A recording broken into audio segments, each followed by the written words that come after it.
Stranger by Lisa Kleypas. Chapter 1. London, Summer, 1876. Someone was following her.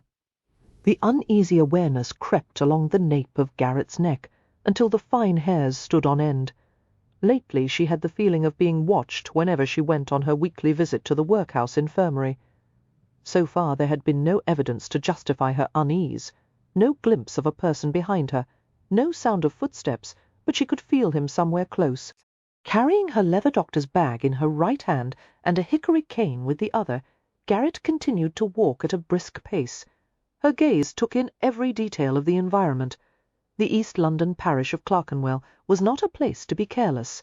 Fortunately, she was only 2 blocks away from the new main road, where there would be a hansom cab for hire. As she passed the grates that covered Fleet Ditch, noxious fumes wafted upward and made her eyes water. She would have liked to cover her mouth and nose with a scented handkerchief, but that wasn't something a resident of the parish would do, and she wanted to blend in. The soot-blackened tenements, built as close as a row of teeth, were eerily quiet. Most of the dilapidated buildings had been condemned and closed in preparation for a new development site. The glow from the lamps on either end of the street strained through the fog that had settled in the recent summer calms, nearly obscuring the bloodshot moon. Soon the usual assortment of hucksters, pickpockets, drunkards, and prostitutes would emerge to crowd the area. Garrett intended to be long gone by then. But her pace faltered as a few figures emerged from the reek and gloom. It was a trio of soldiers dressed in off-duty uniforms, laughing raucously as they advanced in her direction. Garrett crossed to the other side of the street, keeping to the shadows. Too late. One of them had caught sight of her and was swerving in her direction. "Here's luck!" he exclaimed to his companions. "A handy light skirt for our evening sport." Garrett surveyed them coolly, while her grip tightened on the crook handle of her cane. The men were obviously the worse for drink. No doubt they'd been loitering at a tavern all day. There were few amusements to occupy common soldiers during their off-duty hours. As they approached, Garrett's heartbeat escalated. "Allow me to pass, gentlemen," she said crisply, crossing the street once again. They moved to block her, chortling and weaving. "Talks like a lady," observed the youngest of the trio. He was bareheaded, his hair springing up in rusty coils. "She bain't a lady," remarked another, a hulking, hatchet-faced man whose patrol jacket was missing. "Not if she's out walking at night, all of her lone." He regarded Garrett with a yellow-toothed leer. "Go, stand next to the wall and lift your skirts, fancy piece. I'm in the mood for a 3-penny upright." "You're mistaken," Garrett said shortly, attempting to walk around them. They barred her way again. "I'm not a prostitute. However, there are brothels nearby where you can pay for such services." "But I don't want to pay for it," the large man said nastily. "I want it free now." This was hardly the first occasion when Garrett had been insulted or threatened while visiting impoverished areas of London. She had trained with a fencing master to defend against this kind of situation. But she was exhausted after attending to at least 24 patients in the workhouse infirmary, and infuriated to be confronted by a trio of bullies when she wanted to go home. "As soldiers in Her Majesty's service," she said acidly, "has it occurred to you that your sacred duty is to protect a woman's honor instead of violating it?" To her disgust, the question elicited hearty chuckles instead of shame. "Needs to be taken down a peg," commented the third man, a stout and coarse-looking fellow with a pock-marked face and heavy-lidded eyes. "She can ride on my peg," offered the young one, rubbing his crotch and pulling the fabric of his trousers tight to display the shape of his endowment. The hatchet-faced man grinned at Garrett with easy menace. "Over to the wall, my fine lady. Whore or no, we're going to make use of E." The stout soldier pulled a bayonet knife from the leather frog sheath on his belt and held it up to display the wickedly serrated edge on the spine. "Do as he says, or I'll carve ye like bacon for larding." Garrett's stomach flipped unpleasantly. "Drawing a weapon while you're off duty is illegal," she observed coldly, her pulse thundering. "That, added to the offences of public drunkenness and rape, will earn you a flogging and at least 10 years in prison. Then behap I'll cut out your tongue, so you won't tell anyone," he sneered. Garrett didn't doubt that he would. As the daughter of a former constable, she knew that pulling out a knife meant it was likely he would use it on her. More than once in the past she had stitched up the slashed cheek or forehead of a woman whose rapist had wanted to give her something to remember me by. Keech, the younger man said to him, there's no need to terrify the poor girl. Turning to Garrett, he added, let us do what we want. He paused. It'll go easier on you if you don't fight. Taking strength from a surge of anger, Garrett recalled her father's advice about handling confrontation. Maintain your distance. Avoid being flanked. Talk and distract while you choose your moment. Why force an unwilling woman? She asked, carefully setting down her doctor's bag. If it's for lack of coin, I'll give you shillings enough to visit a brothel. Surreptitiously her hand dipped into the outer pocket of the bag, where she kept a leather roll of surgical knives. Her fingers closed around a slim silver handle of a scalpel, and she deftly concealed it from view as she stood. The familiar, delicate weight of the instrument comforted her. In the periphery of her vision, Garrett saw the stout soldier with the bayonet knife circling around her. At the same time, the hatchet-faced man began to close the distance between them. "We'll take those shillings," he assured her, "but first we'll make use of ye." Garrett adjusted her grip on the scalpel, resting her thumb on the flat side of the handle. Gently she applied the tip of her index finger along the blade's spine. Make use of this, she thought. After drawing her hand back, she released the scalpel in a slinging motion, snapping her wrist straight to ensure no spin. The wickedly sharp little blade sank into his cheek. He roared with astonished fury, stopping in his tracks. Without pausing, Garrett pivoted around to the soldier with the bayonet knife. Whipping her cane in a horizontal forehand strike, she smashed it against his right wrist. Taken by surprise, he cried out in pain and dropped the knife. Garrett followed the blow with a backhand strike against his left side and heard a rib crack. She jabbed the tip of the cane at his groin to make him double over, and finished him off with an upward vertical strike of the handle against his chin. He sank to the ground like an undercooked soufflé. Garrett snatched up the bayonet knife and spun to face the other two soldiers. In the next moment, she froze in surprise, her chest rising and falling rapidly. The street was silent. Both men were sprawled on the ground. Was this a trick? Were they pretending to be unconscious, to lure her closer? She was filled with quivery, nerve-jangling energy, her body slow to recognize that the emergency was over. Slowly she ventured forward to have a closer look at the fallen men, taking care to stay out of arm's reach. Although her scalpel had left a bloody wound in the larger one's cheek, that wouldn't have been enough to render him unconscious. There was a red mark on his temple that appeared to have been caused by blunt force. Her attention went to the younger soldier, whose nose was streaming blood and had almost certainly been broken. "What the devil?" Garrett murmured, looking up and down the silent street. She had that feeling again, the prickly awareness that someone was there. There had to be. Obviously these two soldiers hadn't knocked themselves to the ground. "Come out and show yourself," she said aloud to the unseen presence, although she felt a bit foolish. "There's no need to lurk like a rat at the back of the cupboard. I know you've been following me for weeks." A masculine voice came from a direction she couldn't detect, nearly causing her to jump out of her sensible shoes. "Only on Tuesdays." Garrett turned a quick circle, her gaze chasing over the scene. Seeing a flicker of movement at one of the tenement doorways, she gripped the bayonet knife handle more firmly. A stranger emerged from the shadows. Cool darkness spun into the form of a man. He was tall and well-proportioned, his athletic form clad in a plain shirt, grey trousers and an open vest. His head was covered by a flat cap with a slight brim at the front, the kind worn by longshoremen. Stopping a few feet away, the stranger removed his cap, revealing straight dark hair cut in efficiently short layers. Garrett's jaw slackened as she recognized him. "You again!" she exclaimed. "Dr. Gibson," he said with a brief nod, resettling his cap with a tug. He kept his fingertips on the brim for an extra second or two, a deliberate gesture of respect. The man was Detective Ethan Ransom, of Scotland Yard. Garrett had met him on 2 previous occasions. The first, nearly 2 years ago, when she'd accompanied Lady Helen Winterbourne on an errand in a dangerous area of London.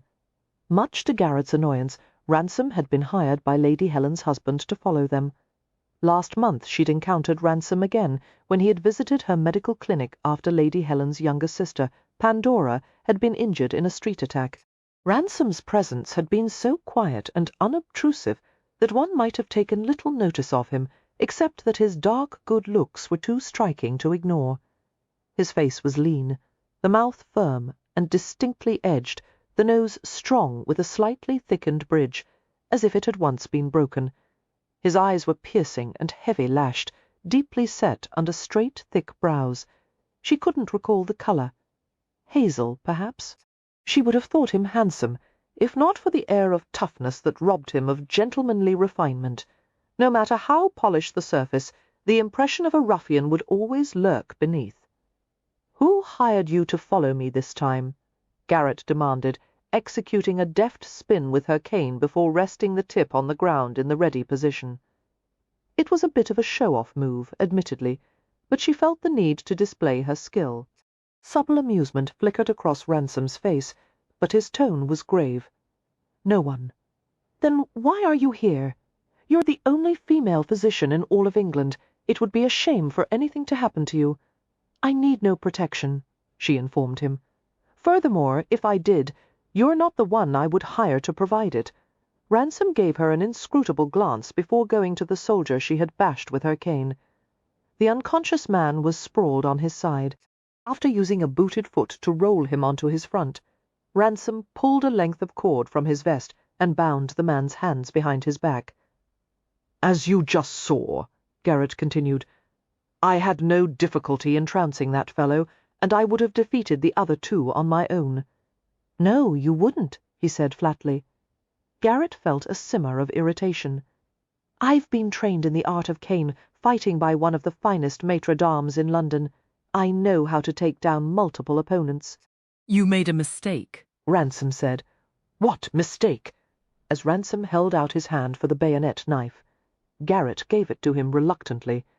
He slid it into the leather sheath and hooked it onto his own belt as he replied. "After you knocked the knife from his hand, you should have kicked it away. Instead, you bent to pick it up and turned your back on the others. They would have reached you if I hadn't intervened." Glancing at the bloodied pair of soldiers who had begun to groan and stir, he remarked to them almost pleasantly, "If either of you moves, I'll castrate you like a capon and throw your balls into Fleet Ditch." His tone was all the more chilling for its casualness. They both went still. Ransom returned his attention to Garrett. Fighting in a fencing master's studio isn't the same as fighting in the street. Men like those— He flicked a contemptuous glance at the soldiers on the pavement. "Don't wait politely for you to fight them in turn. They rush simultaneously. As soon as one of them came within reach, your cane would have been useless." "Not at all," Garrett informed him smartly.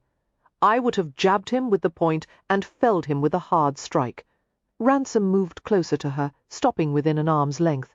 His shrewd gaze slid over her. Although Garrett held her ground, she felt her nerves spark with instinctive warning. She wasn't quite sure what to make of Ethan Ransom, who seemed both a little bit more and less than human. A man designed like a weapon, long in the bone and muscular, with a fluid, limber way of moving. Even standing still, he conveyed a sense of explosive power. "Try it with me," he invited softly, his gaze locked on hers. Garrett blinked in momentary surprise. "You want me to hit you with my cane, now?" Ransom gave a slight nod. "I wouldn't want to hurt you," she said, prolonging her hesitation. "You won't," he began to reply, just as she surprised him with an aggressive thrust of the cane. As fast as she was, however, Ransom's reaction was lightning swift. He dodged the cane, turning sideways so the tip barely grazed his ribs. Grasping the cane mid-shaft, he leveraged Garrett's forward momentum with a strong tug, pulling her off her feet. She was stunned to feel one of his arms close around her, while he twisted the cane from her grip with his free hand, so easily as if divesting people of weapons was child's play. Gasping and infuriated, Garrett found herself held firmly against his body, the knit of muscle and bone as unyielding as cordwood. She was utterly helpless. Perhaps it was the reckless velocity of her pulse that accounted for the strange feeling that came over her, a velvety quietness that routed her thoughts and smothered every awareness of the scene around them. The world disappeared, and there was only the man at her back, his brutally hard arms around her. She closed her eyes, conscious only of the faint scent of citrus on his breath, and the measured rise and fall of his chest, and the wild tumult of her heart. The spell was broken by his soft chuckle, the sound rippling gently along her spine. She tried to wrench free of him. "Don't laugh at me," she said fiercely. Carefully Ransom released her, assuring himself of her balance before handing the cane back to her. "I wasn't laughing at you. I only liked it that you caught me off guard." He held up his hands in a gesture of surrender, a dance of amusement in his eyes. Slowly Garrett lowered the cane, while her cheeks burned as red as poppies. She could still feel his arms enclosing her, as if the sensation of him had sunk into her skin. Reaching into his vest, Ransom pulled out a small silver whistle shaped like a tube. He blew 3 shrill blasts. Garrett gathered. He was summoning a constable on patrol. "You don't use a police rattle?" she asked her father, who'd had a beat in King's Cross, had always carried one of the official weighted wooden rattles. To raise an alarm, a constable swung the rattle by its handle until the blades made a loud clapping sound. Ransom shook his head. "The rattle's too cumbersome, and I had to give it back when I left the force." "You're no longer with the Metropolitan Police," she asked. "Who employs you now?" "I'm not officially employed. You do some kind of work for the government, however?" "Yes." "As a detective?" Ransom hesitated for a long moment before replying. "Sometimes." Garrett's eyes narrowed as she wondered what he did for the government that couldn't be handled by the regular police. "Are your activities legal?" His grin was a brief dazzle in the gathering darkness. "Not always," he admitted. They both turned as a constable dressed in a blue tunic and trousers came hurrying along the street with a bull's-eye lantern in hand. "Hallo," the approaching man called out. "Constable Hubble here. Did you raise the alarm?" "I did," Ransom said. The constable, a portly man whose blunt nose and florid cheeks were perspiring from exertion, regarded him intently from beneath the brim of his helmet. "Your name, Ransom," came the quiet reply. "Formerly of K Division." The constable's eyes widened. "I've heard of you, sir. Good evening." His tone was instantly textured with deference. In fact, his posture became positively submissive, his head lowering a degree or two. Ransom gestured to the men on the ground. "I found these 3 drunken sods in the process of physically assaulting and robbing a lady after threatening her with this." He handed the sheathed bayonet knife to the constable. "By George!" Hubble exclaimed, glancing down at the men on the ground with disgust. "And soldiers, too! More's the shame! May I ask if the lady was harmed?" "No," Ransom said. "In fact, Dr. Gibson had the presence of mind to drive one of them off with her cane after knocking the knife from his hand." "Doctor?" The constable regarded Garrett with open amazement. "You're the lady doctor? The one in the papers?" Garrett nodded, bracing inwardly. People rarely reacted well to the idea of a woman in the medical profession. Continuing to stare at her, the constable shook his head in apparent wonder. "Didn't expect she'd be so young," he said as an aside to Ransom before addressing Garrett again. "Beg pardon, miss, but why are you a doctor? It's not as if you was a horse-face." "Why, I know least 2 blokes in my division who'd be willing to tie the knot with you." He paused. "If you could do some cooking and mending, that is." Garrett was inwardly annoyed to observe that Ransom was struggling to hold back a grin. "I'm afraid the only mending I do pertains to wounds and fractures," she said. The large soldier on the ground, who had risen up on his elbows, spoke in a thick, scornful voice. "Female doctor. Unnatural, I say. I'll wager she's got a tallywag under those skirts." Ransom's eyes narrowed, his amusement vanishing instantly. "How would you like a boot to the head?" he asked, striding to the soldier. "Mr. Ransom," Garrett said sharply, "it's unsporting to attack a man who's already on the ground." The detective stopped in his tracks, throwing a baleful glance over his shoulder. "Considering what he intended to do to you, it's lucky he is to be breathing." Garrett found it vastly interesting that the hint of an Irish brogue had stolen into his last few words. "Hallo!" came a call as another constable approached. "I heard the whistle." While Ransom went to confer with the new arrival, Garrett went to retrieve her doctor's bag. "The wound in the soldier's cheek may require stitches," she said to Constable Hubble. "Don't come near me. She-devil!" the soldier exclaimed. Constable Hubble glared at him. "Shut your bone box or I'll put a hole through your other cheek," recalling that her scalpel hadn't yet been recovered. Garrett asked, "Constable, would you mind holding your lamp a bit higher to illuminate the street? I would like to search for the knife I threw at this man earlier." She paused as an alarming thought occurred to her. "He may still have it." "He doesn't," Ransom said over his shoulder, pausing temporarily in his conversation with the other constable. "I do." Two thoughts occurred to Garrett simultaneously. First, how could the man be listening to her while simultaneously carrying on a conversation a few yards away? And second, you picked up the knife while fighting him. She asked indignantly, "But you told me never to do that." "I don't follow the rules," Ransom said simply, and turned back to the constable. Garrett's eyes widened at the calm arrogance of the statement. Scowling, she drew Constable Hubble a few feet farther away and whispered, "What do you know about that man? Who is he? You're asking about Mr. Ransom?" The constable kept his voice very low. "He was raised right here in Clerkenwell, knows every inch of the city, and has the run of it. A few years ago he applied to the police force and was assigned to a beat in K Division. A bruising fighter. Fearless. He volunteered to patrol in the slum districts where other officers wouldn't dare set foot. They say he was drawn to detective work from the start. He had a sharp mind, with an eye for the odd detail. After walking the beat at night he would go to the division office files and sort through unsolved cases. He cracked a murder that had baffled the division's sergeant detectives for years, cleared the name of a servant falsely accused of jewel theft, and recovered a stolen painting. "In other words," Garrett murmured, "he was working outside his rank." Hubble nodded. The division superintendent considered charging him with misconduct, but instead he recommended promoting Ransom from fourth-class constable to inspector. Garrett's eyes went wide. "You're saying Mr. Ransom moved up 5 levels of advancement in his first year?" she whispered. "No, in his first 6 months. But before the promotion examination could be administered, Ransom left the force." He was recruited by Sir Jasper Jenkin. Who is that? A higher-up in the Home Office. Hubble paused, looking uneasy. Well, that's all I know. Garrett turned to glance at Ransom's broad-shouldered form, silhouetted in the glow of lamplight.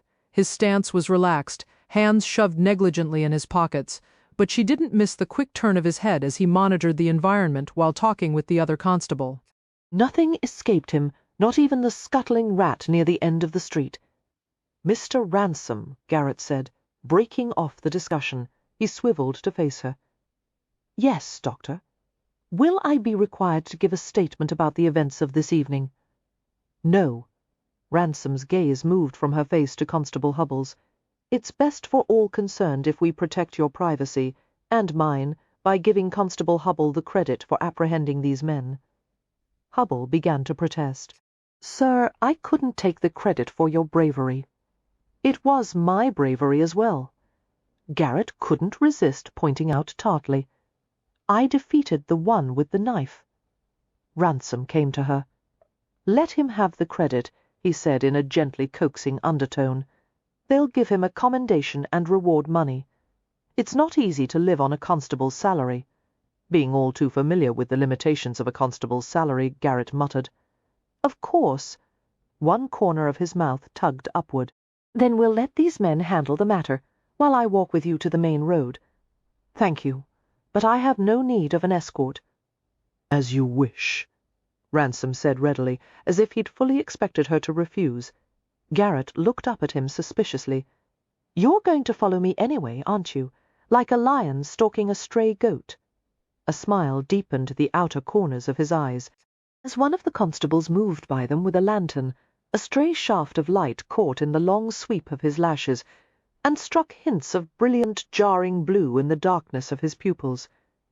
"Just until you're safely in a hansom," he said. "Then I'd prefer you to walk beside me in a civilized fashion." She extended her hand. "My scalpel, please." Ransom reached for the inside shank of his boot, withdrawing the small, gleaming knife. It had been wiped clean, more or less. "A beautiful instrument," he commented, regarding the lancet-shaped blade admiringly before handing it to her with care. "Sharp as the devil. You strop it with oil.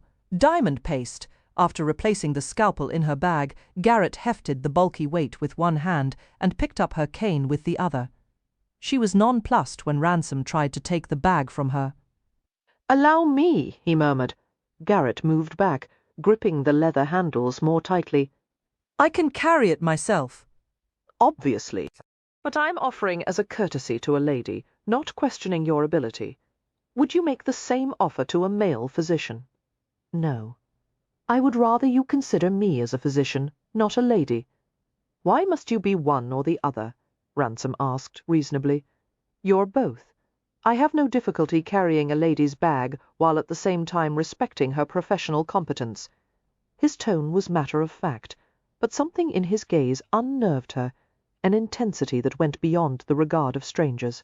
At her hesitation, he held out his hand and urged quietly, "Please. Thank you, but I can manage on my own." She began to walk toward the main thoroughfare. Ransom fell into step beside her, sliding his hands into his pockets. "Where did you learn to throw a knife like that?" "While I was at the Sorbonne, a group of medical students made a game of it to amuse themselves after college hours. They constructed a target behind one of the laboratory buildings." Garrett paused before admitting, "I never mastered the underhand technique. A good overhand throw is all you need. How long did you live in France?" 4.5 years.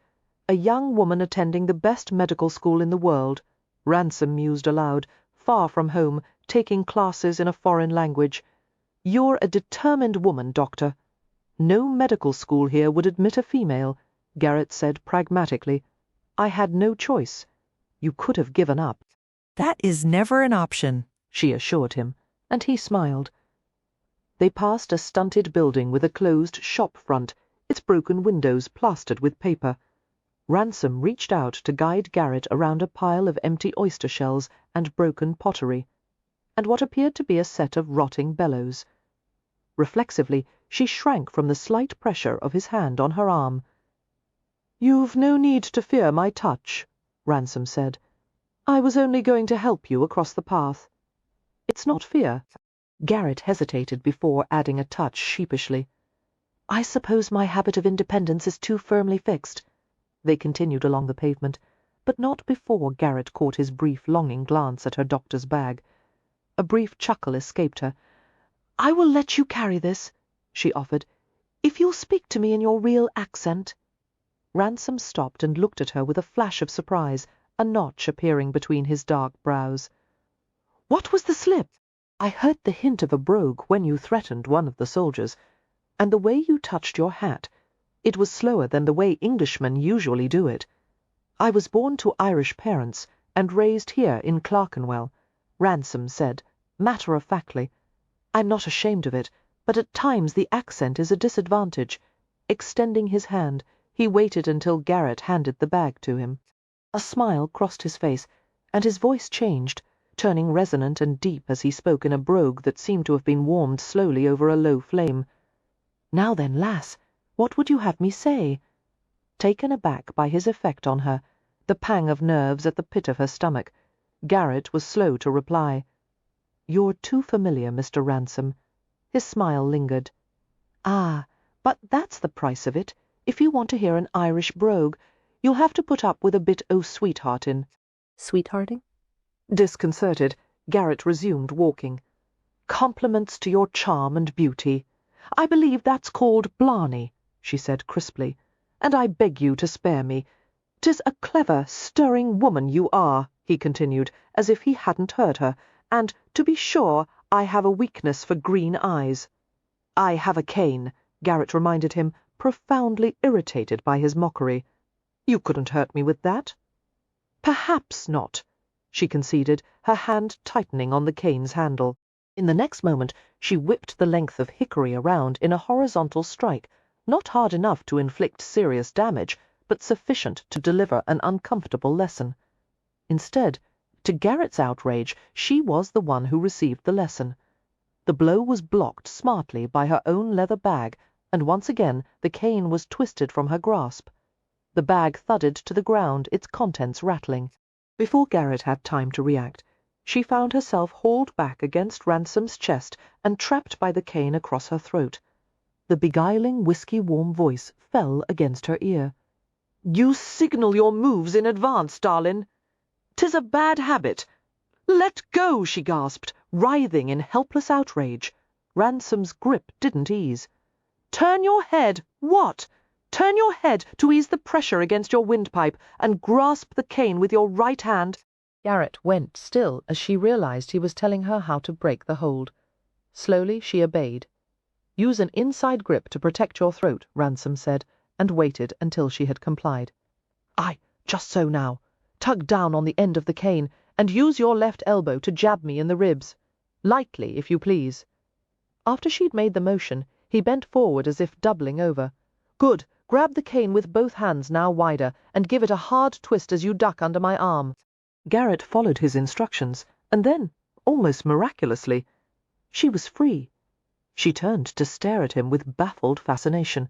She couldn't decide whether to thank him or bash him over the head.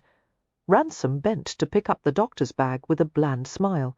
He had the nerve to proffer his arm, as if they were a sedate couple going on a stroll through Hyde Park. Ignoring the gesture, Garrett began walking again.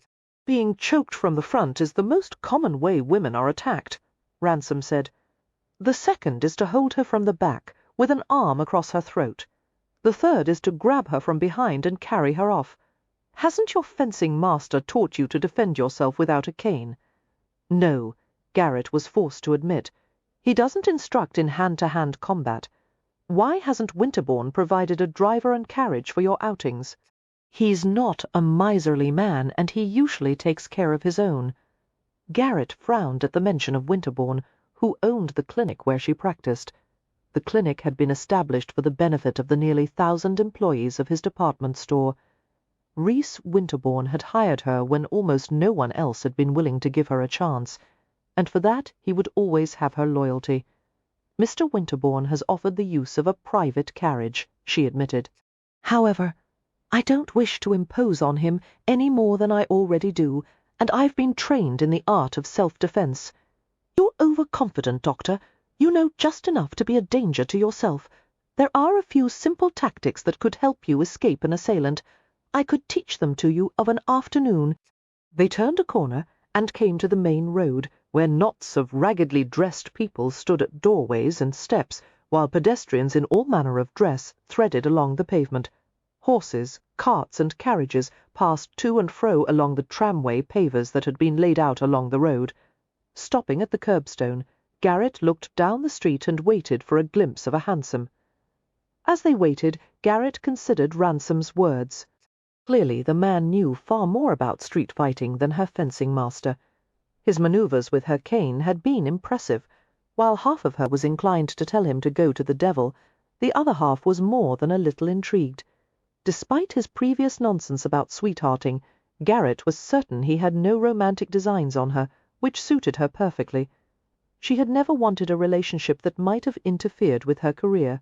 Oh, there had been a minor dalliance here or there. A stolen kiss with a handsome medical student at the Sorbonne. A harmless flirtation with a gentleman at a dance. But she had deliberately avoided anyone who might have posed a real temptation, and any involvement with this insolent stranger could lead to trouble. However, she did want to learn a few of his street-fighting maneuvers. "If I agree to let you teach me," she asked, "would you promise to stop following me on my Tuesday rounds?" "Aye," Ransom said easily. Too easily. Garrett gave him a skeptical glance. "Are you a truthful man, Mr. Ransom?"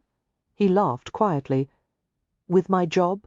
Looking past her shoulder, he saw an approaching hansom and signalled it. His gaze returned to her face and held intently. "I swear on my mother's grave you have nothing to fear from me." The hansom rolled to a jangling, rattling halt beside them. Abruptly, Garrett made a decision. "Very well, meet me tomorrow at 4 o'clock, at Baujart's fencing club." Ransom's eyes flashed with satisfaction. He watched as Garrett ascended to the footboard of the two-wheeled vehicle. With the ease of vast experience, she ducked beneath the overhanging reins and climbed up to the passenger seat. As Ransom handed the doctor's bag to Garrett, he called up to the driver, "Mind you take care not to jostle the lady." Before Garrett could object, he stepped onto the footboard and gave the driver a few coins. "I can pay my own fare," Garrett protested. Ransom's midnight blue eyes stared steadily into hers. Reaching out, he pressed something into her hand. "A gift," he murmured. Easily he descended to the ground. "Tomorrow, Doctor." He touched the brim of his hat, letting his fingers linger in that way he had, until the vehicle pulled away. Feeling slightly dazed, Garrett looked down at the object he'd given her. The silver whistle, slightly warm from the heat of his body. What nerve, she thought, but her fingers closed gently around it. Chapter 2. Before going to his flat on Half Moon Street, Ethan had one more appointment to keep.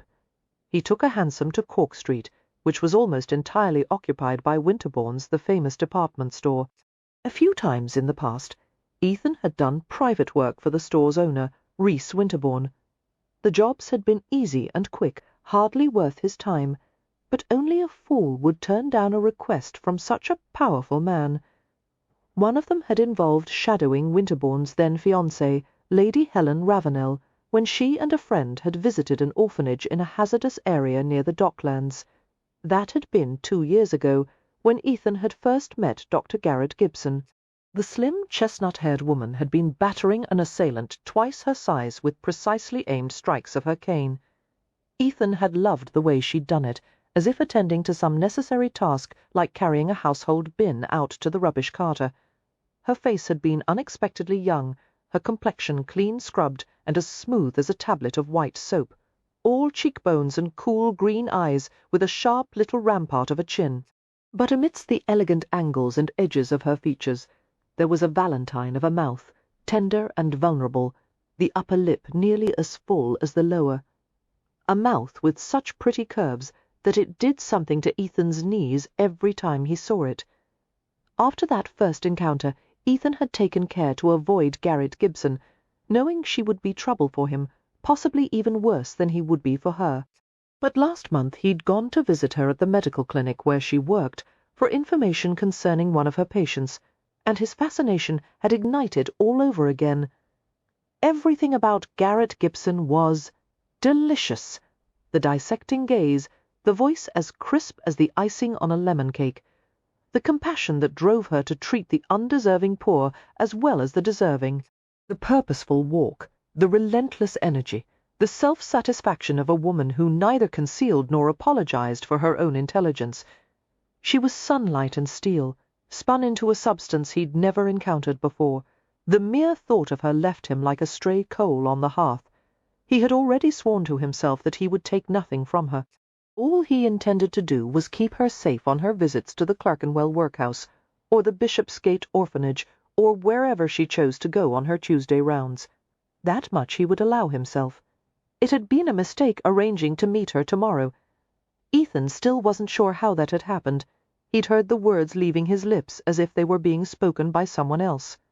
Once he'd made the offer, however, he couldn't retract it, and then he'd found himself longing for her to accept. 1 hour in Garrett Gibson's company, and then he would never approach her again.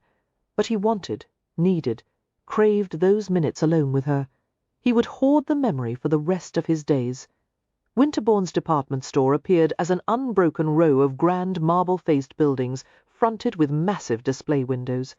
The famed central stained-glass rotunda towered over 4 stories of columned arcades.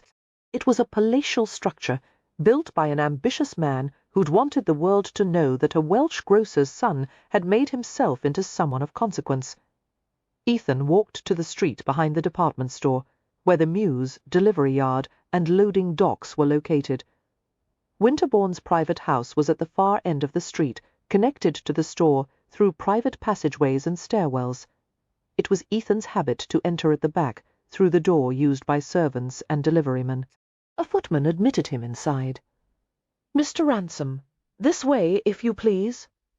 Ethan followed him, hat in hand, as they proceeded to the central staircase of the 5-story house.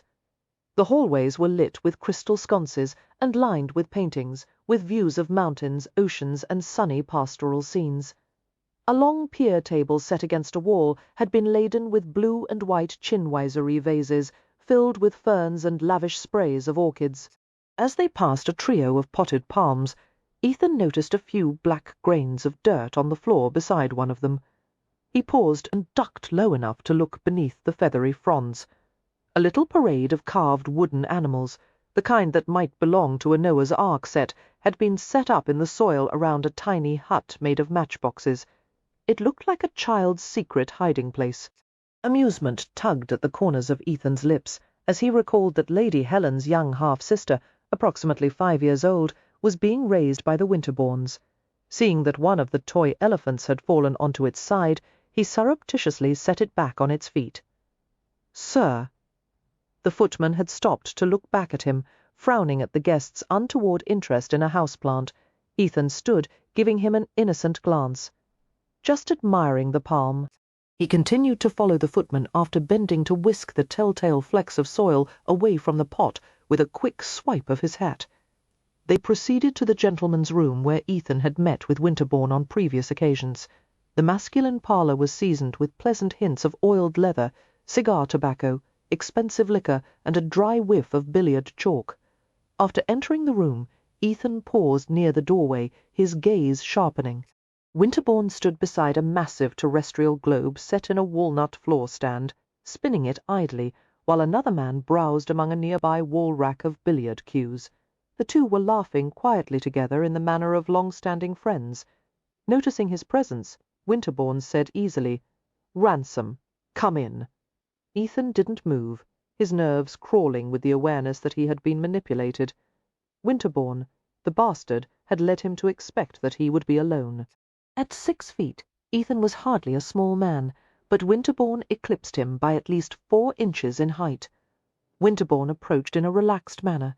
He was large and powerfully built, with the shoulders and sturdy neck of a prizefighter.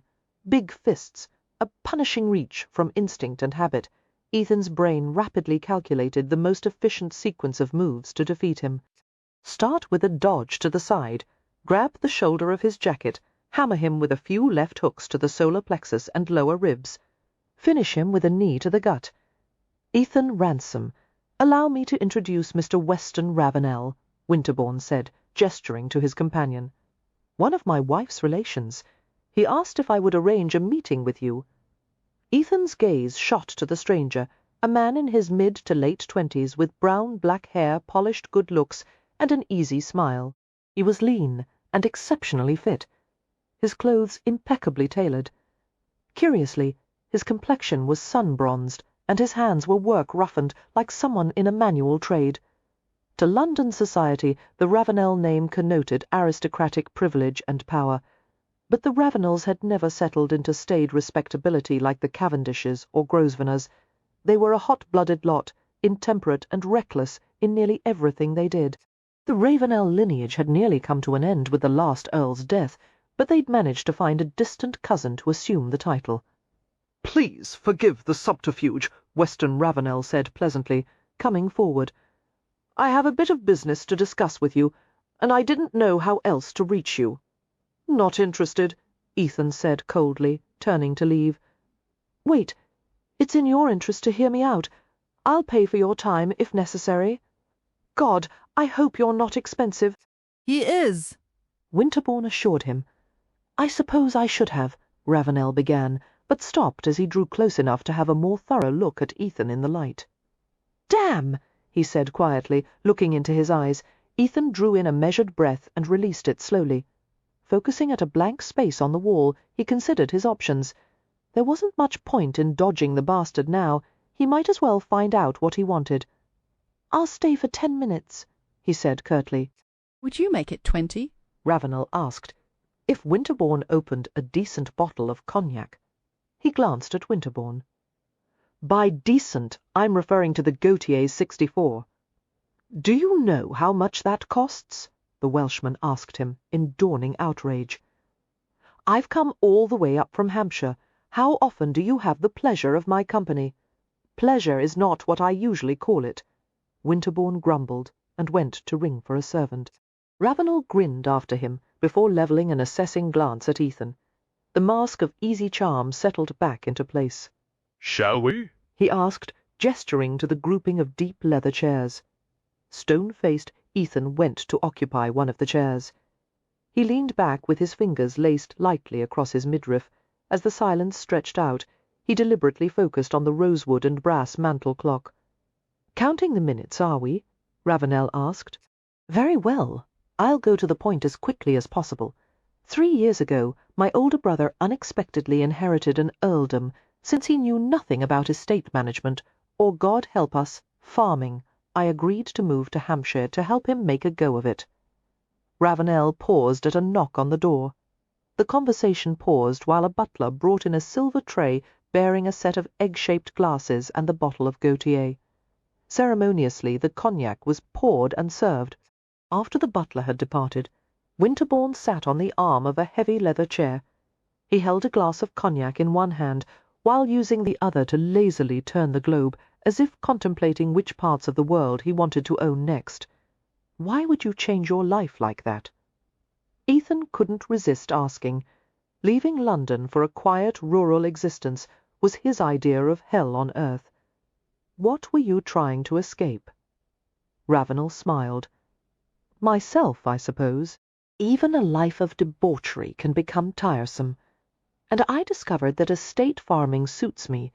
The tenants have to pay attention to me, and I'm easily amused by cows. Ethan was in no mood for light banter. Weston Ravenel reminded him of things he'd spent most of his 28 years trying not to think about. The elation he'd felt after meeting with Garrett Gibson had drained away, leaving him surly and annoyed.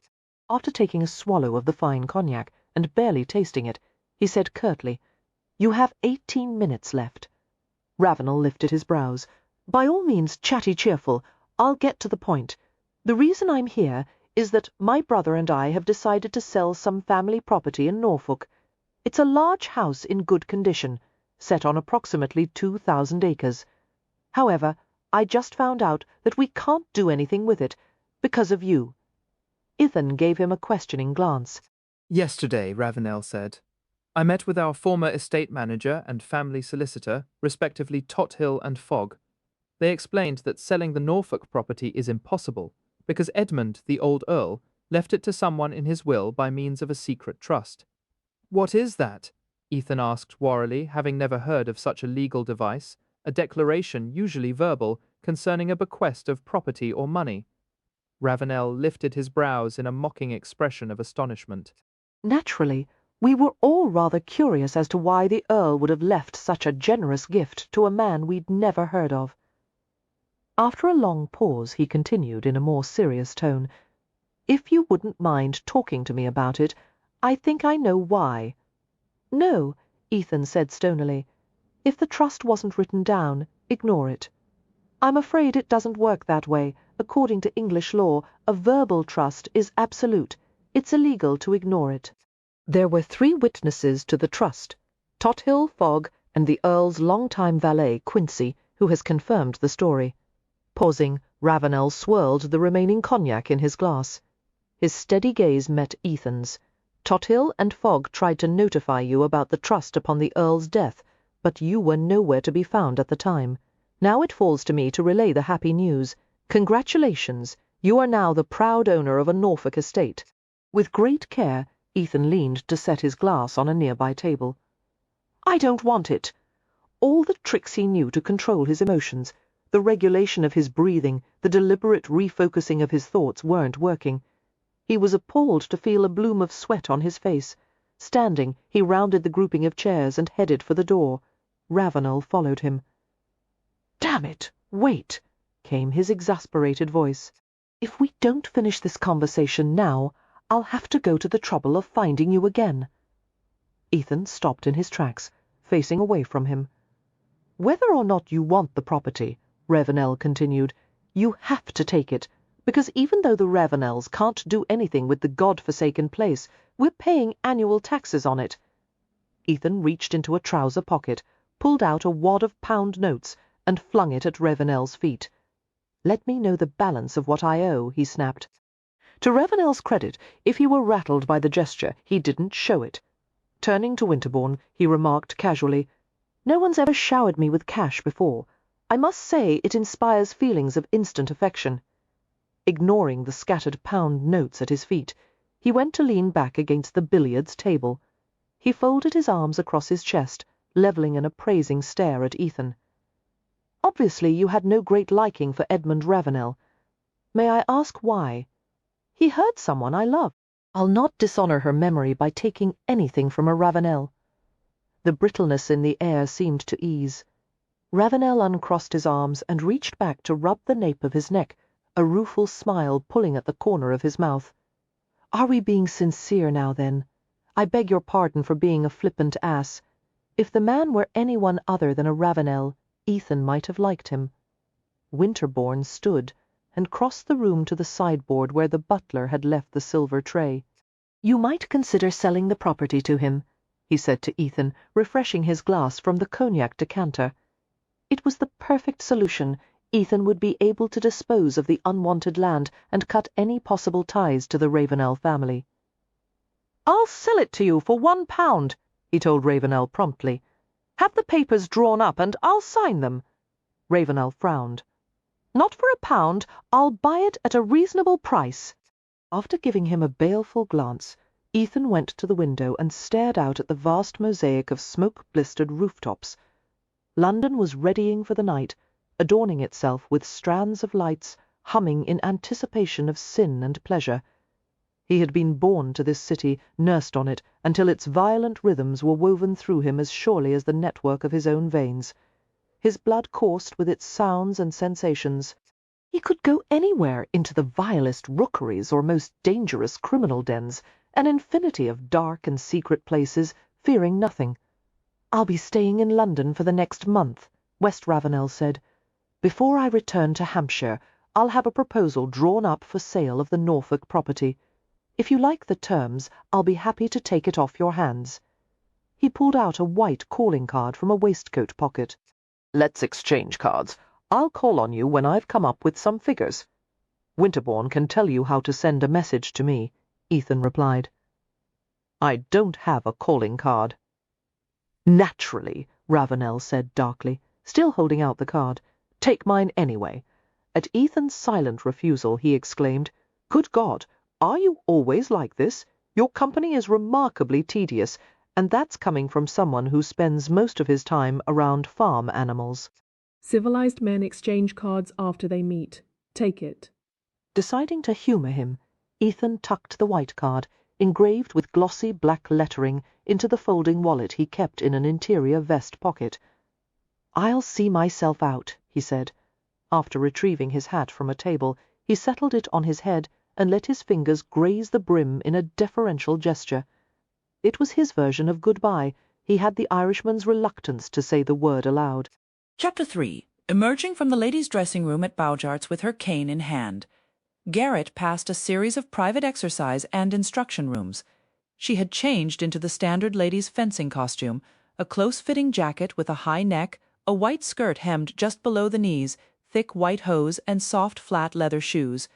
Familiar sounds seeped through the closed doors. The clashing of foils, sabres, and canes, the bursts of footwork on oak flooring, the familiar commands of instructors. "Disengage! Straighten the arm! En garde! Long! Disengage!" Monsieur Jean Baujart, the son of a famous fencing master, had taught the science of defence at French and Italian academies before opening his own fencing club and school in London. Over the past 2 decades, Boujart's had acquired an unmatched reputation for excellence. His public exhibitions were always heavily attended, and his instruction rooms were constantly filled with students of all ages. Unlike most of his contemporaries, Monsieur Baujart not only allowed but also encouraged female students to attend his school. For 4 years Garrett had attended group classes and taken private lessons from Baujart and his 2 assistant prévosts in the use of both foil and cane. Baujart insisted on a classic style of combat. Irregular movements and infringements of the rules were forbidden. If a fencer ducked, twisted, or ran back a few paces, he was gently mocked and corrected. One did not hop about like a monkey or twist like an eel at Baujart's form, was everything. The result was a finished, polished style that was greatly admired by other fencing schools. As Garrett reached the instruction room, she hesitated with a slight frown as she heard sounds coming from within. Had the previous lesson run overtime? Carefully she inched the door open and peeked inside. Her eyes widened as she saw the familiar form of Monsieur Baujart attacking an opponent in a sustained series of phrases d'armes. Baujart, like the instructors at the school, dressed in an all-black fencing uniform, whereas club members and students wore the classic attire of unbroken white. Both men's faces were concealed by French wire masks, their hands gloved, their chests protected by leather plastrons. The foils, capped with boutons for safety, flashed and scissored in a rapid exchange. Even if Baujart hadn't worn the black instructor's costume, his flawless form would have made him immediately recognizable. Baujart was a superbly fit man of 40, an artist who had perfected his craft. Every thrust, parry, and riposte was precise. His opponent, however, was fencing in a style unlike anything Garrett had seen before. Instead of allowing the match to settle into familiar rhythms, he attacked unexpectedly and retreated before Baujart could touch him. There was something cat-like about his movements, a vicious grace that raised every hair on Garrett's body. Fascinated. She let herself inside and closed the door. "Good afternoon, Doctor," the man in white said without even looking at her. For some reason a few of her heartbeats collided as she recognized Ethan Ransom's voice. After parrying a lunge, he dropped low and attacked beneath Baujart's blade. "Arrête," Baujart said sharply. "That wasn't a sanctioned hit." The 2 men disengaged. "Good afternoon," Garrett said cordially. "Have I arrived early for our session, Mr. Ransom?" "No. Monsieur Baujart had reservations about allowing me to teach you until he judged my abilities for himself." "It's worse than I feared," Baujart said darkly, his masked face turning toward Garrett. "This man is unqualified, Dr. Gibson. I cannot condone your association with him. He will ruin every method you have learned here." "I hope so," Ransom muttered. Garrett pressed her lips together, struggling to hold back a grin. "No one ever dared speak to Baujart with such insolence." The swordmaster returned his attention to Ransom. "Allons," he snapped. Another duel commenced, so lightning fast that the blades blurred. Ransom twisted, parried an attack, and deliberately shoved his shoulder against Baujart to knock him off balance. After making a strike, he dropped to the floor in a roll, sprung to his feet, and jabbed Baujart a second time. "Arrête!" Baujart shouted in fury. "Colliding with an opponent, rolling across the floor. This is not a tavern brawl, you madman." "What do you think you're doing?" Turning to face him with the foil lowered, Ransom said calmly, "Trying to win." "Isn't that the object?" "The object is to fence, according to the Amateur League's official code of rules." "And that's how you've taught Dr. Gibson to fight," Ransom said. "We? For what?" Ransom asked with blistering sarcasm. "To take part in a spontaneous fencing match that's going to break out in some East End slum. She didn't come here to learn how to fight gentlemen, Baujart. She needs to know how to defend herself against men like me." Removing his mask, Ransom cleared away the locks of hair that hung in front of his eyes, with a quick shake of his head, the short, dark layers seeming to come alive before settling into place. He skewered the maître d'armes with a hard stare. "Dr. Gibson has no idea what to do if someone disarms her in the middle of those pretty moulinette cane twirls. You've taught her. You've lived in Paris. You must know some savate, or at least Chausson. Why haven't you shown her any of that?" "Because it's not correct," Baujart retorted, ripping off his own mask to reveal a narrow, flushed face and black eyes slitted with fury. "Correct for what?" For a moment Ransom looked genuinely bewildered. Monsieur Baujart gave him a scornful glance. Only a peasant thinks the purpose of fencing is to stick someone with the pointy end of a sword. It's a discipline. It's visual poetry with rules. God help me, Ransom said, staring at him incredulously. Garrett decided it was time for diplomacy. Mr. Ransom, there's no need to berate Monsieur Baujart. He's instructed me to the best of his ability. Have you? Ransom asked the maitre d'armes, his voice soft and savage. Or have you given her lessons suited for a ladies' parlour exercise? Teach your other students how to be picturesque, but teach this one how to fight for her life. Because one day she might be doing just that, armed only with the skills she's learned from you. He gave the other man a withering glance. I suppose when she's lying on the street with her throat slit, at least she'll be able to console herself that she didn't score any illegal points. A long, long silence passed, while Baujart's vehement breathing slowed. His rage faded into an expression that Garrett had never seen from him before. I understand, he eventually said with difficulty. I will make the necessary adjustments to her training. You'll include some savate? Ransom pressed. I'll bring in a special tutor if necessary. The men exchanged bows, and Garrett curtsied to her fencing master. It troubled her that Monsieur Baujart wasn't quite able to meet her gaze. He departed with great dignity, closing the door behind him, left alone with Ethan Ransom. Garrett watched as he went to set the fencing foil and his other gear in the corner. You were rather hard on poor Monsieur Baujart, she said gently. Not hard enough, Ransom said, switching to his Irish accent. I should have spent 15 minutes paint in hell to him. He unstrapped the plastron and dropped it to the floor. You've more of a practical need for self-defense than any student here. His arrogance or laziness has put you at risk.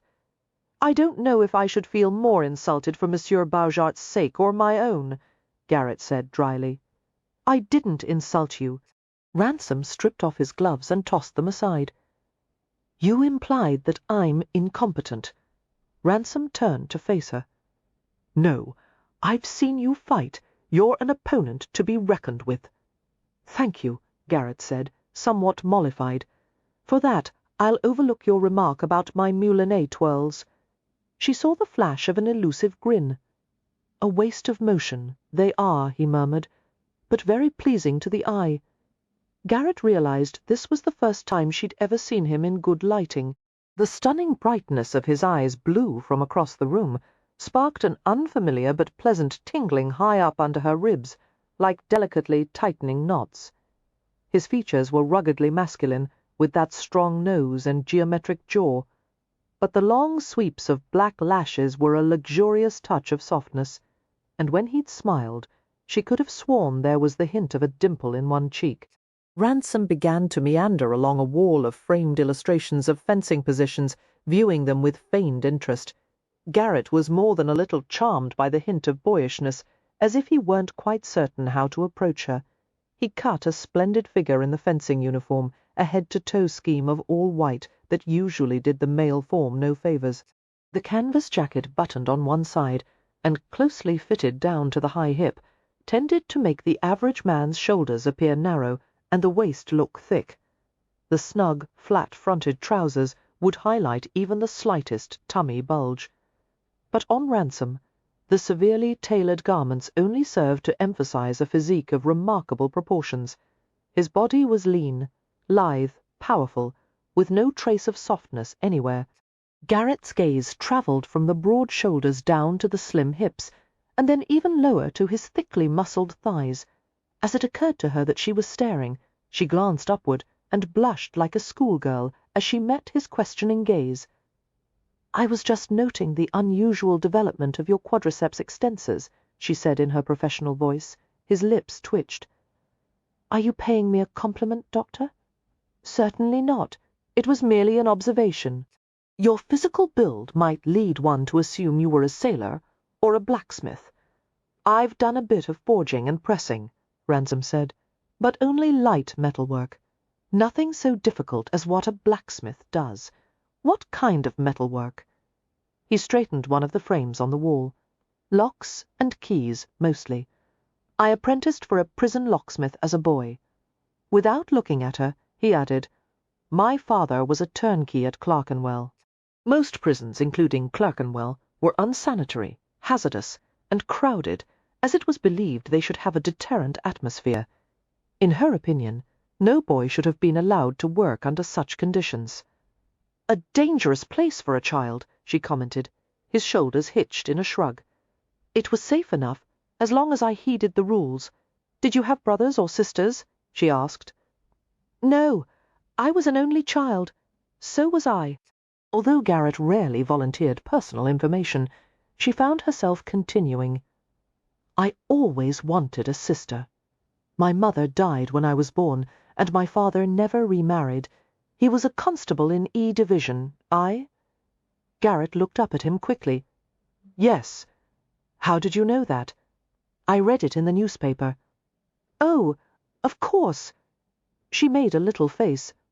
Reporters insist on portraying me as a curiosity, rather like a talking horse. You're an unusual woman. Not really. Many thousands of women have the minds and temperaments to practice medicine. However, no medical school here will admit a female, which is why I had to study and train in France. I was fortunate to become certified before the British Medical Association closed the loopholes to prevent other women from doing the same. What did your father say about it? At first he was against the idea. He thought it indecent for a woman to have such an occupation, viewing unclothed people, and so forth. However, as I pointed out to him, if we're made in God's image, there can be nothing wrong with the study of the human body, and that changed his mind. Not entirely, but when he saw the opposition I faced from friends and relations, it put him on his mettle. He can't bear anyone telling me what I can't do, and so he decided to support me. Amusement tugged at Ransom's lips as he came to stand beside her. A shadow of whisker grain was visible beneath the close-shaven skin. His complexion was clear and fair, a striking contrast to his rich dark hair. Slowly he reached out to take the cane from her. "We won't need this for now." Garrett nodded, while a pulse tapped in her wrists, throat, the backs of her knees. "Shall I remove my gloves?" she asked, trying to sound businesslike. "If you like." Ransom set the cane on the floor along the wall and turned toward her. "This will be easy for you," he said gently. "You might even enjoy it. In a few minutes I'll let you throw me to the floor." That startled a laugh from her. "You're twice my size. How could I do that?" "I'll show you, but first we'll start with something simple." He waited until she tossed her gloves aside. "Do you remember what I said about the most common way women are attacked? They're choked from the front." Usually against a wall." Carefully he took Garrett's shoulders and guided her backward until she felt her shoulder blades touch the hard surface. His big hands lifted to her throat, the fingers strong enough to bend copper coins. A frisson of alarm chased down her spine, and she stiffened. Ransom let go instantly, his brows drawing together with concern. "No," Garrett assured him hastily. I'm perfectly all right. It's just that I've never had someone take me by the throat before." His voice was soft. "You've nothing to fear from me." "Ever?" "Of course." She paused before adding wryly, "Although when I mentioned you to my father, he warned that you were dangerous." "I can be." Garrett gave him a superior glance. "Every man likes to think there's a part of his nature that remains untamed and unsubdued. You know all about men, do you?" he asked, with an edge of mockery. "Mr. Ransom, the male sex has ceased to be a mystery ever since my first course in practical anatomy, which included the dissection of a cadaver." That should have set him in his place, but instead he laughed quietly. "I've no doubt you can carve up a man like a jugged hare, Doctor, but that doesn't mean you understand the first thing about him." Garrett regarded him coolly. "You think me naive?" Ransom shook his head. "I see no fault in you," he said, with a quiet sincerity that threw her off guard. His fingers, dry and warm, returned to her neck with the lightest possible pressure. She felt the texture of a callus on his forefinger, like the rasp of a kitten's tongue. The contrast between the brutal strength of his hands and the incredible gentleness of his touch caused gooseflesh to rise everywhere. "Now then," Ransom murmured, his thick lashes lowering as he focused on the tender front of her throat, where his thumbs rested. "In this situation, you have only a few seconds to react after he takes hold." "Yes," Garrett said, aware that he could feel her breath and pulse, and the movements of her swallowing. The pressure on the trachea and carotid arteries would cause unconsciousness very quickly. Tentatively, her hands came up to grip his elbows. "If I pulled down on his arms like this?" Not if he was my size. You couldn't budge him. Tuck your chin down to protect your throat and put your palms together as if you're praying. Push them up through the circle of my arms. Good. Higher, until it forces my elbows to bend. Can you feel how that loosens my grip? Yes, she said in pleased discovery. Now grab my head. Disconcerted, Garrett gave him a blank look. Go on, he encouraged. To her embarrassed annoyance, a nervous giggle escaped her. She never giggled. Clearing her throat, she made herself reach out and shape her fingers over his skull until the heels of her hands rested against the neat outer curves of his ears. The short-cropped locks of his hair were like coarse silk. Take hold closer to my face, Ransom said, so you can push your thumbs into the eye sockets. Garrett winced. You want me to gouge a man's eyes out?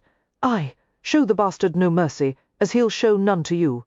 She adjusted her grip tentatively, resting the pads of her thumbs not directly on his eyes, but at the outer corners where the skin was fine and hot. It was difficult to meet his gaze. The color of his eyes was so intense that she had the sensation of being pulled into blueness, almost drowning in it. As you apply pressure to the eyes, he continued, you'll be able to push the head back easily, then jerk it down until the nose hits your forehead. Before she moved, he cautioned slowly, I've had my nose broken before, and it's not an experience I'm after repeating. How did it happen? She asked, envisioning some life-threatening situation. Were you quelling a riot? Stopping a robbery? I tripped over a bucket, he said wryly. In front of 2 constables and a reception cell filled with a half-dozen prisoners on remand, a deserter from the army, and a man in default of bail. Poor lad, Garrett said sympathetically, although she was unable to hold back a chuckle. "It was worth it," he said. "A fight was brewing among the prisoners, but they all started laughing so hard, they forgot about it." Abruptly, he turned businesslike. "In a real situation, pull your opponent's head toward you with as much force as you can. Bash him as many times as it takes to make him let go. Won't I knock myself unconscious? No, this is too hard for that." Ransom paused to tap a knuckle gently against her forehead, as if knocking on a door panel. It will hurt him far worse than you. His hand returned to her neck, fingers curving almost tenderly around the sides. Carefully Garrett pulled his head down until she felt his nose and mouth on her forehead. The contact lasted only an instant, but it was electrifying. The smooth touch of his lips and the warm rush of his breath drew up another rush of feeling, a warmth that seemed to radiate from her quick. She breathed in the scent of him, the scrubbed leather pungency of a clean and healthy male. Ransom drew back slowly. You could follow that with a knee to the groin, he said, if your skirts aren't too heavy or narrow. Do you mean I should use my leg to... Her gaze flickered to his crotch. Like this. He demonstrated with a subtle motion of his knee. I think walking skirts would allow for that. Then do it, Ransom said. It's the most devastating target on a man. The pain shoots all through your innards. I've no doubt it would, Garrett mused. There's a nerve in the scrotum called the spermatic plexus that extends into the abdomen. Noticing the way he averted his face, she said apologetically, Have I made you uncomfortable? I beg your pardon. Ransom lifted his head to reveal eyes glinting with laughter. Not at all. It's just that I've never heard a lady talk as you do. As I told you, I am not a lady. Chapter 4. The lesson that followed could not have been more different from Garrett's sessions with Monsieur Baujart or his prévôts, who emphasized discipline, silence, and perfect form. This, by contrast, seemed like a rough-and-tumble form of play. In fact, Every minute of twisting, grappling, and shoving was so absorbing that Garrett lost all awareness of time passing. Although she wasn't used to having a man's hands on her, Ransom's touch was so careful and gentle that she quickly came to trust him. Patiently, he demonstrated various moves and encouraged her to repeat them until he was satisfied that she'd learned them properly. He praised her efforts, calling her a warrior, an Amazon, and more than once he chuckled at her enthusiasm. As promised, he taught her how to throw a man to the floor by hooking a foot around his leg and using it as leverage to push him off balance.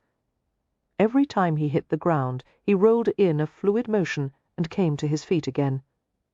"Where did you learn to do that?" Garrett asked. "After I left K Division, I was sent away for special training." "Away to where?" For some reason, Ransom seemed reluctant to answer. "India. India. Good heavens! For how long?" "A year and a half." Seeing her interest, Ransom explained cautiously. "I was instructed by an 80-year-old guru who was as limber as a lad of 16. He taught a fighting system based on animal movements, like the tiger or the snake." How perfectly fascinating! Garrett would have liked to ask more, but he motioned for her to face away from him. "This is what to do if someone seizes you in a bear hug." He hesitated. "I'll have to put my arms around you." Garrett nodded and held trustingly still as his arms enclosed her. His grip was firm, but not crushing, taking enough of her weight that her heels nearly began to lift from the floor. His body was hot, almost steaming inside the fencing jacket. She was surrounded by the strength of him, breathing in the salt and heat of male exertion, while the motion of his breathing pressed against her rhythmically. "Do bears actually hug like this?" she asked breathlessly. "I don't know," Ransom said, his amused voice close to her ear. "I've never been close enough to one to find out. Now then, you'll want to keep me from picking you up and carrying you off. Shove your hips back, and use all your weight to plant your feet hard on the ground." He waited until she had complied. The movement had obliged him to lean over her, altering his center of gravity.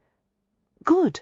Take a sidestep, and that will give you a clear path to deliver a hammer blow to the groin." He watched as she knotted her fingers into a ball. "Not like that. Has no one ever taught you to make a fist?" "Never. Show me." Releasing her. Ransom turned her to face him. He took her hand in both of his, moulding it into the proper shape. "Curl your fingers and cross your thumb over them.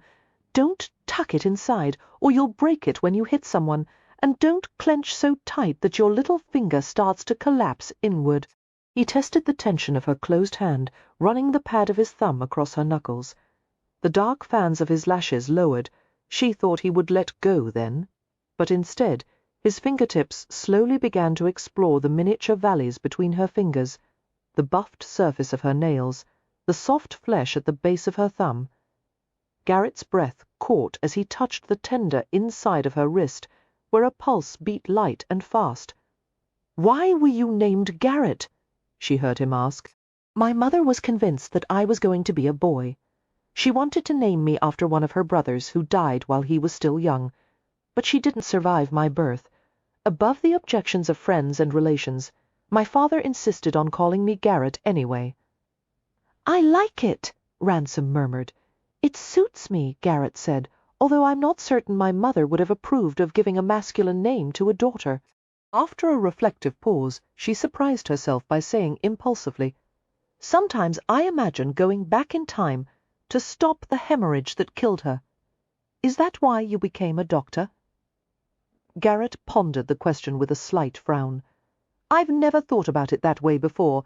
I suppose helping people could be my way of saving her over and over.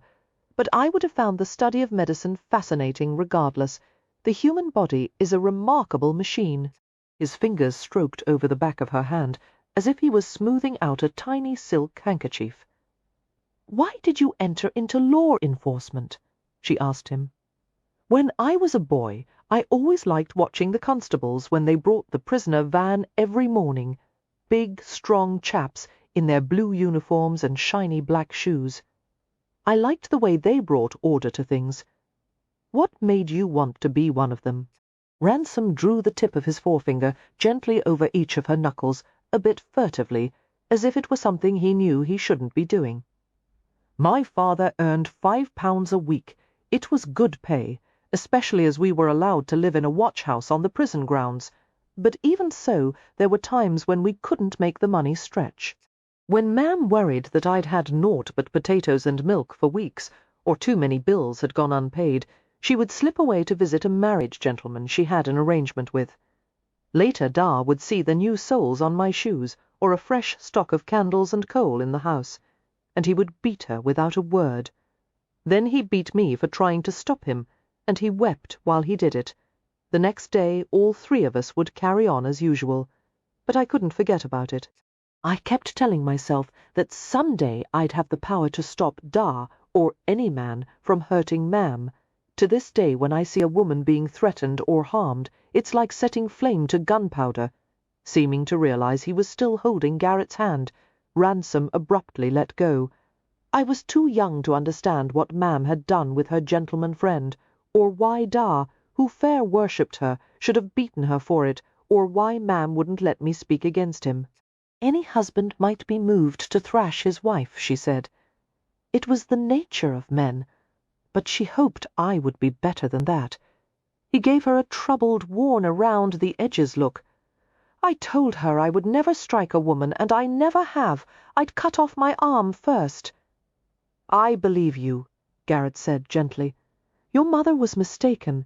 It is not men's nature to commit violence against women. It's a corruption of their nature. I'd like to think so, he muttered, but I've seen too much evil to be sure. So have I, Garrett said simply. Nevertheless, I know I'm right. I envy your certainty. What a smile he had, like something that had just been unleashed. She'd never talked like this with a man in her life.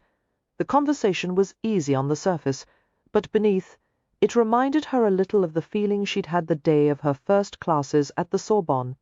She'd been terrified and exhilarated by the world of mysteries about to be revealed. "We'll have to end the lesson soon," Ransom said reluctantly. "We've gone overtime." "Have we?" she asked, bemused. "It's been almost 2 hours. We'll practice the last move once more, and that will be the end of it." "I'm sure there's much more for me to learn," Garrett said, facing away from him. "When shall we plan to meet next?" Ransom's arms slid around her from behind. "I'm afraid I have obligations that will keep me busy for a while." After a long pause, he said, "After today, you won't see me again. For how long? Ever?" Garrett blinked in surprise. She turned in the circle of his arms to face him. "But—" She was mortified to hear the plaintive note in her voice as she asked, "What about Tuesdays?" "I can't follow you on Tuesdays any longer. Soon I'll have to go to ground for a while, maybe for good. Why are you planning to save England? Defeat an evil mastermind?" "I can't tell you. Oh, twaddle. Anything you say will be shielded by doctor-patient confidentiality." Ransom smiled slightly. "I'm not your patient." "You could be some day," Garrett said darkly, "considering your occupation." His only response was to turn her around to face away from him. A bleak feeling crept through her as she complied. How could it be that she might never see him again? Did it really have something to do with his job? Perhaps that was a convenient excuse, and the truth was that he had no interest in her. Perhaps the attraction was only on her side. Garrett was appalled to feel a knot of disappointment forming in her throat. "Remember to push against," Ransom began, when the door opened unceremoniously. They both looked at the doorway where Monsieur Beaujart stood glowering. "I need to use this room for a scheduled lesson," the fencing master announced, his eyes narrowed at the sight of them locked together. "Is this the way you are teaching Dr. Gibson to fight for her life?" he asked sarcastically. Garrett replied in a matter-of-fact tone. "This is a defensive maneuver, monsieur. I'm about to deliver an incapacitating strike to the groin." The fencing master regarded them both with a stony gaze. "Good," he grunted, and the door closed smartly behind him. Before Garrett could continue, She felt Ransom press his face against the back of her shoulder, chuckling like a mischievous boy in church. "Now you've done it," he said. "Baujart won't be satisfied unless I limp out of here in agony." A reluctant grin crossed her lips. "For the sake of England, I'll have mercy on you." As he had taught her before, she pushed her hips back and leaned forward. The fit between them was close and compact, their bodies aligning like puzzle pieces. Her mind went blank as she felt the pure visceral pleasure of his weight and warmth over her. His arms tightened, and there was a quiet catch in his throat, as if he weren't certain whether to breathe in or out. In the next moment he had released her and collapsed to a seated position in an uncharacteristically clumsy movement. His long arms curled around his bent legs, and he rested his forehead on his knees. Alarmed, Garrett lowered to her knees beside him. "What's wrong?" "Strained muscle," he said in a muffled voice, but it appeared more serious than that. His colour was high, and he seemed on the verge of hyperventilating. "Do you feel dizzy?" Garrett asked in worry. "Light-headed." She laid her palm against the side of his face, testing his temperature, and he jerked away from her touch. "Let me check your pulse," she said, reaching for him again. Ransom snatched her wrist, his gaze meeting hers in a blaze of unearthly blue. "Don't touch me, or I'll—" Breaking off, he rolled away and rose to his feet in a single easy motion. He went to the opposite wall and braced his hands against it, his head lowered. Garrett stared after him, her jaw sagging. Before he'd turned his back, she'd caught a glimpse of something that was most definitely not a strained muscle. It was a different kind of problem altogether. As the fencing trousers displayed so flagrantly, he was aroused. Prodigiously, impressively so. Colour invaded Garrett's face until her cheeks felt scorched. At a complete loss for what to do, she remained kneeling on the floor. All her skin felt tight and seared, and she was filled with a sense of— well, she didn't quite know what it was. Not embarrassment, although her complexion had turned beetroot red. Not pleasure exactly, although her nerves thrummed with giddiness. She had never been a woman whose presence excited the male ardour, partly because she'd never cultivated the skills of flirtation and feminine charm. Also because when she first met a man, she was usually jabbing him with suture needles or injection syringes. Would it help if I fetch a glass of cold water?" she dared to ask, in a timid voice that didn't even sound like hers.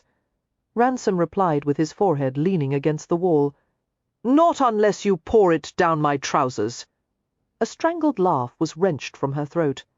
He turned to give her a sideways glance, then a flash of hot, infinite blue, conveying the force of a desire as immolating as a lightning bolt. Even with Garrett's reams of knowledge about the workings of the human body, she could only begin to comprehend all that was contained in that blistering look. His voice was dry and fractured with self-mockery. "As you said, Doctor, there's a part of every man that's untamed and unsubdued." Chapter 5. What did he say after that? Lady Helen Winterbourne whispered across the tea-table, her blue-grey eyes as round as silver florins. "What did you say?" "I can't remember," Garrett confessed, amazed to feel her face heating up even now, 3 days later.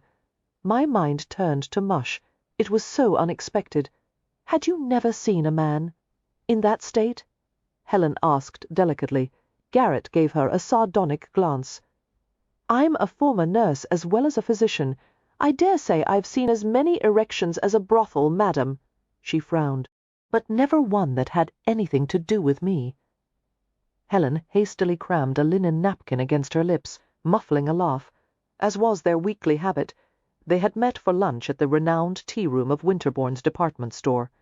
The tea-room was a serene refuge from the heat and bustle of the day, a tall, sealed, airy room decorated with frothy green potted palms, the walls lined with mosaics of blue, white, and gold tiles.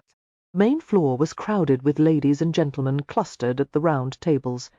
Each corner of the tea-room featured an inset alcove where the table was set back enough to allow for private conversation. As Winterbourne's wife, of course, Helen was always seated at one of the alcove tables. Garrett had been friends with Helen ever since she'd been hired as one of Winterbourne's staff physicians. She had quickly discovered that not only was Helen kind, sensible, and loyal, she could also be trusted to keep her mouth shut. They had a great deal in common, including a commitment to helping those less fortunate. In the past year, Helen had become the patroness of several charities benefiting women and children, and worked actively for reform causes. Recently, Helen had insisted that Garrett start attending some of the fundraising dinners and private concerts she and Winterbourne hosted. "You can't work all the time," Helen had told her in a gentle but resolute tone. "Now and then you must spend an evening in the society of others. I'm in the company of people every day," Garrett had protested. "At the clinic, yes, but I'm referring to a social evening, when you put on a nice dress and make small talk, and perhaps even dance." "You're not going to try matchmaking for me, are you?" Garrett had asked suspiciously. Helen had given her a chiding smile. "There's no harm in making the acquaintance of a few unmarried gentlemen. You're not opposed to the idea of marriage, are you?" "Not exactly, but I've never been able to see how my life could accommodate a husband. He couldn't be the sort of man who insisted that the household revolve around his needs, nor could he expect me to be a traditional wife. He would have to be as unconventional as I am. I'm not sure such a man exists." Garrett had shrugged and smiled wryly. "I don't mind being on the shelf, as they say. It happens to be a very interesting shelf. If he's out there," Helen had told her, "you certainly won't find him by staying at home. You're coming to our next dinner, and that means we must have a new evening dress made up for you." "I have an evening dress," Garrett had said, thinking of her sapphire brocade, which was a few years old, but had worn like iron. "I've seen it, and it's very Nice, Helen said, damning the garment with faint praise. "However, you need something more festive, and lower cut. No women our age wear high-necked evening gowns. Those are only for young girls or dowagers." Acknowledging that fashion was not necessarily her forte, Garrett had agreed to visit the store's in-house dressmaker Mrs. Allenby after tea with Helen today. Her thoughts were drawn back to the present as Helen regained her composure and murmured, "Poor Mr. Ransom. It must be dreadfully embarrassing for a man to be caught in that state." "No doubt it was," Garrett said, nibbling at a miniature sandwich made of a nasturtium leaf and cream cheese pressed between two thin slices of French roll. But Ransom hadn't seemed embarrassed. A ticklish sensation wove through her as she recalled the look he'd given her, a starving tiger look, all desire and instinct, as if it had taken every last flicker of his will to hold himself back from her. How did the lesson end? Helen asked after we had changed into our street clothes. Ransom met me outside and hailed a hansom cab for me. Before I climbed into the seat, he thanked me for the time we'd spent together, and said he regretted very much that we couldn't meet again. I can't remember what I said, only that I extended my hand for him to shake, and he what? Fractious colour rose in her face. He Kissed it. Garrett managed to say, remembering the sight of his dark head bent over her gloved hand. It was the last thing I expected, that big blue-eyed ruffian doing something so gentlemanly, especially after we'd spent the past 2 hours grappling and slamming each other all around the fencing room. A gesture so tender, it had left her stunned and speechless. Even now, the thought of it sent flutters of pleasure and heat through her. It was madness. With all the patients she had examined and operated on, all the people she had held and comforted, nothing had ever felt so intimate as the pressure of his lips on her glove. "I haven't been able to stop thinking about it," Garrett continued. "I can't keep from wondering what it would be like if—" She couldn't say the rest of it aloud. She began to fiddle with a tiny sorbet spoon. "I want to see him again," she confessed. "Oh, dear," she heard Helen murmur. "I don't know how to reach him." Garrett slid her a guarded glance. "But your husband does." Helen looked uncomfortable. "If Mr. Ransom says he can't meet with you, I think you should respect his decision. He could visit me on the sly, if he wished," Garrett pointed out irritably. "The man skulks around London like a stray cat. If he did meet you in secret, where would it lead? Or rather, where would you want it to lead? I'm not sure. Garrett set aside the sorbet spoon, picked up a fork, and stabbed a strawberry. She used a knife to mince it into minuscule bits. Obviously, Ransom is not an appropriate companion for me. I should put him and his private parts completely out of my mind. That might be for the best, Helen said cautiously, except that I can't. Setting down the utensils, Garrett muttered, I've never been ruled by unwanted thoughts or feelings. I've always been able to put them away as if they were folded linens in a drawer. What's the matter with me? Helen slid a cool, pale hand over her clenched fist and gave it a comforting squeeze. You've been all work and no play for much too long, and then one night a mysterious and handsome man appears out of the shadows, fending off attackers on your behalf. That part was annoying, Garrett interrupted. I was doing quite well at being my own hero until he jumped in. Helen's lips curved. Still, it must have been a little flattering. It was, Garrett grumbled, taking refuge in examining the plate of tea sandwiches. She selected one filled with a translucent slice of pickled artichoke heart and a sliver of boiled egg. In fact, it was ridiculous how dashing he was, all brass and brawn. Only to you would I admit that when I heard his Irish brogue, I nearly began batting my eyelashes and simpering like the ingenue from some second-rate playhouse. Helen laughed gently. There's something charming about a man with an accent, isn't there? I know it's considered a defect, even more so if the accent is Welsh, but to me there's poetry in it. Nowadays, having an Irish brogue is the surest way to have a door slammed in one's face, Garrett said darkly, which is no doubt why Mr. Ransom conceals it. During the past 10 years, the political unrest of those who believed in Ireland's right to govern itself had fueled an atmosphere of growing intolerance. Rumours of conspiracies were everywhere, and the people found it difficult to separate prejudice from reason, especially now after a recent spate of terrorist activities, including a recently foiled attempt on the Prince of Wales's life. The man is neither respectable nor gainfully employed, Garrett continued. He's also sneaky, violent, and apparently as randy as a stoat. I can't possibly be attracted to him. Attraction isn't something one chooses, Helen mused. It's a kind of magnetism, an irresistible force. I will not be held hostage by invisible forces. Helen regarded her with a sympathetic smile. This reminds me a bit of what you told me after Pandora was injured in the street attack. You said she'd received a shock to her entire nervous system. I think Mr. Ransom has been a shock to your system, among other things. I think he's made you realize that you might be a bit lonely. Garrett, who had always taken pride in her self-sufficiency, shot her an indignant glance. Impossible! How could I be lonely when I have you and my other friends, my father, Dr. Havelock, my patients? I meant a different kind of loneliness. Garrett scowled. I'm not some dewy-eyed girl with a head full of spun sugar. I should hope I'm more high-minded than that. Even a high-minded woman can appreciate a fine pair of, what did you call them? Quadriceps? One could hardly miss the sly teasing in Helen's demure tone. Taking refuge in dignified silence, Garrett drained another cup of tea, while a waitress came to the table with little glass cups of lemon sorbet. Helen waited until after the waitress had departed before saying, Hear me out before you refuse. I want very much to introduce you to my cousin West. He'll be in town for a fortnight.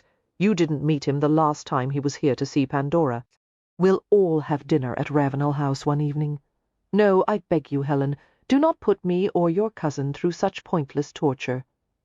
West is very handsome, Helen persisted. Dark-haired, blue-eyed, and charming. I'm positive you'll like each other. After a few minutes in his company, you'll forget all about Mr. Ransom. Even in the unlikely event that Mr. Ravenel and I formed an attachment, it would never work. I can't live in the country. Garrett tried a spoonful of sorbet, letting the tart, sugary frost dissolve into a cold flood on her tongue. Among other things, I'm afraid of cows. Because of their size? Helen asked sympathetically. No, it's the way they stare, as if they're plotting something. Helen chuckled. I promise, when you come to visit Eversby Priory some day, All scheming cows will be kept out of sight, and as far as living in the country is concerned, West may be willing to move back to London. He's a man of many interests and talents. Oh, do say you'll at least meet him.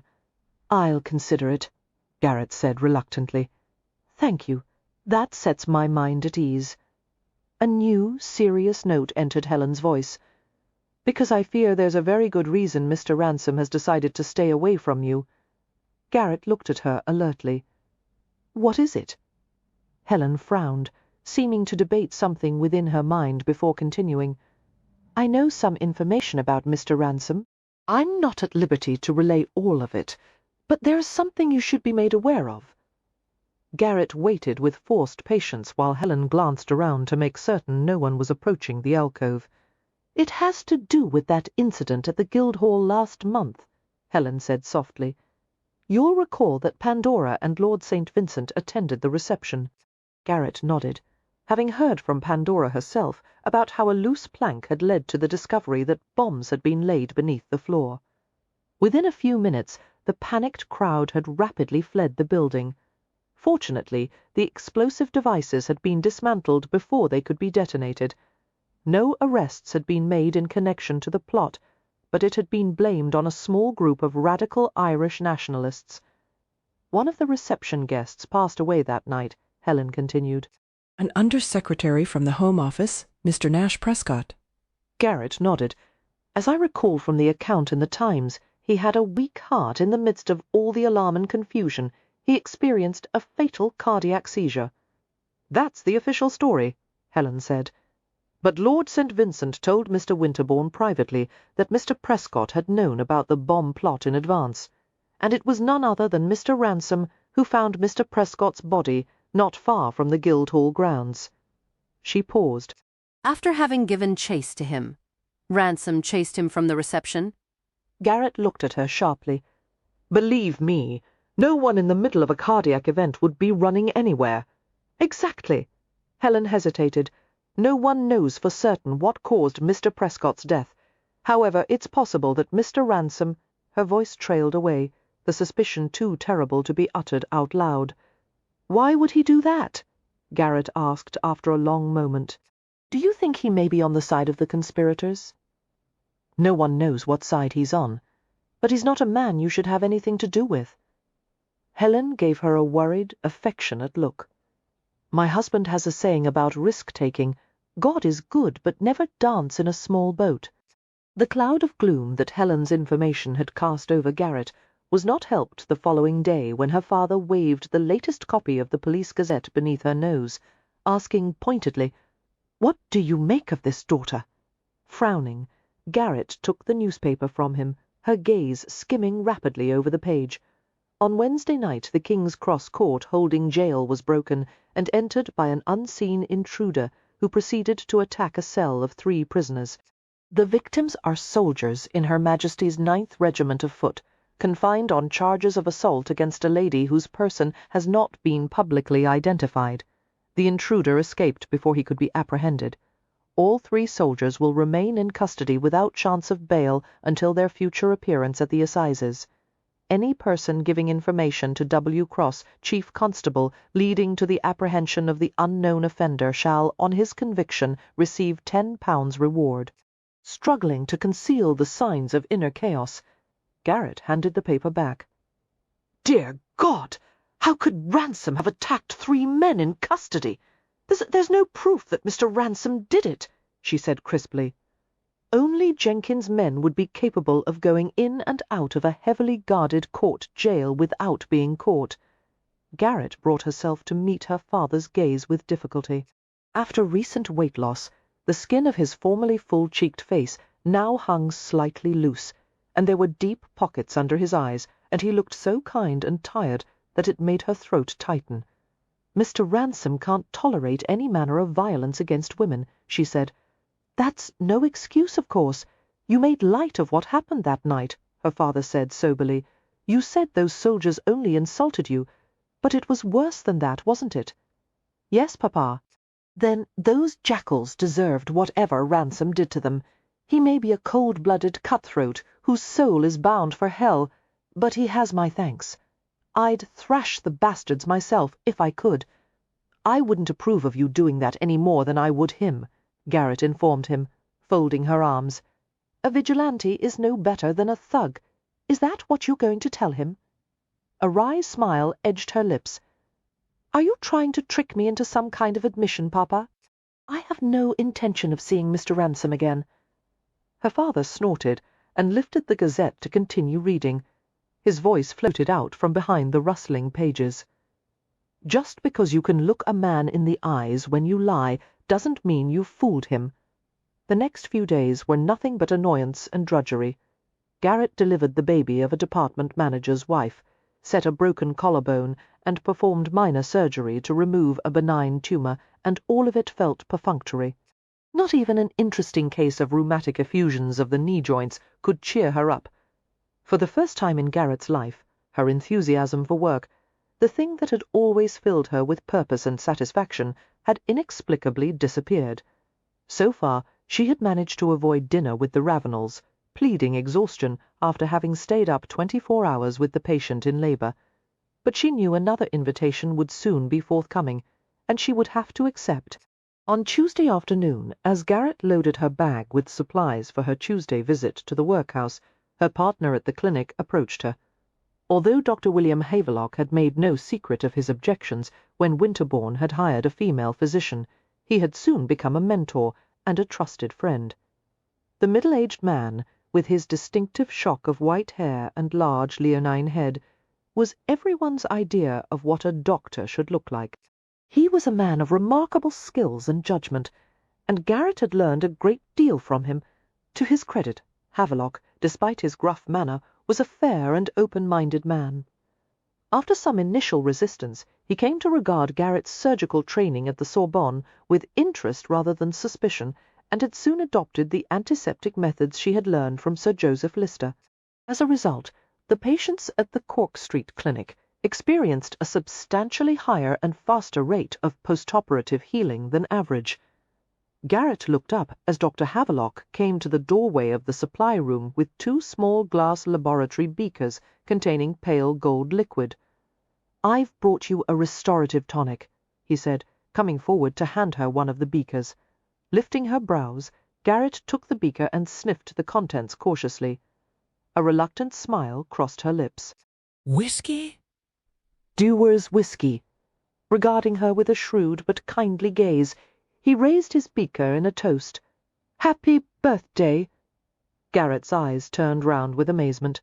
Her father hadn't remembered, and she'd never told the date to anyone. "How did you know? The date was on your employment application. Since my wife keeps the files, she knows everyone's birthday and never forgets a one." They clinked glasses and drank. The whiskey was strong, but very smooth flavours of malt, honey, and cut hay lingering on Garrett's tongue. Closing her eyes briefly, she felt the soft fire travel down her esophagus. "Excellent," she pronounced and smiled at him. "And much appreciated. Thank you, Dr. Havelock. One more toast, Necce semper arcum tendit Apollo." They drank again. "What does that mean?" Garrett asked. "Not even Apollo keeps his bow drawn all the time." Havelock regarded her kindly. "You've been in a sour mood of late. I don't know the specifics of your problem, but I have an idea as to the general cause. You're a dedicated physician who has shouldered many responsibilities in such a capable manner that all of us, including you, tend to forget something. You're still a young woman. At 28. Garrett asked bleakly, and took another swallow. Still holding the beaker, she reached for a box of adhesive plasters and dropped it into her bag. "A mere babe in the woods," he said. "And like all young people, you tend to rebel against a harsh taskmaster." "I've never thought of you that way," Garrett protested. Havelock's mouth twisted. "I am not the harsh taskmaster, Doctor. You are. The fact is, recreation is a natural necessity. Your work habits have turned you into a wet blanket, and you will continue being a wet blanket until you find some leisure activity outside of this clinic." Garrett frowned. "I have no outside interests. If you were a man, I'd advise you to spend a night at the best bawdy house you could afford. However, I have no idea what to recommend to a woman in your position. Look at a list of hobbies and pick one. Have an affair. Go on holiday to a place you've never been before." Garrett coughed on a sip of whiskey and regarded him with wide, watering eyes. "Did you just advise me to have an affair?" she asked hoarsely. Havelock let out a rusty chuckle. "I've surprised you, haven't I?" "Not as stodgy as you thought. There's no need to stare at me like a dyspeptic nun. As a physician, you're well aware that the sexual act can be separated from procreation without descending to prostitution. You work like a man, you're paid like one, and you might as well take your pleasures like one, so long as you're discreet about it." Garrett had to drain the last of her whiskey before she could reply. Moral considerations aside, the risk isn't worth it. Being caught in an affair wouldn't ruin a man's career, but it would ruin mine. Then find someone to marry. Love is not something to be missed. Dr. Gibson, why do you think I, a comfortable widower, made a fool of myself over Mrs. Fernsby until she finally consented to be my wife? Convenience, she guessed. Good God, no, there's nothing convenient about joining your life to another person's. Marriage is a sack race. You may find a way to hop together toward the finish line, but you would still reach it more easily without the sack. Then why do it at all? Our existence, even our intellect, hangs upon love. Without it, we would be no more than stock and stones.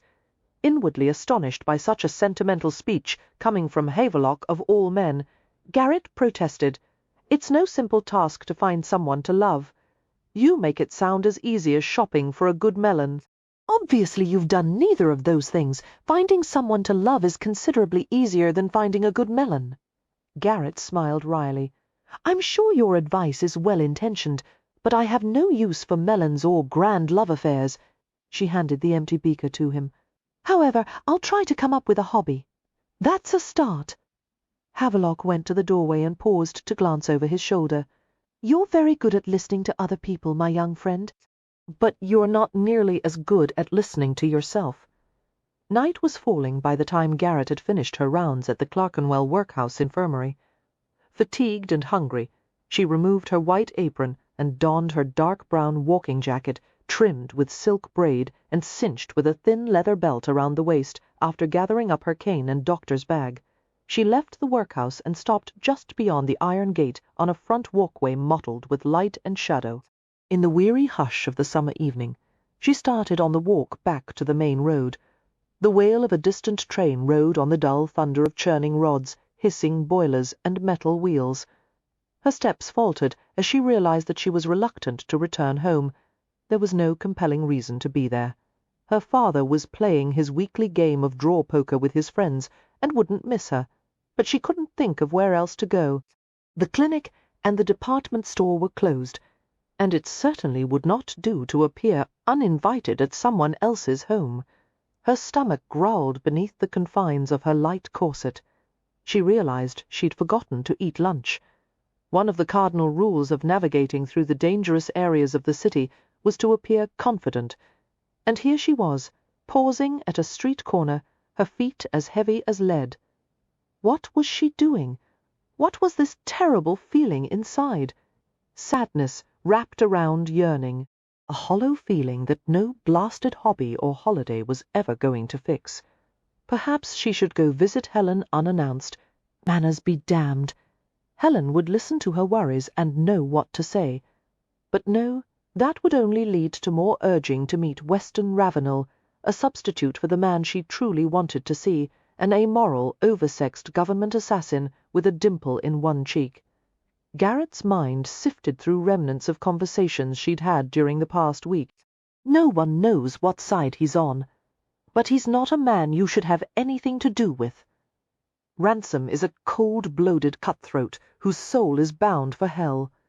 If he did meet you in secret, where would it lead? And Ransom's low voice. I see no fault in you.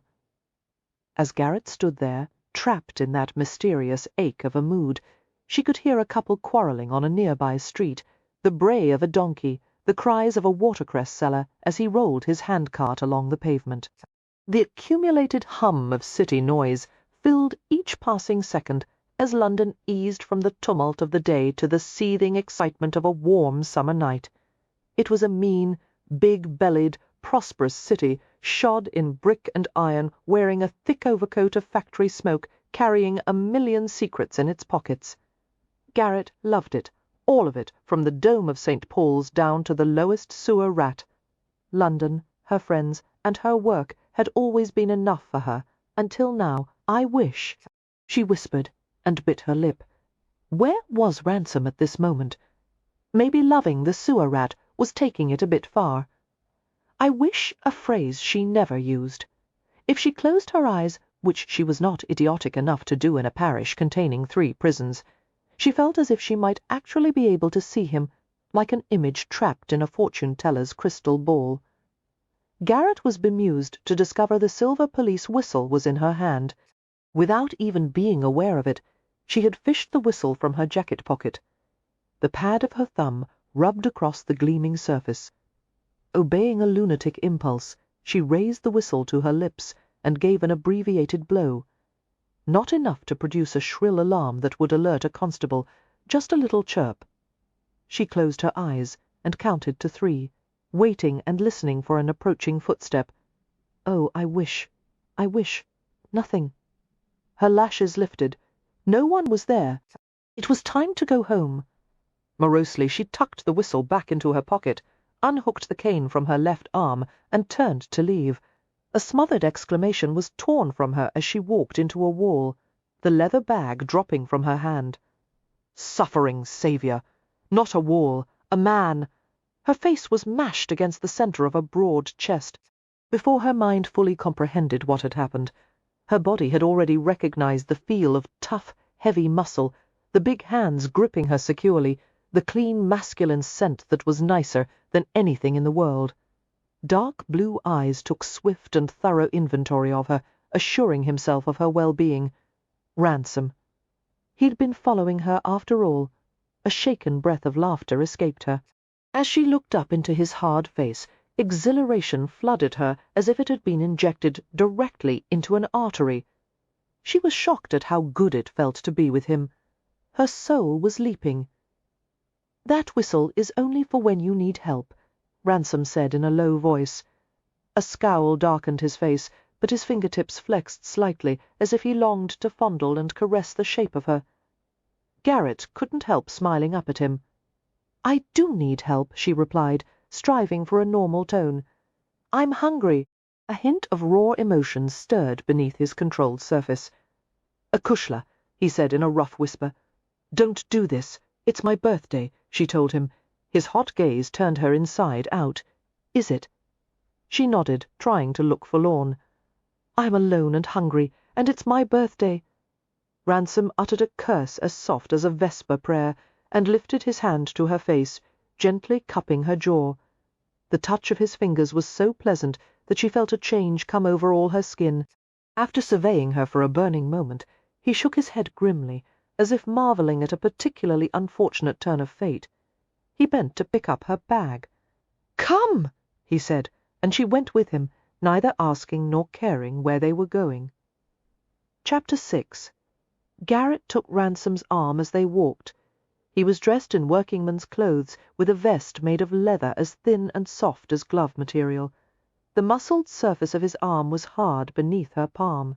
He guided her through streets lined with rows of serried buildings. They passed beer shops, a public house, a chandler's shop, and a store selling second-hand clothes. The street became increasingly populated with sailors and jolly tars, men in greatcoats, shop-girls, costers, and well-dressed tradesmen's wives. Garrett relaxed her usual vigilance, knowing that not a soul would dare approach her in the company of a big, healthy bruiser who was so obviously at home in the streets. In fact, he was the one who made other people fearful, which reminded her about the jail break-in. "I needn't ask what you've been doing since we last met," she said, "since I read an account of your latest exploit in the Police Gazette." "What exploit?" "Breaking into the holding jail," she chided. "Attacking those 3 soldiers. It was very wrong of you, and quite unnecessary. I didn't attack them. There was a bit of a scuffle at first, but that was only to get their attention while I spent a few minutes blistering their ears. You broke in to scold them? She asked skeptically. I made it clear that any man who tries to harm you will have me beating hell's torment on him. And if I ever found out they attacked another woman, I told them I'd— He broke off, apparently thinking better of what he'd been about to say. Well, I made them afraid to do it again. And that's why you were described as an unknown offender. Because they were too terrified to identify you. I'm good at scaring people, he said.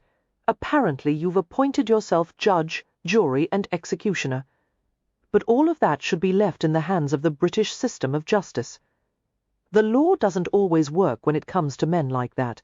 All they understand is fear and retaliation. Ransom paused. If I had a conscience, it wouldn't be troubled over those bastards.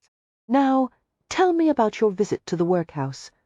As they walked, Garrett told him about the patients she'd seen in the infirmary and her worries about the poor conditions of the place.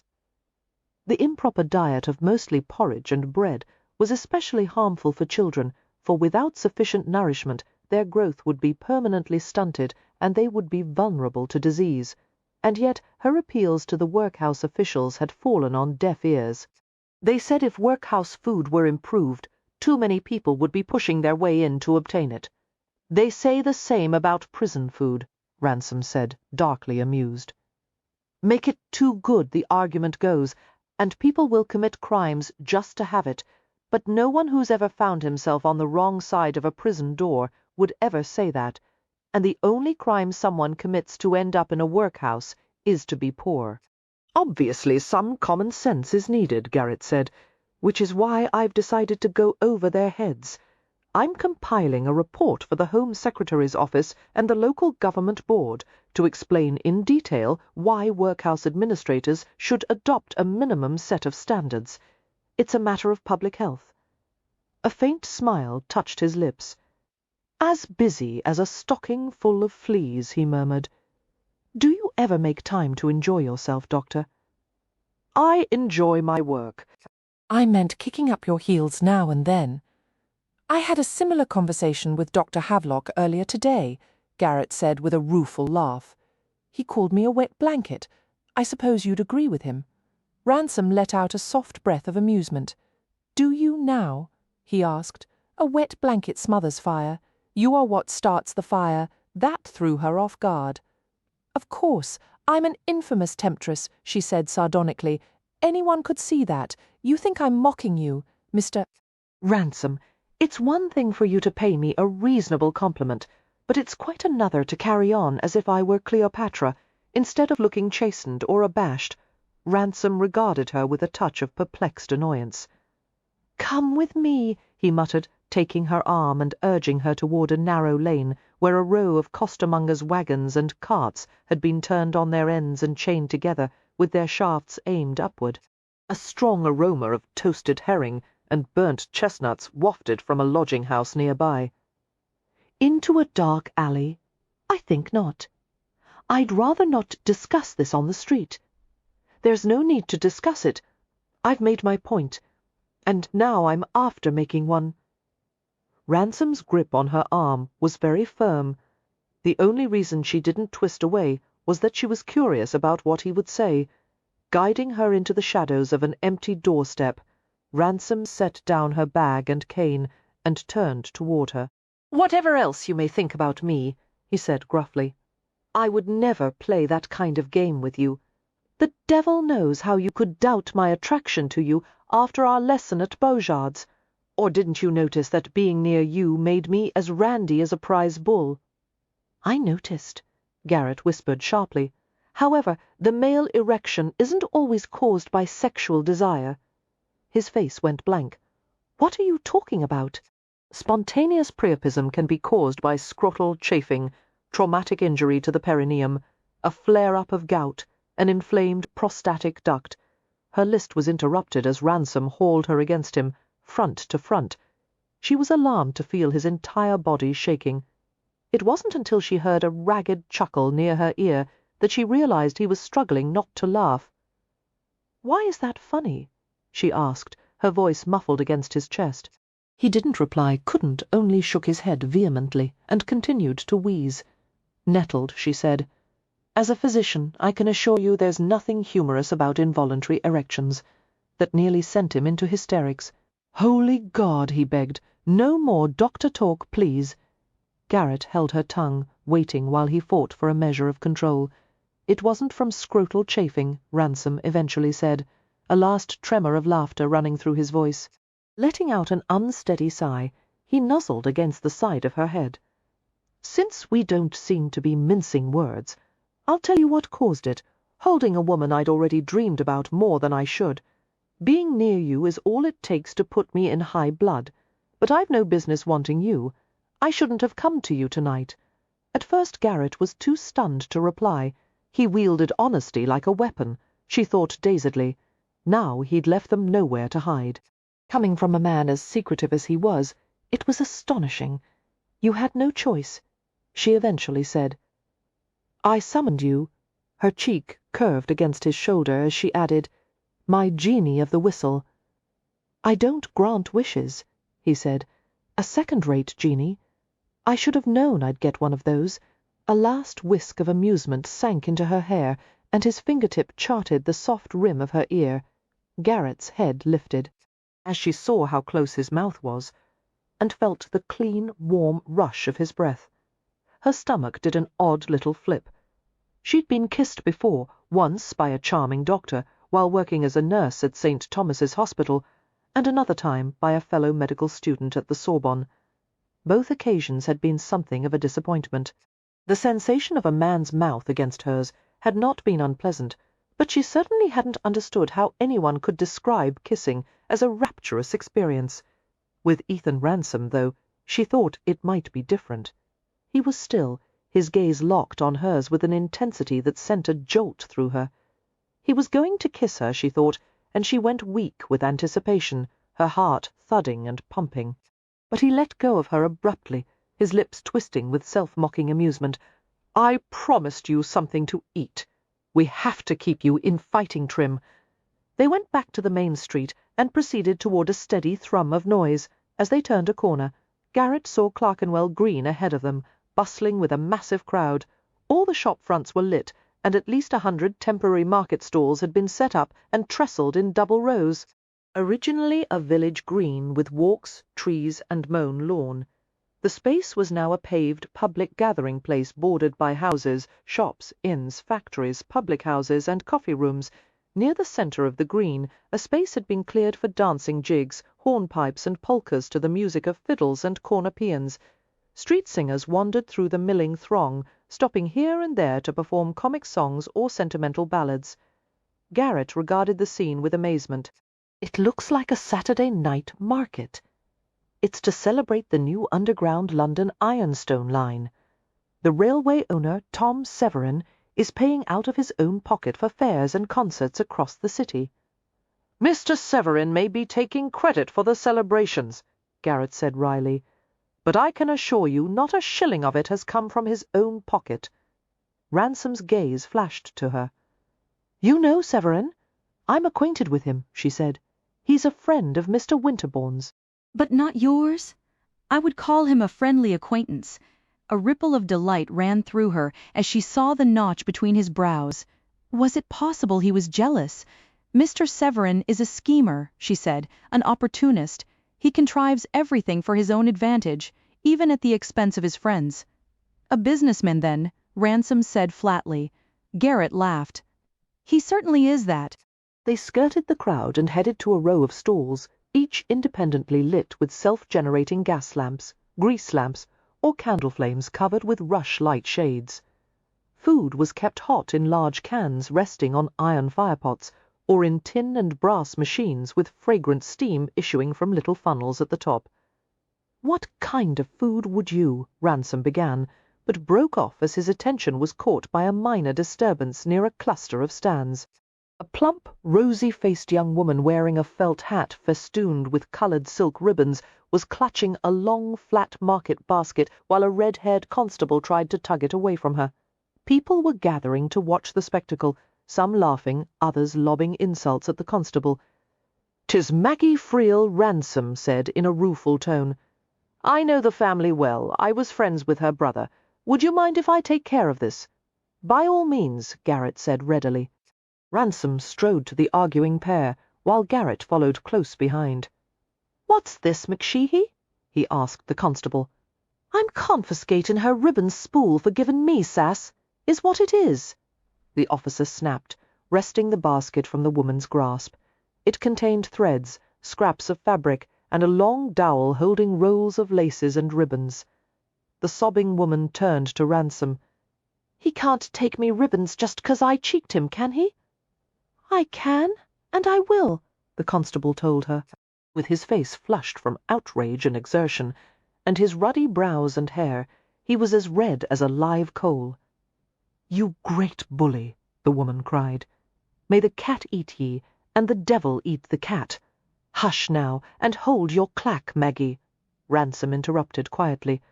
"Colleen, would it harm you to speak more kindly to a man who's charged with keeping the peace?" As she made to reply, he raised his hand in a staying gesture and turned to the constable, his voice lowering. "Bill, you know selling those ribbons is her livelihood. Taking them from her is the same as taking bread from her mouth. Have a heart, man. She called me a disparaging name one time too many." "Bandy Shanks?" Maggie taunted. "Ye mean that one?" The constable's eyes narrowed. "Maggie!" Ransom warned softly, sending the woman a meaningful glance. "Stop cheeking the poor man. If I were you, I'd make peace and offer him a length of ribbon for his sweetheart." "I have no sweetheart," the constable muttered. "'Tis shocked I am," Maggie said acidly. Ransom chucked her beneath the chin with a gentle forefinger. Heaving a sigh, Maggie turned to the constable. "Oh, fie, I'll give ye a riband, then." "What would I do with it?" McSheehy asked with a frown. "Are ye daft?" she demanded. "D'ye know nothing about sweethearting? Give it to a girl ye fancy, and say it flatters her eyes." Grudgingly, the policeman handed the basket back to her. "Slan?" "Eatan," Maggie said, as she began measuring out a length from the spool. As Ransom drew Garrett away with him, she asked, "What did she say to you?" "The Irish are superstitious about using the word goodbye. Instead we say slan, which means go in safety. And the other word?" "I Tan. What does that mean?" "Eatan is how the Irish say my name." Garrett thought the 3 syllables were lovely, with a musical lilt. "I like that," she said gently. "But your last name?" "Ransom. That's English, isn't it?" "There have been Ransoms in Westmeath for over 300 years. Don't make me prove I'm Irish in public. Lass, it would prove embarrassing to us both." "No need," she assured him, a grin crossing her face. His free hand slid to the small of her back as they walked. "Have you been to Clerkenwell Green before?" "Not for a long time." Garrett nodded toward a tidy church with a single tower and spire set on a hilly rise above the green. "That's St. James, isn't it?" "Aye. And over there stands Canonbury House, where the Lord Mayor lived with his daughter Elizabeth long ago." Ransom pointed toward a manor in the distance. When he found out Elizabeth had fallen in love with young Lord Compton, he forbade her to marry and shut her in the tower. But Compton managed to sneak her out of the house and carry her off in a baker's basket, and they wed soon after. "How could she fit inside?" Garrett asked skeptically. "A baker's basket used to be large enough for a man to carry on his back. I still can't picture it. 'Twould be an easy matter if she were like you." His glinting gaze slid over her slim form as he added, "Pocket size." Unaccustomed to being teased, Garrett laughed and turned pink as they made their way past stalls and carts. Garrett heard a variety of accents: Irish, Welsh, Italian, and French. Ransom knew many of the hawkers and peddlers, and bantered back and forth with them, exchanging friendly insults. More than once Garrett was slyly warned about keeping company with yon supple-tongued rascal or that pretty-faced vagabone, and was offered no end of advice about how to bring such a troublesome young man to heel. The variety of wares was staggering: stacks of brown haddock fried in batter, pea soup crowded with chunks of salt pork, smoking hot potatoes split and doused with butter, oysters roasted in the shell, pickled whelks, and egg-sized suet dumplings heaped in wide, shallow bowls. Meat pasties had been made in half-circle shapes convenient for hand-carrying, dried red Savoy and polony sausages, cured tongue, and cuts of ham seamed with white fat were made into sandwiches called trotters. Farther along the rows there was an abundance of sweets, puddings, pastries, buns crossed with fat white lines of sugar, citron cakes, chewy gingerbread nuts dabbed with crackled icing, and tarts made with currants, gooseberries, rhubarb, or cherries. Ransom guided Garrett from one stand to the next, buying whatever caught her interest, a paper cone filled with hot green peas and bacon, and a nugget of plum dough.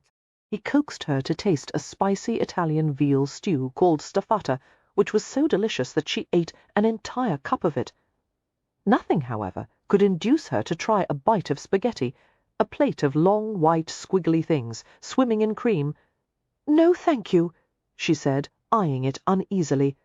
"It's like macaroni," Ransom insisted, "only cut into cords instead of tubes." Garrett shrank from the sight of the unfamiliar food. "It looks like worms." "It's not worms. It's made of flour and eggs." Have a taste. "No, I can't. I truly can't." Garrett blanched as she watched him twirl a long strand around the fork tines. "Dear God, please don't eat it in front of me." Ransom was laughing. "Are you so squeamish? And you a doctor?" Take it away, she begged. He shook his head with a rueful grin. "Wait here." After handing the tin plate to a pair of boys standing near the stall, he paused to purchase something else. He returned and gave her a beverage in a brown glass bottle. "Ginger beer?" She guessed. Bracchetto rosso. Garrett took a tentative swallow and gave a little hum of appreciation at the taste of sweet red wine. She continued to drink from the bottle as they walked along the edge of the crowd that had gathered in the center of the green. "What is everyone waiting for?" she asked. "You'll find out soon." Ransom led her to the west side, where the imposing Sessions House loomed, its classical pediment supported by gigantic columns. "My former headmistress, Miss Primrose, would be appalled if she could see me," Garrett commented with a grin. "She always said that eating in the street was evidence of low breeding." "Where did you go to school?" "In Highgate. My Aunt Maria paid for my tuition at an experimental boarding school. They taught girls the same subjects taught to boys: mathematics, Latin, and science." "So that's how the trouble started," Ransom said. "No one told you that girls can't learn science." Garrett laughed. "As a matter of fact, my father's entire family said that. They were outraged by the idea of sending me to such a place. My grandmother said education would strain the female mind so severely I would be left mentally and physically enfeebled for the rest of my life. Not only that, my future children would be debilitated as well, but Aunt Maria persisted. Bless her. My father eventually went along with the plan, mostly because I'd reached the age of 10, and he didn't know what to do with me." They came to the Sessions House, and Ransom drew her into a sheltered space between a gigantic column and the grand flight of stone stairs. It was cool and dark, and slightly dank with the scents of stone and rust. After setting down the doctor's bag and cane, Ransom turned to face her, his gaze steady and interested. "Did you like boarding school?" "I did. I was grateful to be given a real education. It changed my life." Garrett set her back against the staircase wall and took another swallow of wine before continuing pensively. Of course, living at boarding school wasn't the same as having a family. The students were discouraged from forming attachments to the teachers. If we were distressed or sad, we kept it to ourselves and tried to stay busy. Miss Primrose wanted us to learn endurance and self-reliance. She paused, her teeth catching lightly at her lower lip. "Sometimes, I think. Perhaps I may have taken those lessons too much to heart." "Why do you say that?" Ransom leaned a shoulder against the wall as he looked down at her, his big, sheltering form very close. Garrett was chagrined to realize how much she'd been talking. "I'm being tiresome, babbling on and on about my childhood. Let's change the subject." How do you? "I like the subject," Ransom interrupted, his voice lowering to a velvety pitch. "Tell me what you were going to say." Garrett drank again to bolster her nerve before replying. "It's only that I tend to keep others at a distance. Even with a good friend like Lady Helen, I hold back things that I know would shock or distress her. My work the way it's shaped me, and perhaps having lost a mother.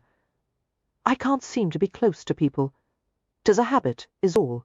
The glow of a street lamp found sapphire gleams in the depths of his eyes. "Some day you'll trust someone enough to let down your guard, and then there will be no holding back." They were interrupted as a young girl walked along the pavement in front of the Sessions House, calling, "Flowers! Fresh-cut flowers!" She stopped in front of them. "Posy for the lady, sir." Ransom turned to the girl, who wore a colourful scarf over her long dark hair and a patchwork apron over her black dress. She carried a flat basket filled with posies, their stems wrapped with bits of coloured ribbon.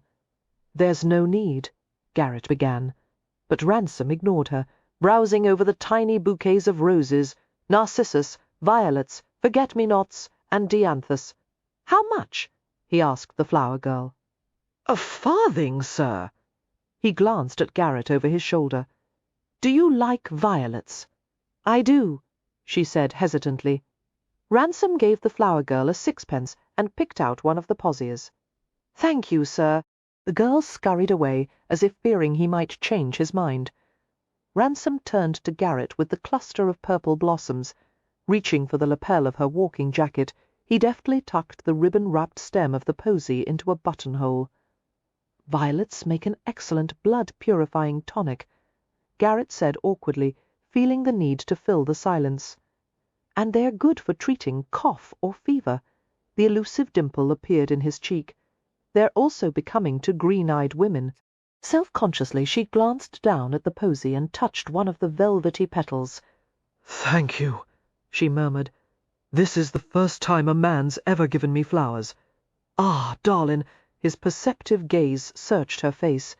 "Do you intimidate men so badly, then?" "I do. I'm horrid," Garrett confessed, and a mischievous laugh broke out. "I'm independent and opinionated, and I love telling people what to do. I have no feminine delicacy. My occupation either offends or frightens men, or sometimes both." She shrugged and smiled. "So I've never been given so much as a single dandelion, but it's been worth it to live as I choose." Ransom stared at her as if spellbound. "A queen you are," he said softly. "I could travel the world the rest of my life and not find another woman with half your ways." Garrett's knees seemed to have turned into isinglass.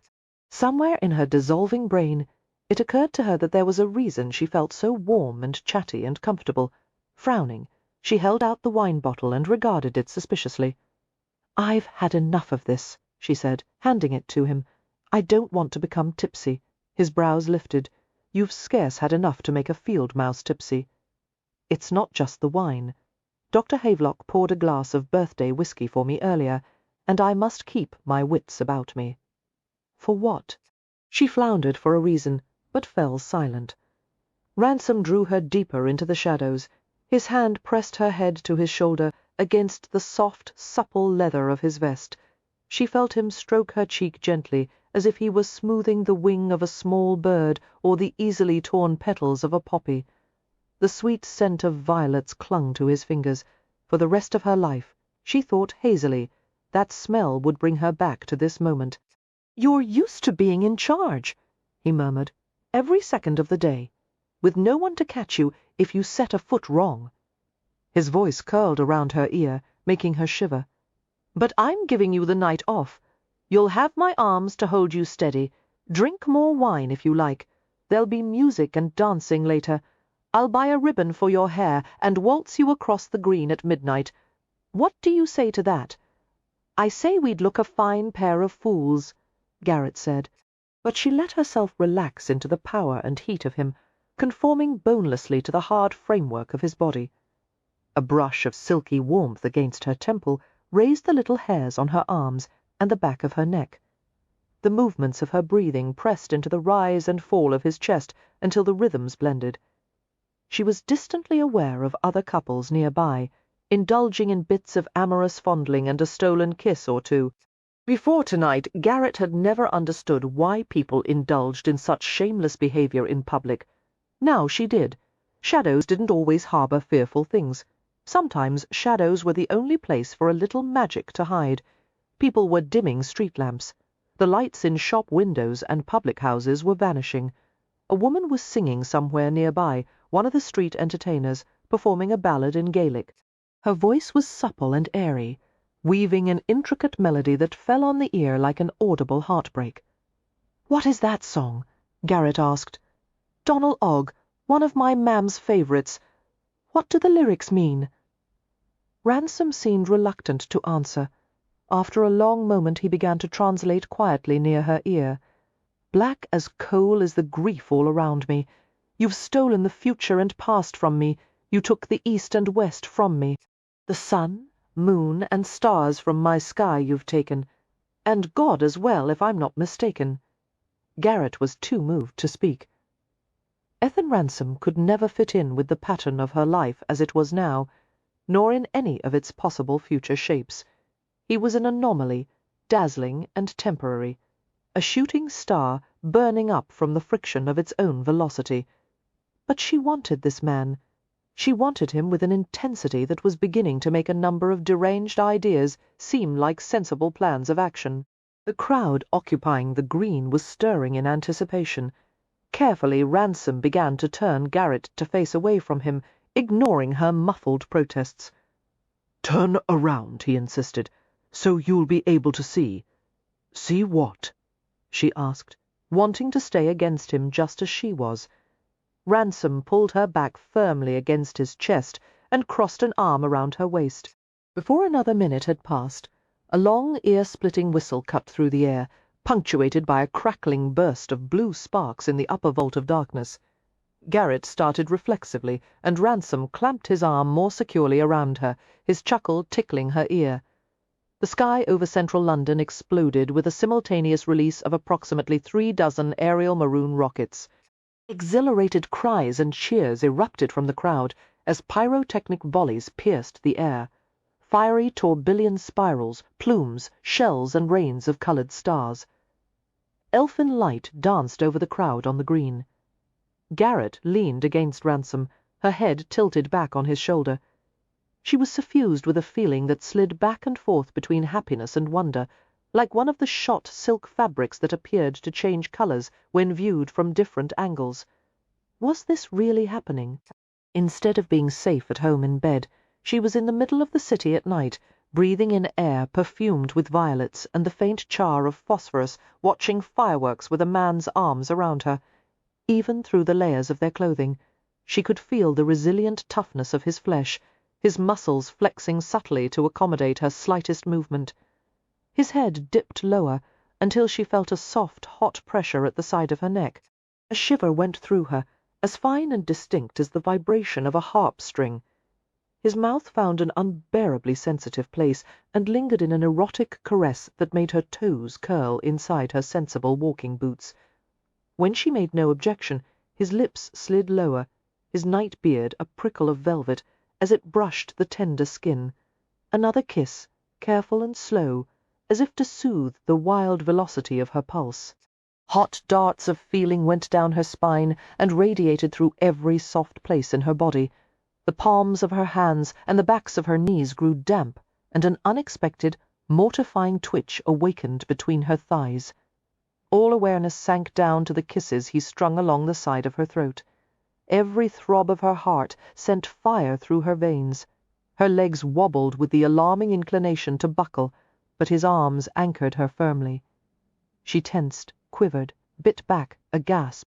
Eventually his head lifted, and one of his hands went to the front of her throat.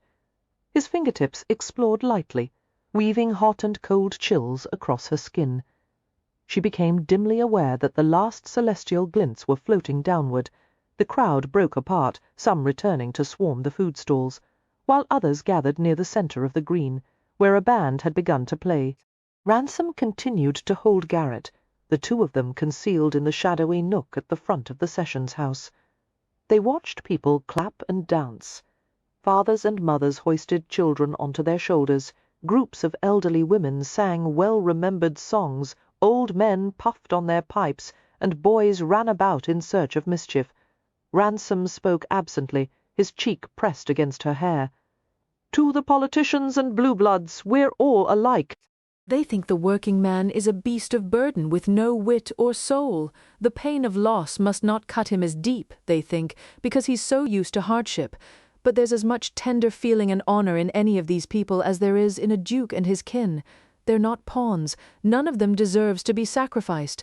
Sacrificed by whom? Garrett asked. Selfish bastards who only give a damn about their own power and profit. She was silent for a moment, wondering if the selfish bastards were men he worked for. Perhaps he was referring to members of Parliament who were against Irish independence. Which side of the Irish question was he on? Did he have sympathy for secret societies such as the one that plotted the Guildhall bombing? It was difficult to believe he would conspire to harm innocent people, especially after what he'd just said. But she couldn't deny that she was too blinded by her own attraction to have any objectivity about who or what he really was. Garrett turned to face him, wondering whether or not she wanted to know the truth about him. "Don't be a coward," she told herself, and looked directly into his eyes. "Ayrton?" She felt the subtle tightening of his grip. "I've heard rumors about you and your work. I don't know what to believe, but don't ask." Ransom's hands dropped away from her. "You'd be a fool to trust any answer I gave you. You would lie to me.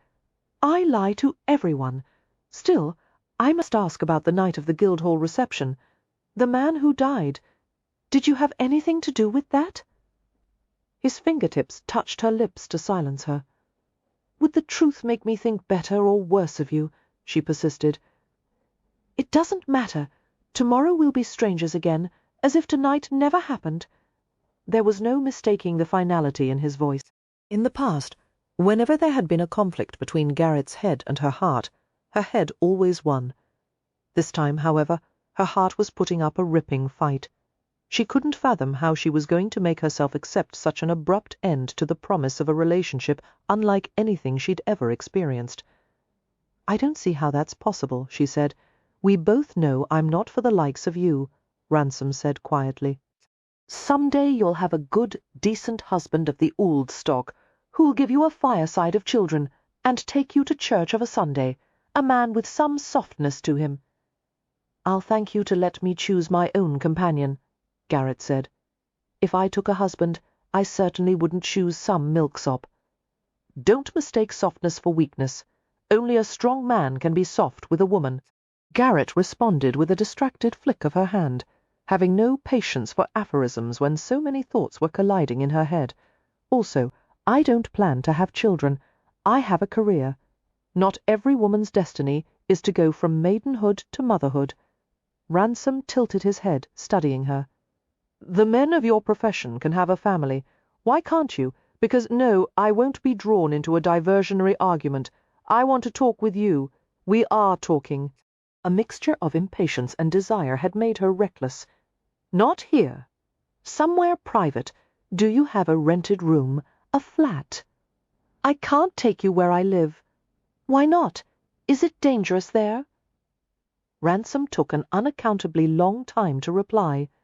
"For you it is." Every inch of Garrett's skin heated in the darkness. She could still feel the places on her neck where he'd kissed, as if his lips had left invisible scorch marks. "That doesn't worry me. It should." Garrett was silent. The air felt tight and thin, as if the oxygen had been pressed out of it. Tonight had turned out to be one of the happiest nights of her life, a gift that had somehow fallen into her hands. She had never bothered much over the question of her own happiness, having been far too busy working toward her goals. She had just become a cliché, a lovelorn woman of spinsterish age falling for a handsome and mysterious stranger. But in time, Ethan Ransom's dark and dangerous allure would probably vanish, and he would seem entirely ordinary to her. A man no different from any other man. As she looked up into his shadowed face, however, she thought, he would never seem ordinary to me, even if he were ordinary. And she heard herself asking, Would you escort me home, please? Chapter 7. No matter the time of day or night, a ride in a hansom cab was a breakneck dash that made conversation impossible. The vehicles typically careened and swayed with violent disregard for the laws of traffic or physics, rounding corners so recklessly one could feel the wheels lifting from the street. However, Garrett Gibson, well versed in the hazards of hansom cabs, was unperturbed. She sat braced in the corner of the seat, stoically observing the passing scenery. Ethan stole covert glances at her, unable to interpret her mood. She'd turned quiet after he'd refused to answer her question about the night of the Guildhall reception. He guessed that she was beginning to grasp how unsavoury a character he was, and had come to her senses. Good. From now on she would want him to stay away from her. If there was one thing this night had made clear, it was exactly how great a danger Garrett posed for him. He wasn't himself around her, or perhaps the problem was that he was himself. Either way, she was making him unfit for his job at the time he most needed to be dispassionate. The secret to staying alive, another of Jenkins' men, William Gamble, had once said to him, is not giving a damn. It was true. If you started to care, it changed the reactive choices you made, even about small things such as dodging to the left or the right. In his line of work, a man's desire to preserve his own life was usually the thing that doomed him. So far, it had never been a problem for Ethan to remain more or less philosophical about his future. When your number was up, it was up. But lately that necessary dispassion had begun to unravel. He'd caught himself wanting things he knew better than to want. Tonight he'd behaved like a besotted lunatic, flirting and lusting after Garrett Gibson, running to her like a well-trained sheepdog as soon as she'd whistled, accompanying her out in public and watching pyrotechnics with his hands wandering all over her. He'd lost his bloody mind, taking such chances. But how could any man keep his wits around such a woman? Garrett had bewitched him like a love charm on a May morning. She was at once respectable and subversive, worldly and innocent. Hearing her say involuntary erection in that crisp, ladylike voice had been the high point of his year.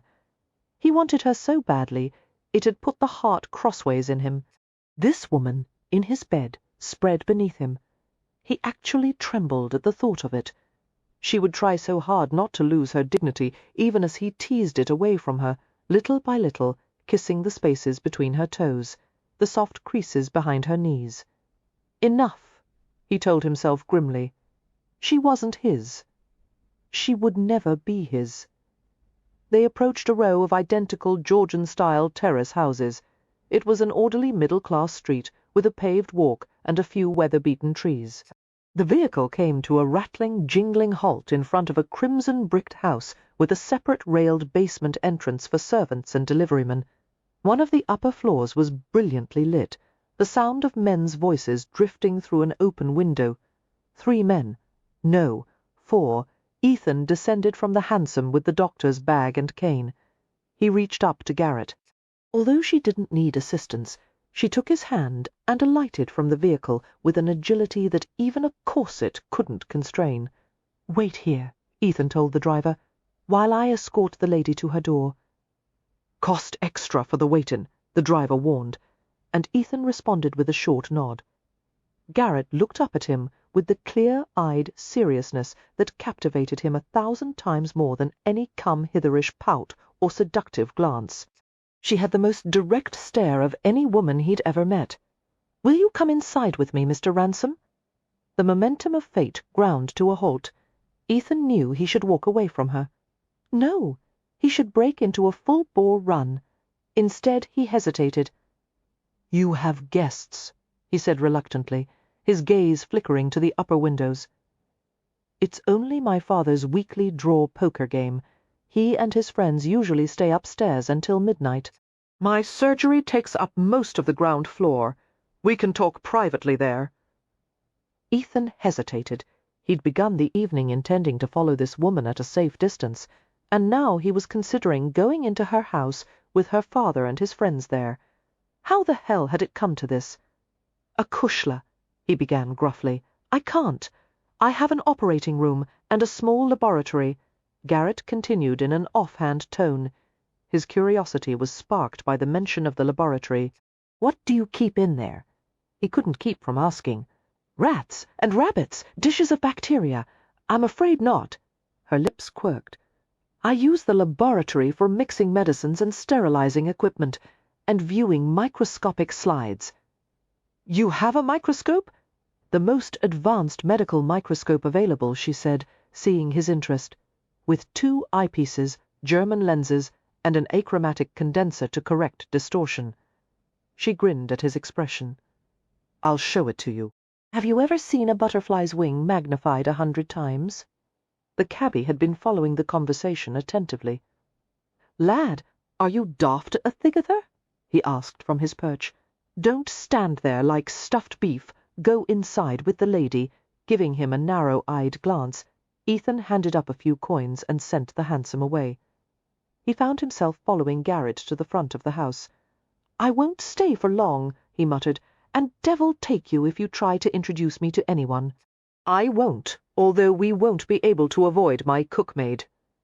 As Garrett fished a key from the pocket of her walking jacket, Ethan ran an assessing glance over the front door. A brass plate emblazoned with the name Dr. G. Gibson had been affixed to one of the upper panels. His gaze slid lower, and he was almost startled by the sight of an iron rim-mounted box lock beside the door-handle. He hadn't seen a design that ancient since he'd apprenticed for the prison locksmith. "Wait," he said before Garrett unlocked the door. Frowning, he handed her the bag and cane, and lowered to his haunches to have a better look. The primitive lock was laughably inadequate for a street door, and had probably been installed when the house had first been built. "This is an old-fashioned warded lock," he said incredulously. "Yes, a good stout one," Garrett said, sounding pleased. "No, there's nothing good about it. It doesn't even have tumblers. You might as well not have a lock." Appalled, Ethan continued to examine the ancient contraption. "Why hasn't your father done anything about this? He should know better. We had no problem with it. Only by the grace of God—" Ethan became more agitated by the second as he realized she went to sleep every night with nothing but a crude rattletrap lock between her and the entire criminal population of London. His heart began to beat fast with anxiety.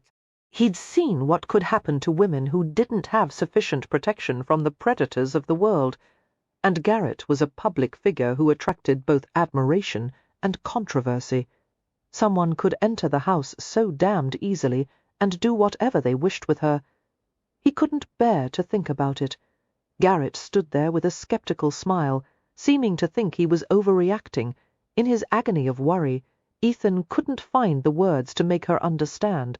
Still crouching in front of the door, he gestured toward Garrett's tiny hat, which was little more than a flattened velvet circle decorated with a twist of ribbon and a knot of small feathers. "Give me that." Her eyebrows lifted. "My hat." "Your hat-pin." He waited with his hand extended upward. Looking mystified, Garrett extracted the long pin that attached the hat to her coiffure. It was topped with a small brass medallion. Taking the pin, Ethan bent the blunted needle tip into a 45-degree angle. He inserted it into the lock and twisted deftly. 5 seconds later, the warded lock clicked open. After withdrawing the makeshift pick, he rose to his feet and gave it back to her. "I believe you unlocked that door more quickly with a hatpin than I could with my key," Garrett exclaimed, regarding the bent hatpin with a slight frown. "How skilled you are! That's not the point. Any clumsy half-wit of a burglar could do what I just did." "Oh!" Her lips pursed thoughtfully. "Perhaps I should invest in a new lock." "I? One that was made this century." To his exasperation, Garrett didn't appear alarmed in the least. Her eyes crinkled at the corners. "You're very kind to be concerned for my safety, but my father is a former constable."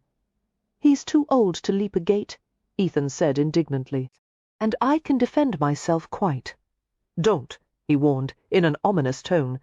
Certain he would explode if she gave him another of her confident little speeches about how well she could look after herself, and how indestructible she was, and how she had nothing to fear from anyone because she knew how to twirl a cane. "You need to change the lock right away, and take down that brass plate on the door." "Why?" "Your name is on it." "But all doctors have these," she protested. "If I removed it, my patients couldn't find me. Why don't you just paste an advertisement on your door saying defenseless woman with free pharmaceutical supplies?" Before she could reply, he continued, "Why aren't there iron window guards on the basement and ground floor levels?" "Because I'm trying to attract patients," she said, "not scare them away." Ethan rubbed the lower part of his jaw, brooding. "Strangers coming and going," he muttered, "with nothing to stop them from doing as they please. What if you let a lunatic in here? Lunatics need health care too," Garrett said reasonably. He gave her a speaking glance. "Do the windows have sash locks at least?" "I think some of them do," she said vaguely. At his quiet curse, she said in a soothing tone, "You really mustn't worry. It's not as if we're keeping the crown jewels in here." "You're the jewel," he said gruffly. Garrett stared at him with wide, unblinking eyes, while the moment turned awkwardly intimate. No one in Ethan's adult life had ever truly known him, not even Jenkin, but as he stood there on Garrett Gibson's doorstep, caught in her searching gaze, he realized he could hide nothing from her. Everything he felt was there for her to read, hell and damnation. "Come inside," Garrett said gently. Ethan followed her, worried about what else he might do or say. After closing the door, he stood in the entranceway with his cap in hand and watched, fascinated as she removed her gloves with little tugs at the fingertips. Her beautiful hands emerged from the dyed kid leather, her fingers slender and elegantly precise, like a watchmaker's tools. The sound of footsteps heralded the approach of someone from the basement level. A mob-capped and white-aproned woman appeared, plump and buxom, with ruddy cheeks and lively brown eyes. "Even and Dr. Gibson," she said, taking Garrett's gloves and hat. "You're home late tonight." She glanced in Ethan's direction, and her eyes widened. "Sir," she said breathlessly, and bobbed a curtsy. "May I take your cap?" Ethan responded with a shake of his head. "I'll be leaving soon. This man is a patient," Garrett told the cookmaid, removing the posy of violets from the buttonhole of her walking jacket before handing the garment to her. "I've brought him here for a consultation. Please see that we're not disturbed." "Consultation for what?" the maid asked slyly, her gaze travelling from Ethan's head to his toes and back up again. "'E don't look all that peaked to me." Garrett's brows lowered. "You know better than to comment on a patient's appearance." Leaning toward her, the cookmaid said in a stage whisper, "I meant to say, I 'opes you can do something for this poor, sickly wreck of a man." "That will be all, Eliza," Garrett said firmly. "You may go." Amused by the cookmaid's impudence, Ethan studied the floor and fought to suppress a smile. After Eliza had gone back downstairs, Garrett said with chagrin, "She's not usually so impertinent." "No, never mind, she is." She led him to the open room at the right of the entranceway. "This is the waiting area for patients and their families."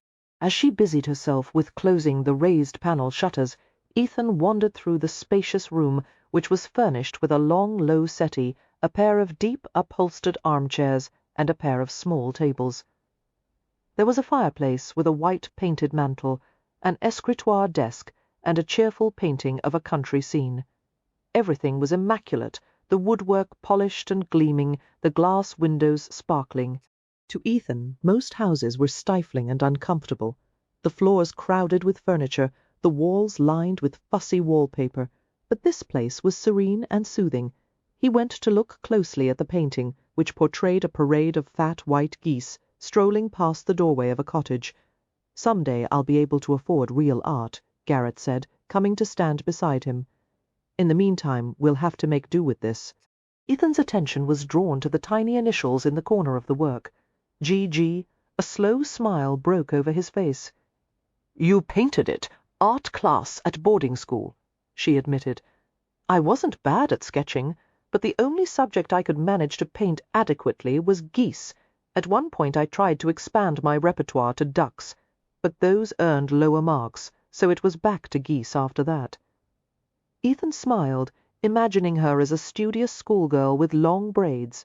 The light of a glass globe parlor lamp slid across the tidy, pinned-up weight of her hair, bringing out gleams of red and gold. He'd never seen anything like her skin, fine and poreless, with a faint glow like a blush-coloured garden rose. "What gave you the idea to paint geese in the first place?" he asked. "There was a goose pond across from the school," Garrett said, staring absently at the picture. "Sometimes I saw Miss Primrose at the front windows, watching with binoculars. One day I dared to ask her what she found so interesting about geese, and she told me they had a capacity for attachment and grief that rivaled humans. They mated for life, she said. If a goose was injured, the gander would stay with her even if the rest of the flock was flying south. When one of a mated pair died, the other would lose its appetite and go off to mourn in solitude." Her slim shoulders hitched in a shrug.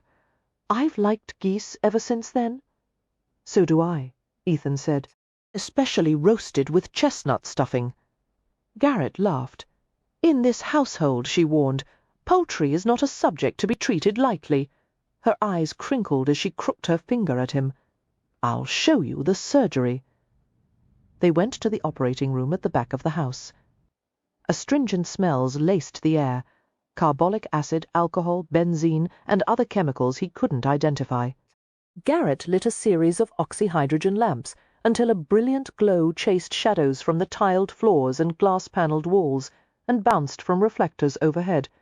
An operating table built on a cabinet base occupied the center of the room. In the corner, a metal stand sprouted arms with reflective mirrors affixed to rack movements and ball pivots, the whole of it resembling a mechanical octopus. "I use the methods developed by Sir Joseph Lister," Garrett said, glancing around the room with pride. "I attended a class he taught at the Sorbonne and assisted in some of his operations.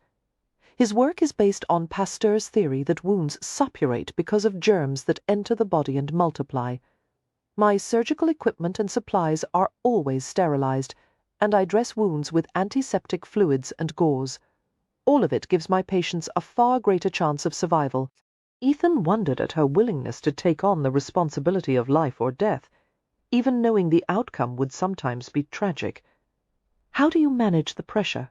he asked quietly. "One becomes used to it, and there are times when the risk and the nerves help me to perform at a level I didn't know I could reach." "I understand," he murmured. "Yes, I'm sure you do." Their gazes met and a flush of warmth swept over him. She was so beautiful, with those upward slanting cheekbones balancing the strength of her jawline, and the softly erotic curves of her mouth.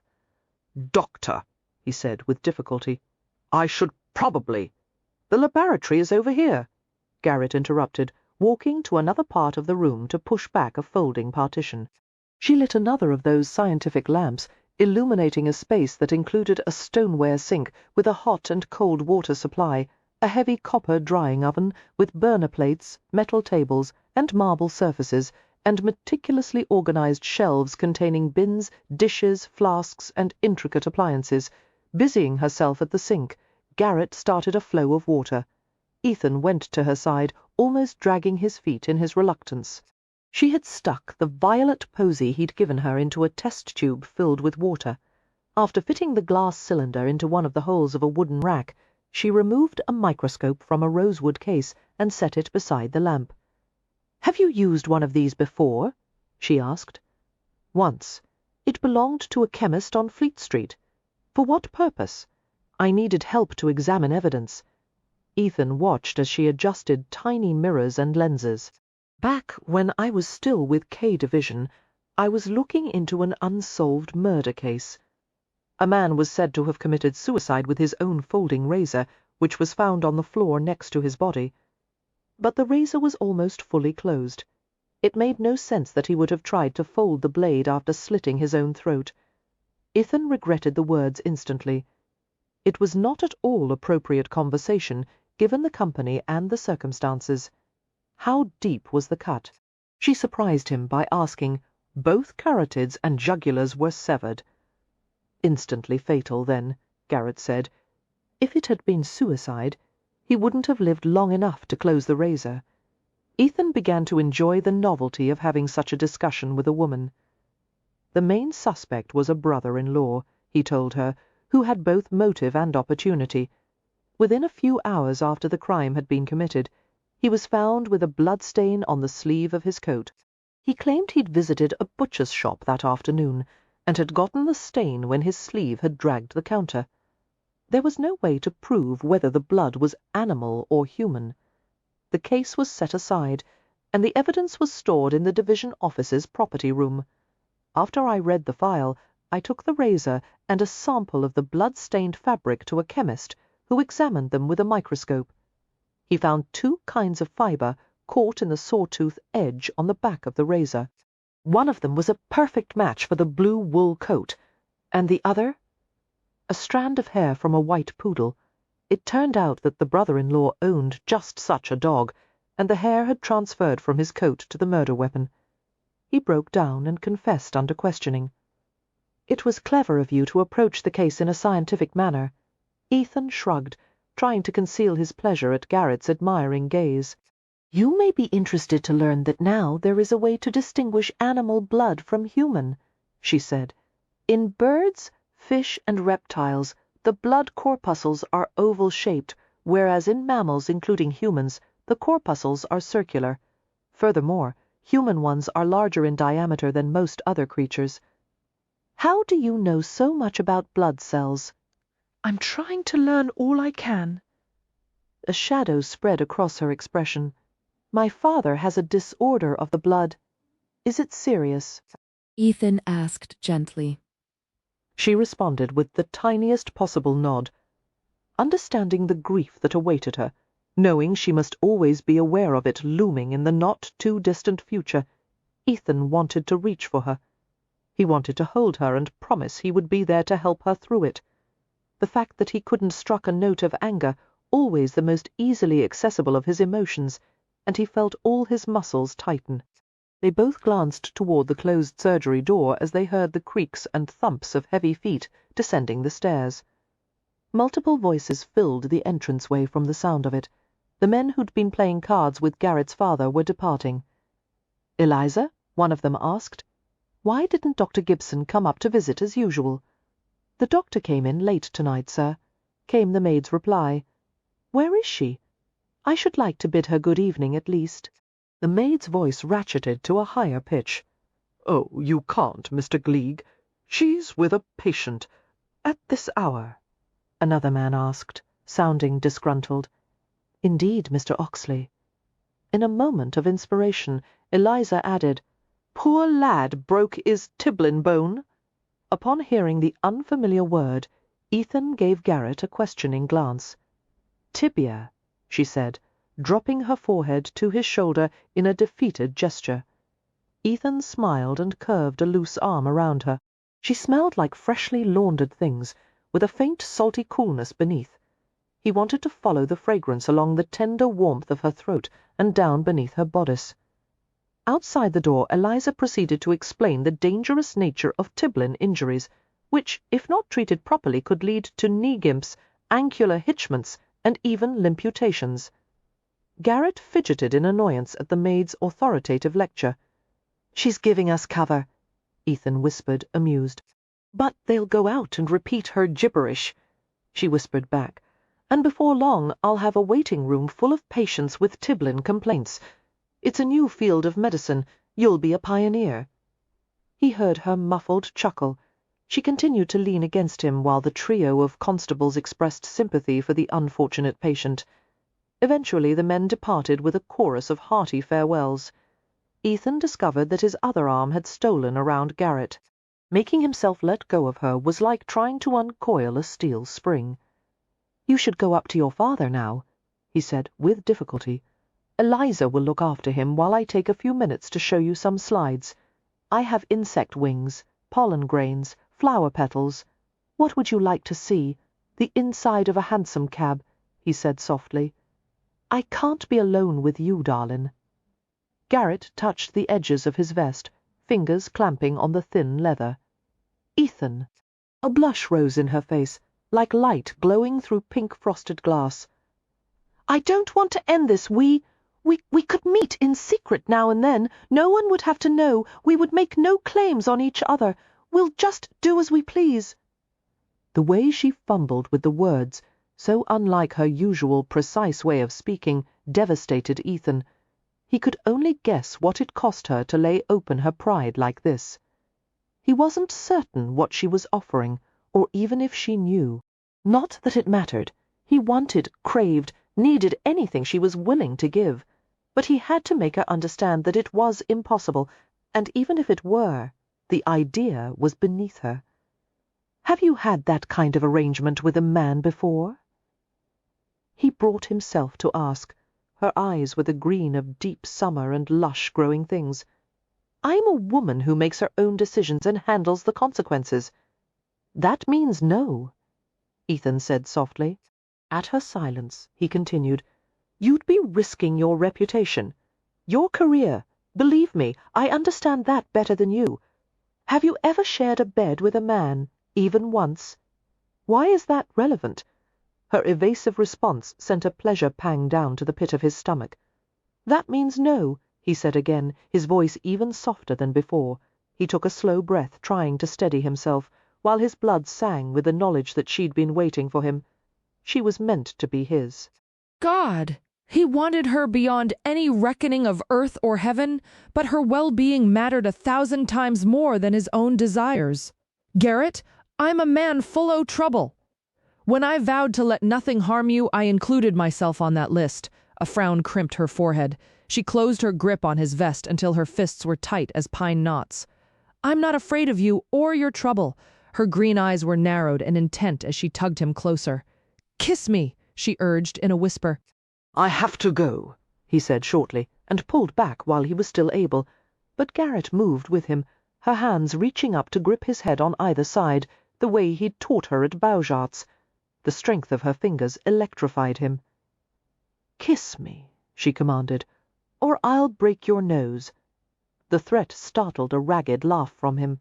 He shook his head as he looked at her, this fearsomely capable woman who loved geese and was afraid of spaghetti, and could either wield a scalpel in a complex surgical procedure or use it as a throwing knife.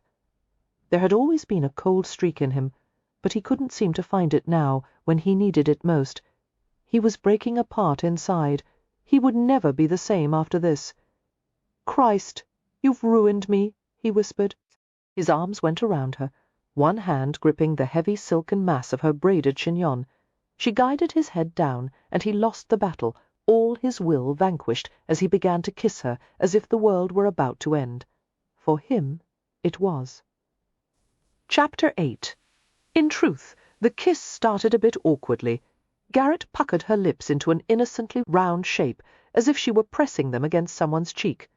Had Ethan not been so inflamed, he would have smiled. He brushed his mouth over the gathered circle of her lips, playing softly, coaxing without words. Like this, nudging at her lips until she parted them hesitantly. All the hungering minutes of his life, the years of bitter struggle, had led to this moment. The scars his soul had worn like armor were dissolving at her touch.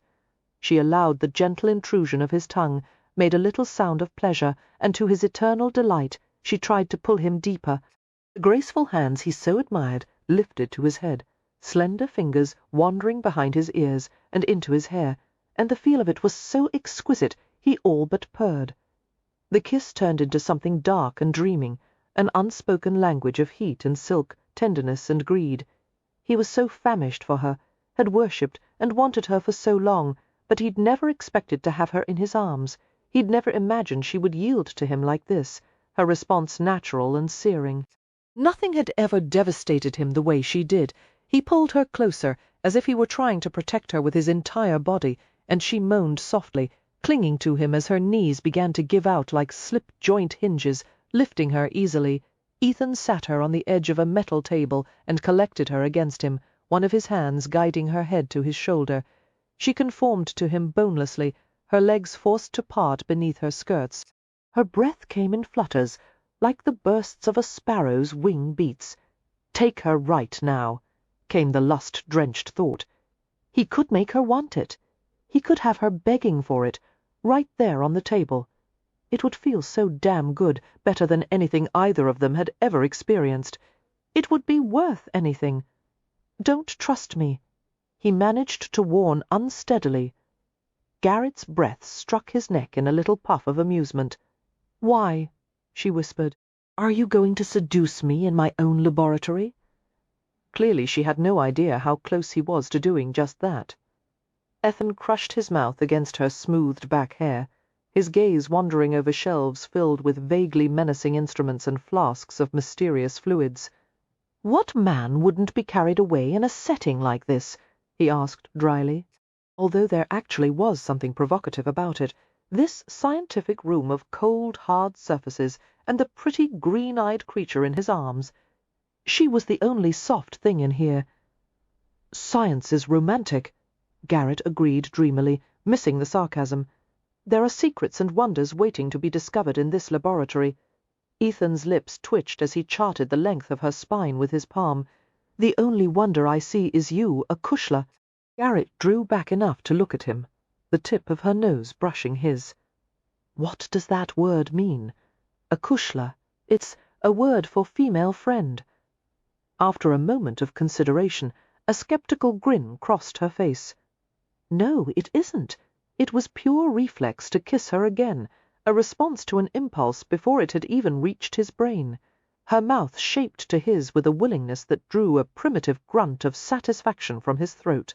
He felt the innocent tightening of her thighs against his hips, and his groin pumped with heat. Ethan damned himself as his fingers went to the buttons of her basque. Just a few minutes more, and he would live on it to the end of his days. The front of her bodice fell open to reveal a chemise fastened with a tiny silk bow and a simple white corset with elastic panels, the kind women wore for riding or exercise. With great care he untied the little bow and ran his forefinger inside the loosened chemise. As the back of his knuckle brushed her breast, a rush of intense excitement made it difficult to breathe. He eased the fine white cotton down to reveal a soft pink nipple peeking over the molded corset edge. He bent over her, compelling her to lean back on his arm, and slipped his fingers beneath the boned fabric to lift the firm, silky weight of her breast. His head lowered. Taking the rosy tip into his mouth, he tucked it into a stiff bud. She gasped and trembled, her hand gripping his shoulder repeatedly, like a cat kneading her paws. For Ethan, the sexual act had always been a transaction or a weapon. He'd been trained in the arts of seducing anyone, man or woman, into yielding their most closely guarded secrets. He knew endless ways to stimulate, torment, and satisfy, how to make someone mindless with desire. He'd done things and had things done to him that most people would consider beyond decency, but he'd never experienced anything like the intimacy of this moment. He spread a path of slow kisses to her other breast, taking his time, savoring the unbelievable smoothness of her skin.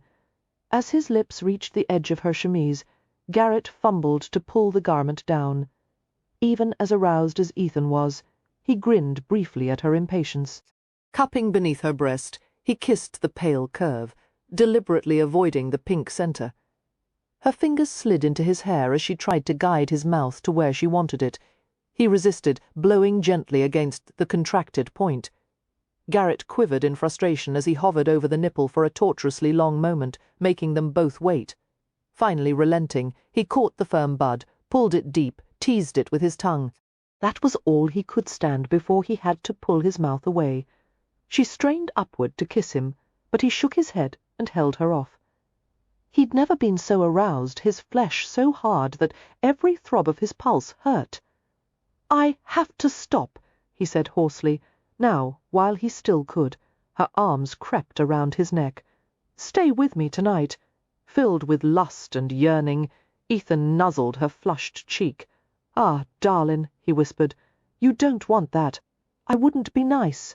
I'd bring you to the edge of wanting, and keep you there till you were cursing and screaming your pleasure for all the neighbors to hear. And after I'd brought you to a long, hard come, I might turn you over my knee for being such a noisy lass. Is that what you want? To spend all night in bed with a big, mean bastard?" Her voice was muffled against his shoulder. "Yes." A laugh stirred in his throat. Her legs dangled from her seated position on the table. White cotton stockings, sensible walking boots. The way she sat with her thighs parted should have made her appear wanton, but instead the posture reminded him of a young tomboy. He couldn't believe she would make herself so vulnerable to him. He leaned forward, his mouth finding hers. She quivered and opened for him, letting him taste her. The finely wrought muscles of her leg tensed as she realized his hand had stolen beneath her skirts and was working up her thigh.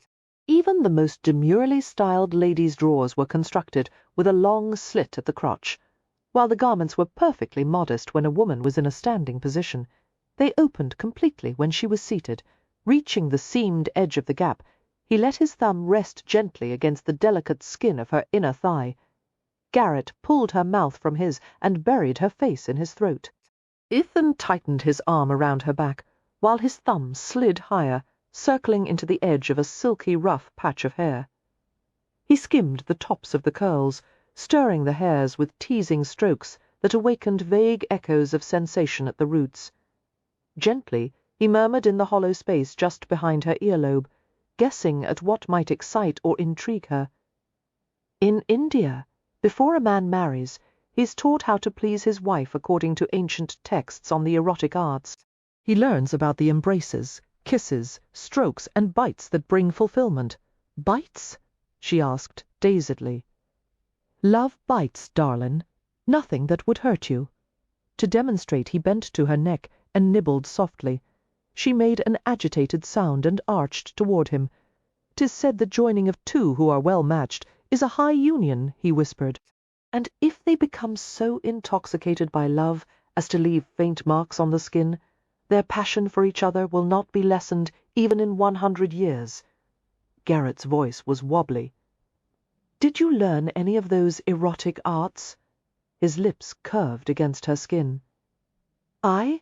But I'm still a novice. I only know 120 positions. 100 and—" She broke off as he let 2 fingers slide gently between the soft lips of her sex, teasing back and forth. After a convulsive swallow, she managed to say, "I doubt that's anatomically possible." His lips grazed the edge of her jaw. "You're the medical expert," he mocked gently. "Who am I to argue?" She squirmed as one of his fingertips wriggled through soft curls and came to rest on an acutely sensitive place. "Who taught you?" she managed to ask. "A woman in Calcutta. I'd never met her before. For the first 2 nights there was no physical contact at all. We sat on bamboo mats on the floor and talked." "About what?" She stared at him with dilated eyes, her flush deepening as he continued to fondle the silky, intricate shape of her. The first night she explained about karma, a word for desire and longing. But it also refers to the well-being of the soul and senses, the appreciation of beauty, art, nature. The second night we talked about pleasures of the body. She said if a man was a true male, he would use the rule of his will to cherish the woman and fulfill her so thoroughly she would have no desire left for another. On the 3rd night she had undressed him and pulled his hand to her body, whispering, "Women, being of a tender nature, want tender beginnings." That had been the most difficult part for Ethan, showing tenderness to her. To anyone, he'd always feared any kind of weakness in himself. But there had been no choice. He had been committed to doing whatever was necessary to become what Jenkin had intended him to be. This was different. This woman owned the sum of him, his tenderness and violence, everything good or bad. His head lowered over hers, and he kissed her for long, luxurious minutes, learning what made her tremble and her breath come fast. All the while he let his fingers tickle and play between her thighs. With his thumb and forefinger he rubbed each fragile inner lip as if releasing perfume from flower petals. She whimpered, her sex nudging upward into his palm. He traced around the swollen bud, close but not touching, and massaged the plump hood just above it. "Oh, please!" Garrett gasped, writhing at the slow torture. He made the circles smaller, his touch spiraling inward until he reached her clitoris and feathered it with a few light strokes. She moaned, her legs closing on his hips. As her pelvis lifted and froze at the brink of release, He withdrew his touch. She clutched his neck almost angrily, trying to haul him closer. "Easy now, darlin'," Ethan said with an uneven laugh, even though he was sweating and aching with his own vicious need. "It won't help you to strangle me." Her brows lowered and her fists slid down to grip his vest. "Why did you stop?" Ethan lowered his forehead to hers. "I was taught that satisfying a woman properly should take at least as long as making dough for bread." Garrett writhed helplessly. "How long is that? You don't know?" he asked, amused. "No, I can't cook. How long does it take?" He let his smiling lips brush her cheek. "If I told you, you'd probably time me." Reaching down to part the tender furrow, he caressed her until he felt a touch of wetness. The feel of that silky feminine elixir, coolness and heat, sent a charge of lust through him. He stroked the entrance to her body and insinuated a fingertip. Feeling the tiny muscles clenching to keep him out, he murmured soft words and crooning sounds. Soothering was the Irishman's word for it, and worked carefully deeper. She went motionless at the feeling of being entered. "Invaded, relax," he whispered, "and I'll be able to reach places that will give you pleasure." Garrett looked up at him with hazy confusion. "What places?" "I've studied reproductive physiology, and there are no." She broke off with a little yelp as he reached up to her breast and gave the nipple a quick double pinch. Her body tightened around his finger in surprised response. As soon as the inner muscles loosened, he searched more deeply and covered her mouth with his. Her legs spread wider beneath the skirts, her body straining toward him. The depths of her body were fluid and snug, working frantically to pull him in. Drawing his thumb through the gloss of feminine moisture, he caressed the intricate shape of her, teasing and swirling, while his finger began a gentle nudging, mimicking the way he wanted to thrust inside her. His cock was excruciatingly full, as hard as stone as it pressed against the metal edge of the table. Delving his other hand beneath her skirts, he played with her, fingertips tapping and pattering softly like raindrops.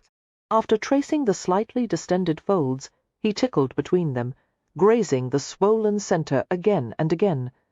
No matter how she tried to hurry him, he was relentless and deliberate, stroking slowly, building her pleasure, torturing himself as well as her. Whimpers climbed in her throat. Opening her mouth with his, he licked at the sounds, relishing the way her body shivered and danced at his touch. She was too far gone now to resist the feeling he was giving her, struggling a little, wanting everything faster, harder, closer, but he went even slower, ruthlessly patient and steady, drawing out the tension. The strong pulses began, her flesh wringing out an intense release, her thighs cinching hard on either side of him. Taking her sharp cry into his mouth, he caressed her, worked her, while her head dropped to his shoulder as if she were too weak to hold it up any longer. She breathed in soft little coos of pleasure and relief, the most delectable sounds he'd ever heard. Eventually Ethan drew his hands away and wrapped his arms around her. "I'd love you night and day, if I could," he whispered. "There'd be no limits for us, no shame, you and me in the dark. That's all I've ever wanted." Carefully he slid a hand between them to cup her breast and kissed it before settling it gently back into the confines of her corset. He did the same with the other side, and began to fasten her bodice. Garrett sat in front of him quietly. When Ethan had finished the last of her buttons, she settled a palm over his heartbeat. "Come back to me," she whispered. "Find a way to see me." Ethan held the slim, relaxed weight of her against his chest and lowered his cheek to her hair. "I can't. You could if you wanted." No, it would have been better to let her think the worst of him, especially after all his reckless indulgence tonight. But he couldn't stand the idea of deceiving her in any way. She was the one person he didn't want to lie to. "Garrett, I'm about to become a marked man. I've betrayed someone who's been a mentor to me. After he finds out, my life won't be worth a farthing." Garrett was silent for a moment, toying with a button on his shirt placket. "You mean Sir Jasper?" "Aye. Does it have anything to do with the night of the Guildhall reception? And the man who died, Mr. Prescott?" It was such a good guess, that Ethan smiled darkly. Given the chance, he thought, she could pry him open like a tin of sweets.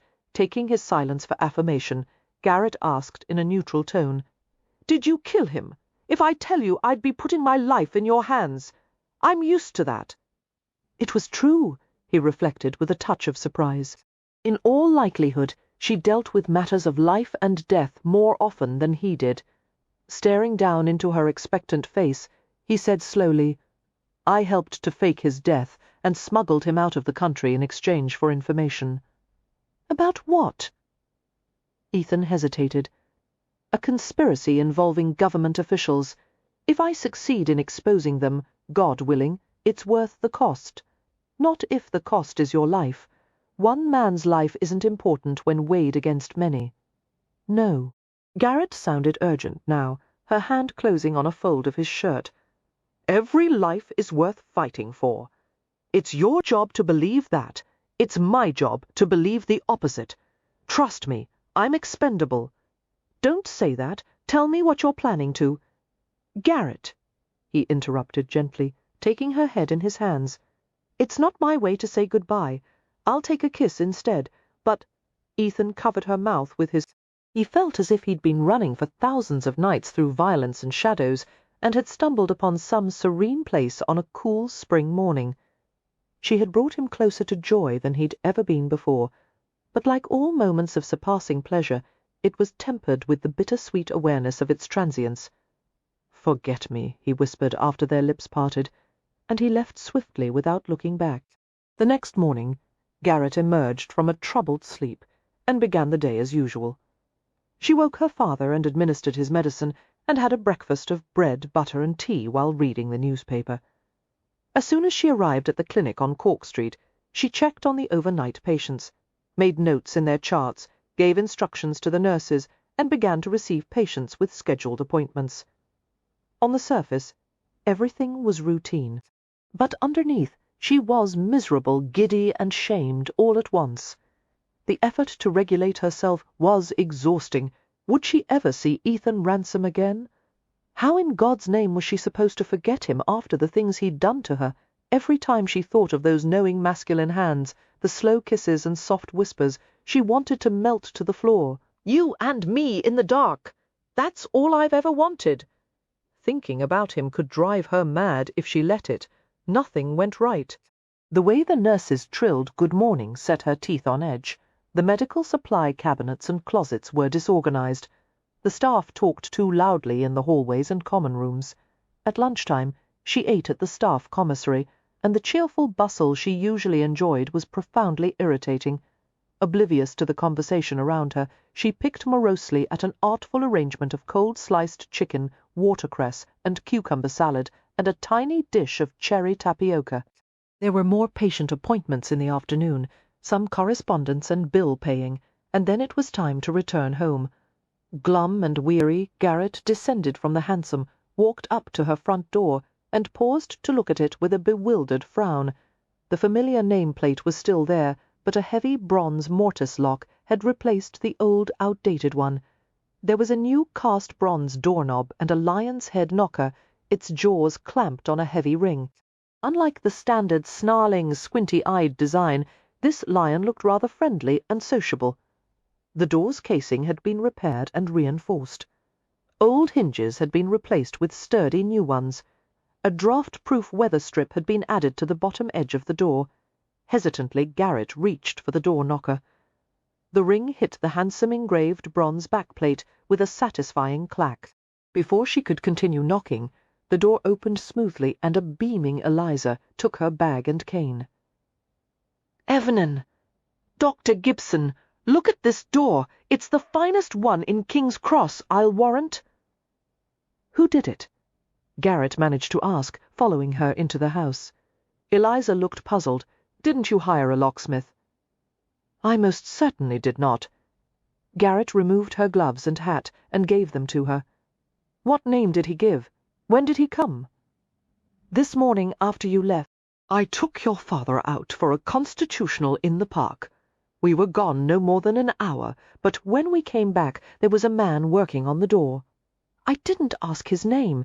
He and Mr. Gibson exchanged a few pleasantries while he was finishing up, then gave us a set of steel keys and left. Was it the man from last night, my patient? No, this one was old, grey-haired and stoop-shouldered. A strange man let himself into the house and changed the lock, and neither you nor my father asked for his name. Garrett asked with an incredulous scowl. Good God, Eliza, he could have robbed us blind. I thought you knew about it, the cookmaid protested, following her into the surgery. Anxiously, Garrett went to see if any of her supplies or equipment were missing. Nothing appeared to have been disturbed.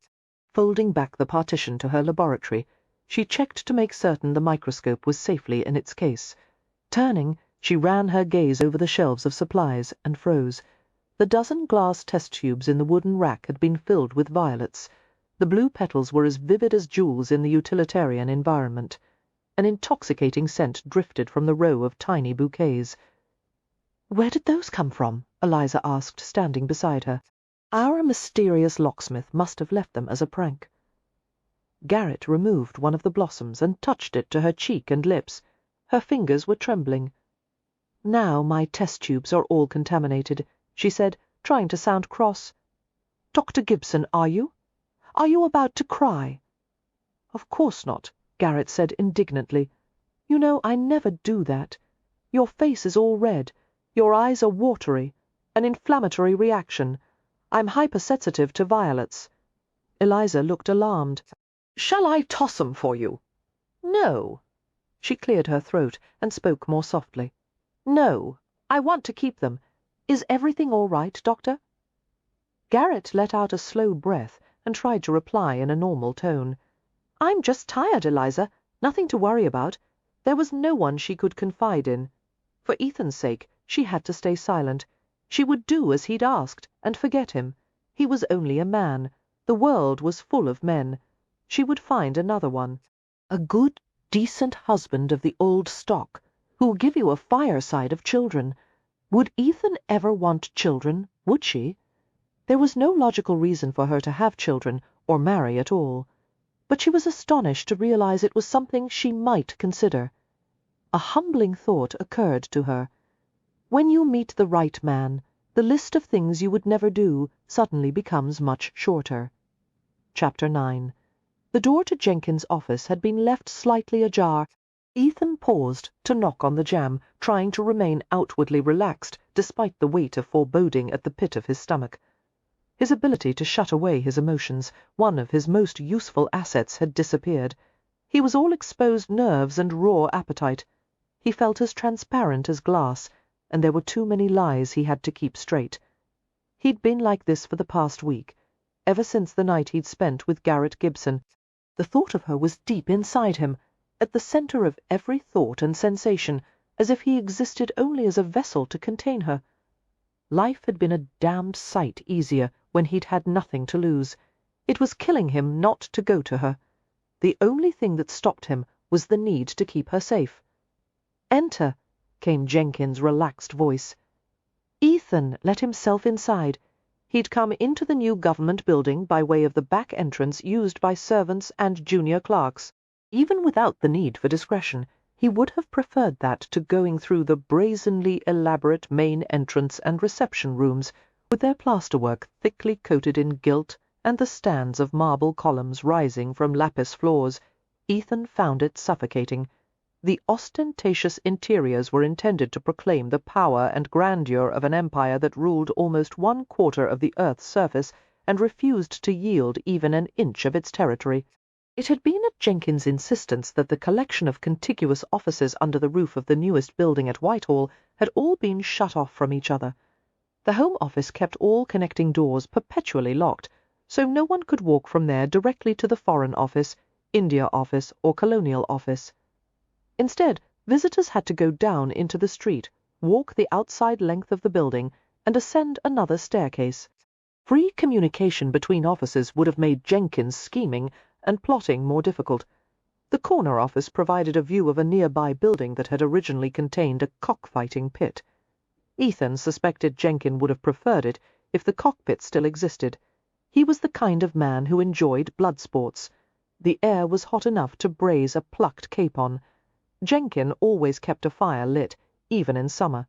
The spymaster cut an elegant figure, his build long and stiletto thin, as he occupied one of two heavy leather smoking chairs positioned in front of the fireplace.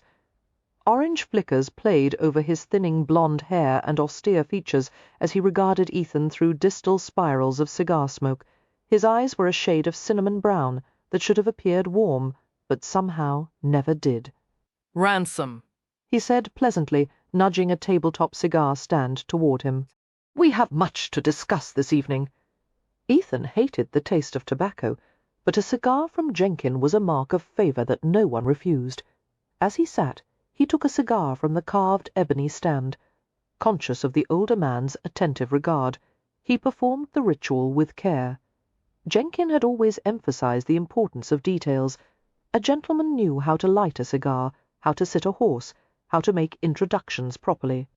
"You'll never pass for a born gentleman," Jenkin had once told him, "but you'll at least be able to mix with your betters without calling attention to yourself." After clipping the end of the cigar with an engraved silver cutter, Ethan lit a long match and toasted the outer binding. He put it to his lips, rotating it slowly while igniting the filler, and released the draw expertly. Jenkin smiled, something he rarely did, perhaps out of the awareness that his smiles gave the impression of a feeding predator. "Let's attend to business. Did you meet with Felbrigg?" "Yes, sir. What's got his back up this time?" Jenkin asked disdainfully. There was a vicious rivalry between Jenkin and Fred Felbrigg, the Commissioner of the Metropolitan Police.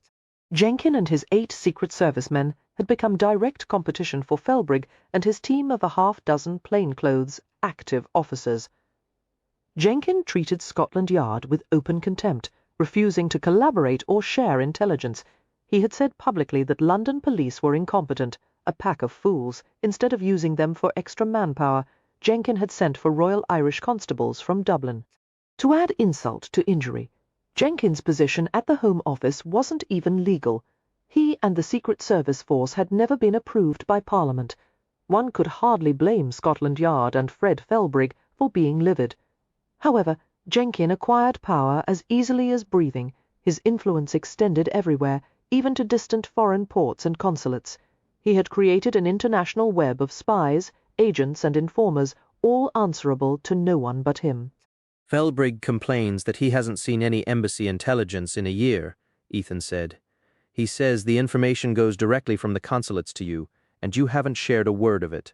Jenkin looked smug. "When the national security is at stake, I have the authority to do as I see fit.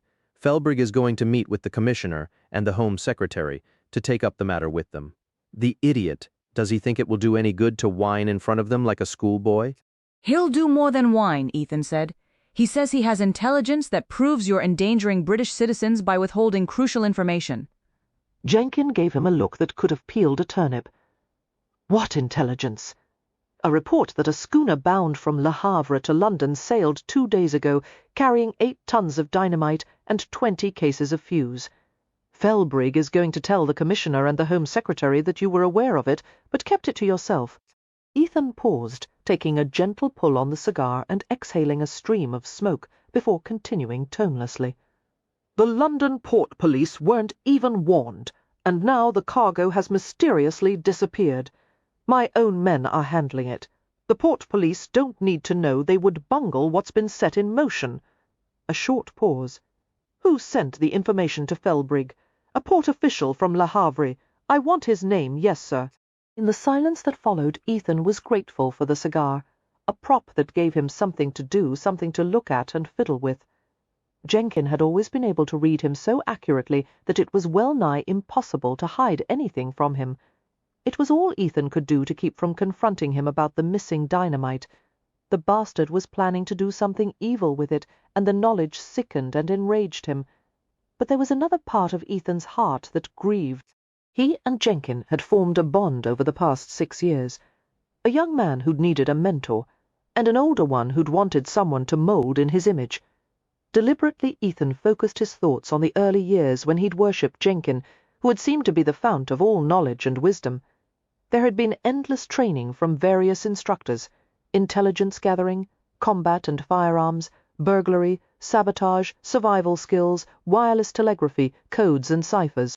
But there had also been days Jenkin had spent with him personally, instructing him about things like wine tasting, etiquette, how to play cards, how to mingle with upper-class toffs. He had been fatherly. Ethan remembered the day Jenkin had taken him to a Savile Row tailor, where a referral from a well-established client was required before one could become a customer. "Always have your waistcoats made with 4 pockets," Jenkin had told him, seeming amused by Ethan's wonder and excitement at putting on tailored clothes for the first time. "This upper side pocket is for railway tickets and a latchkey. The other side is for loose sovereigns. The lower pockets are for a timepiece, a handkerchief, and banknotes. Remember, a gentleman never keeps paper money in the same pocket as coins."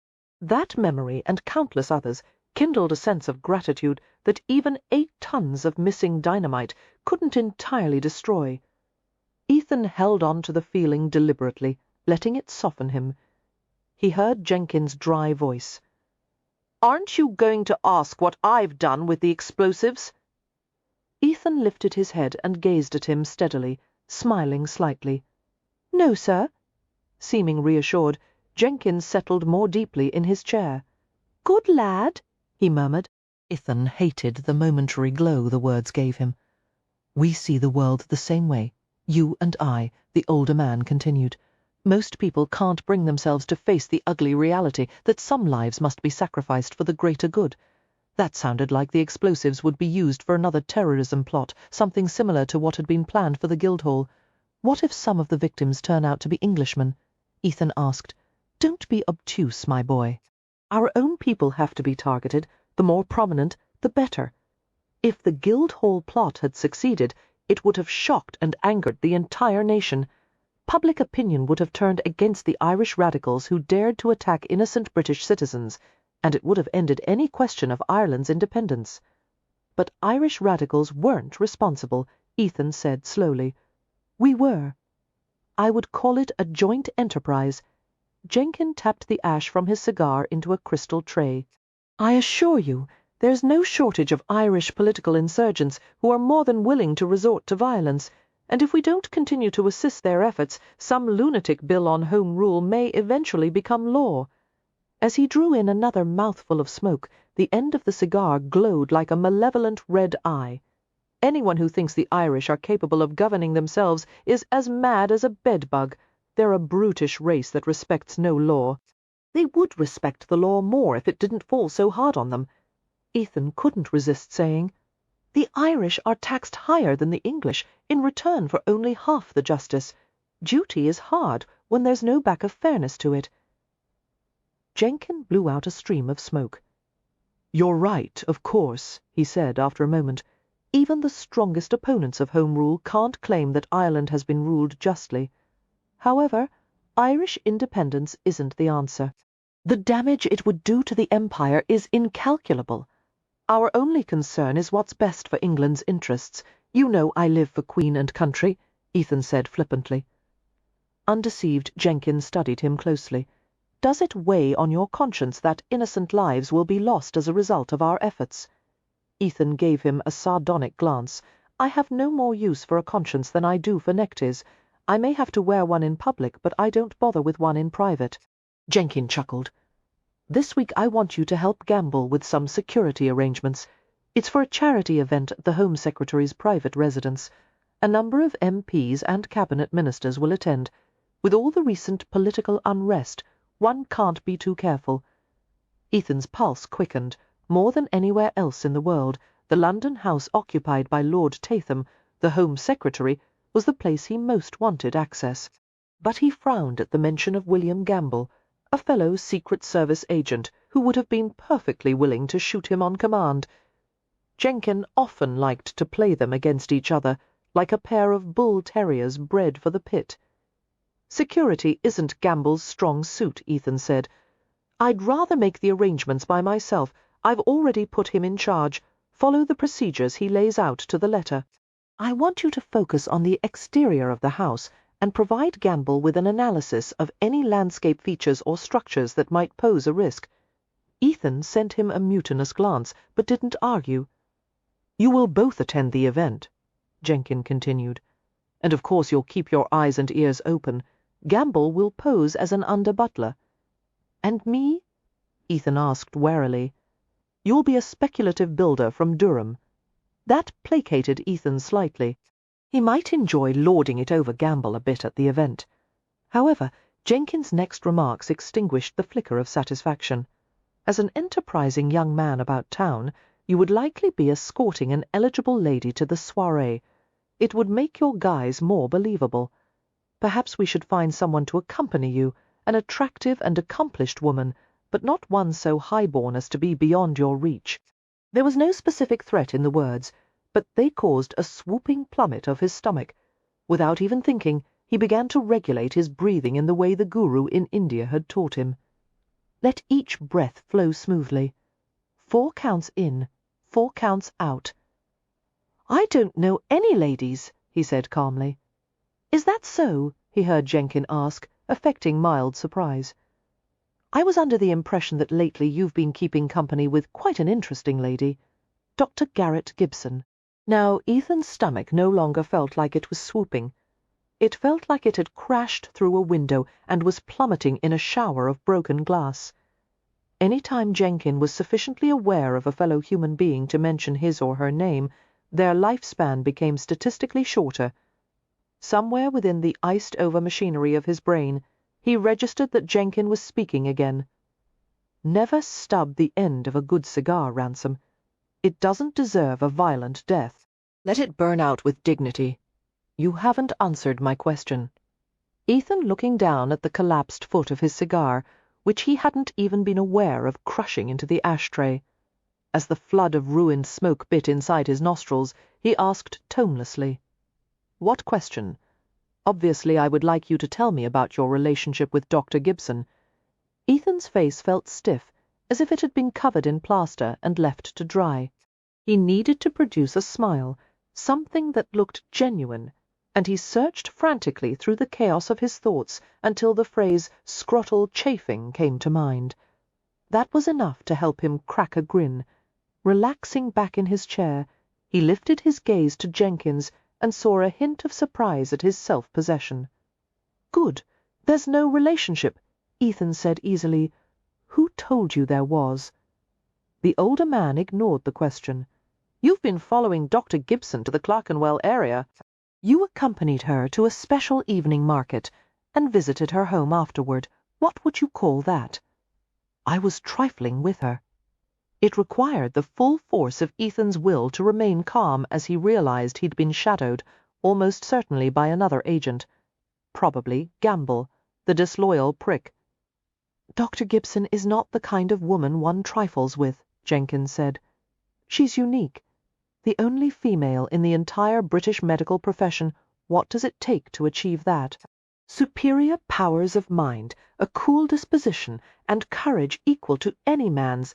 If that weren't enough, she's reportedly quite pleasing to the eye. A beauty, even, regarded as a saint in some circles, a she-demon in others. You must be fascinated by her. She's a curiosity is all."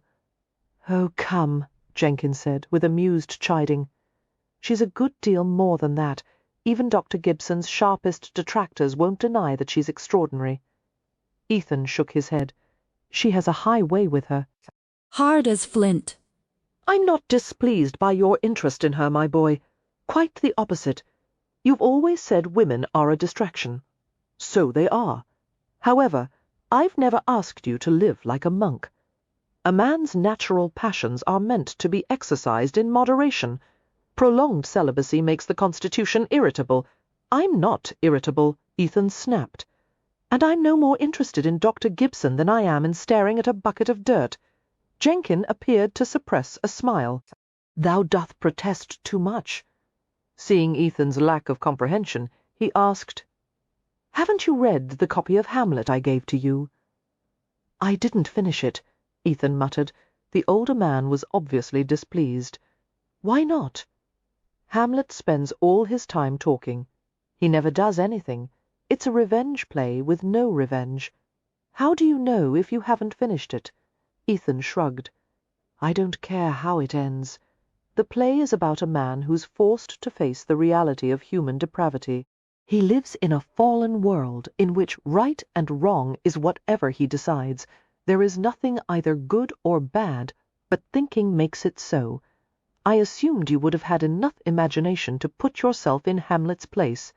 If I were in his place, Ethan said sullenly, I'd do more than stand around making speeches. Jenkin regarded him with a touch of fond paternal exasperation. Something in that interested, caring look pierced down to the place in Ethan's heart that had always yearned for a father. And it hurt. The play is a mirror held up to a man's soul, Jenkin said. Read the rest of it and tell me about the reflection you see. The last thing Ethan wanted to see was the reflection of his own soul. God help him. It might look far too similar to the man sitting across from him, but there was his mother's influence.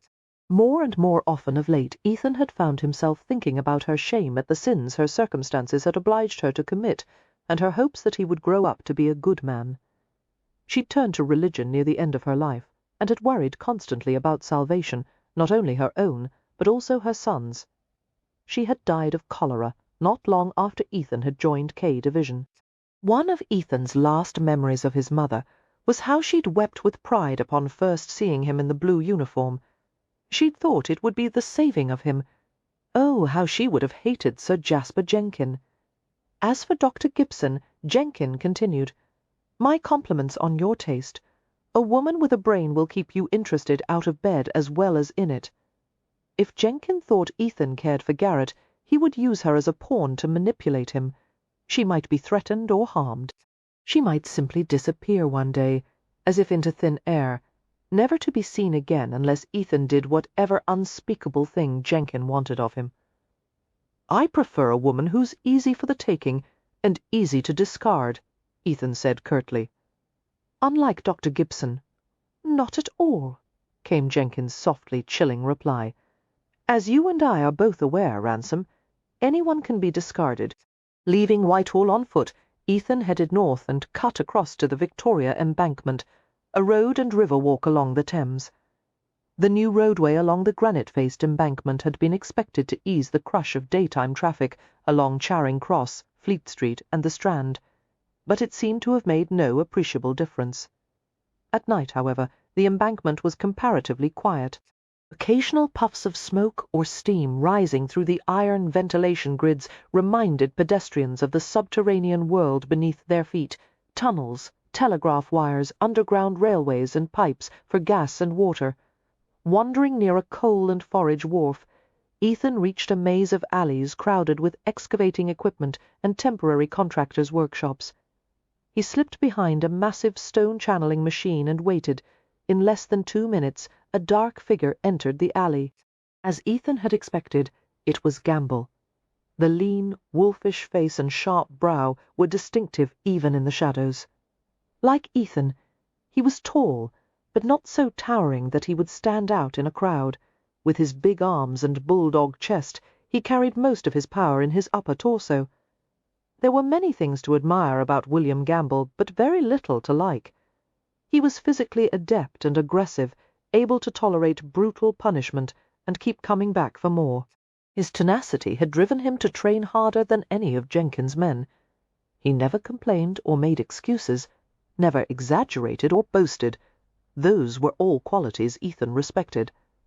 But Gamble had been born into a coal-mining family in Newcastle, and the desperate poverty of his childhood had engendered a ferocity that had burned out any softer qualities.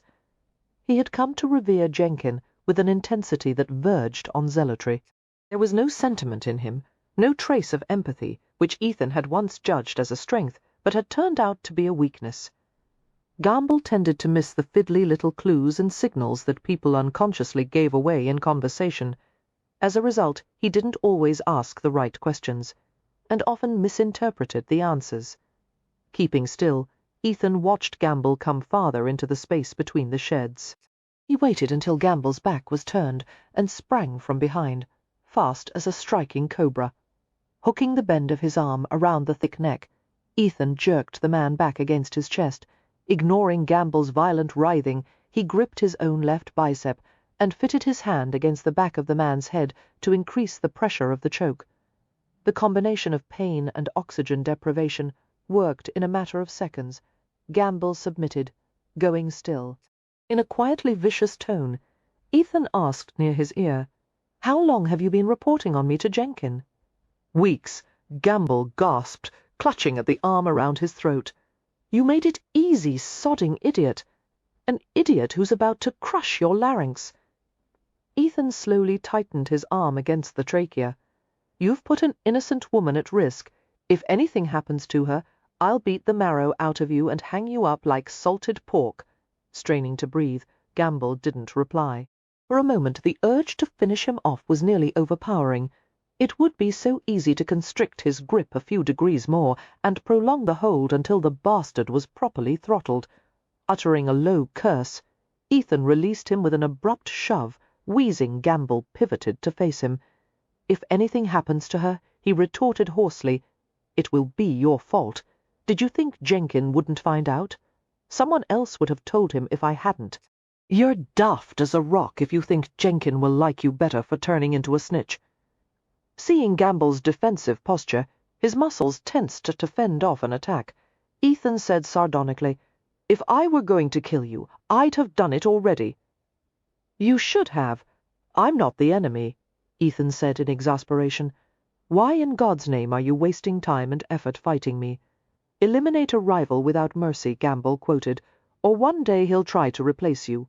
Ethan snorted, unimpressed. "Parroting Jenkin makes you sound like more of a lackwit than you already are. As long as I've known Jenkin, he's never been wrong about anything. Before we left for India, he predicted that someday one of us would kill the other. I told him I would be the last man standing." Ethan smiled without humour. "He said the same thing to me. I told him to kiss my arse. Jenkin's a manipulative bastard. Why should you and I turn into a pair of dancing monkeys every time he winds up the barrel organ? Because that's the job." Ethan shook his head slowly. "No, Gamble," he said, his voice pure acid. "Because we each want to be his favourite. He chose us because he knew we would do anything, no matter how vile, to win his approval. But I've had enough of it. 'Tis not a job, but a deal with the devil. I'm not a well-read man, but I have the impression those never turn out well." It had been a dreadful week. Garrett had gone through each day in a mechanical fashion, feeling bleak and empty. Food had no flavour, flowers had no scent. Her eyes were itchy and sore from lack of sleep. She couldn't pay attention to anyone or anything. It seemed the rest of her life would be an infinity of monotonous days. The lowest moment had occurred on Tuesday evening, when Garrett had gone on her usual visit to the Clerkenwell workhouse, and afterward had dared to blow a short, hopeful little summons on her silver whistle. There had been no response. Even if Ethan was somewhere nearby, keeping an eye on her, he wasn't going to come to her. The realization that she would probably never see him again had plunged her into a sullen void. Her father hadn't understood the reason for her low spirits, but he had assured her that everyone had a fit of the doldrums sooner or later. The best cure, he'd said, was to spend time with cheerful people. "Is there a second choice?" Garrett had asked dully. "Because at the moment the only thing I'd like to do with cheerful people is push them into the path of an oncoming carriage." However, the following morning Garrett was finally able to feel something other than gloom. It was during an appointment with one of the clinic's new patients, a watchmaker's wife named Mrs. Notley, who had given birth 8 months earlier and feared she might be with child again. After examining her, Garrett gave her the welcome news that she was not expecting. "None of the various evidences of pregnancy are there," she told Mrs. Notley. "Although your worry is understandable, it's not uncommon for a woman's monthly courses to be irregular while her infant is still nursing." Mrs. Notley was overcome with relief. "Praise God!" she exclaimed, dabbing at her eyes with a handkerchief. "My husband and I didn't know what we were going to do. We have 4 little ones already and can't afford another so soon. We live in constant dread of when the next baby might come. What method of prevention do you use?" The woman blushed and looked uncomfortable at Garrett's frankness. "We count the days after my monthly turn. Does your husband practice withdrawal?" "Oh, no, doctor. Our pastor says it's a sin for a man to do that outside his wife's body. Have you considered contraception such as douches or sponges? Garrett asked. Mrs. Notley looked aghast. That's against nature. A wave of impatience swept over Garrett, but she managed to keep her expression pleasant.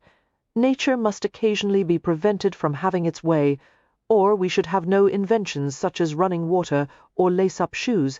As modern women, we need not produce more offspring than we can adequately feed, clothe, and raise to be satisfactory adults.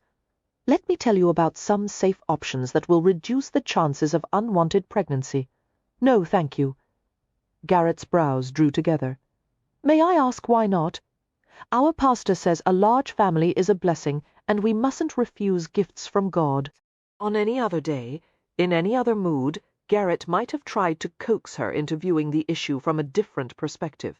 Instead, she found herself saying curtly, I suggest you tell your pastor that it's none of his business how many children you have unless he offers to help pay for them.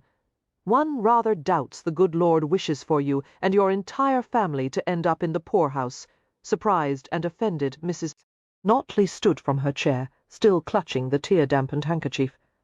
I should have expected blasphemy from a female doctor, she snapped, and stormed out of the consultation room. Garrett lowered her forehead to her desk, stewing in frustration and guilt. Suffering Saviour, she muttered. Before 5 minutes had passed, Dr. Havelock came to stand at the doorway. Before he even spoke, Garrett saw from his expression that he'd heard about what had happened. I shouldn't have to remind you that our patients are not mechanical creatures, he said, matter-of-factly. They come to us with physical and spiritual concerns. You have an obligation to treat their opinions and feelings with courtesy. Why is Mrs. Notley's pastor dispensing medical advice? Garrett asked defensively. He should stick to his line of work and leave me to mine. I don't go to his church to deliver sermons, do I?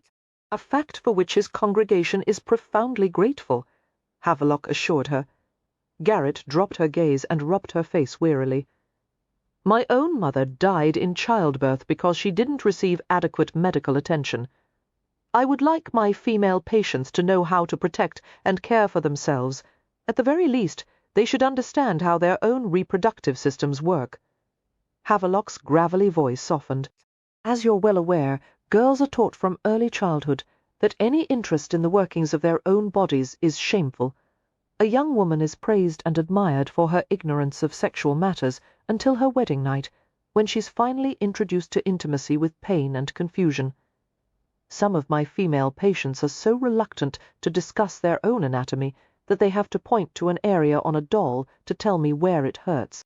I can scarcely imagine how difficult it must be for a woman to take responsibility for her physical health when she's always been told she hasn't the moral or legal right to do so. What I do know is that it is neither up to you nor me to judge her. When you speak to a patient like Mrs. Notley, keep in mind that women receive more than enough condescension and arrogance from male doctors. They don't need it from you as well. Humbled and contrite, Garrett mumbled. I'll write her a letter of apology. That would be appropriate. There was a long pause. You've been ill-tempered all week. Whatever your personal problems are, they have no place at work. Go on holiday if necessary. Go on holiday? Where in heaven's name did he think she would go? What was there for her to do? Havelock regarded her dourly. In light of your current disposition, I hesitate to mention it. But I would like you to accompany me to a soirée at the Home Secretary's private residence, at the behest of a colleague I've known for many years, Dr. George Salter. No, thank you. Garrett lowered her forehead to the desk again. Dr. George Salter, Havelock repeated. The name has no significance to you. Not really, came her muffled voice. He was recently appointed as the Chief Medical Officer of the Privy Council. Having learned of the report you're writing on workhouse conditions, Salter asked me to bring you to the soirée. I would rather set myself on fire. Good God, woman, Salter is an advisor to the Queen. He helps to shape public health legislation and administration for the entire British Empire. He would like to include a female perspective on these issues, especially as they pertain to women and children. There's no woman more qualified than you to provide him with informed opinions and recommendations. It's the opportunity of a lifetime." Garrett knew she should be excited, but the thought of dressing up to attend a formal event and mingle with a crowd of political people filled her with gloom. She raised her head to look at him dully. "I'd rather not meet him on some frivolous occasion. Why can't I visit his office instead? One can't exactly project an air of gravitas while prancing through a polka." Havelock's bushy white brows rushed downward. "You have more than enough gravitas. Try for charm instead. One of the reasons I entered the medical profession is so I would never have to be charming. A goal you've achieved with great success," Havelock informed her sourly. "However, I insist that you come with me to the soirée and try to be amiable. Is Mrs. Havelock coming with us?" "No, she's away visiting her sister in Norwich." He pulled a handkerchief from his pocket and extended it to her. "I don't need that," Garrett said irritably. "Yes, you do. I'm not weeping." "No, but you have pencil shavings on your forehead."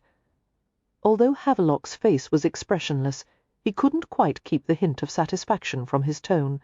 Chapter 10. No fairy godmother could have been more efficient than Lady Helen Winterbourne, who had thrown herself enthusiastically into the project of making Garrett ready for the soirée.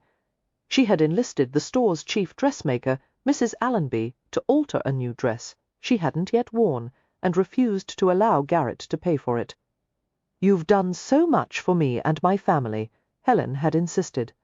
"Don't deprive me of the enjoyment of doing something for you in return. I intend to outfit you in a dress that does you justice." Now, on the evening of the event, Garrett sat at the vanity in Helen's spacious dressing-room. Helen had asked her own lady's maid to arrange Garrett's hair. Unlike many ladies' maids who affected Gallic names and accents to please their employers, Pauline was actually French. She was an attractive woman of middling height, broomstick thin, with the keen, world-weary eyes of someone who had, at an earlier time in her life, endured hard experience.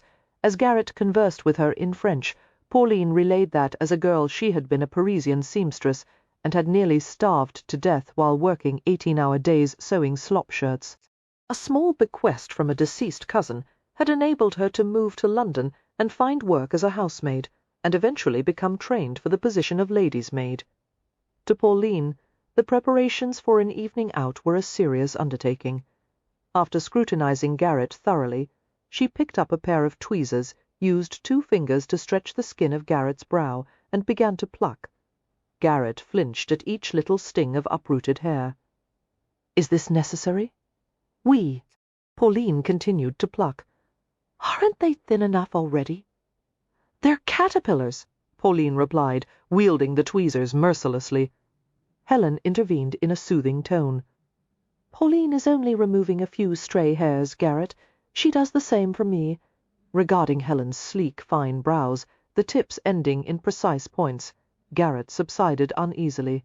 When the unruly brows had been deemed sufficiently tamed, Pauline used a soft bristled brush to dust a fine veil of pearl powder over her face, giving it a satiny, even finish. Garrett frowned as she watched Pauline set a pair of curling tongs over a spirit lamp in a wrought iron base. "What are you planning to do with those? I can't wear my hair in curls. I'm a doctor." Ignoring her, Pauline divided her hair into pinned-up sections, brushed out a long lock, and folded a curling paper around it. A waft of steam rose as she skillfully wrapped the hair around the tongs. Garrett held deathly still, fearing any sudden movement might result in scorch marks on her forehead. After approximately 10 seconds, Pauline slid out the tongs and removed the paper. Garrett blanched as she beheld the long corkscrew-shaped curl. "Dear God, you're going to make me look like Marie Antoinette."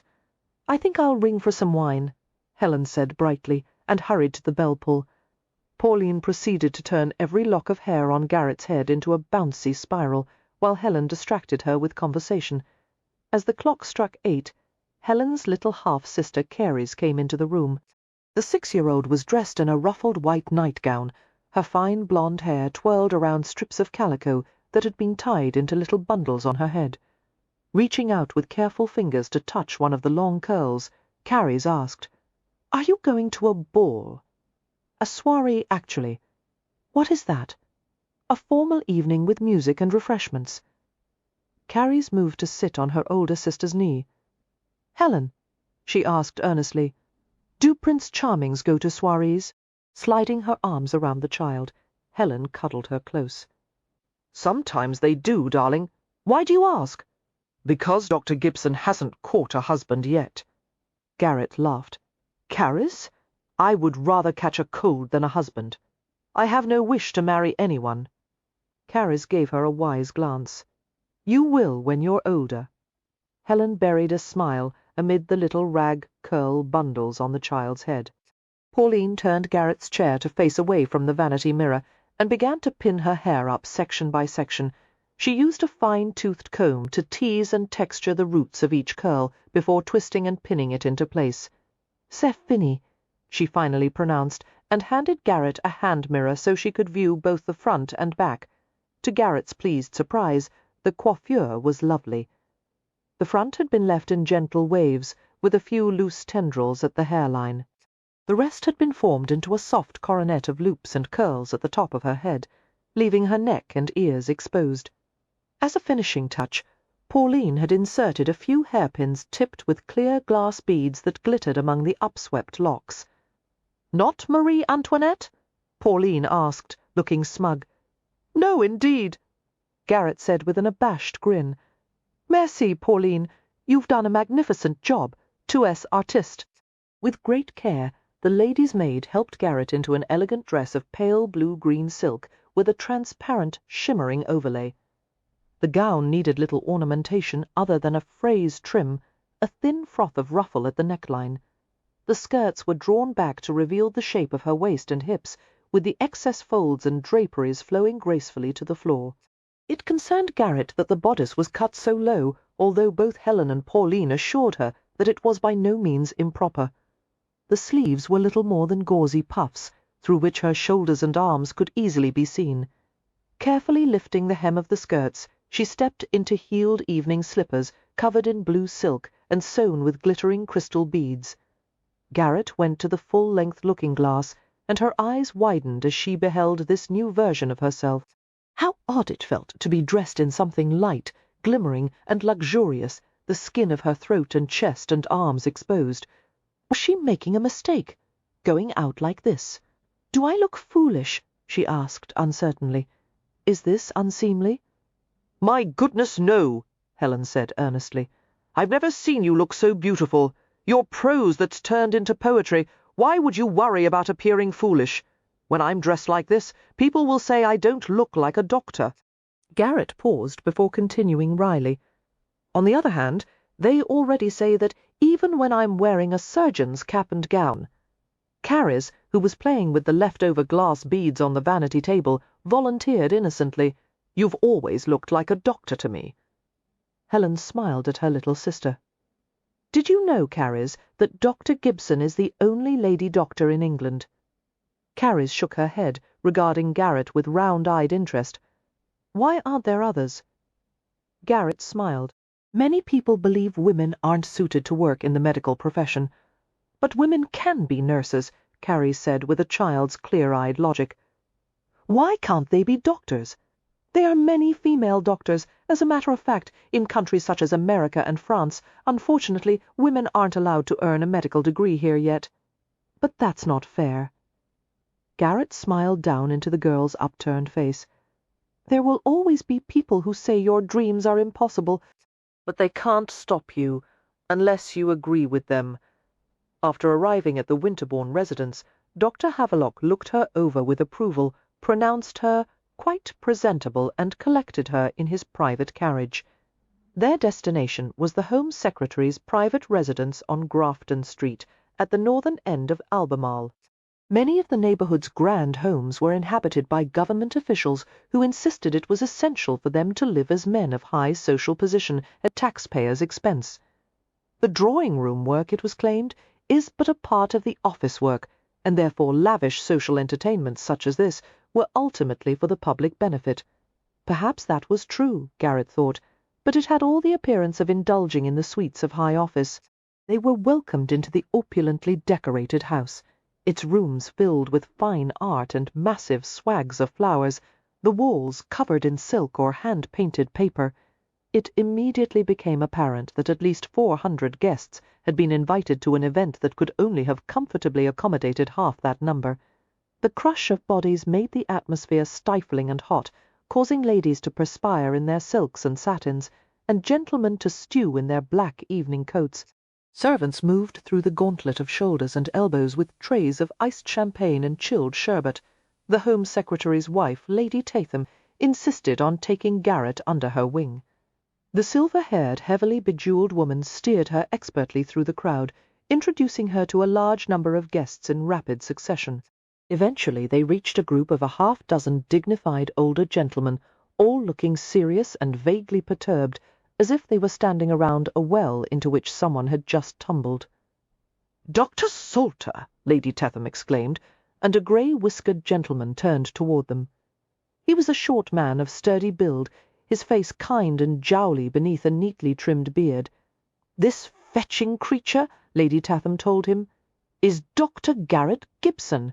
Salter hesitated, as if uncertain how to greet Garrett, then seemed to come to a decision. Reaching out, he shook her hand firmly in a man-to-man fashion. A gesture of equals.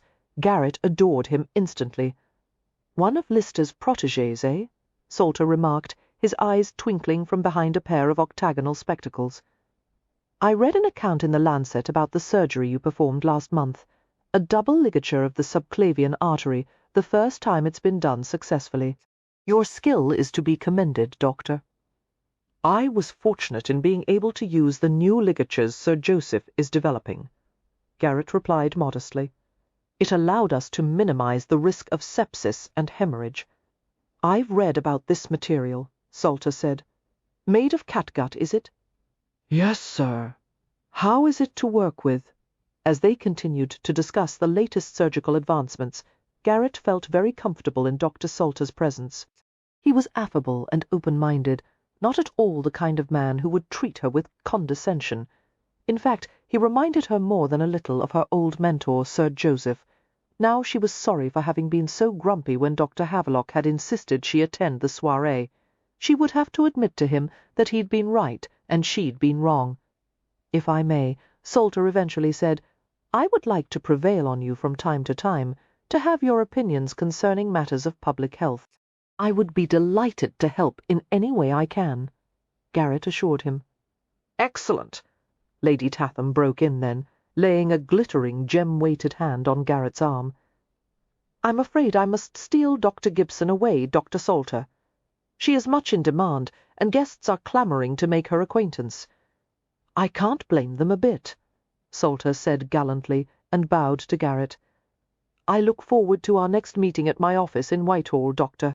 Reluctantly, Garrett allowed herself to be drawn away by Lady Tatham. She would have loved to prolong the conversation with Dr. Salter, and was annoyed by Lady Tatham's insistence on pulling her away.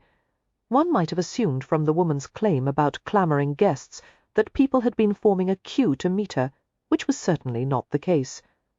Lady Tatham guided her purposefully toward a looming gold-framed pier glass filling the wall space between two windows. "There is a gentleman you simply must meet," she said brightly.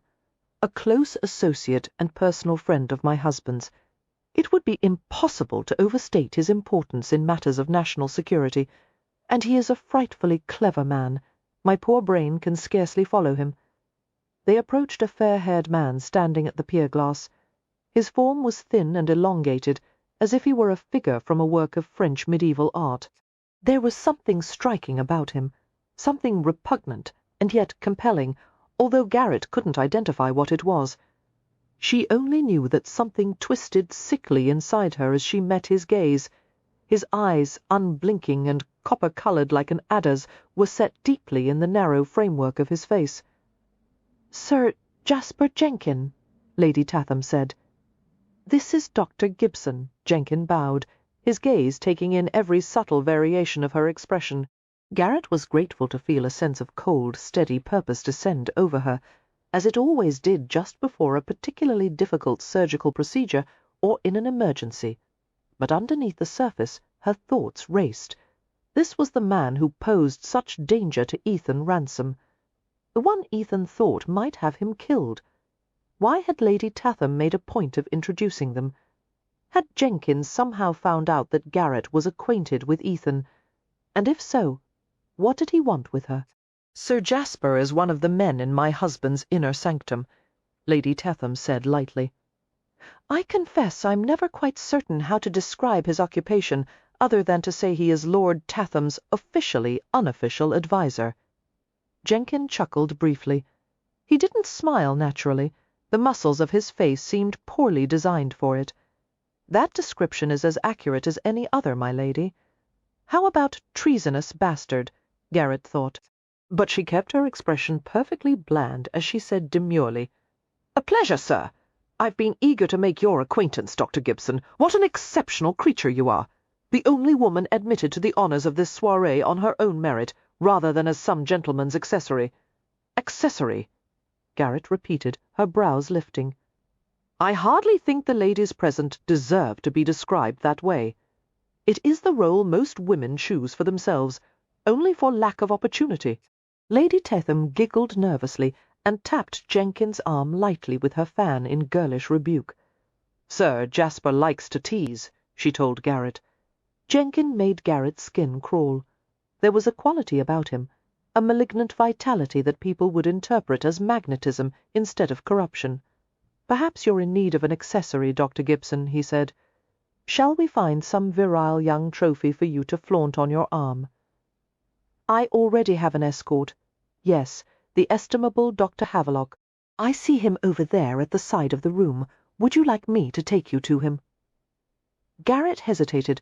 She didn't want to spend another second in Jenkins' company, but neither did she want to take his arm. Unfortunately, according to etiquette, a woman was not allowed to walk across the room unescorted at a formal event. "I would be obliged," she said reluctantly. Jenkins looked over her shoulder. "Ah, but wait! We're being approached by an acquaintance of mine, who appears most intent on meeting you. Allow me to make an introduction." "I would rather not." Lady Tatham leaned to whisper close to Garrett's ear, making her shiver irritably. "Oh, but you must meet this young man, my dear. He may lack family connections, but he is an unattached gentleman of means, a speculative builder from Durham, and he's exceptionally fine-looking, a blue-eyed stunner, as one of my friends put it." A strange feeling came over Garrett. Her gaze lifted to the massive pier glass, which was filled with a blur of colour dabs, like a painting by Monet. She glimpsed herself in the vast mosaic of reflections, the shimmering blue-green dress, her pale face beneath upswept hair. A dark form was moving through the crowd toward her with a controlled and lethal grace she'd seen before in only one man.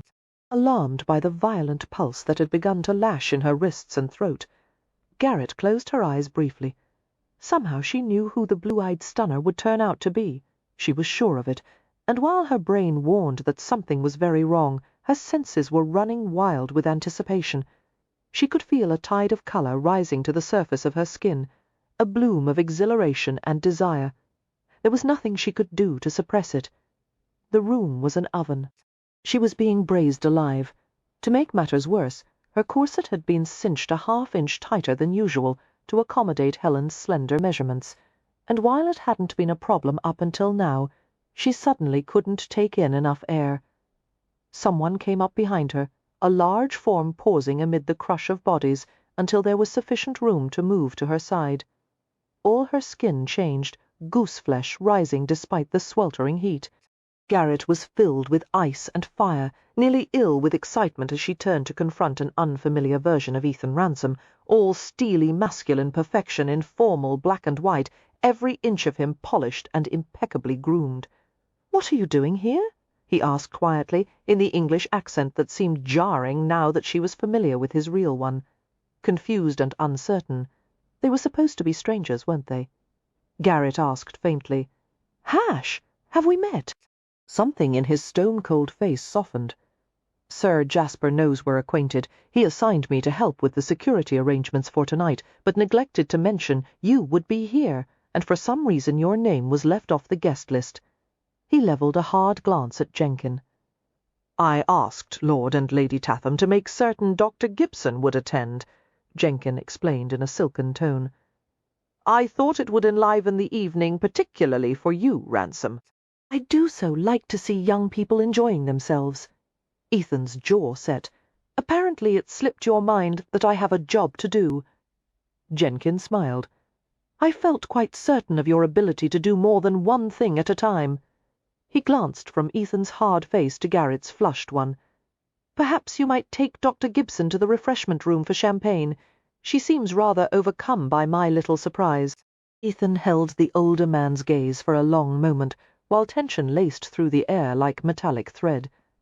Garrett inched closer to him uneasily, realizing he was fighting for self-control.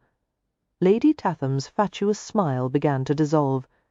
Even Jenkins seemed subtly relieved when Ethan turned to Garrett. She took his arm, her fingertips curling into the sleek, expensive fabric of his dress coat. "A delight to have made your acquaintance, Dr. Gibson," she heard Jenkins say. "As I expected, you are a woman of sharp wit." After a sliver of a pause, he added, "and even sharper tongue." Had Garrett not been so dumbfounded at finding herself in Ethan Ransom's presence, she might have thought of some withering retort. Instead, she responded with a distracted nod and allowed Ethan to lead her away. There was little opportunity to speak as they moved through a crowd as tightly packed as olives in a jar. Not that it mattered. Garrett doubted she could have managed to put more than 3 or 4 sensible words together. She couldn't believe she was with him. Her gaze went to the neat shape of his ear.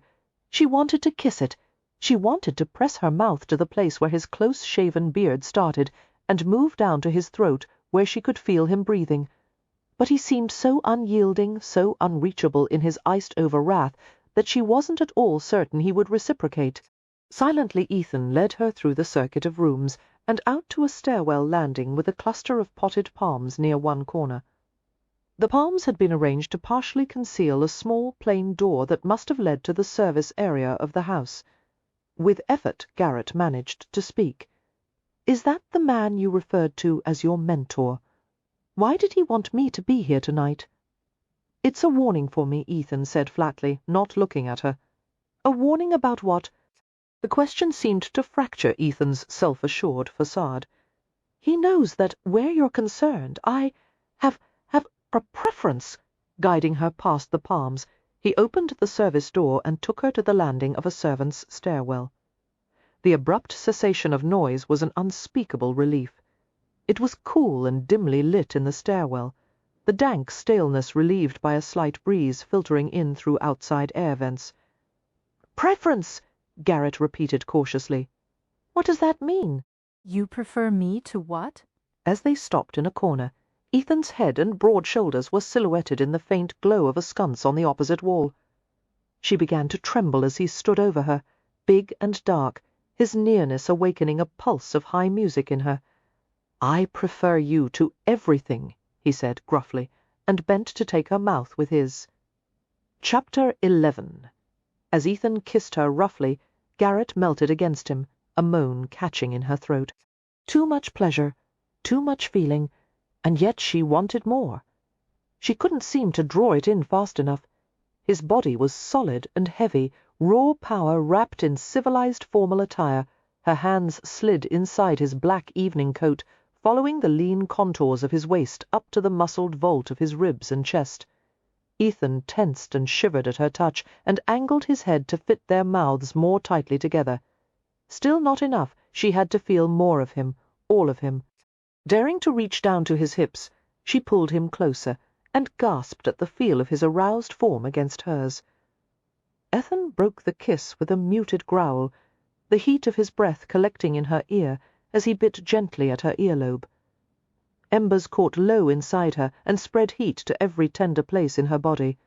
She was light-headed, weak, every heartbeat riding on a hard coursing breath. Ethan's head lifted abruptly. One of his fingers came to rest gently against her lips. Garrett was silent, trying to hear over the roar in her ears. Footsteps and echoes of footsteps rose from the depths of the stairwell. She heard the rattle of glass and porcelain, the grunts of effort as a servant carried a heavy-laden tray up from the kitchen.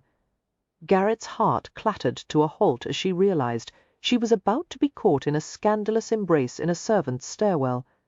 But Ethan nudged her farther into the corner and blocked her with his much larger form.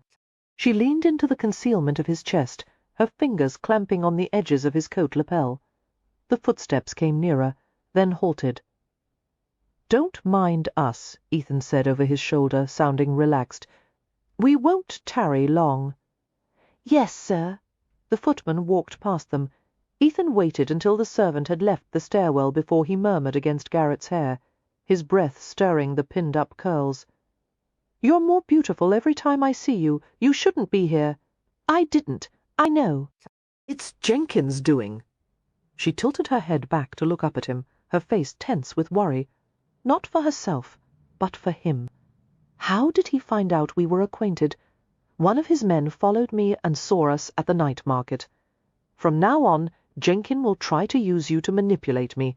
He fancies himself a chess master, and all the rest of us pawns. He knows I'd do anything to protect you. Garrett blinked at that. Should we pretend to have a falling out? Ethan shook his head. He'd see through that. Then what's to be done? You can start by leaving the soiree. Tell Lady Tatham you have the vapours, and I'll find a carriage for you.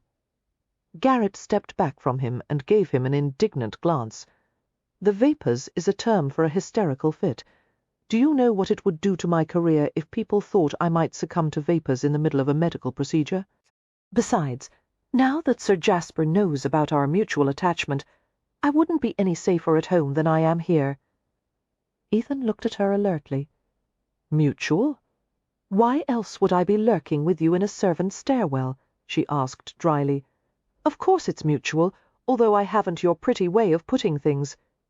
She would have continued, but his mouth had fastened on hers. His fingers cradled her jaw and cheek as he drew up pleasure from some depthless well inside her. Blindly, she clung to his neck and lifted on her toes to make the kiss deeper, stronger. His chest expanded with a violent breath or two, and then he fumbled to clasp her arms and hold her back. "You have to leave, Garrett," he said unsteadily. She tried to gather her wits. "Why can't I stay? I have something important to do." "What is it?" Unaccustomed to taking anyone into his confidence, Ethan hesitated before replying. "I have to obtain something, without being noticed by anyone." "Including Jenkins?" "Especially him." "I'll help you," Garrett said readily. "I don't need help. I need you to be far away from here. I can't leave. It would look odd, and I have my own reputation to consider. Besides, my presence provides an excuse to slip away and steal whatever it is you're after. Take me with you, and Sir Jasper will assume we've gone somewhere to do what we're doing right now." Ethan's face might have been carved from granite, but his touch was gentle as he stroked her cheek with the backs of his knuckles. "Have you ever heard the expression, catching a wolf by the ears? No. It means you're in trouble whether you hold on or let go." Garrett nuzzled her cheek against his hand. "If you're the wolf, then I'll hold on, recognizing the impossibility of sending her away." Ethan uttered a quiet curse and pulled her so close that her heels were suspended from the floor. His mouth found her neck and did something between a kiss and a bite, very gentle but with the edges of his teeth. The flat of his tongue stroked her, and she gasped at the corresponding throb down between her thighs. "Tonight, I'm Edward Randolph," she heard him say quietly, "a builder from Durham." It took Garrett a moment to understand. Gamely she entered into the pretence. "Why have you come all the way from Durham, Mr. Randolph?" "To persuade a few members of Parliament to vote against a bill on building regulations. And while I'm in town, I'm taking in the sights of London. What do you most want to see? The Tower? The British Museum?" His head lifted. "I'm looking at it," he said, his gaze holding hers for a few searing seconds before he took her into the refreshments room. Chapter 12. Relentless noises slurried the air. Conversation, laughter, the creaking of the floor underfoot, the clinks of silver, porcelain, and glass, the rattling of trays, the snapping of fans. Guests surrounded the long tables in the effort to obtain lemonade or ices. As a footman entered the room bearing a tray of desserts, Ethan reached out to snatch one before the servant reached his destination. The movement was so deft and quick that the footman hadn't even noticed it. Drawing Garrett to a corner where a tall feather palm occupied a terracotta pot, Ethan handed the glass dish to her. It contained a frosty mound of lemon ice with a tiny mother-of-pearl demi-tasse spoon tucked at the side. Garrett received it gratefully and took a bite of the tart, icy fluff. It melted on her tongue instantly, luscious thin coldness sliding down her throat. A sense of unreality drifted over her as she stared up into Ethan Ransom's face. The severe perfection of his appearance was slightly unnerving. After taking another bite of lemon ice, she asked hesitantly, "How have you been since we last met?" "Well enough," Ethan said, although his expression conveyed he hadn't been well at all. "I tried to imagine what you were doing, but I have no idea what your typical day is like." He seemed vaguely amused by that. "I don't have typical days." Garrett tilted her head as she looked up at him. "Would you mind if you did? That is, would you dislike keeping to a regular schedule? It would help if the job were interesting. What would you do if you could choose anything? Something in law enforcement, probably." His gaze swept the room, his expression inscrutable. "I have a hobby I wouldn't mind spending more time on." "Oh." "I design locks," he said. Garrett regarded him uncertainly. "Are you speaking as Mr. Randolph?" His lips twitched as he looked down at her. "No, I've meddled with locks since I was a boy." "No wonder you were so critical of my front door," Garrett said, fighting the temptation to reach up and touch the dimple in his cheek. "Thank you for the improvements you made, the lock and hinges and the lion's head knocker." "I like it very much." Ethan's voice was soft. "Did you like the violets?" She hesitated before shaking her head. "No?" he asked, more softly still. "Why not?" "They reminded me that I might never see you again. After tonight, you probably won't. You say that every time we meet. However, you keep popping up like a jack-in-the-box, which has made me increasingly skeptical."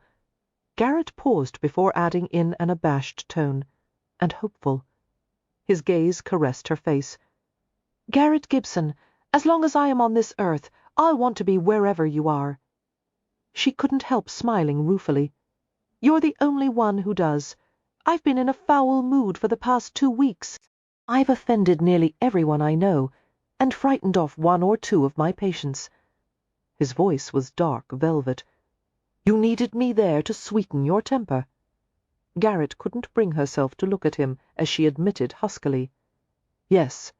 They were both silent then, suffused in the awareness of each other's presence, nerve endings collecting invisible signals as if their bodies were communicating by semaphore. Garrett made herself take the last bite of lemon ice, little more than a spoonful of slush, but her throat was so tight with pleasure she could hardly swallow. Gently Ethan took the bowl from her and gave it to a passing servant. He escorted Garrett back to the drawing-room, where they joined a circle of a half-dozen ladies and gentlemen. Ethan turned out to be accomplished at drawing-room etiquette, at ease with the courtesies expected of a gentleman introducing himself. It hardly escaped Garrett's notice that he drew every female gaze in the vicinity. Ladies fluttered and preened in his presence, one even brazenly fanning her bosom in the attempt to draw his notice. Although Garrett tried to muster some sophisticated amusement, the feeling was soon crushed flat by annoyance. The small talk was interrupted as the Home Secretary, Lord Tatham, appeared at one of the drawing-room doorways. He announced that the ladies and gentlemen were now invited into the double salon for some musical entertainment. The mass of humid, suffocated bodies began to move as a herd. Ethan held back with Garrett, letting people push past them. "There'll be nothing left but the worst seats in the back rows," Garrett warned. "If there are any left at all." Exactly. She realized Ethan intended to steal whatever it was he'd come for while the guests were being entertained. A familiar gravelly voice intruded on her thoughts. I seem to have been replaced as your escort, Dr. Gibson. It was Dr. Havelock, who appeared to be in a jovial mood. However, since you're in the company of Mr. Ravenel, I will relinquish my role with good grace. Garrett blinked in surprise, having never known the keen-minded Havelock to make such a mistake before. She glanced quickly at Ethan's expressionless face, and back to the older man. Dr. Havelock, this is Mr. Randolph of Durham. Perplexed. Dr. Havelock looked more closely at Ethan. I beg your pardon, sir. I could have sworn you were a Ravenel. He turned to Garrett. He favours the Earl's younger brother, does he not? I couldn't say, Garrett replied, since I haven't yet been introduced to Mr. Ravenel, although Lady Helen has promised it will happen some day. Mr. Ravenel came to the clinic, Dr. Havelock remarked, to visit Lady Pandora after her surgery. Were you not introduced to him then? Regretfully, no. Dr. Havelock shrugged and smiled at Ethan. Randolph, is it? A pleasure. They exchanged a firm handshake. In case you weren't aware, my good fellow, you are in the company of one of the most skilled and accomplished women in England. In fact, I would say Dr. Gibson has a male brain in a woman's body. Garrett grinned wryly at his last comment, which she knew had been intended as a compliment. Thank you, Doctor. Despite my short acquaintance with Dr. Gibson, Ethan said, her brain seems entirely female to me. The remark caused Garrett to stiffen slightly, as she expected a mocking comment to follow. Something about how a woman's mind was changeable or shallow, the usual clichés, but as Ethan continued, there was no hint of teasing in his tone, keen, subtle, and quick, with an intellect strengthened by compassion. Yes, she has a woman's mind. Thrown off guard, Garrett stared at him with a touch of wonder. In that brief, private moment, Ethan looked as if he really did prefer her to everything else in the world, as if he saw all of her, the good and the bad, and wouldn't change a thing about her, as if from a distance she heard Havelock's voice. Your new friend has a silver tongue, Dr. Gibson. Indeed he does, Garrett said, managing to tear her gaze from Ethan's. Would you mind if I continue to keep company with Mr. Randolph? Not at all, Havelock assured her. That spares me from having to listen to the musicale, when I would much rather indulge in a cigar with friends in the smoking room. A cigar? Garrett repeated, pretending to be shocked.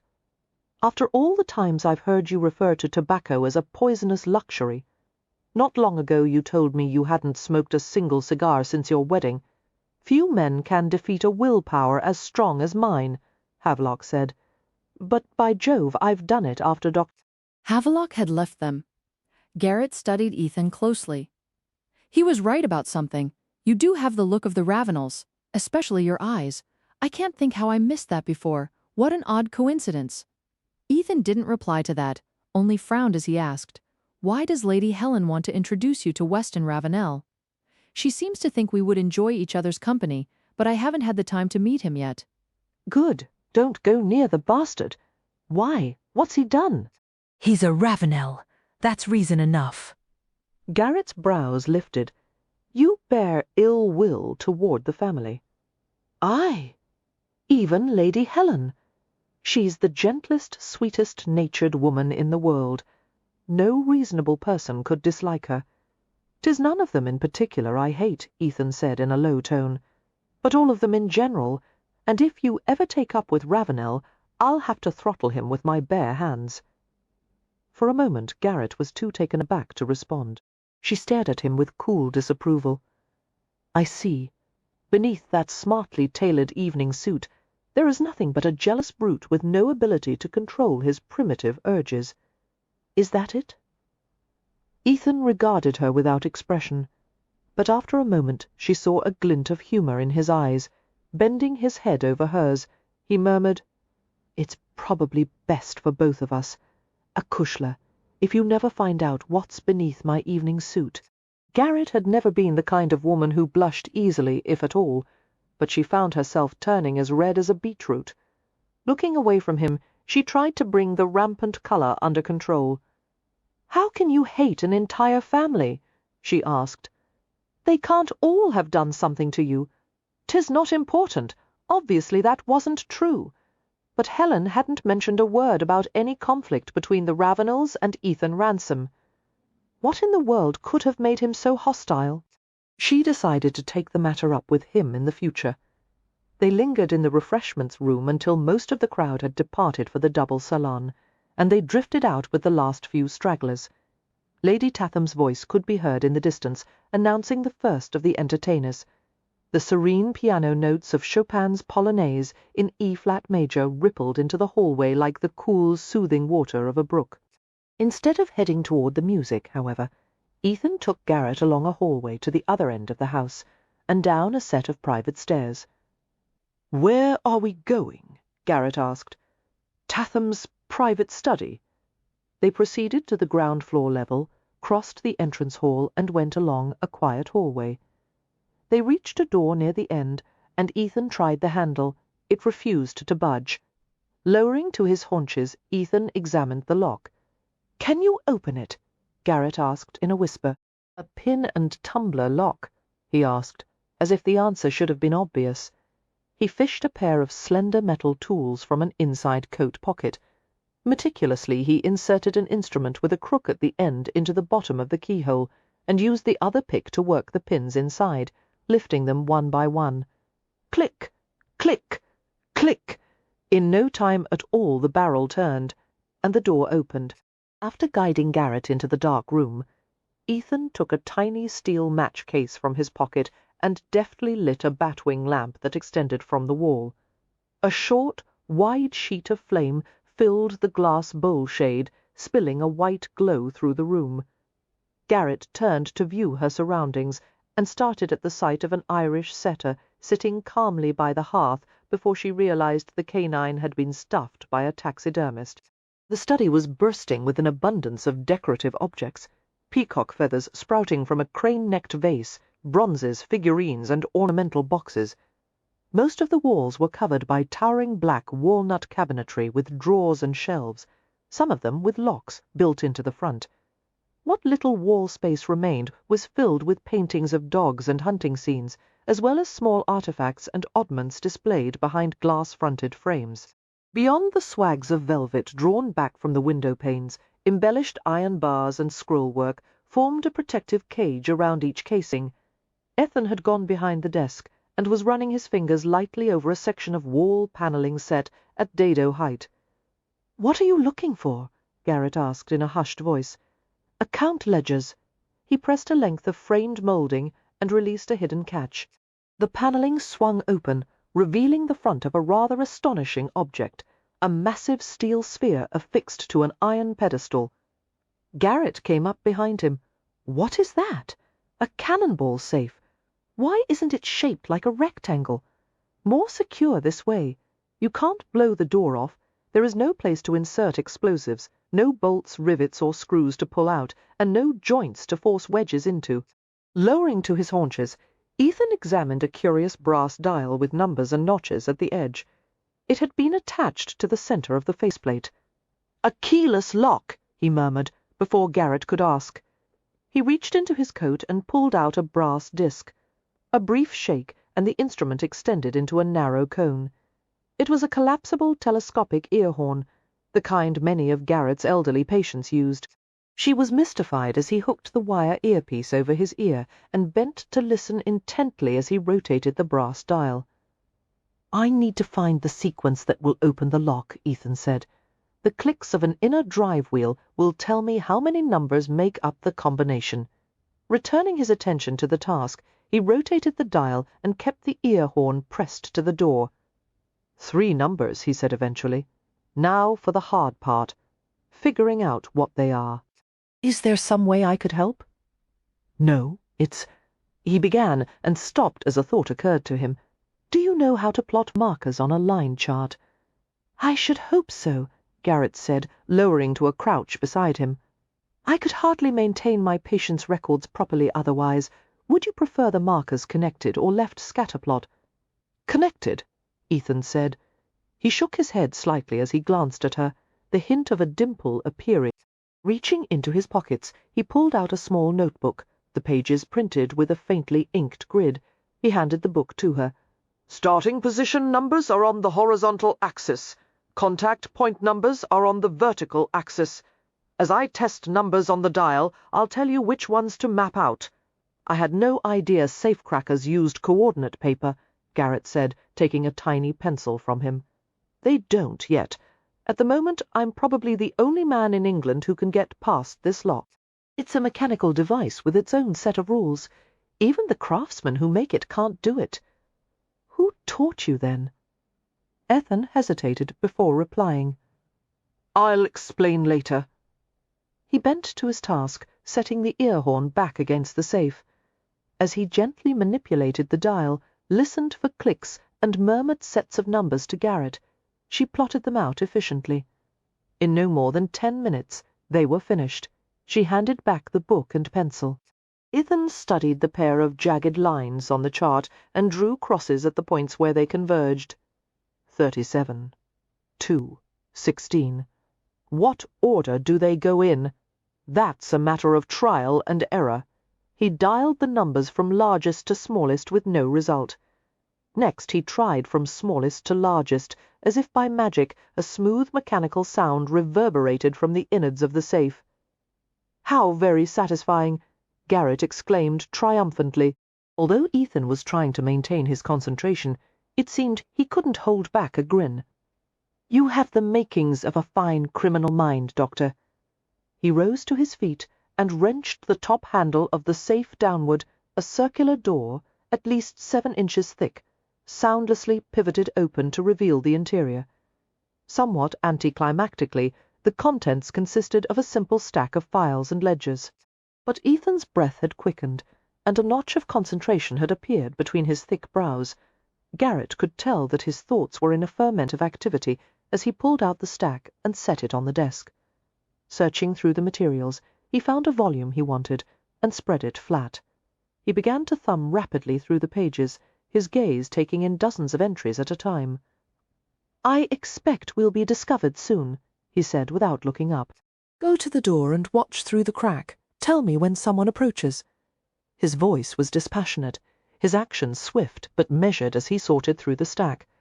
Garrett's insides tightened with unease.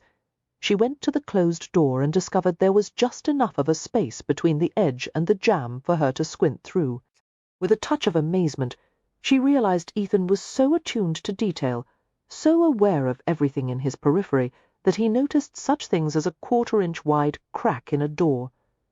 2 or 3 minutes passed while Ethan rifled through the account book. He pulled a folding knife from his coat and flicked it open. The blade flashed as he severed a few pages neatly from the bound spine. Are you nearly finished? Garrett asked in a hushed voice. He responded with the briefest of nods, his expression impassive. She wondered at his excessive calmness, when anxiety percolated all through her. As she returned her attention to the hallway, she saw a flicker of movement, and her stomach flip-flopped. Someone's coming, she whispered. Hearing no response, she looked back over her shoulder and saw Ethan gathering the files and ledgers back into a stack. Someone, I heard. Garrett looked through the crack again. The distant figure had enlarged rapidly. The man had reached the door. She started and took several steps backward as the knob rattled. Casting a wild glance at Ethan, Garrett saw that he had set the stack of materials back into the safe and was fiddling with the lock. A key was inserted into the door. Garrett's heart performed acrobatic feats, seeming to launch skyward as if it had been shot from a cannon, descending with gathering velocity, then catapulting again. What in God's name should she do? How should she react? In the midst of her panic, she heard Ethan's quiet voice. Don't move. She obeyed, frozen and struggling in every muscle. With a swiftness that defied the laws of physics, Ethan closed the safe and pushed the paneling back over it.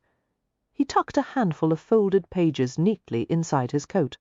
Just as the key twisted in the lock, he vaulted sideways over the desk with stunning ease, the fingertips of one hand touching the surface lightly as he passed over it. Garrett turned toward him blindly as he landed with cat-like grace. In the next moment, she felt his arms close around her. A panicked sound escaped her, and he smothered it with his mouth. Her head was pushed back from the hard, hungry pressure of his kiss, but he gripped the back of her neck with a supportive hand. The tip of his tongue flicked between her lips like the touch of flame, and she couldn't help opening for him. He gathered her more firmly into his embrace, the kiss intensifying until her bones turned molten, and she felt faint. All she wanted was to relax into darkness and sensation. Ethan's hand stroked her face as he eased his mouth slowly from hers and guided her head to his shoulder. The sheltering tenderness of his touch contrasted sharply with the soft menace of his tone as he spoke to the man who had entered the study. "What do you want, Gamble?" Chapter 13. "This room is off limits," came an accusing, rough-sawn voice. "What are you doing in here?" "Isn't it obvious?" Ethan asked dryly. "I'm going to report this to Jenkin." Tucked securely against Ethan's chest, Garrett risked a quick glance at the intruder, who was dressed in the evening livery of a butler, or under-butler, but certainly didn't behave like one. He had the same air of alert physicality as Ethan, although his build was more wiry and spare. His hair was black and cut tight to the skull, emphasizing the aggressive angle of his brow. The skin of his face was youthful, unlined, a few pockmarks pitting the cheeks and chin. An unusually thick neck pressed the front notch of his standing collar slightly open. As Garrett found herself staring into eyes as hard and flat as a pair of stoveplates, she thought he looked like the kind of man she would have crossed the street to avoid. Feeling her stiffen, Ethan toyed with the soft hairs at her nape. His touch soothed her, communicating a wordless message of reassurance. "Of all the rooms you could have chosen," Gamble asked, "why Tatham's office?" "I thought I'd help him out by doing some filing," Ethan said sarcastically. "You're supposed to be helping with security." "So are you?" The air was charged with conflict. Garrett stirred uneasily within the covert of Ethan's hard arms. Earlier he'd warned her that she was holding a wolf by the ears. Well, at the moment she felt as if she were in the company of a pair of wolves, both bristling with aggression. Gamble looked at Garrett as if he were lining up rifle sights. "I've been watching you." At first she thought he was referring to the soirée, but then he continued, "Going wherever you please, any time of day or night, doing a man's work, when you should be at home with a mending basket. You'd do more good for the world that way than trying to become a man." "I have no desire to become a man," Garrett said, coolly. "That would be backsliding." Feeling the iron tension in Ethan's arm at her waist, she clamped her fingers on the hard muscle, silently willing him not to react to the other man's baiting. Her assessing gaze returned to Gamble's notched standing collar, where one side was pushed outward a few millimeters more than the other. A hint of swelling was just visible at the top edge. "How long have you had that lump on your throat?" she asked. Gamble's eyes widened in surprise. When it became evident that he wasn't going to answer, Garrett said the location on your thyroid gland would indicate the presence of a goiter. If so, it can be remedied quite easily with iodine drops. Gamble regarded her with raw animosity. "Bugger off!" Ethan gave a faint growl and started for him, but Garrett spun around and set both her palms on his chest. "No, Mr. Ransom," she murmured. "Not the best idea, especially not when his coat pocket was filled with information stolen from the Home Secretary's private safe."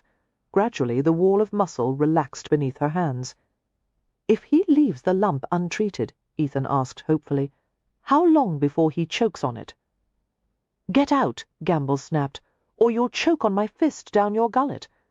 After they left the private study, Ethan escorted Garrett down the hallway and pulled her into the space beneath the grand staircase. They stood in the shadows, where the unmoving air was cool and slightly stale. Ethan filled his gaze with her, so feminine and fine, with glimmers dancing across her dress and little crystal things sparkling in her hair. Despite her outward delicacy, there was something remarkably sturdy about her, an unyielding toughness he admired more than she would have believed. The life she'd chosen had come with the never-ending obligation to demonstrate what a woman was and was not, and what a woman could be. People would allow her no room for mistakes or ordinary human frailty. God knew she endured it all far better than Ethan would have. Thinking of the way she'd put Gamble in his place, he said a touch sheepishly, "The lump on Gamble's throat. I may have been responsible for that." "How?" "The other night, when I found out he'd been following me and reporting to Jenkin, I caught him in an alley and put a stranglehold on him." Garrett made a few little clicking sounds of disapproval that he secretly enjoyed. "More violence!" "He put you at risk?" Ethan protested, "and betrayed me in the bargain. His actions needn't have turned you into a brute. There are choices other than retaliation." Although Ethan could have made an excellent argument in favor of brutish retaliation, he hung his head in a show of penitence and covertly assessed her reaction. "Nevertheless," Garrett said, "you didn't cause the lump on Mr. Gamble's throat. It's almost certainly a goiter." She leaned into the hallway to make certain no one was approaching, and turned back to him. "Did you leave any evidence behind in the study?" "No, but they'll realize the safe was breached when they try to open it." "I scrambled the combination to protect the account ledgers." Garrett moved closer to him. "What about the information you took?" she whispered. The stolen pages inside his coat seemed to be burning their way through to his skin. Just as Nash Prescott had told him, the ledgers contained information beyond price. The secrets in his possession could end or save lives. At least a dozen people would have been willing to shoot him on the spot if they knew what he'd just done. "I found proof that Jenkin, Tatham, and others in the Home Office have been conspiring with political radicals to commit bomb attacks against British citizens." "What are you going to do now?" Ethan had told her far too much already, and involved her to an extent that appalled him. But if he moved quickly to deliver the information into the right hands, it would prevent her from becoming a target.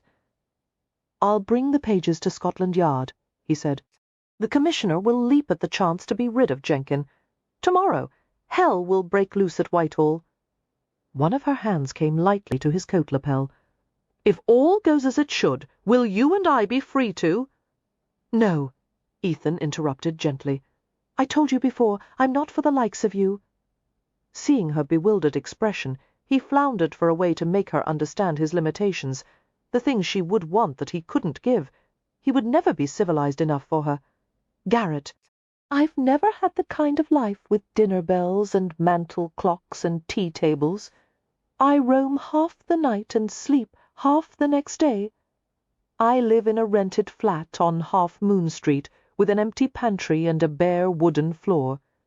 The only decoration is a picture of a circus monkey wearing a top hat and riding a bicycle. It was left by the man who lived there last. I'm too used to being alone. I've seen some of the worst things people can do to each other, and I carry it with me all the time. I don't trust anyone. The things in my head. God help me if you knew." Garrett was silent for a long moment, her gaze thoughtful.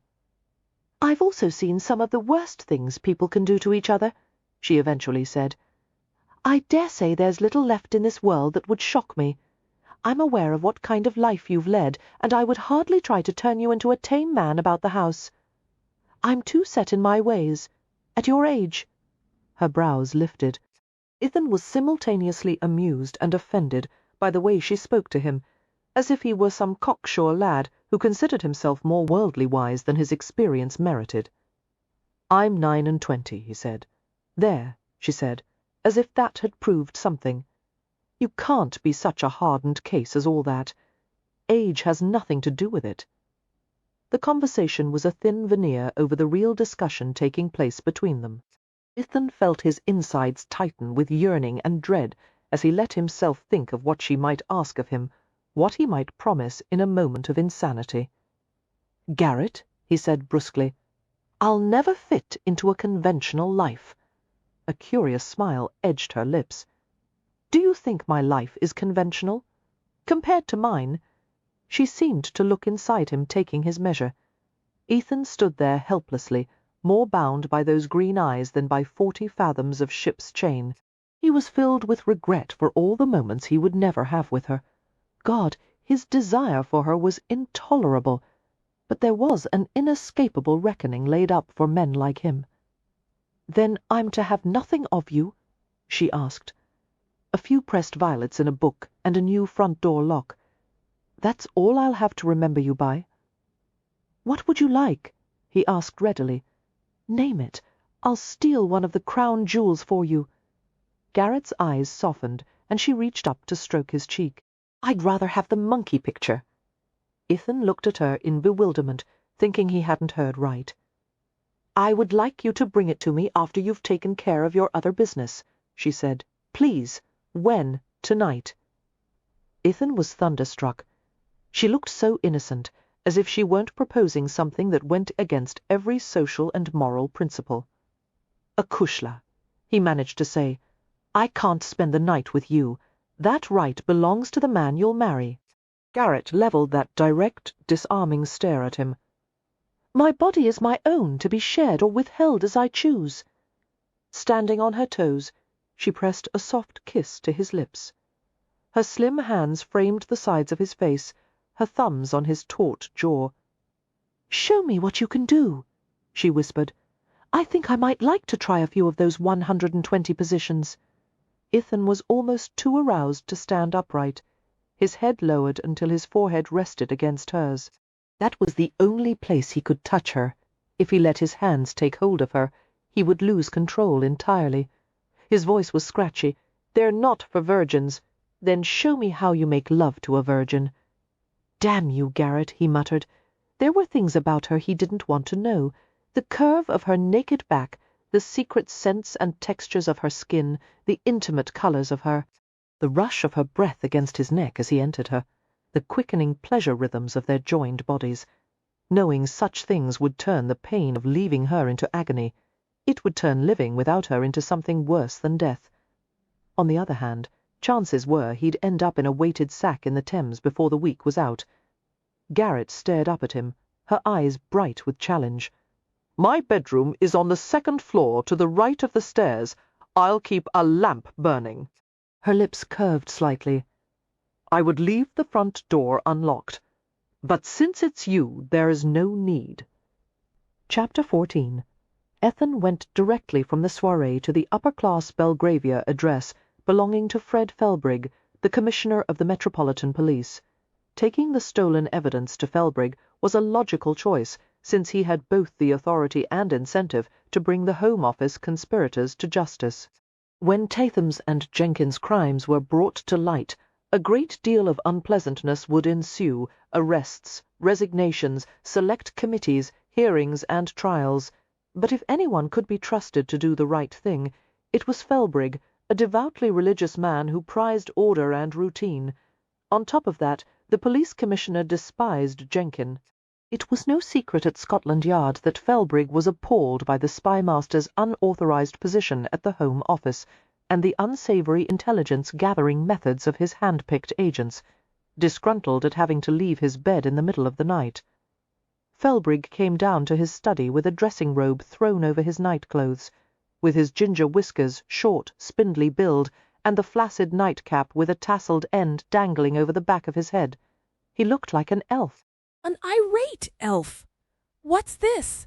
he asked, scowling down at the pages Ethan had set on the desk of his study. "Proof of an operational link between the Home Office and the Guildhall bombers," Ethan said quietly. As Felbrigg had sat there in shocked silence, Ethan proceeded to tell him about the Home Secretary's safe and the records of secret government funds diverted to known hostiles and radicals. "Here's an entry concerning the missing shipment of explosives from Le Havre," Ethan said, nudging one of the pages closer. "The dynamite has been supplied to a group of London-based Fenian activists. They were also given cash money and an order for admission to the visitors' gallery at the House of Commons." Pulling off his nightcap, Felbrigg blotted his perspiring face with it.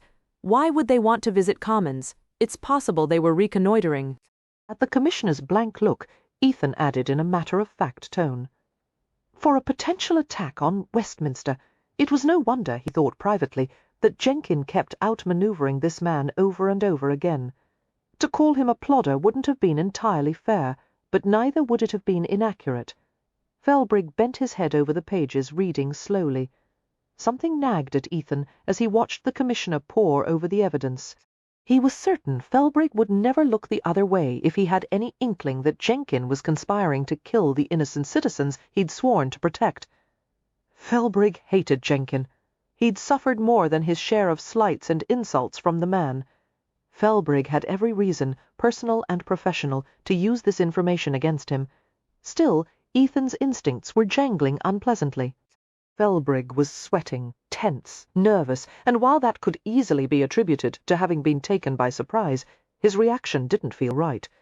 Ethan had expected some clear signs of outrage, and perhaps a hint of triumph at being given the instrument of his enemy's downfall.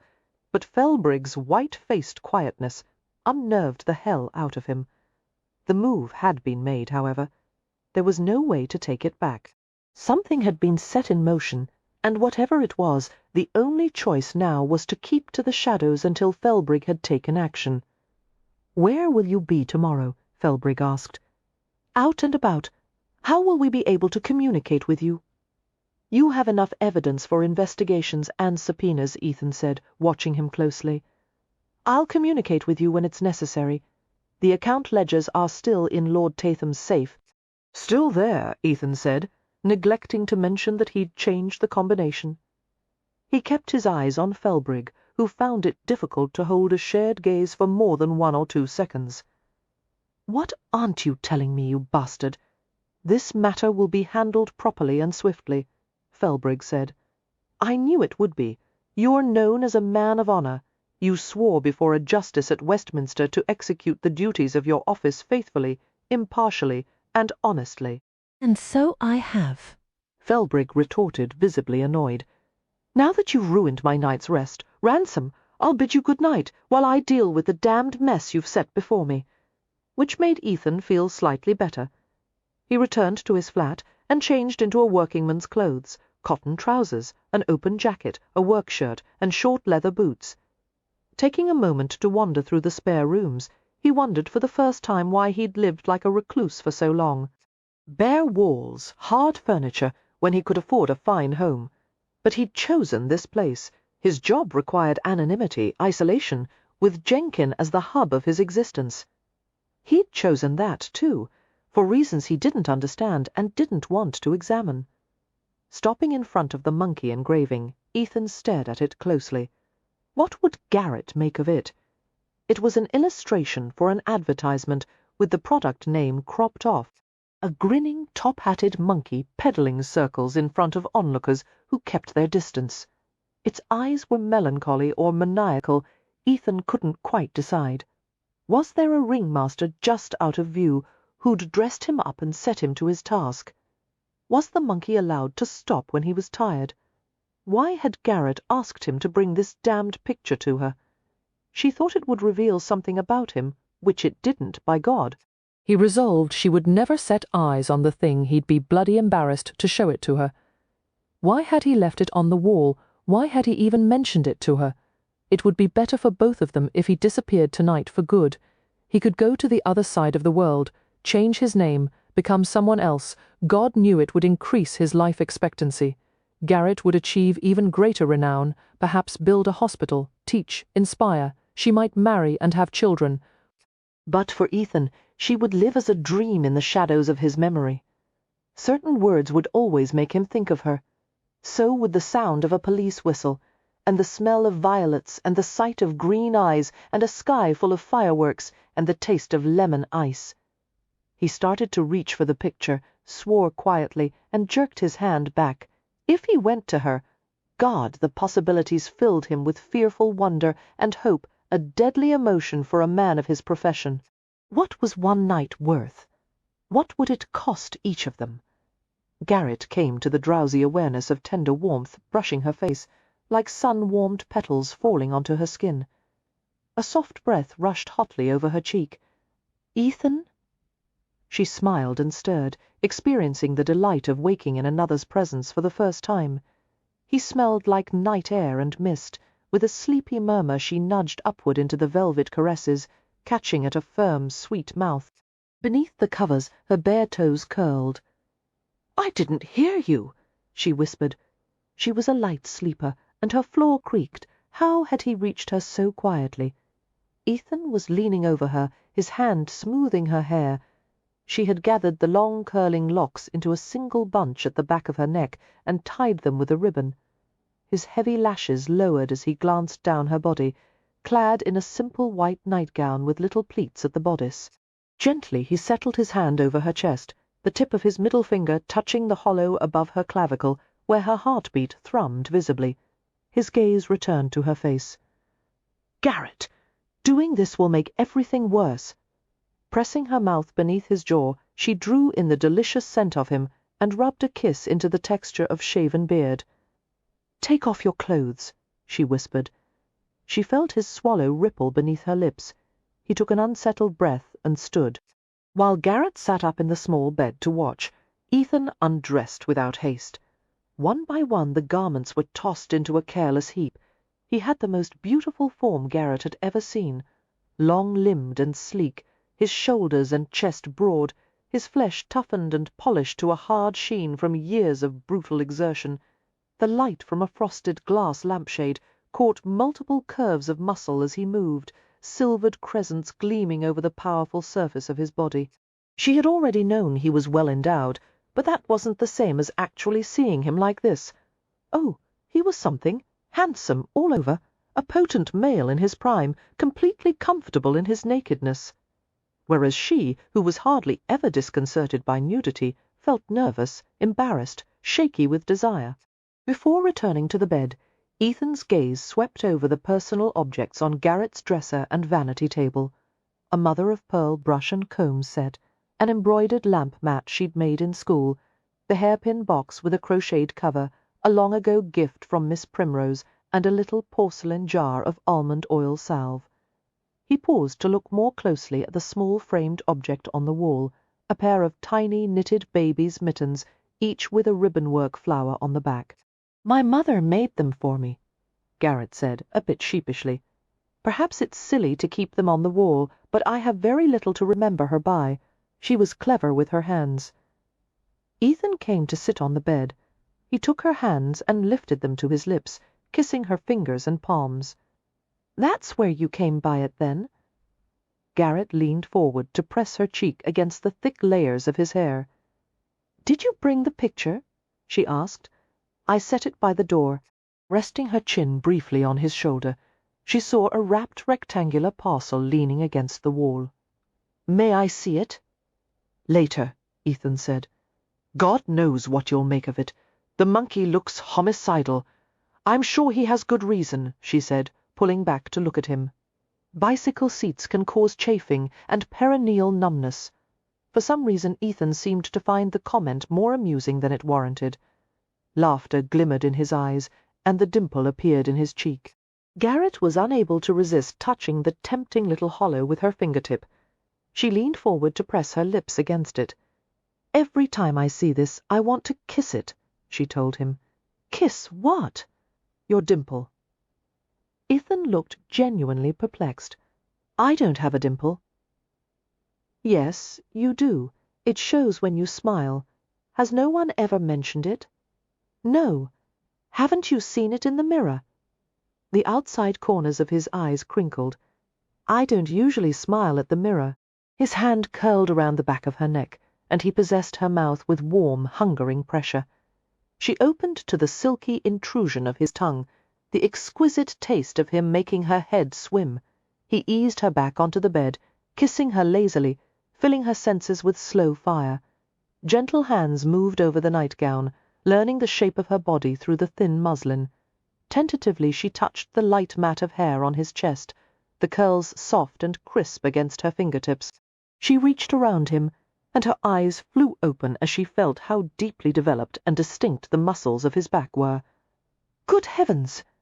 Ethan lifted his head and gave her a questioning look. "Your trapezius and deltoids are remarkable," she said dreamily, her hands wandering over him. "And your latissimus dorsi are so perfectly defined."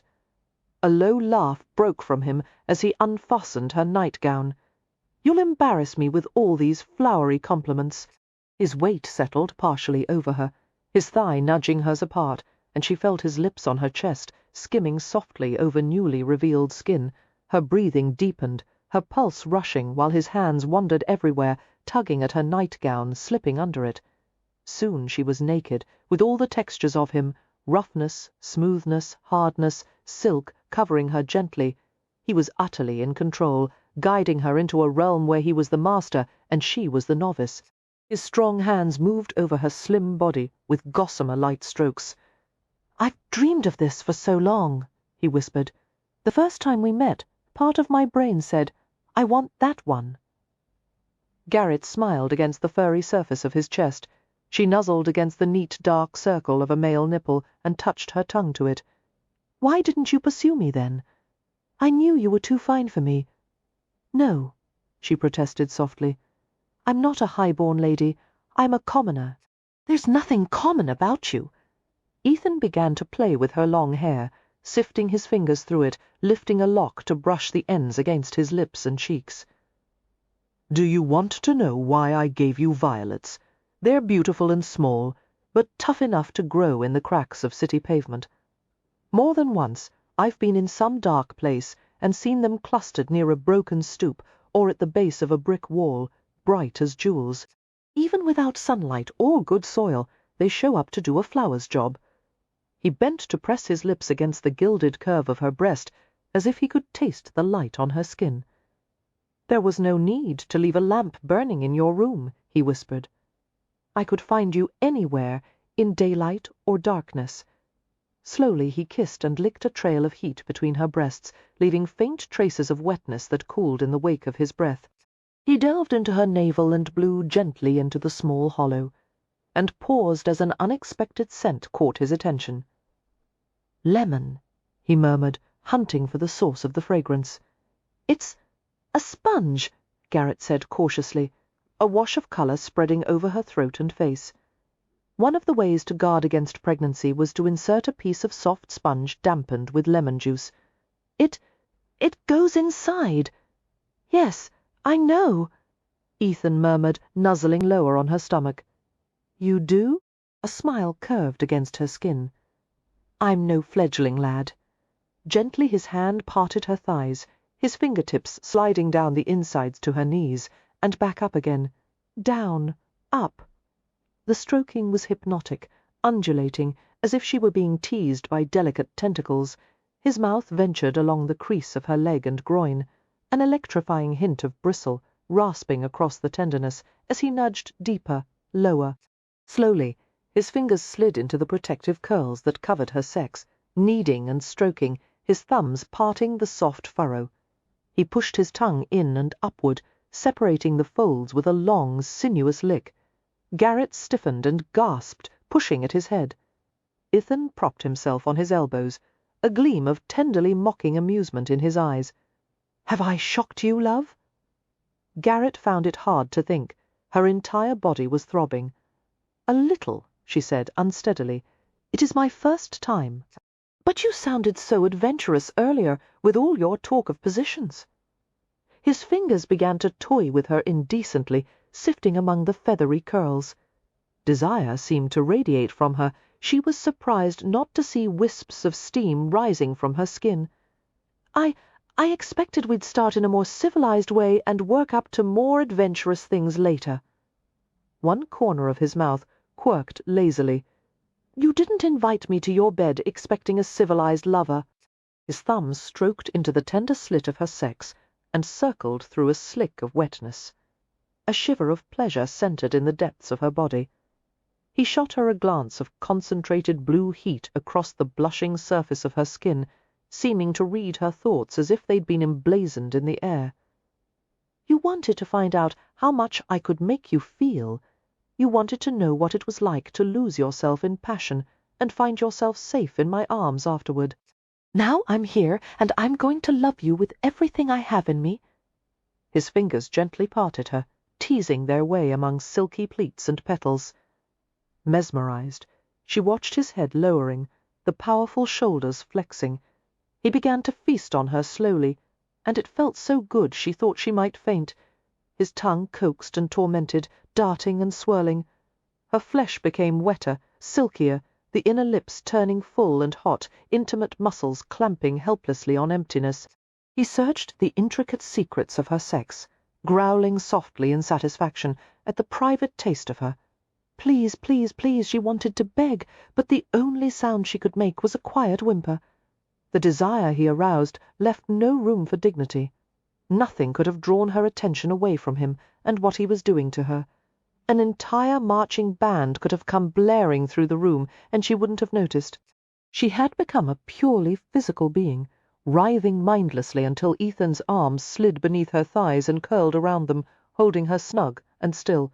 His attention centered on the peak of her clitoris, drawing it out, flicking delicately. Desperately, she reached down to grip his upper arms, the bulges of muscles so hard that her fingertips couldn't make the slightest dent. His tongue began a new rhythm, crossing over the sensitive bud in fluid, steady stroking, like fingers turning the pages of a book. Intense feeling coursed through every part of her, making her hips jerk helplessly in his cradling grip. The agile tongue never faltered, urging her into a dizzying rise of sensation. She arched at the summit, her breath stopping, her heart laboring too hard to distinguish the spaces between the beats. Pleasure came in a series of hard shudders again, until what tension remained broke into fine-spun shivers. His mouth soothed her for a measureless interval, easing her into peacefulness until she was as limp as an empty glove. Eventually, he moved up beside her and gathered her in his arms. She made a frazzled little sound against his shoulder, drawing a chuckle from him. "You liked that," he said, with masculine satisfaction. Garrett nodded dreamily. Gently Ethan reached down to bring her hips against his as they lay sideways. "You'll need to stay relaxed," he whispered, "to take me inside." She felt his shaft against her belly, heavy and stiff, searing hot. The evidence of his desire excited her, reawakening the need to be possessed, filled, taken. She slid her arm around his shoulder and tried to roll to her back with him, but he kept them on their sides and drew her top leg over his hip. Leaning over her, he kissed the side of her neck and closed his teeth lightly against a sensitive place. His hand slid over her body, fondling and stroking. She was pressed against the solid strength of him, her breasts teased by the silky coarse hairs on his chest. He reached between them, adjusting the angle of his erect length, rubbing the broad, hard head of it against the vulnerable cove between her thighs. She tensed in readiness. But he didn't push, only maintained a gentle, constant pressure, a heated presence there at the entrance of her body. His mouth teased and sucked at hers, invading playfully. Cupping her breast with his hand, he rotated his palm gently over the stiff tip before taking it between his fingers.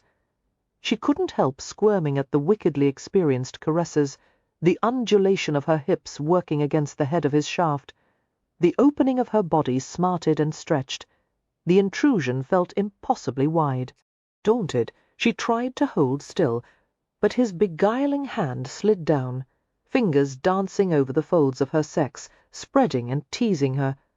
Hunger knotted deep in her belly, and she was overcome by the impulse to press herself into those erotic, tickling caresses. He was mercifully slow, letting her accept him at her own pace. "Oh, those fingers felt so good! Breathe!" he whispered. She gasped, stretched, ached, quivered on his shaft. He helped her with gentle pushes, inching gradually in a slow, patient possession. Leisurely minutes passed while his wet fingertips stroked, kneaded and circled until, unbelievably, the pleasure crested again. This time she was filled so tightly that her muscles could barely clench around him. When the last ripples of release had faded, he changed their position, lifting her easily, sitting up, and letting her slide down until she was in his lap with her legs wrapped around his waist. His hands cupped beneath her bottom, carefully controlling the depth of his penetration to keep from hurting her. Bewildered, she sat with her arms around his neck. His eyes were dark and slightly glazed as they stared into hers. "Being inside you like this! I wouldn't have thought I could feel so much without dying of it." She leaned her forehead against his, their breaths mingling in unsteady surges. "Tell me what to do. Don't move. Stay like this. Feel how much I want you." He panted and trembled, his deeply muscled thighs flexing beneath her. The small motion sent a rain of sparks across her vision. He adjusted the angle of her hips until she felt him pressing against something deep and sensitive inside her, nudging in a steady rhythm. She brought her lips to his, and he rewarded her with a rough, ardent kiss. Devouring her soft moans, he kept up the ceaseless rocking of his hips while her insides quivered over the stiff length of him.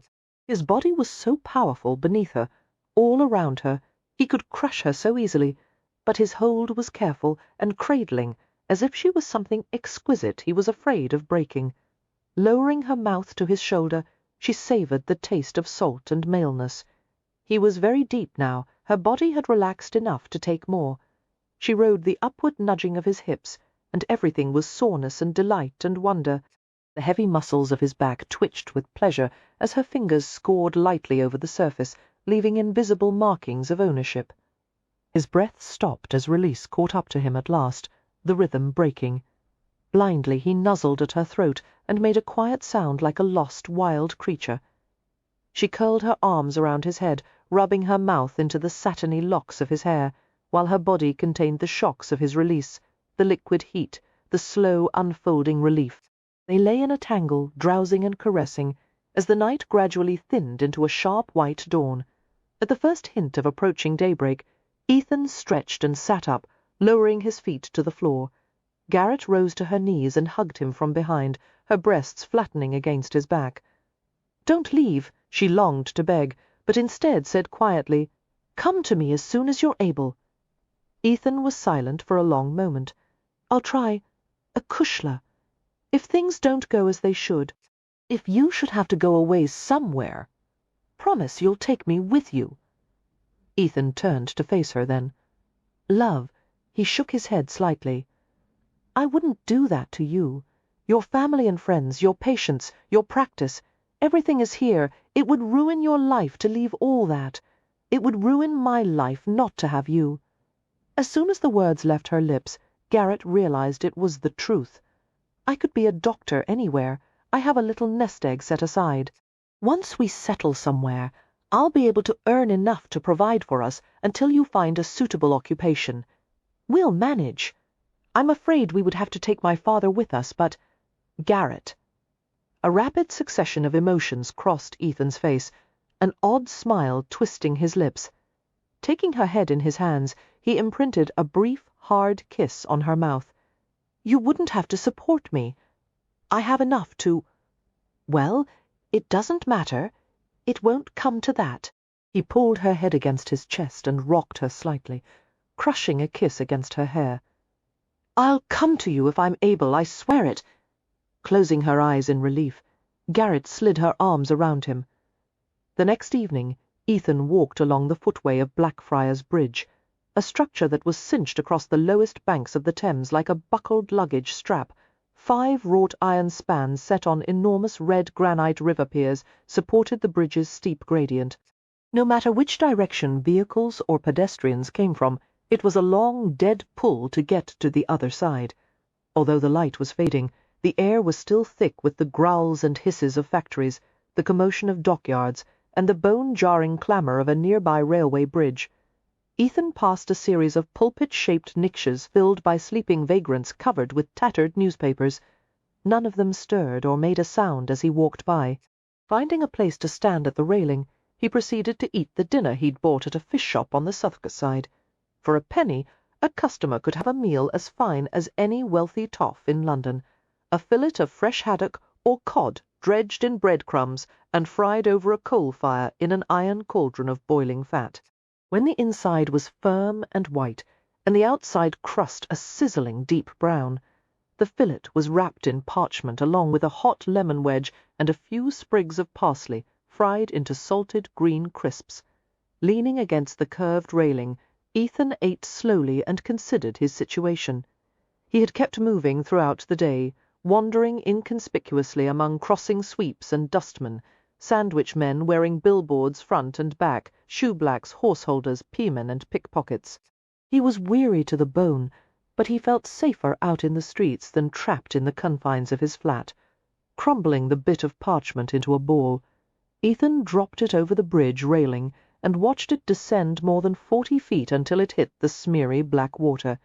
Despite ongoing efforts, stricter legislation, new sewer lines and pumping stations to reduce the foul substances released into the Thames, the water's oxygen levels were too low to support fish or marine mammals. The little ball vanished slowly beneath the opaque surface. Ethan's gaze lifted to the dome of St. Paul's, the tallest structure in London. Beyond it, a ragged veil of clouds glowed with milky luminescence, flashes of pink and orange piercing through a few places like veins pulsing with light. He thought of Garrett as he always did during quiet moments. At this time of day, she was usually at home. Not far from here, slightly less than 3 miles. Some part of his brain was always calculating her probable location, the distance between them. The thought of her soothed and pleasured him, made him aware of his humanity as nothing else could. A thunderous sound heralded a train crossing along the railway between Blackfriars and Southwark bridges.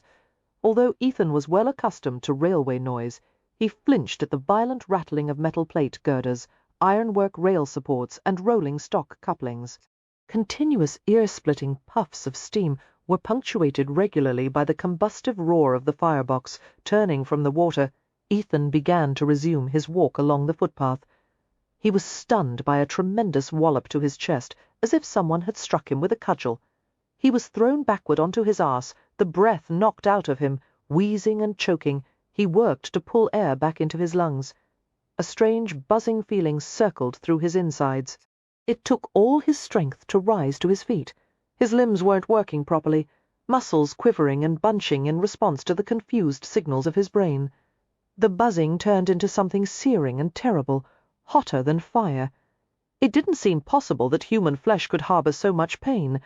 Unable to identify the cause, Ethan looked down at himself in bewilderment. A flooding, dark stain spread over the front of his shirt. He'd been shot. His numb gaze lifted to behold William Gamble walking toward him, a short-gripped bulldog revolver in hand. The deafening roar of the train went on and on, while Ethan backed up to the bridge railing and leaned against it to keep from collapsing. "Counting on Felbrig's honor, were you?" Gamble asked when the noise had faded. "He's a bureaucrat at heart. He'll always defer to the next man up the chain. Tatham and Jenkin convinced him their plans were all for the greater good." Ethan stared at him dumbly. Christ Jesus! The Commissioner of Police was going to allow scores of innocent people, including women and children, to be maimed and murdered, all for the sake of political advantage. "Robbing Tatham's safe on my watch, you bastard," Gamble was saying irritably. "The only reason Jenkin hasn't put a bullet in my head is because he was the one who made a hash of it by inviting Dr. Gibson to the soiree in the first place." He approached Ethan slowly. "I didn't want to finish you off like this. I wanted it to be a fair fight." "'Twas fair enough," Ethan managed to say. "Should have seen you coming." There was a salty liquid rattle in his throat. He coughed and saw blood spatter on the ground. As he leaned over, he glanced through the stone balustrades at the expanse of dark water below. Lifting himself up, he braced heavily against the railing. There was no way to win, no path to survival. "You should have," Gamble agreed. "But you've been distracted for weeks, thinking of nothing but that green-eyed bitch. She's brought you to this, Garrett. She wouldn't know he'd been thinking of her at the last moment. She would never know what she'd meant to him. It would make dying so much easier if only he'd told her. But she would do well without him, just as she had before. She was a strong, resilient woman, a force of nature. He only worried that no one would bring her flowers. How strange that as his life was spinning down to its end, there was no anger or fear, only soul-scorching love. He was dissolving in it. There was nothing left but the way she'd made him feel. Was she worth it? Gamble jeered, gripping the railing behind him. Ethan smiled faintly. "Aye." In the next moment he tipped back and let the momentum bring his legs up, his body rolling into a backward flip before heading into the water feet first. During the dizzying plummet, he was vaguely aware of more shots being fired. Holding his breath, he braced for the impact. The world exploded into foul, freezing blackness. like hell after all the fire and brimstone had been extinguished. Liquid death. He struggled feebly, unable to see or breathe. Finally he had reached the level of damage his body could not endure. He was pulled downward into a cold, insistent silence where there was no time, no light, no self. He vanished beneath the great river and the city of millions, and its inscrutable sky, his body nothing but mites and motes of fleeting mortality. The throbs of his failing heart echoed the rhythm of one name. Garrett! Garrett! She was somewhere, not far. He clung to that thought as he was pulled by the ancient current to his fate. Chapter 15. Eliza, Garrett said wearily, rubbing her eyes, just because my father wants something doesn't mean you have to give it to him.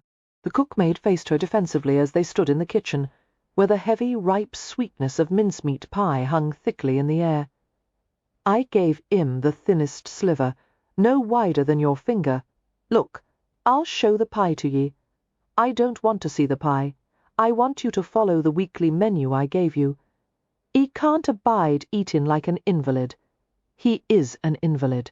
After working long hours at the clinic, Garrett had returned home to discover that Eliza had taken it upon herself to make one of her father's favourite dishes, an enormous mincemeat pie that was too heavy and rich for his sensitive digestive system. It was also frightfully expensive, made with 6 pounds of currants and raisins, 3 pounds of apples, 3 pounds of suet, 2 pounds of sugar, 2 pounds of beef, a pint each of wine and brandy, and a variety of spices, all loaded into a flour crust and baked into a dark, sticky mass. There was no sound from her father's room upstairs. Eliza had already carried a slice up to him, and he was undoubtedly gorging on it as fast as possible. In an hour or two he'll be complaining of stomach pains, Garrett said. Mincemeat pie is made with everything that's bad for him, from suet to sugar. Half defiant, half apologetic, Eliza retorted, Mr. Gibson used to eat it every Sunday. Now he's never allowed a single bite. What pleasures has he got left? No wife, no sweets, can't hardly walk, eyes too poor for readin', just sits in his room and counts the days until his next game of draw poker. I say let him have a midge o' joy now and then. An impatient reply hovered on Garrett's lips, but she bit it back as she considered Eliza's words. The cookmaid had a point. Stanley Gibson, once a vigorous and active man, a constable with a London beat, now spent most of his days in a quiet room. A cheerful, comfortable room, but even so there must be times when it felt like a prison. What harm would it do to allow him a little indulgence now and then? In Garrett's concern over doing everything she could to preserve what remained of his physical health, she mustn't deny him the small enjoyments that made life tolerable. "You're right," she said reluctantly. Eliza's mouth sagged open. "I am. I agree that everyone deserves a midge of joy now and then. It's right fair-minded of ye to say so, Doctor. However, if this particular midge keeps him up half the night with a bellyache, you're going to help me with him." The cookmaid's lax mouth stretched into a satisfied grin. "Yes, Doctor." After going upstairs to visit her father, who had looked vastly pleased with himself, and stoutly insisted the mincemeat pie would cause him no troubles whatsoever, Garrett went down to the front receiving-room. She sat at the escritoire desk and sorted through correspondence, and picked at the slice of mincemeat pie Eliza had brought her. She could only manage a bite or two. She'd never been fond of sweet and savoury dishes, and she'd certainly never shared her father's fondness for this one. In her opinion, mincemeat pie was a jumble of ingredients that had never been meant to unite in one crust. It was a heavy, overpowering dish, entirely resistant to digestive enzymes. Even before the pie, her stomach had felt unsettled. She had worried all day, knowing that by now Ethan had taken the incriminating information to Scotland Yard. The machinery of justice had been set in motion, and both Lord Tatham and Sir Jasper would surely be on the defensive, trying to save their own necks. She reassured herself with the thought that Ethan was familiar with every inch of London, and he was as sharp and sure-footed as any man alive. He could take care of himself. In a few days, when the conspirators were safely behind bars, Ethan would call on her. It cheered Garrett to think about him at her doorstep, big and handsome, perhaps a bit nervous as she invited him inside. They would discuss the future, their future, and she would convince him that despite his concerns, they would be happier together than apart, and if Ethan couldn't bring himself to propose to her, Garrett would simply have to do it herself. How did one go about proposing marriage? In the novels, a couple emerged after a moonlight stroll with the engagement as a fait accompli, leaving the reader to imagine the scene. Garrett had heard that the suitor went down on one knee, which she certainly wasn't going to do for anyone unless she were helping to load him onto an ambulance stretcher. Since lilting romantic phrases were hardly Garrett's forte, it really would be better if Ethan were the one to propose. He would say something lovely and poetic in that beguiling Irish accent. Yes, she would find a way to make him do it. Was she really considering marriage to a man she knew so little? Had another woman been in this situation, Garrett would have advised her to wait and find out more about the prospective husband. There were more ways for it to all go wrong than there were ways for it to go right. But I've had to wait for so many things in my life, she thought. She'd spent years studying and working while other young women were being courted. Becoming a doctor had been her dream and her calling. She had never trusted that in the future she would find a stable and loving partner who would take care of her. She hadn't wanted to depend on someone out of necessity. Garrett had no regrets. This was the life she had wanted at the same time. She was tired of being cautious and responsible. She yearned to fling herself headlong into the experience of being loved, desired, possessing, and possessed, and Ethan Ransom was the only man who'd ever made her want to take the risk of true intimacy, not only physically, but also emotionally. It would be safe to allow him inside her most private thoughts and feelings. He would never mock or hurt her, or take more than he gave. At the same time, he would be a demanding lover who wouldn't let her hide or withhold anything, and that was as frightening as it was exciting. A sharp rapping of the lion's head knocker jarred Garrett from her reflections.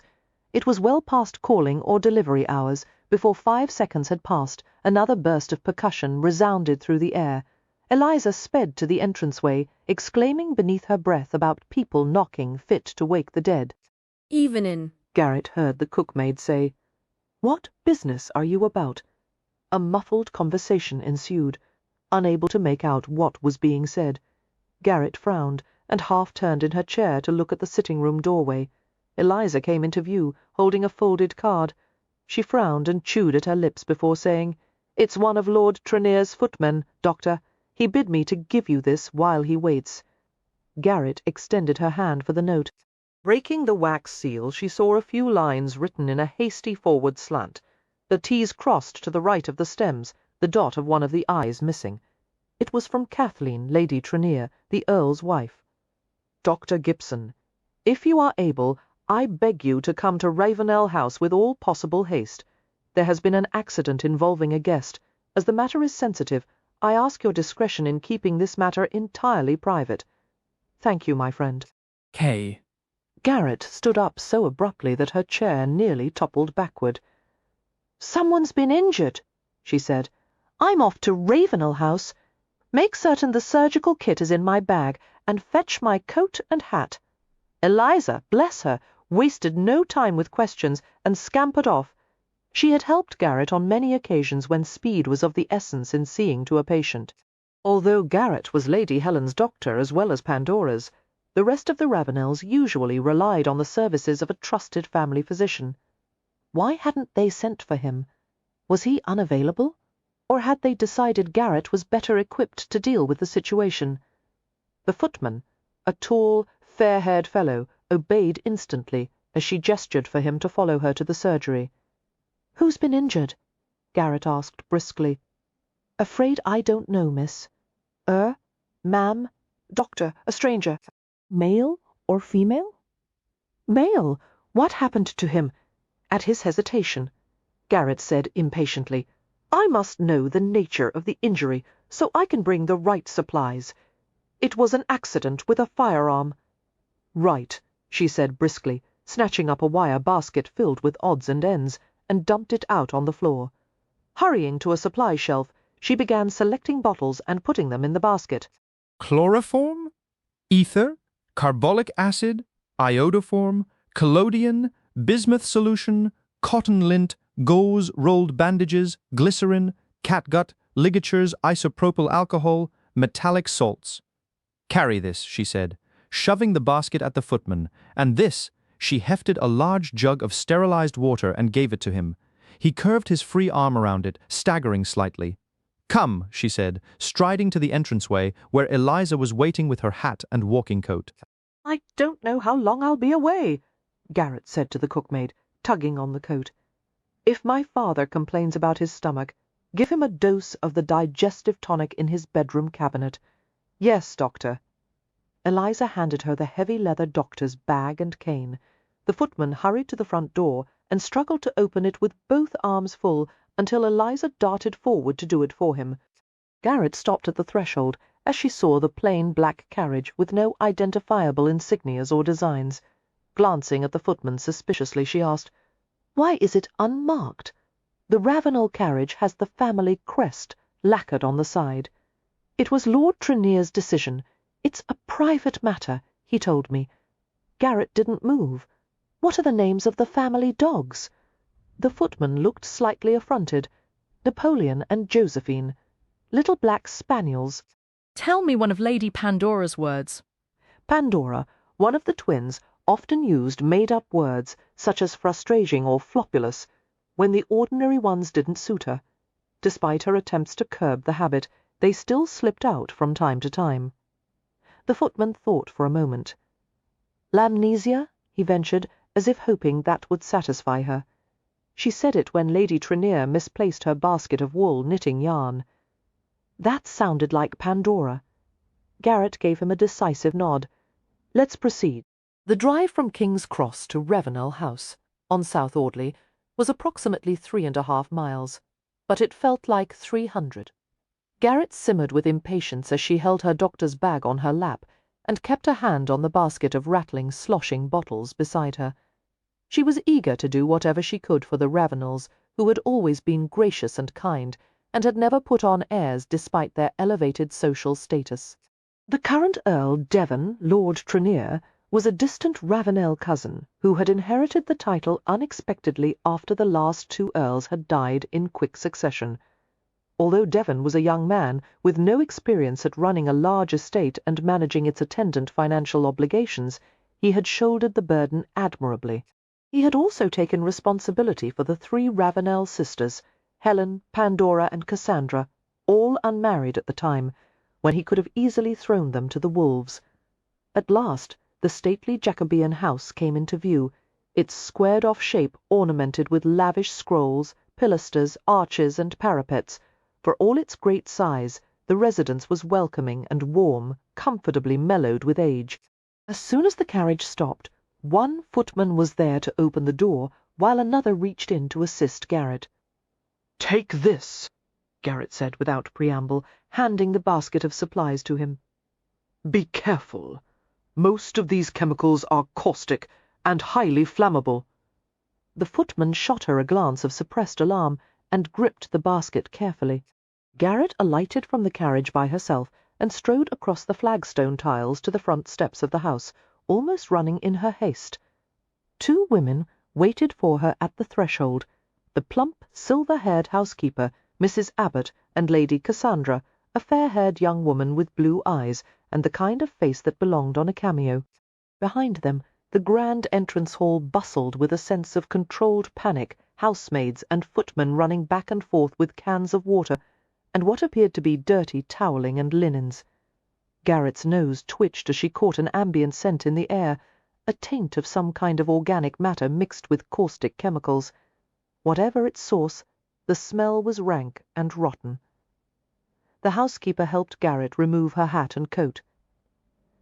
"Gibson," Cassandra said, her pretty features drawn and anxious. "Thank goodness you arrived so quickly. Tell me what happened." "I'm not altogether sure. A man was brought here earlier by the river police. Only they asked us not to tell anyone about it. He was thrown into the river, and they said when they pulled him out they thought he was dead, but then he started coughing and groaning. They brought him here because he was carrying one of Cousin West's calling cards in his wallet, and they didn't know where else to take him. Poor fellow, Garrett said quietly. Even a healthy man who'd been exposed to the toxic waters of the Thames would become seriously ill from it. Where is he now? They carried him into the double library, Mrs. Abbott said, gesturing toward a nearby hallway. It's a dreadful mess in there. Lord and Lady Trenier have been trying to wash the filth from him and make him more comfortable. She shook her head and fretted.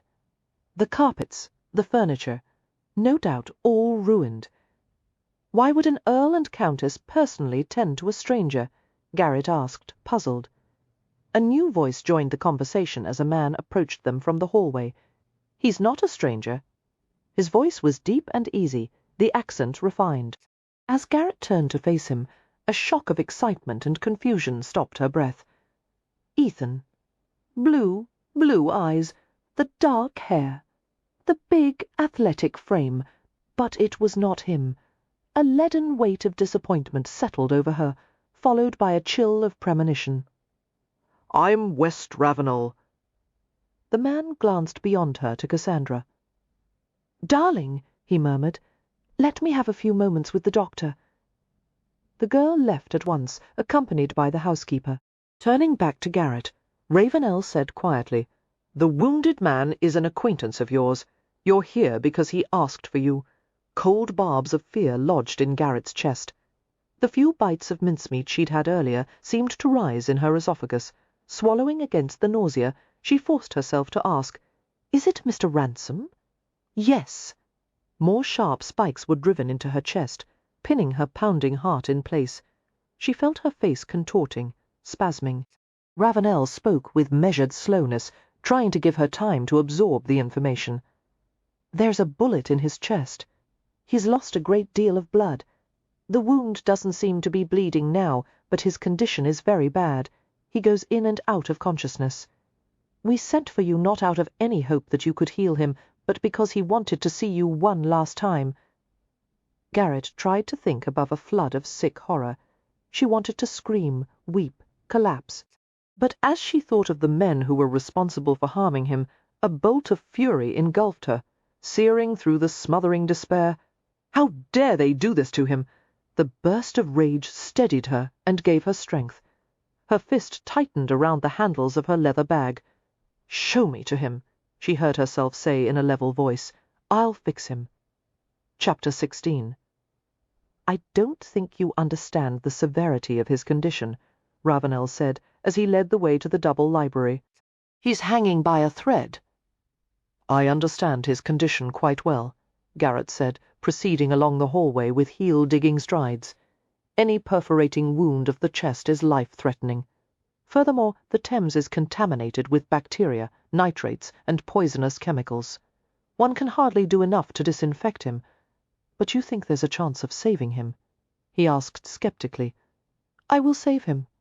Garrett gave an impatient shake of her head as she heard the quaver in her voice. They entered the library, two spacious joined rooms lined with acres of mahogany bookshelves. The interior was arranged with a few pieces of stately, heavy furniture, including a massive table running along the centre and a long, low settee. An expanse of sodden Persian carpeting was heaped with toweling and cans of water. A foul scent competed with the acrid freshness of carbolic soap, commonly used for horses, and difficult household cleaning.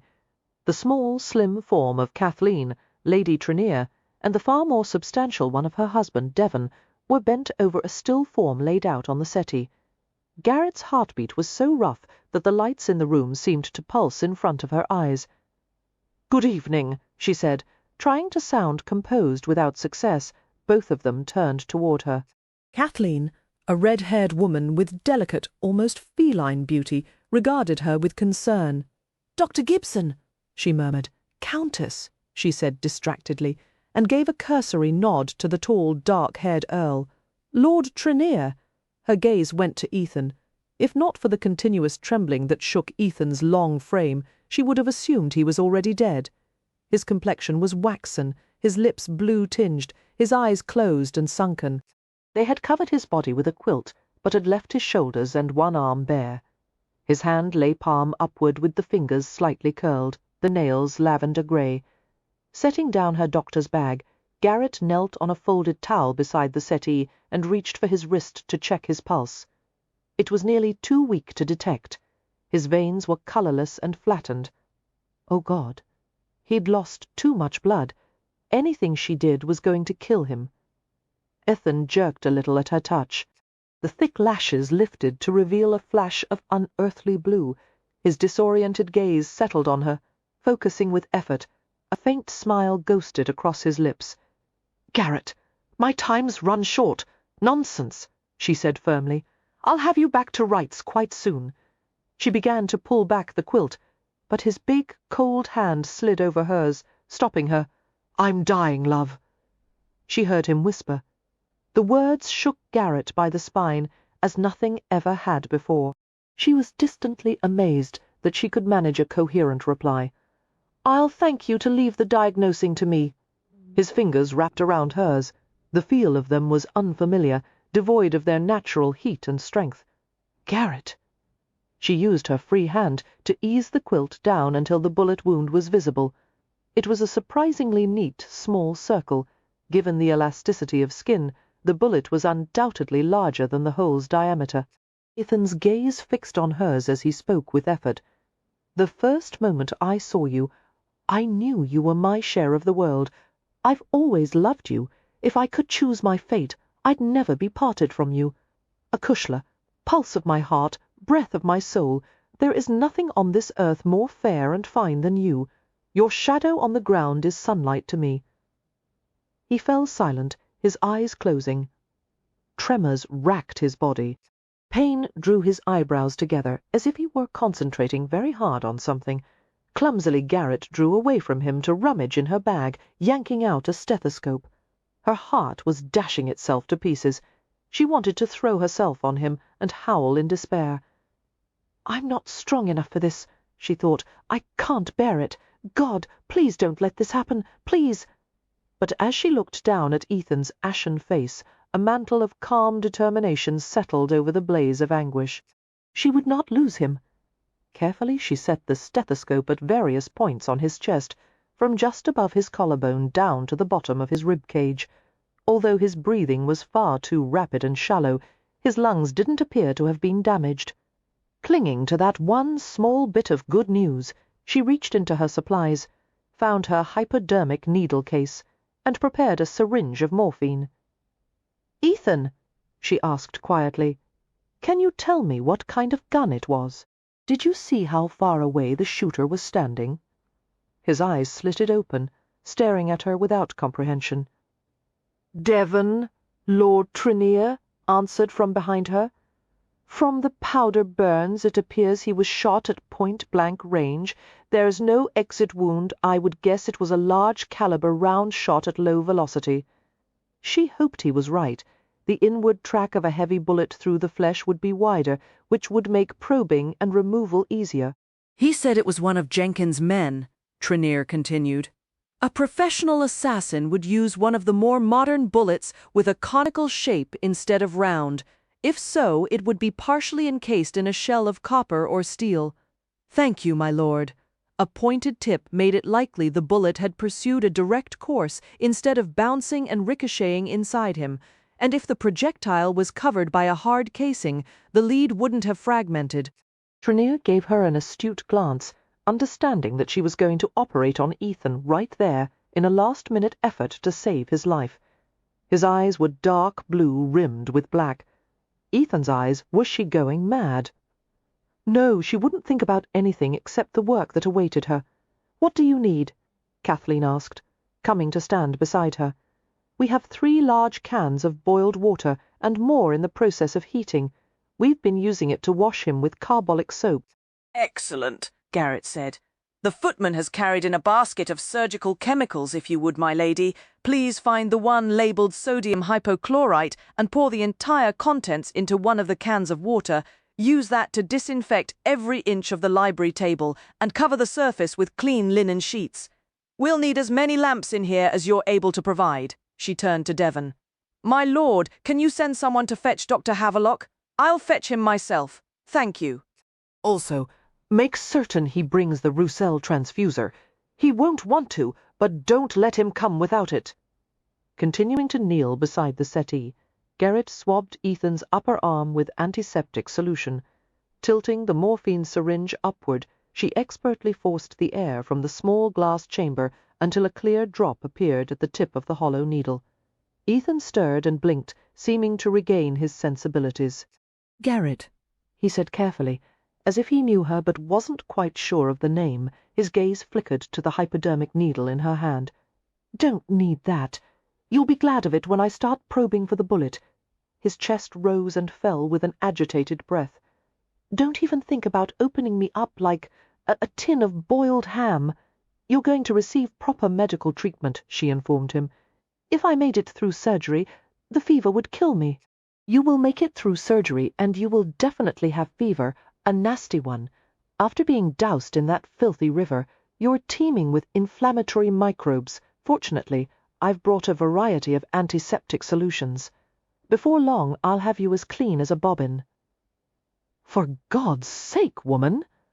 "Ah, damn it! What is that?" "Morphine," she said, depressing the plunger slowly to release the medicine into the thick muscle of his upper arm. Ethan subsided, realizing there would be no stopping her. "You haven't one romantic bone in your body," he muttered. That sounded so much like his usual self that Garrett almost smiled. "I reassembled an entire disarticulated skeleton in medical school. There's no such thing as a romantic bone." He turned his face away from her. Garrett was wrenched with love and agonized concern. She felt her lips tremble, and she clamped them shut.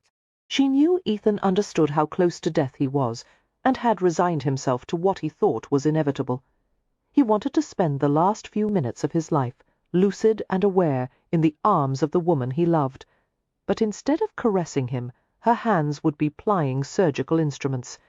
Instead of gazing at him adoringly, she would be examining inner contusions and lacerations.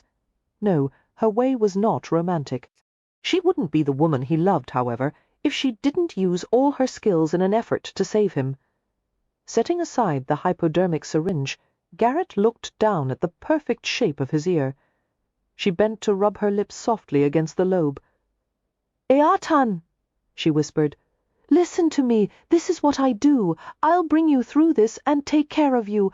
I'll be with you every minute. Trust me." His cheek nudged back toward her.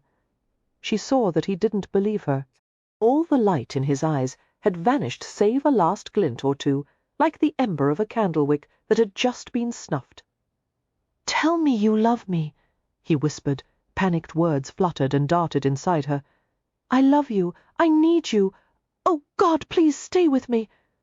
But she had the terrifying premonition that saying it would allow him to let go, as if she would be giving him permission to pass away peacefully instead of fighting for his life.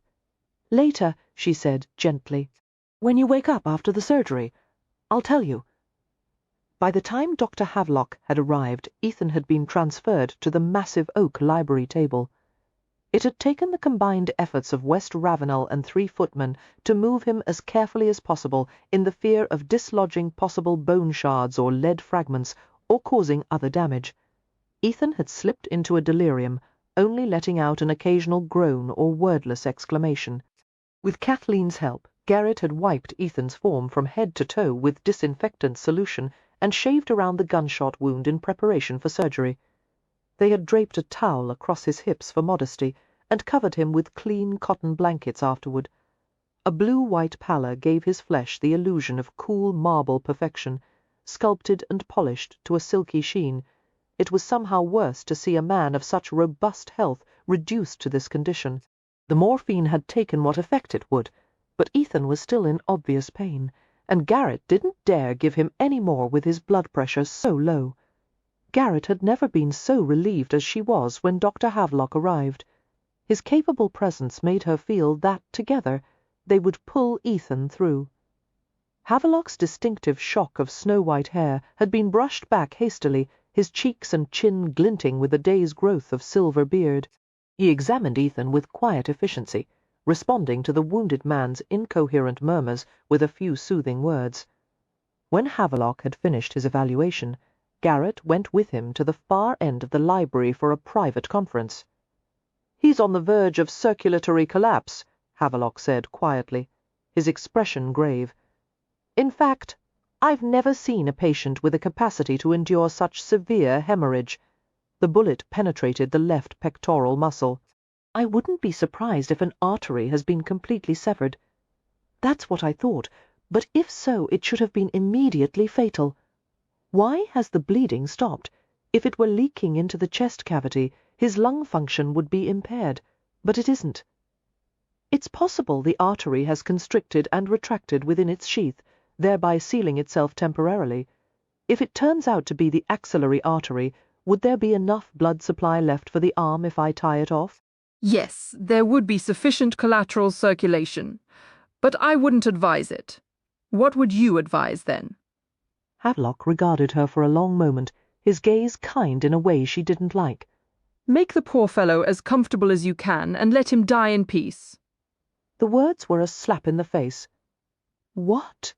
Garrett asked dazedly. "No, I'm going to save him." "You can't." "Based on everything you've taught me about antiseptic medicine, this man is so contaminated, within and without, there's no hope. Subjecting him to unnecessary surgery is folly and selfishness. If we did manage to delay his death for a day or so, he would go through unspeakable agony. His entire body would become riddled with sepsis until all his organs failed. I won't have that on my conscience, and I don't want it on yours. Let me worry about my own conscience. Just help me, Havelock. I can't do this by myself. Operating when the medical facts don't warrant it, when it will only cause the patient needless suffering, that is malpractice by any standard." "I don't care," Garrett said recklessly. "You'll care very much if this destroys your career. You know there are many who would leap at the chance to revoke your medical license, the first female physician in England, driven out of the profession because of scandal and misconduct. What would that do to the women who dream of following in your footsteps? What about the patients you'll never be able to help in the future? If I do nothing for this man, I'll never be of any use to anyone." Garrett burst out, trembling from the force of her emotions. "It would haunt me forever. I couldn't live with the thought that there was a chance to save him, but I didn't take it. You don't know him. If our positions were reversed, he would do anything for me. I have to fight for him. I have to." The older man stared at her as if he didn't recognize her. "You're not thinking clearly. I'm thinking more clearly than I ever have in my life. This is the man you met at Lord Tatham's house last evening." Garrett flushed, but held his gaze as she admitted, "He and I were already acquainted. He's important to me." "I see." Havelock was silent then, stroking his white whiskers, while precious seconds of Ethan's life ticked away. "Did you bring the transfuser?" Garrett burst out, impatient to decide on a course of action. Havelock looked grim. "I've attempted blood transfusion on 7 different occasions, and every case but one ended in shock, pain, and stroke or heart failure. No one has yet discovered why some blood is compatible and some isn't. You haven't seen what happens when the procedure fails. I have never again will I knowingly inflict such agony on a patient. Did you bring it?" she persisted. "I did," he grated. "God help you and that poor wretch if you try to use it. Be honest, Dr. Gibson. Are you acting on behalf of your patient or yourself?" "Both of us. I'm doing it for both of us." She saw from his expression that it was the wrong answer. "I can't help you to do something against your own interests as well as his," Havelock said. "This is madness, Garrett." He never used her first name. As she stood there in stricken silence, he gave her a look that was somehow both pleading and stern, before departing the library. "You're leaving?" she asked in bewilderment. He continued past the threshold without replying. Garrett felt hollow and numb. Dr. William Havelock, her partner, adviser, supporter, and confidant, a man with the unfailing ability to discern right from wrong even in the most complex situations, had just walked out on her. He would take no part in what she was doing. Not because he was wrong, but because she was. He was sticking to his principles, whereas she She had no principles when it came to Ethan Ransom. She only loved him. Shaken, despairing, she blinked against a burning wet blur. She was choking on her own breath. Damn it! Damn it! Now she was crying. Someone was standing at the doorway. It was West Ravenel, leaning a broad shoulder against the jamb, his gaze level and appraising. His blue eyes were startling against the sun-browned richness of his complexion. Garrett lowered her head, swallowing repeatedly against the needling pain in her throat. She had no defences left. He must have contempt for her, or pity, and either way, one word from him would destroy her. "Go on, and take a crack at it," she heard Ravenel say casually. "I'll help you." Her head bobbed upward. She stared at him, dumbfounded. It took her a moment to realize he was offering to assist with the surgery. After clearing her throat twice, the clenched muscles loosened enough for her to speak. "Do you have any medical training?" "Not a bit. But I'll do whatever you tell me. Do you have any problems with the sight of blood?" "Lord, no. I'm a farmer. I'm around blood all the time, both animal and human." Garrett regarded him dubiously, blotting her cheeks with the edge of her sleeve. "There's that much blood involved in farming?" Ravenel grinned. "I didn't say I was any good at it." The flash of his smile was so oddly like Ethan's that Garrett felt a sharp pang in her chest. Tugging a handkerchief from inside his coat, he came forward to give it to her. Mortified for him to have seen her crying, Garrett wiped her cheeks and eyes and blew her nose. "How much did you hear?" "Most of it. Sound carries all through this library. Do you think Havelock was right?" "About which part?" "That I should make Mr. Ransom comfortable during his last few minutes on Earth instead of torturing him with surgery." "No, you've already managed to ruin a moving deathbed scene. I couldn't wait to hear what came after your shadow on the ground is sunlight to me. But then you started giving orders like a drill sergeant. You might as well operate on Ransom. We won't get any more good lines out of him tonight." Garrett stared at him with a bewildered frown. The man either didn't know or didn't care how inappropriate it was to joke in these circumstances. She suspected it was the latter. On the other hand, she found his cool insouciance rather reassuring. She sensed he could be a bit of a bastard when it suited him, not at all the kind who would fall apart under pressure, and at the moment that was exactly what she needed. "All right," she said. "Go to the kitchen and wash the upper half of your body with carbolic soap and hot water. Make certain to scrub beneath your fingernails." She looked down at his hands, which were elegantly long-fingered and scrupulously clean. The nails were pared nearly down to the quick, with only the thinnest possible white crescents showing. "What should I wear?" Ravenel asked. "A bleached linen or cotton shirt. Don't touch anything afterward, especially not tables or doorknobs, and come back here directly." He gave her a short nod and strode away with a confident stride. His voice could be heard in the hallway. "Mrs. Abbott, I'm going to the kitchen to wash. You'll want to warn the housemaids to shield their eyes from the sight of my manly torso." Kathleen, Lady Trenair, came to Garrett. "Whose housemaids would he be referring to?" she asked dryly. "Ours will be crowding into the scullery to obtain the best possible view." "Is he reliable?" Garrett asked, solid as a rock. "West manages the estate farms and leaseholds, and is experienced at everything from spring lambing to tending sick livestock. He can handle anything, no matter how revolting.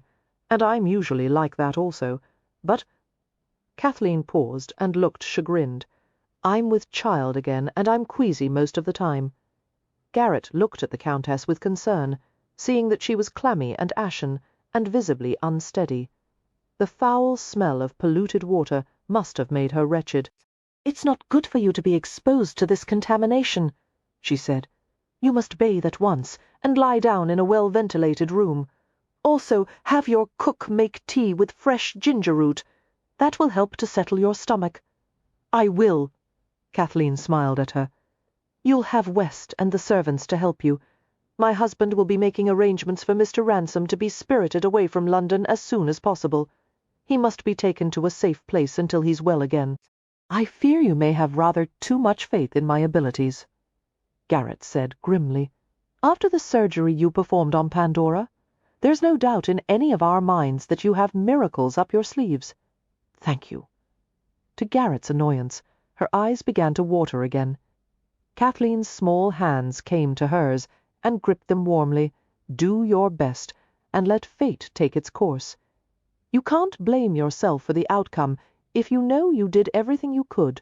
Garrett managed a wobbly smile. "Forgive me, my lady, but you don't know much about doctors." "Artery forceps," Garrett said, pointing in turn to the gleaming sterilized instruments on a linen-covered tray. "Torsion forceps, wound forceps, suture forceps, amputating knife, double-edged amputating knife, Catlin knife, resection knife, middle-pointed scalpel, curved scalpel, straight and curved scissors.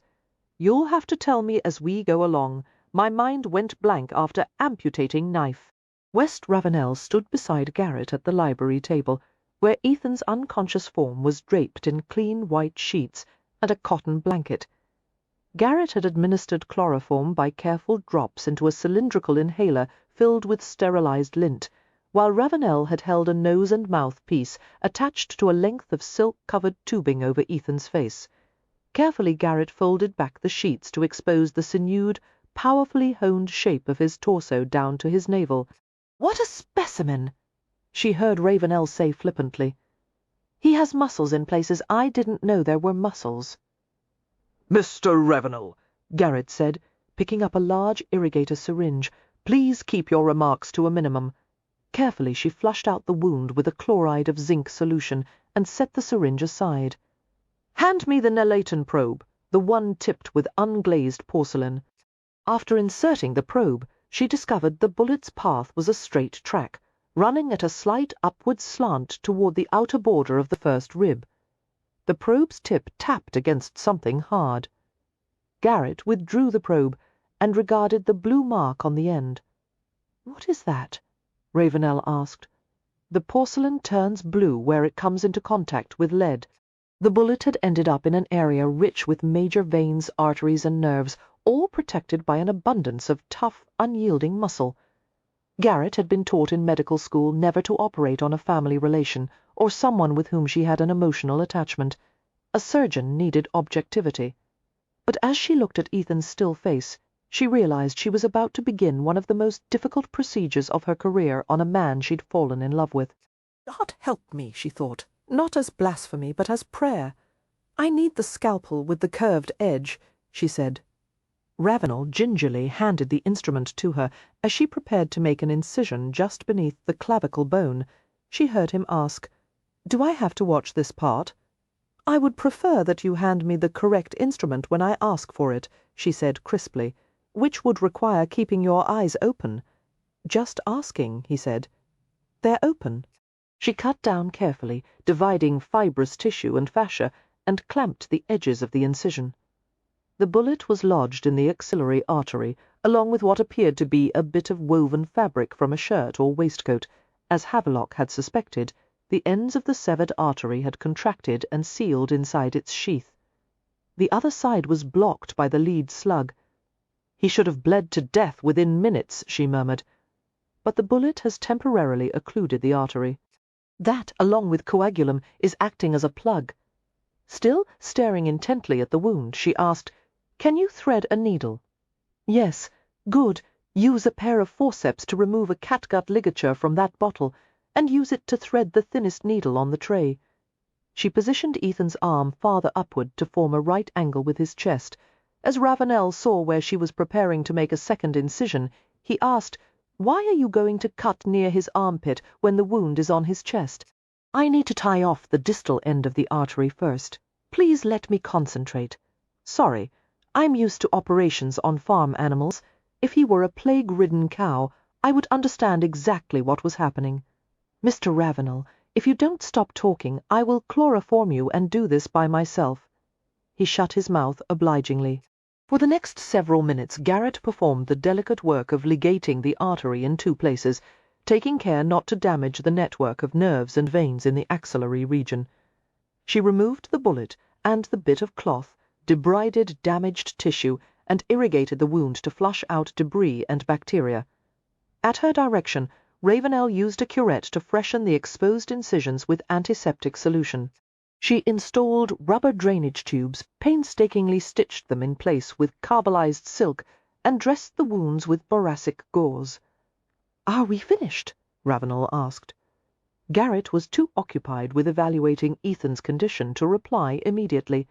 His knees and feet had acquired a mottled appearance, and his countenance was deathly white. His pulse had fallen to 40 beats per minute. "He was sinking." "Not yet," she said, trying to think herself into calmness. Her insides were roiling.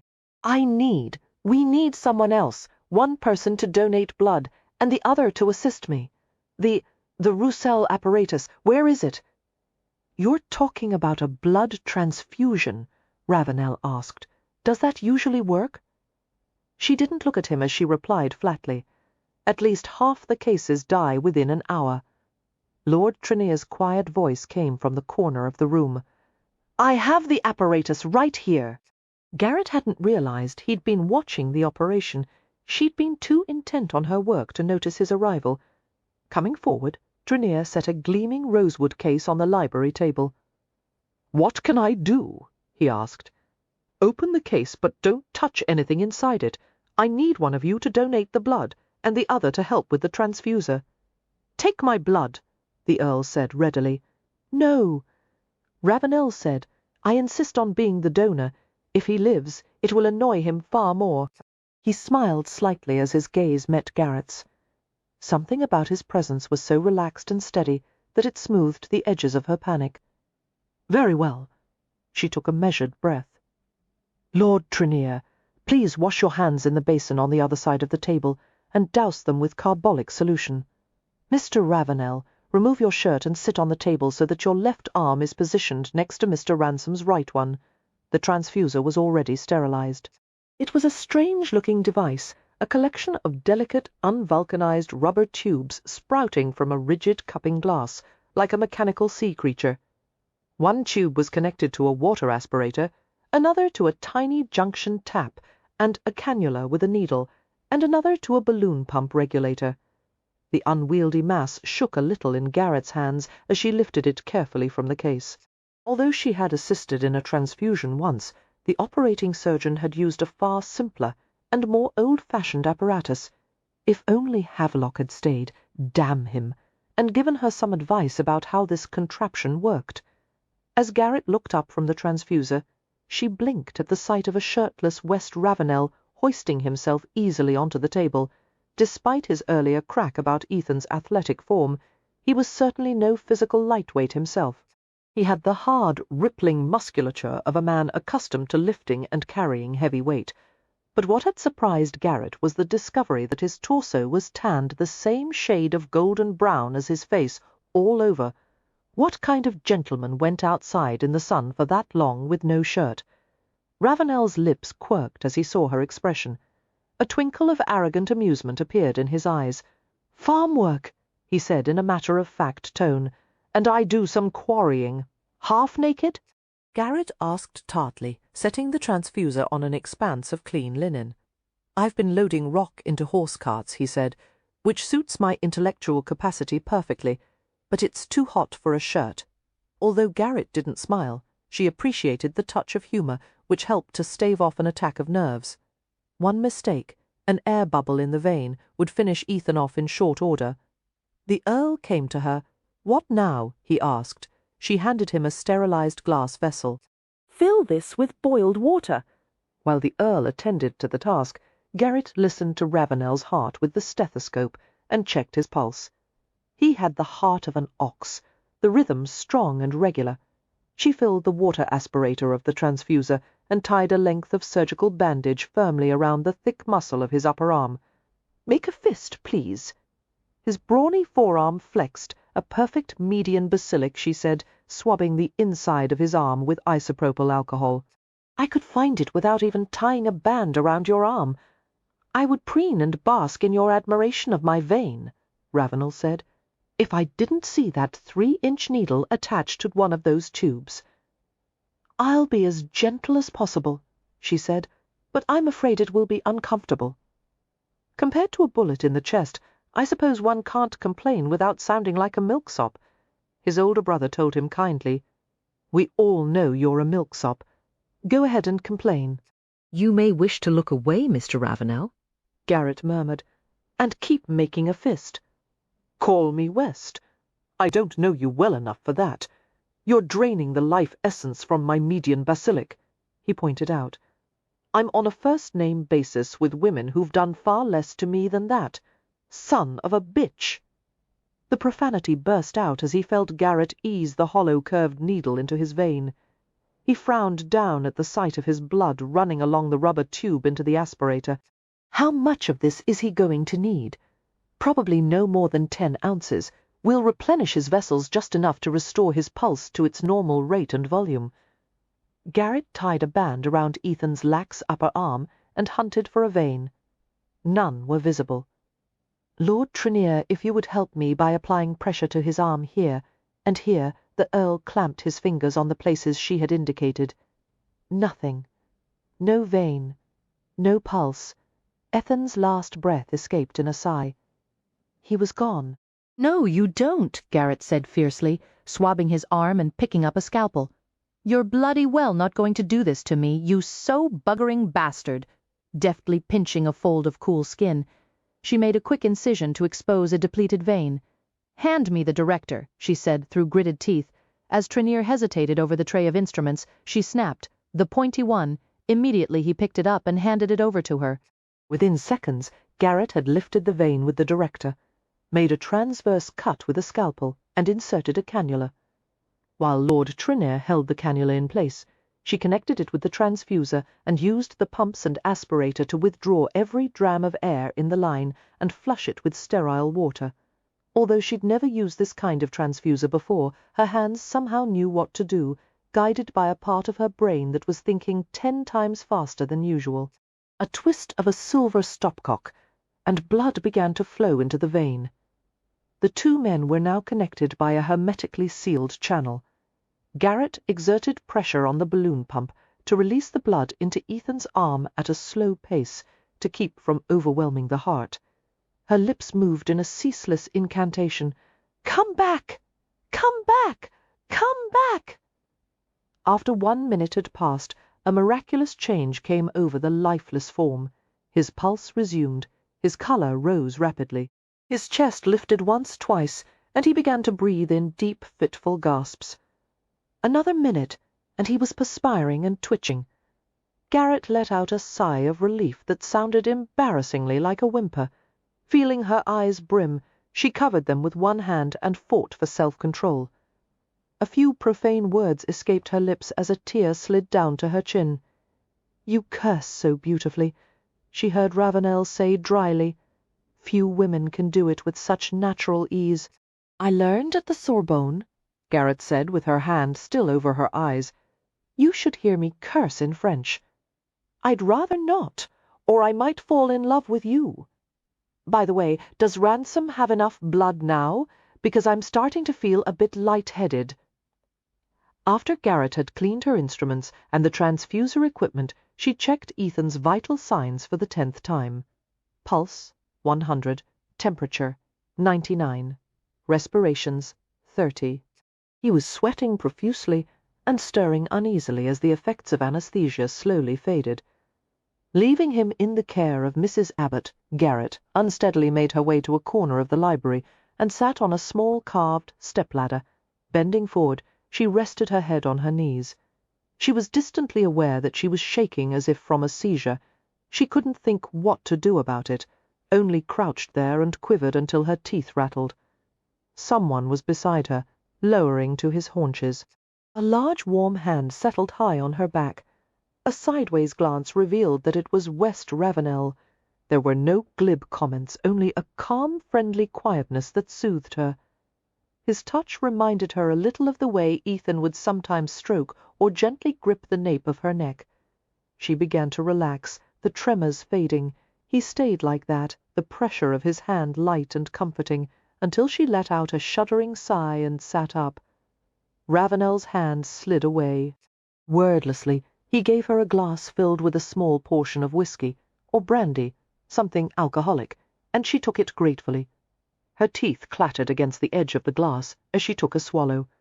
The smooth amber fire helped to drain a few last shudders of nervous tension. "It's been almost an hour," Ravenel said. The transfusion was successful, wasn't it? Garrett drank again. "He won't die from the damage done by the bullet," she said dully, her fingers clutched around the glass. "He'll die from what was allowed inside by the bullet track, viruses, bacteria, lethal microbes, chemical contaminants. I'd rather have immersed him in poison than that river. The Thames would turn up Neptune himself within 5 minutes. I wouldn't say death is a foregone conclusion," Ravenel said. "He comes from tough stock, a long line of vicious bastards. As he's already proven, he can survive things other men wouldn't." "You're acquainted with his family?" she asked. "He hasn't told you, then? The Ravenels are his family. His father was the old Earl. If Ransom hadn't been born a bastard, he would be Lord Trenier right now instead of my brother." Chapter 17. West smiled slightly as Garrett Gibson stared at him with dazed green eyes. "That explains the resemblance," she said after a long moment. How very small she seemed, tucked in the corner of the library with her knees drawn up. For the past hour and a half, she had been a commanding figure, strung tight with energy, her gaze stern and steely. She had worked in millimeters, doing tiny, crucial things to veins and cellular tissue with astonishing precision. Although West knew nothing about surgery, he'd understood that he was witnessing someone perform with rare skill. Now, in her exhaustion, the brilliant surgeon resembled an anxious schoolgirl who had taken a wrong turn on the way home. West liked her a great deal. In fact, he was rather sorry now that he'd kept shrugging off Helen's efforts to introduce them. He'd envisioned the female doctor as a severe matron, probably hostile toward men, and Helen's assurances that Dr. Gibson was quite pretty hadn't been at all convincing. Helen, with her completely unjustified affection for humanity, loved to overestimate people. But Garrett Gibson was more than pretty. She was riveting, an intelligent, accomplished woman with an elusive quality, a suggestion of hidden tenderness. That intrigued him. The evening had been one surprise after another, starting with Ethan Ransom being carried in half dead by a pair of terrified river police who clearly wanted nothing to do with the affair. Having stopped their patrol boat beneath Blackfriars Bridge for a forbidden drink of whiskey from a flask, the officers could hear the murder in progress above them. After the assassin had left the bridge, they'd managed to haul the wounded man aboard, and searched his pockets, and had found nothing to identify him other than West's calling card. But they'd heard enough to realize that reporting the matter would result in more trouble than they cared to deal with. "Who did this?" West had asked Ransom as he lay in a filthy, crumpled heap on the settee. "One of Jenkins' men." Ransom had gasped, fighting to stay conscious, his eyes unfocused. "Jenkin ordered it?" "Yes. Don't trust police. Felbrigg, when they find me, they won't find you. They won't find you. They'll come. Let them try," West had thought, livid as he saw what had been done to his kinsman. Kathleen had bent over the dying man, using a soft white cloth to wipe some of the grime from his face. Ransom lost consciousness for several seconds and reawakened with a groan. "May I send for someone?" she had asked gently, and he'd responded with a string of nearly unintelligible words that she'd somehow managed to make sense of. She had turned to West with a perplexed and sorrowing look. "He wants Dr. Gibson. Gibson's in King's Cross, isn't she? We can fetch our family physician far more quickly. He doesn't want her as a doctor," Kathleen had said softly.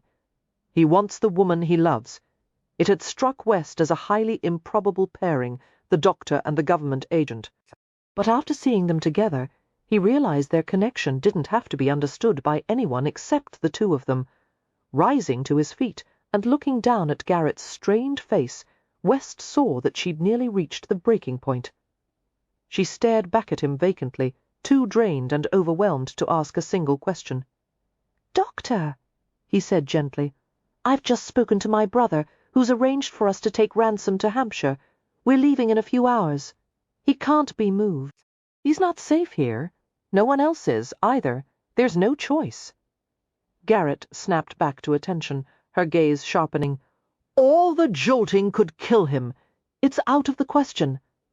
I swear to you he'll be conveyed quickly and carefully. On rough country roads, she asked scornfully. We're transporting him by private train carriage. We'll reach the family estate by dawn. It's quiet and secluded there. He'll be able to heal in privacy. West could hardly wait to return to Eversby Priory. He was beginning to hate London and its hard-hearted chaos of streets, buildings, vehicles and trains, filth, smoke, glitter and grandeur. Oh, he missed the city from time to time, but after a few days he was always eager to get back to Hampshire. The Ravenels' ancient manor house was positioned on a hill from which anyone who approached could be seen for miles. The estate's tens of thousands of acres had belonged to the family since the days of William the Conqueror. It seemed appropriate that Ethan Ransom, who, although illegitimate, was in the family's direct line of descent, should be guarded from his enemies in the home of his ancestors. He and Garrett Gibson would be safe there. West would make sure of it. Garrett was shaking her head. I can't leave my father. He's old and ill. We'll take him with us. Now tell me what Ransom will need for the journey. West was fairly certain that in ordinary circumstances Garrett would have argued over the plan. But she looked at him dumbly, seeming paralyzed. If you don't wish to come with us, he said after a moment, I'll hire a nurse for Ransom. That might be for the best, actually. You can remain in London and maintain appearances while... We'll need an ambulance cart from the clinic to convey him from here to the station, Garrett interrupted with a scowl, as well as from the Hampshire station to your home. We'll have to take it with us. An entire cart? West asked, wondering how they could fit that onto the train carriage. Can't we make do with a stretcher and a good mattress? The cart's framework is fitted with special elastic springs to absorb jolts. Otherwise, the artery ligations won't hold, and he'll hemorrhage. We'll also need portable water tanks, an icebox, hand lanterns, pails, basins, linens, toweling. Write it all down, West said hastily. We'll also have to take my cookmaid with us to look after my father. Whatever you need. Her green eyes narrowed. Why are you doing this? Mr. Ransom doesn't like the Ravenels. The very name makes him hostile. That's because Edmund, the old Earl, treated both Ransom and his mother quite badly. West rolled up his loose shirt-sleeve and began to pick at the strip of adhesive plaster Garrett had affixed over the puncture left by the hollow needle. It had stopped bleeding by now, and the bandage was beginning to itch. I'm willing to help Ransom because, in the past, he was kind to Helen and Pandora. Also because, whether he likes it or not, he's a Ravenel, and there are damned few of us left. My brother and I were orphaned when we were young, and deep down I've always harbored idiotic fantasies of large family dinners and children and dogs running through the house. I doubt Mr. Ransom would want any part of that. Perhaps not, but we men aren't quite as simplistic as we appear. A bullet in the chest could inspire a man to reconsider his opinions. Garrett was only vaguely aware of the whirlwind of preparations taking place around her. She stayed with Ethan in the Ravenels' formerly elegant library, now a wreckage of sodden, soiled upholstery and stained carpeting. The situation now appeared to be beyond her control. Lord Trenier and West Ravenel were making decisions without her, and she was too weary to try and insert herself into the process. Ethan gradually awakened from the surgery in great pain, disoriented and wretchedly ill from the effects of anesthesia and the toxic after-effects of the Thames. He barely seemed to recognize Garrett, and answered questions only in monosyllables.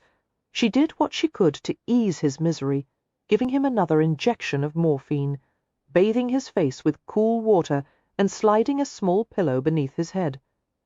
Sitting at the table, she lowered her head to her folded arms. For a moment she shut her eyes and felt herself sinking into sleep. "Doctor!"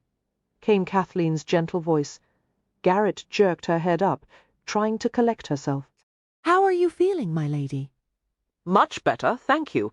We've sent 2 of the servants to help your cookmaid pack for herself and your father. Lord Trenier and I have a proposition we would like you to consider. Yes? We had already planned to leave town for the summer, but before retreating to Eversby Priory, We had accepted an invitation to spend a fortnight in Sussex with Pandora's in-laws, the Duke and Duchess of Kingston. They have a lovely seaside manor with a private sandy cove and ample room for guests. I think it would do your father some good to come with us, and perhaps take some seawater baths and do a bit of sunning. That way you'll only have to concern yourself with nursing Mr. Ransom back to health, instead of having your attention divided. My lady, I could never impose on you that way, not to mention the Duke and Duchess after the way you saved Pandora's life. They would be delighted to welcome your father. He would be treated like royalty. Rubbing her sore eyes, Garrett said distractedly, He's my responsibility, I don't think. There's also the matter of his safety, Kathleen pointed out gently. If any trouble should arise over Mr. Ransom's presence at Eversby Priory, I'm sure you would prefer your father to be kept out of harm's way. Perhaps you're right. I'll have to ask my father what he would prefer. However, I doubt he'll like the idea of staying with strangers. Your cookmaid would accompany him, of course. Kathleen regarded her with a warm, concerned gaze.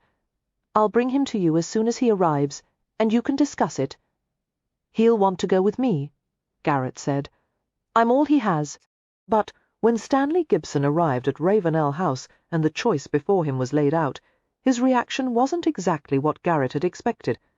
A holiday at the seashore with a duke, her father exclaimed, looking befuddled. Me, a man who's never sea-bathed in his life? A constable hobnobbing with upper-class toffs, eating dinner off gold dishes and drinking fancy French wine. I understand, Papa, Garrett said. You don't have to. By Jove, I'll accept, he exclaimed heartily. If the Duke wants my company, he shall have it. I suppose it will do him good to spend time with a man like me, learn a thing or two about my years on the beat. Papa! Garrett began in muted alarm. I don't think the Duke specifically requested all settled then. Eliza broke in hastily. Wouldn't do to disappoint a Duke, would it? You and I will have to brace up and go to Sussex, Mr. Gibson, to humour his grace. Do what he can for other people, Mum always says. Come now. The housekeeper has a room for you to rest in, till we leave for our train in the morning. Before Garrett could utter a word of protest, the pair had bustled out of the library. With a speed and efficiency that was nothing short of miraculous, the Ravenels had acquired every item on Garrett's list before dawn. Ethan was carefully strapped into a stretcher, which was carried out by a pair of footmen and the Earl himself to the waiting ambulance cart behind the mews. The sky was unrelieved black, the only light coming from street lamps that cast crooked shadows across the pavement.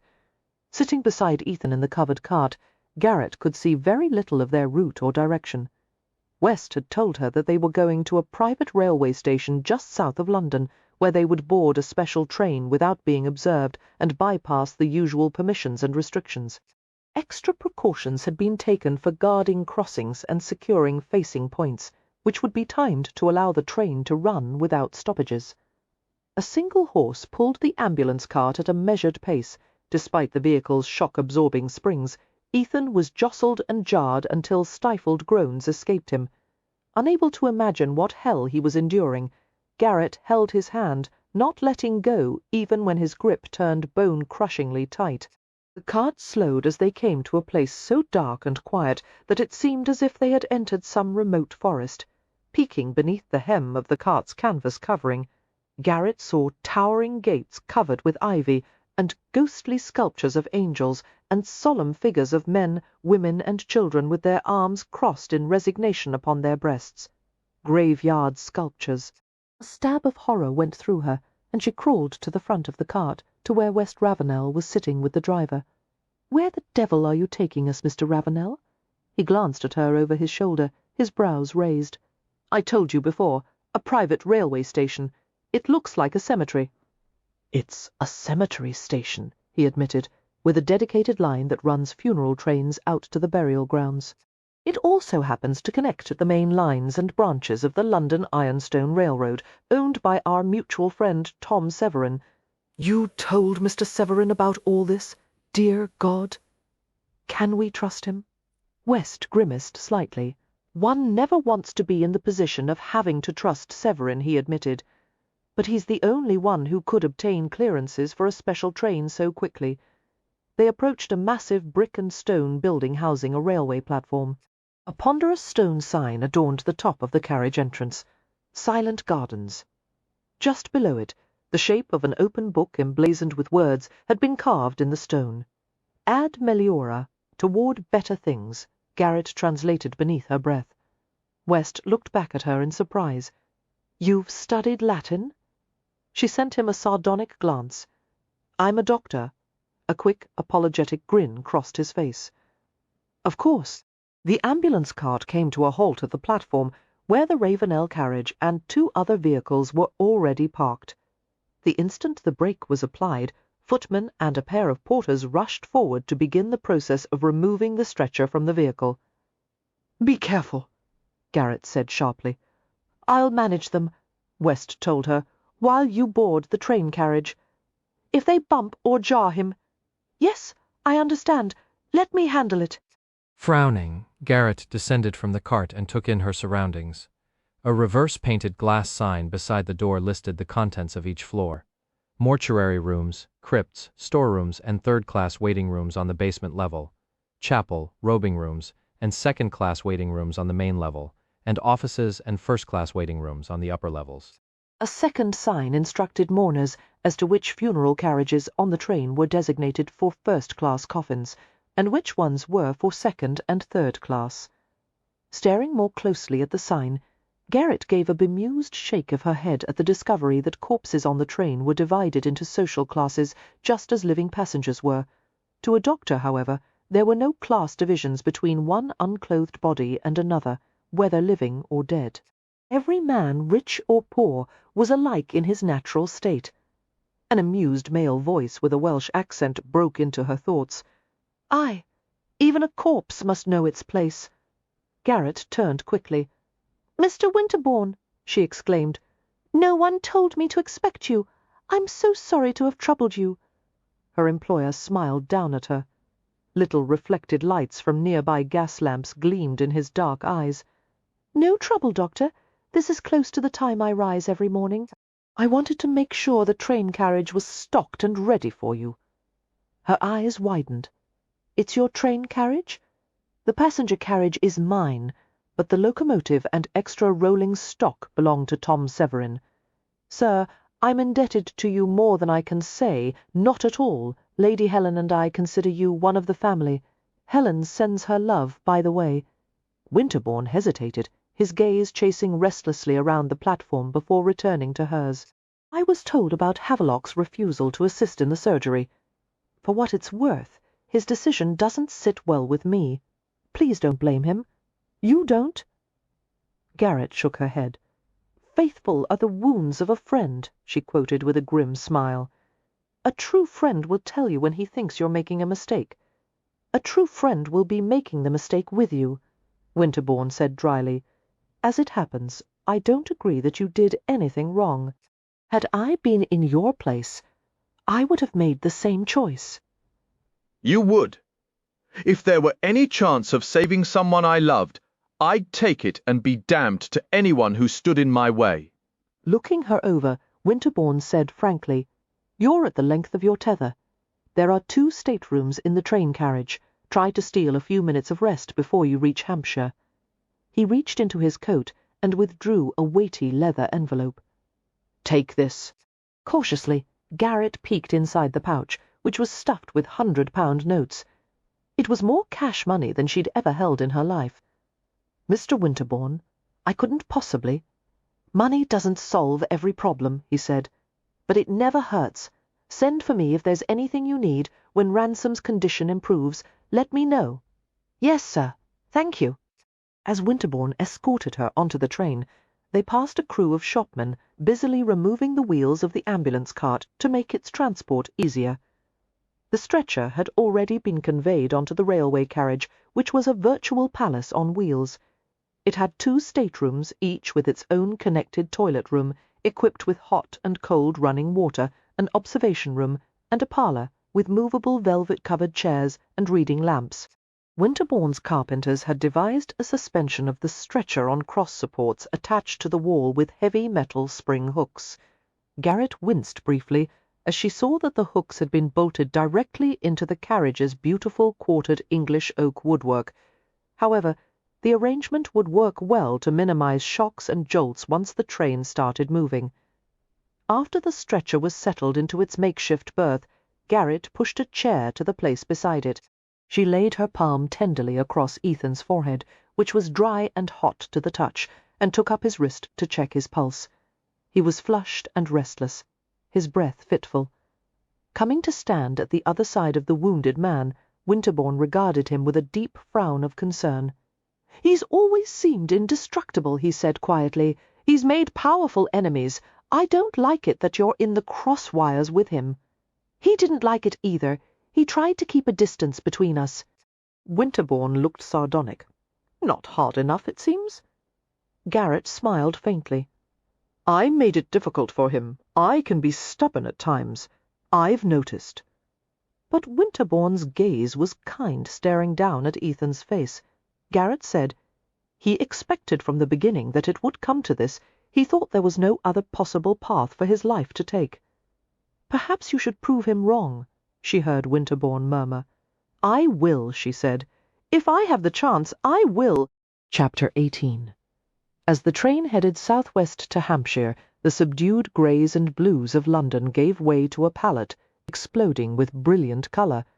A pink and orange sunrise melted to reveal a pristine blue sky to the eyes of a lifelong city dweller.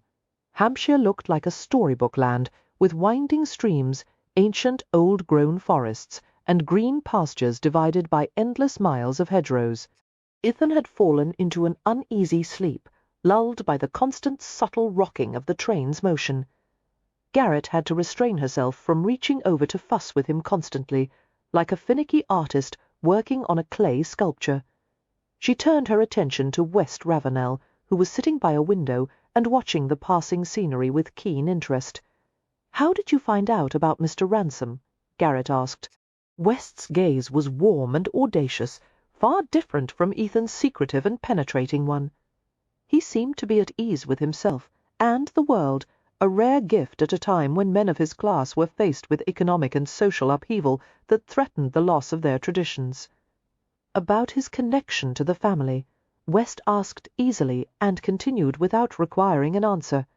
"Recently I learned about a secret bequest of land that had been made to him in the old Earl's will." A long-time family servant confirmed that Ransom was Edmund's bye-blow with an Irish girl who was likely a prostitute. His mouth twisted. Since Edmund wouldn't provide for the girl or her babe, she eventually married a Clerkenwell prison guard. I've no doubt it was a hard life. The fact that Edmund could leave both the child and the mother to the wolves, and live with that on his conscience, should tell you something about what kind of man he was. Perhaps he doubted the child's paternity. No, Edmund confided to his valet that the child was his. And Ransom bears the obvious stamp of his sire. West paused and shook his head. My God, I never expected to be bringing Ransom to Hampshire. When I met him in London a few weeks ago, he couldn't have been more hostile. He wants nothing to do with any of us. He was devoted to his mother, Garrett said.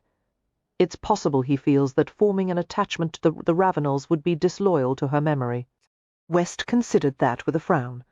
Whatever the old Earl did to Ransom and his mother, I'm sorry for it, but Ransom should know that the abuse was hardly limited to him. Edmund's children were his favourite victims. Ask any of his daughters. They'll tell you that living with him was no picnic party. A jolt from the train caused Ethan to groan in his drugged sleep. Garrett smoothed his hair, normally so satiny, now rough and stiff like a dog's coat. "We'll be there soon," West said. "I can't wait. I nearly left London a few days ago, pining for the place. What did you miss about it? I've missed every turnip, every hay bale, every chicken in the poultry yard, and bee in the box hives. You sound like a born farmer," Garrett said, amused. "But you're blue-blooded." "Am I?" West glanced at her then, the tiny fan lines at the outer corners of his eyes deepening. Although I tried not to look, it seemed quite red to me. Stretching out his long legs comfortably, he laced his fingers together over his midriff. "My brother and I are descended from a far-flung branch of the Ravenels.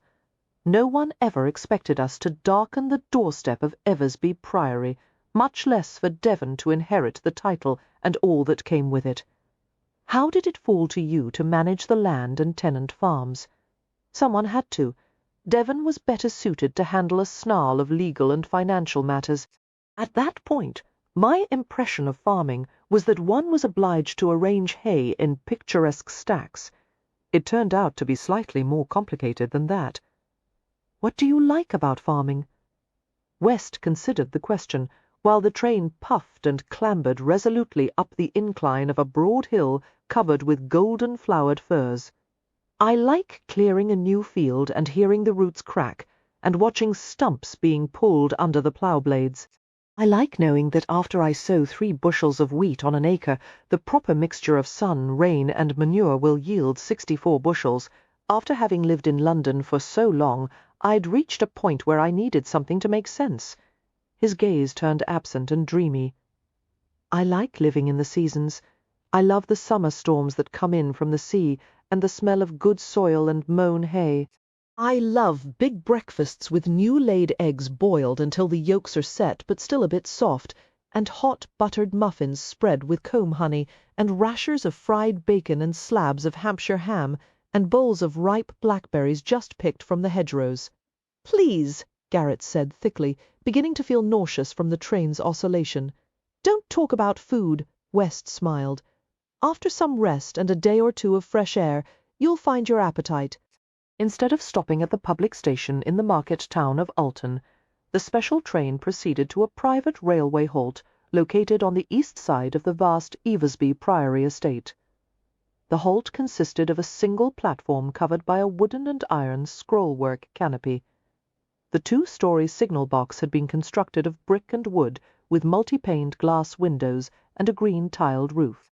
Having been built to service a nearby hematite quarry on Ravenel land, the private station included a number of small buildings and freight facilities.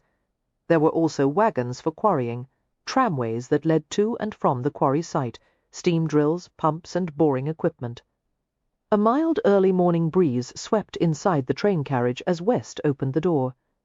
"It will take a few minutes for the ambulance cart to be unloaded and reassembled," he said.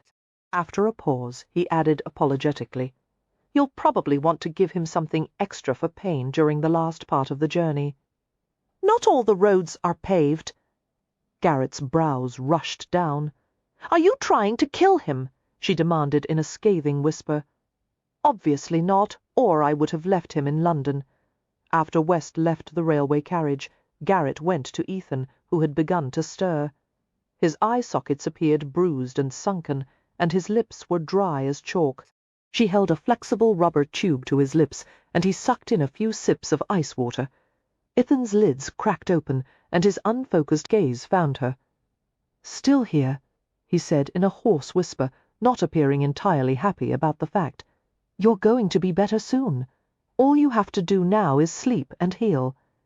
Ethan looked as though he were puzzling over some foreign language, trying to interpret it. There was a brittleness about him, as if spirit and flesh were coming unstitched from each other. He trembled with fever chills, despite the dry-baked heat of his skin. Traumatic inflammation, the clinical part of her brain noted, wound fever, despite the abundant use of antiseptic fluids. Infection had set in. The rigours would soon be accompanied by a rapid elevation of temperature. She coaxed him to take another sip of water. "I'm in a bad take-in," Ethan whispered after he'd swallowed. "Need something." God only knew what it had cost him to complain. "I'll give you morphine," she said, and swiftly prepared another syringe. By the time the injection took effect, the ambulance cart had been reassembled and hitched to a broad-backed, placid-tempered dray. The ride to Eversby Priory Manor seemed interminable as the cart's india-rubber wheels rolled gingerly over the rough terrain. Eventually they approached a massive Jacobean house on a broad hill. The brick-and-stone residence was dressed with parapets, arches, and long rows of diamond-paned windows. Rows of elaborate chimney stacks gave the flat roof the appearance of a birthday cake covered with candles. The ambulance cart stopped at the entrance. 4 footmen and an elderly butler emerged from the oak double doors. Without preamble, Garrett explained how to detach the stretcher and unload it from the cart. She was annoyed when West interrupted her instructions. "They're footmen, Doctor. Carrying things is 9/10 of their job. He is not a thing. He's my patient." "They're not going to drop your patient," West said, escorting her past the front threshold. "Now, Dr. Gibson, this pleasant-looking lady with the gaze of a brigadier general is our housekeeper, Mrs. Church, and all those capable young women are housemaids. We'll introduce them later. For now, all you need to know is that we have 2 Marthas, so that's the name to call out if you want something." The housekeeper curtsied hastily to Garrett before directing the footman to carry the stretcher bearing the wounded man upstairs. Her matronly form bounded up the stairs with unexpected agility. As Garrett followed, she had only a cursory look at her surroundings, but it was enough to allay any concerns about the manor's condition. Despite its venerable age, the house appeared scrupulously clean and well ventilated, the air scented with beeswax and rosin soap. The soft white paint on the walls and ceilings showed no trace of mould or damp. Garrett had been in hospital wards that had been maintained in far worse condition. Ethan was carried into a small but tidy room. A screen had been fitted into the open window space to filter out insects and dust and allow cooling breezes to flow into the room. Did they know in advance of our arrival? Garrett asked, noticing that the gleaming wood floor had been divested of rugs and the bed covered in white linen, as appropriate for a sick room. "Telegram," West said succinctly, helping the footman set the stretcher on the floor near the foot of the bed. On his count, they lifted Ethan with great care, keeping him supported at a horizontal angle. Once he was settled, West turned to Garrett, rubbing the pinched muscles at the back of his neck. "You haven't slept at all. Let Mrs. Church watch over him for a few hours while you take a nap." "I'll consider it," Garrett said, although she planned to do no such thing. The room was clean by ordinary standards, but it was far from a sterile environment. "Thank you, Mr. Ravenel. I'll take charge now." She ushered him from the room and closed the door. Mrs. Church helped Garrett to draw away the sheets and blanket that had covered Ethan during the journey and replace them with fresh ones. He was dressed in a thin cotton nightshirt donated by Lord Trenier.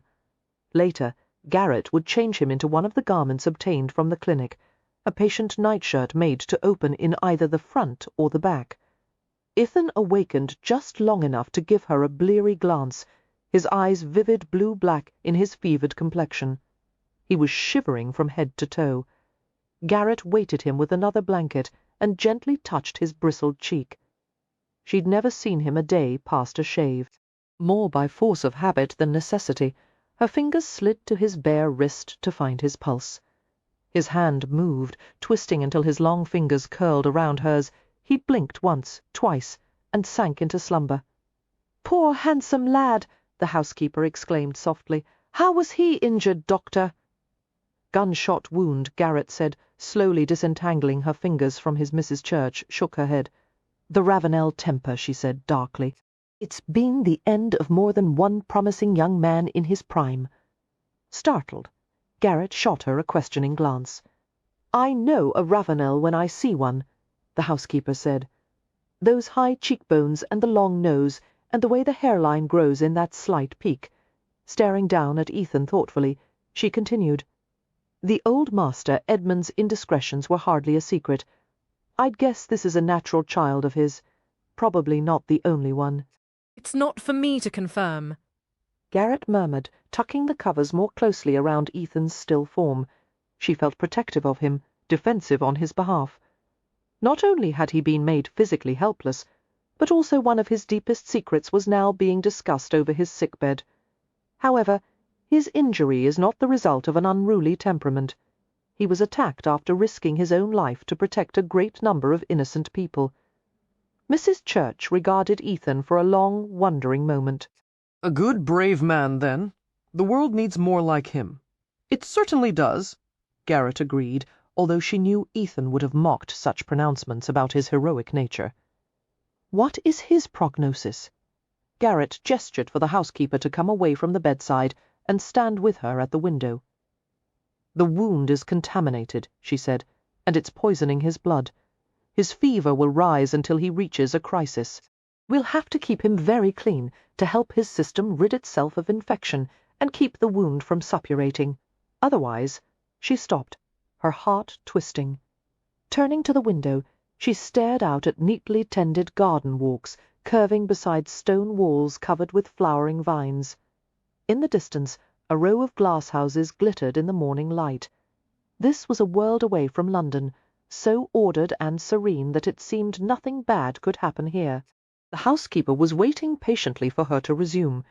Garrett gave a short nod toward a nearby table, decorated with a small vase of fresh flowers, a miniature framed painting, and an assortment of books and periodicals. "I'll need that table cleared. Also please send up a stack of clean bleached toweling, and a can of hot water that's been kept at a hard boil for at least 30 minutes. And have the footman carry up all the supplies and equipment from the ambulance cart as quickly as possible. After that, no one except you is to come into this room unless it's by my leave. No one is to touch him without first scrubbing his or her hands with carbolic soap. The walls must be washed with a bichloride solution and the floor sprinkled with disinfecting powder. Will McDougall's powder suffice? We use it in the stables. Yes, that's perfect, Mrs. Church gathered up the flower vase and the reading materials from the table. I'll see that it's all done in a jiff. Garrett liked the housekeeper immensely, perceiving that she would be an invaluable help in the days to come. Perhaps it was the mixing of liking and weariness that loosened her tongue, but she found herself saying, "You immediately noticed his likeness to the Ravenels, whereas Lady Helen and Pandora have never remarked on it, nor did I put 2 and 2 together." Mrs. Church paused at the threshold and smiled. "I've been in service since I was a girl of 15, Doctor. It's a servant's job to notice details. We learn the family's habits and preferences. We read their faces to anticipate what they'll need before they think to ask. I dare say I pay more attention to the Ravenels than they pay to each other." After the door had closed, Garrett reached for Ethan's hand once more.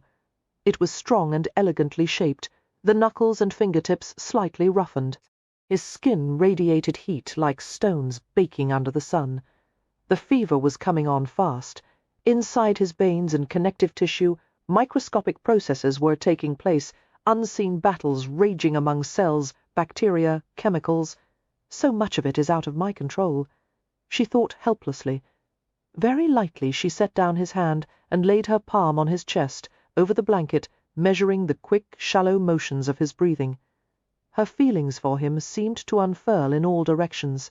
Tentatively she let herself think about what he'd said to her before the surgery, the words he'd thought would be his last. She couldn't fathom what it was about her, a practical woman with a scientific mind, that had inspired such passion. But as she stood there with her hand on him, she found herself uttering words unlike anything she'd ever said or thought in her entire sensible life. "This is mine." Her fingers spread wider over his heart, collecting precious heartbeats as if they were scattered pearls. "You're mine.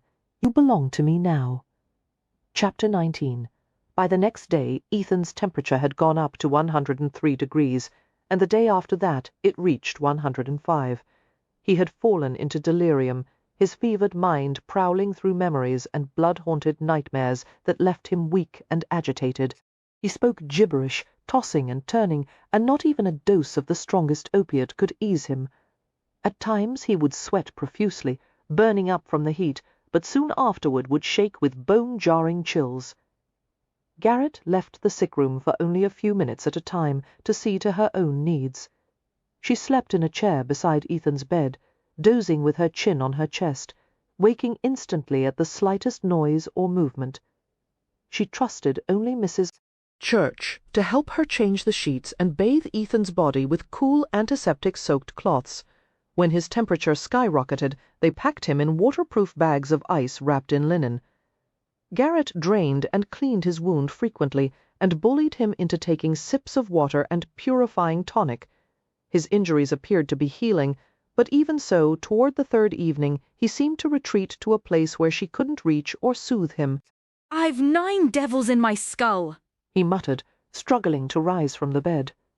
"Cast 'em out. Don't let me." "Hush," Garrett said, trying to apply an iced cloth to his forehead, but he twisted away with a desperate sound. She was terrified that all his violent movement would start a hemorrhage. "Ethan, lie still, please." As she tried to press him down against the pillow, he shoved her in his delirium, and she staggered and fell backward. But instead of careening to the floor, she found herself neatly caught from behind, a solid arm closing around her. It was West Ravenel, his clothes scented of outside air and forest greenery, and an earthy whiff of horses that Garrett ordinarily wouldn't have liked, but at the moment seemed agreeably masculine and bracing. After steadying her, he went to the sweating, thrashing figure on the bed. "Ransom," he said in a firm tone, instead of a quiet sick-room murmur. "No devils here. They're gone. Lie back and rest. There's a good fellow." He put his hand on Ethan's forehead. "Hot as hellfire. Your head must be splitting.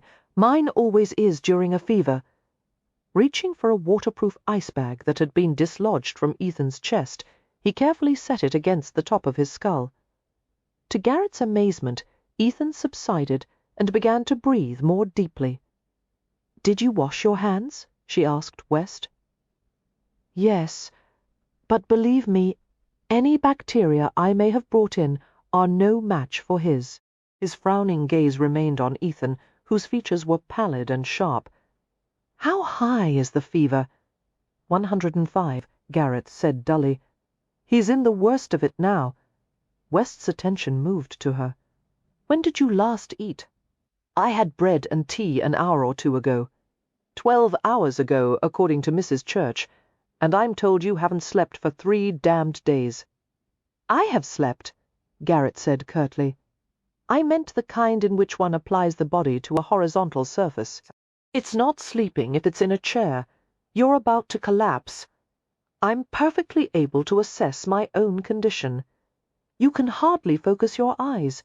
You've worked yourself into a state of exhaustion when there's a bevy of female servants who've been waiting impatiently for a chance to soothe Ransom's fevered brow. If we don't let the head housemaid at least give him a sponge bath, she'll hand in her notice soon." "A sponge?" Garrett asked in weary outrage. "Do you know what kind of harmful bacteria a sponge contains? There are at least— Please, I already know far too much about bacteria." West watched with exasperation as she headed toward the bedside chair. "Doctor, I'm begging you, with no lascivious intent whatsoever, go to bed. Just for an hour. I'll look after him. What nursing experience do you have?" He hesitated. "Does a sheep with pasture bloat count?" Garrett resumed her seat at the bedside. "I'll be perfectly alert after a cup of strong tea," she said stubbornly. "I can't leave him now. He's at the crisis. You're having your own crisis. You're just too run down to realize it." An abbreviated sigh escaped him. "Fine, then. I'll ring for tea." After summoning the housekeeper and conducting a brief murmured conversation at the door, West went to the bed. "How does the wound look?" he asked, curling an arm loosely around one of the corner posts. "Is it healing?" "It appears to be," Garrett said. "But there could be secondary sources of infection nearly anywhere in his body. Are there any signs of that?" "Not yet." She sat in a state of nervous depletion, staring fixedly at the figure on the bed. The tea was brought, mumbling her thanks. She took the cup in her hands, not bothering with the saucer. She drank it all without tasting it. "What are you using to dress the wound?" West asked, looking over the collection of bottles on the table. "Glycerin and disinfecting drops, and a layer of oiled muslin. And you are keeping him packed with ice." "Yes, and trying to make him take a sip of water at least once every hour. But he won't." Garrett paused as a swoosh went through her head. She closed her eyes. A mistake. The entire room seemed to tilt. "What is it?" she heard West ask. His voice seemed to come from very far away. "Dizzy," she mumbled.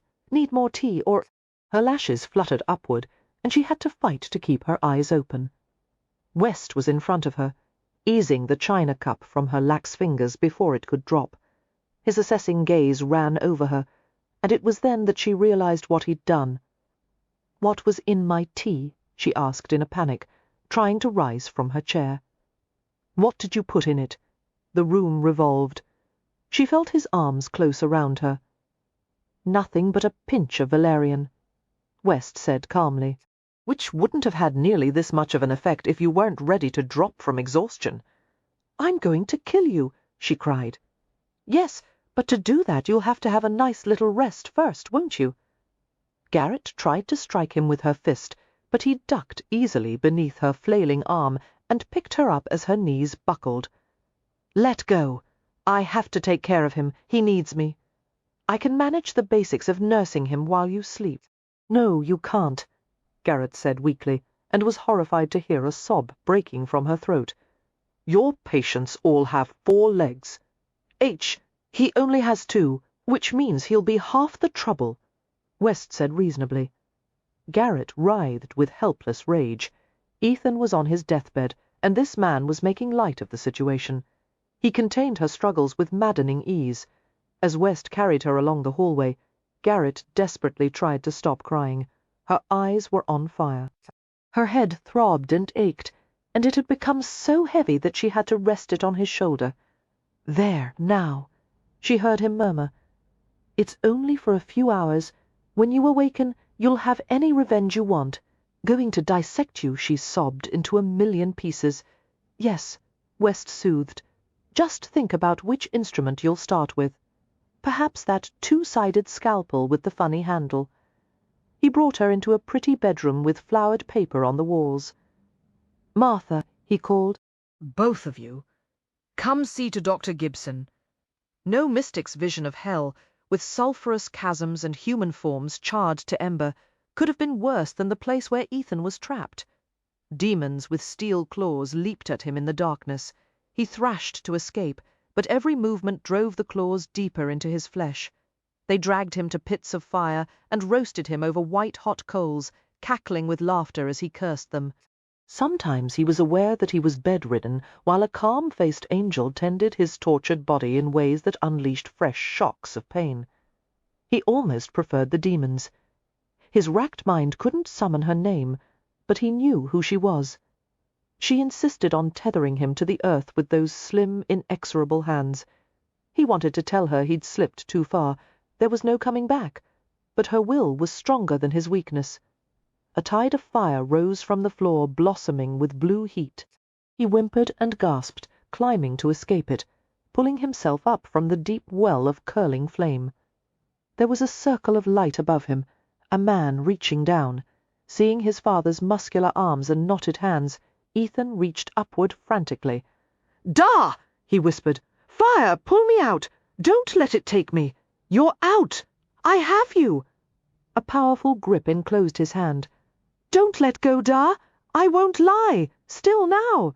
His father pulled him up and laid him back and stroked something cold over his face and neck. "Easy. The worst is over. So much kinder than he'd ever been in life, the mean edges of his temper weathered down to patient strength. Ethan relaxed and shivered slightly as blessed coolness was distilled all through him, and the stroking cloth paused, groping for his father's wrist. Ethan blindly urged the big hand back to his face.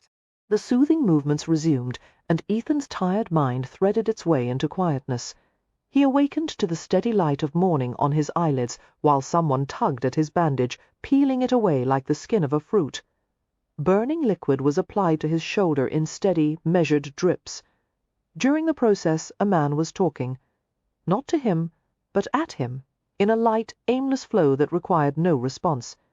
It was bloody annoying. I've never had this much to do with another man's body before. For that matter, I don't think I've had quite this much to do with a woman's body. I may have to become a monk after this. The man was winding a bandage neatly over his chest and around his back, leaning close to lift him slightly with each pass, as heavy as a Hampshire hog. More muscle than other breeds, which is why they weigh more than they look. Take my word for it, you'd be a prize-winning baconer. I mean that as a compliment, by the way. With an antagonized grunt, Ethan shoved at the man, breaking his hold and sending him staggering back.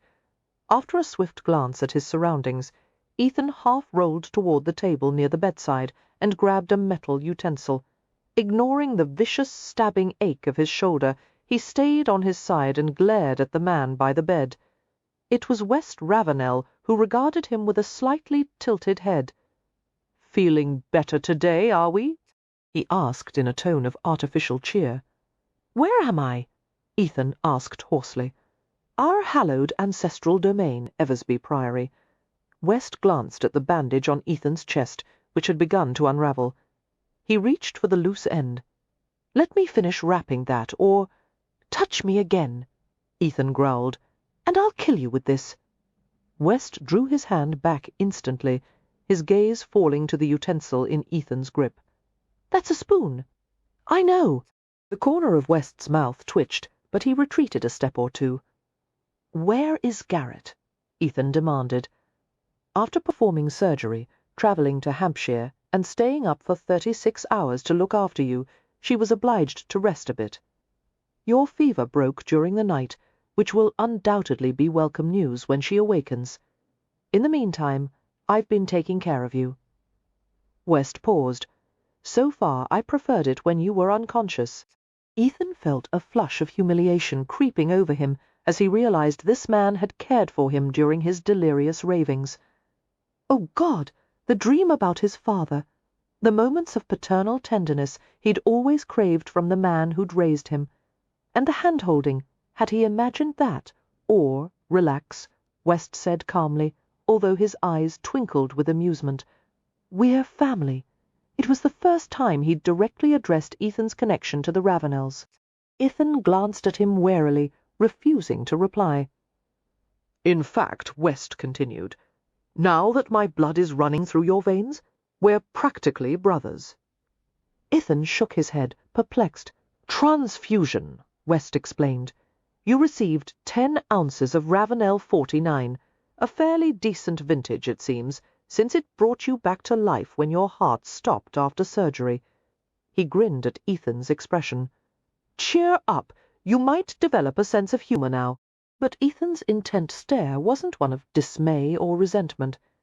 He was amazed. All he knew about transfusion was that damned few people survived it, and West Ravenel, the cavalier ass, had willingly gone through a remarkable amount of trouble, risk, and discomfort for his sake. Not only in donating his own blood, but also in taking Ethan to Eversby Priory and looking after him, in full awareness of the dangers of doing so. As Ethan looked into the blue eyes so like his own, he saw that West expected an ill-tempered, ungracious remark. "Thank you," he said simply. West blinked in surprise and looked at Ethan more closely as if to assure himself of his sincerity. "You're welcome," he said, just as simply after an awkward but not unfriendly silence he continued. "If you like, I'll try to make you presentable before Dr. Gibson sees you. Before you refuse, you should know that your beard is like steel brush wire, and you smell like an Angora goat, and I know whereof I speak. If you'd prefer someone other than me to spruce you up, I suppose I could sterilize my valet, although I'm not certain he'd hold still for it." Garrett awakened beneath a weight of numbness. Even before her mind was conscious, her body had perceived the awaiting catastrophe. A full sun-infused morning pushed insistently through the shuttered windows, spilling through the edges and between the slats. Dully Garrett stared up at the white nothingness of the plaster ceiling. By now, the natural process of Ethan's fever had proceeded to its logical end. The pupils would be dilated and unresponsive to light. The body temperature would have dropped to that of the surrounding environment. She could hold the shell of him in her arms, but his spirit was somewhere she couldn't reach. She would never forgive West Ravenel for depriving her of the last few minutes of Ethan's life.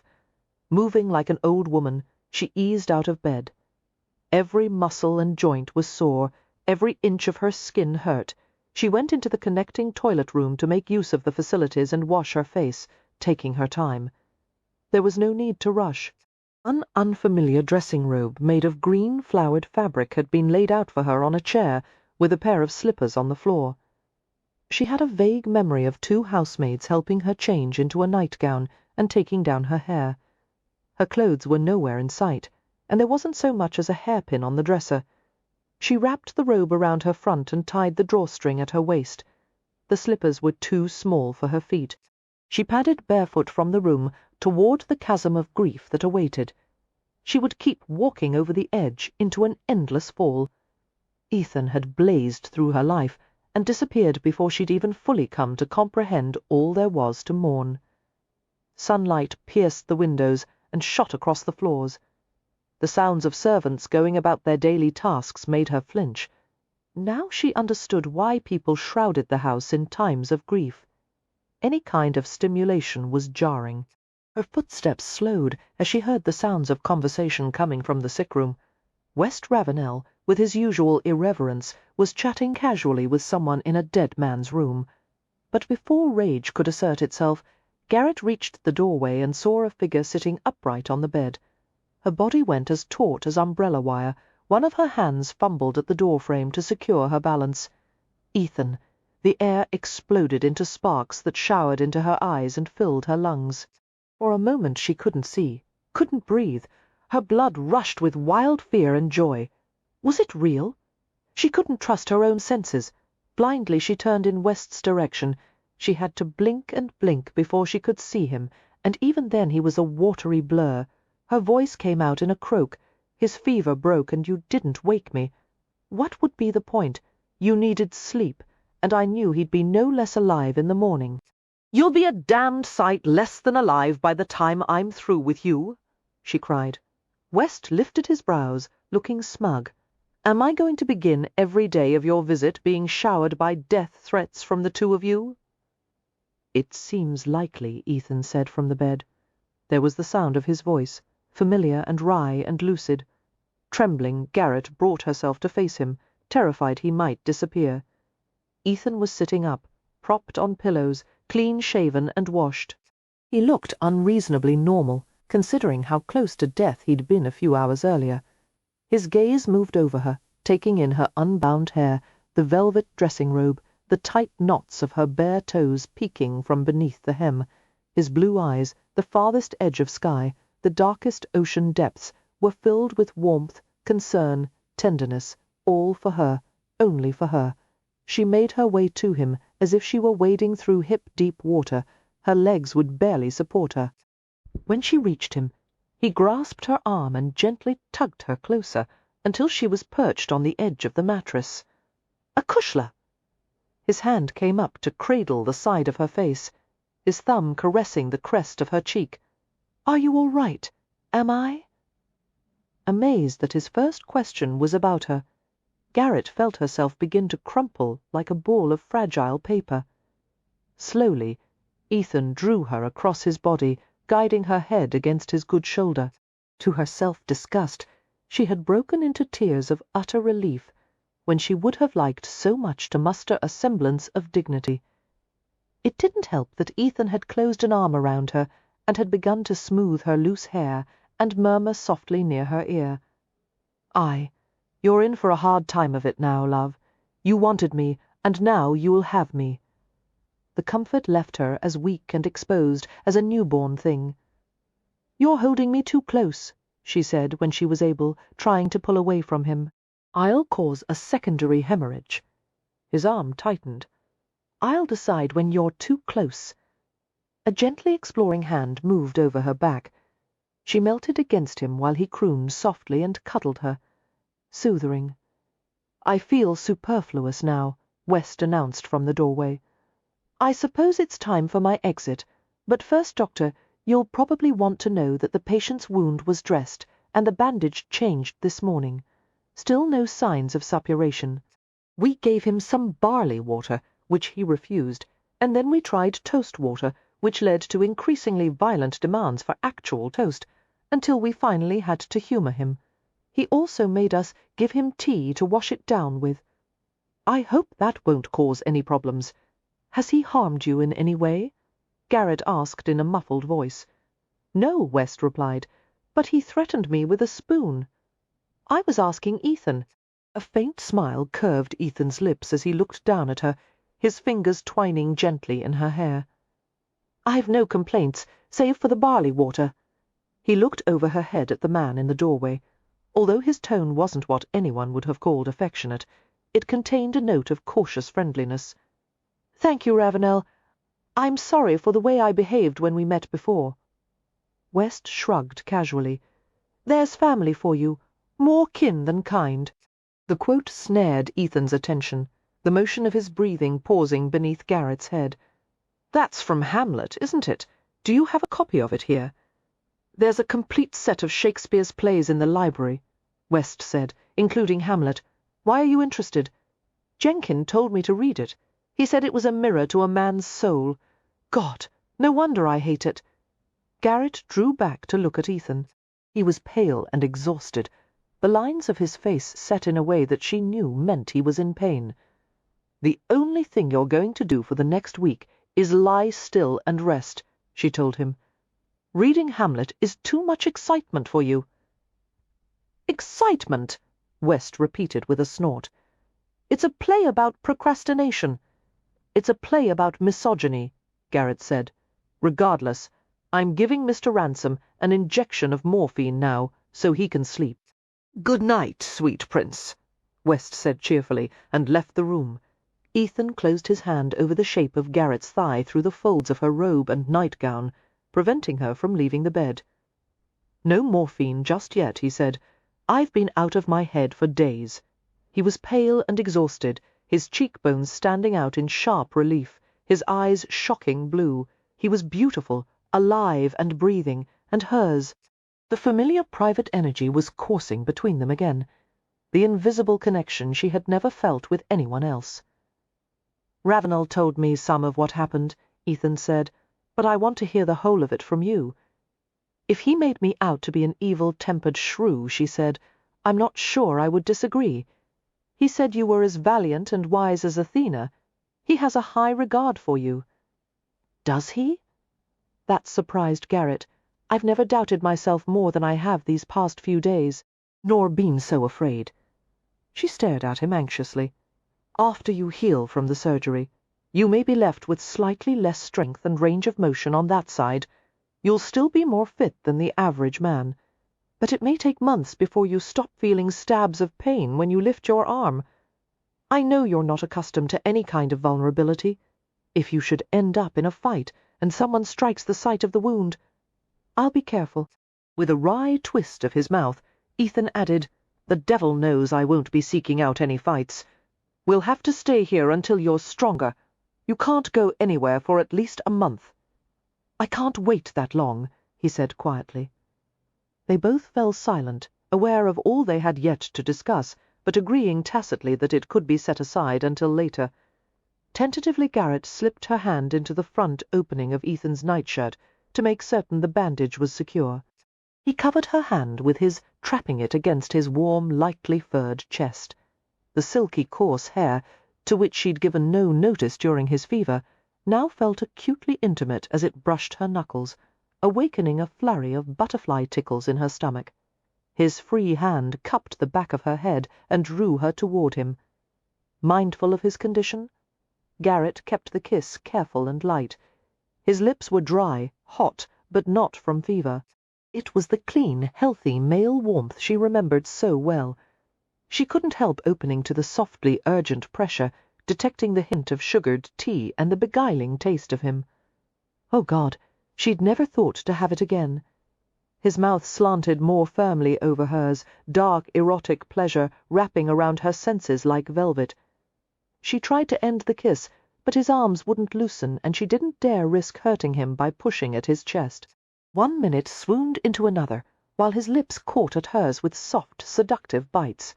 Flustered, Garrett twisted her mouth away long enough to gasp, For heaven's sake, you were near death a matter of hours ago. His lashes half lowered as he stared at the base of her throat, where a frenetic pulse beat. A leisurely fingertip investigated the slight hollow and stroked tenderly. I'm on a bed with you. I'd have to be dead not to rouse to that. Garrett darted a quick glance at the partially opened doorway, mindful that a passing servant might see them. Raising your blood pressure could literally kill you.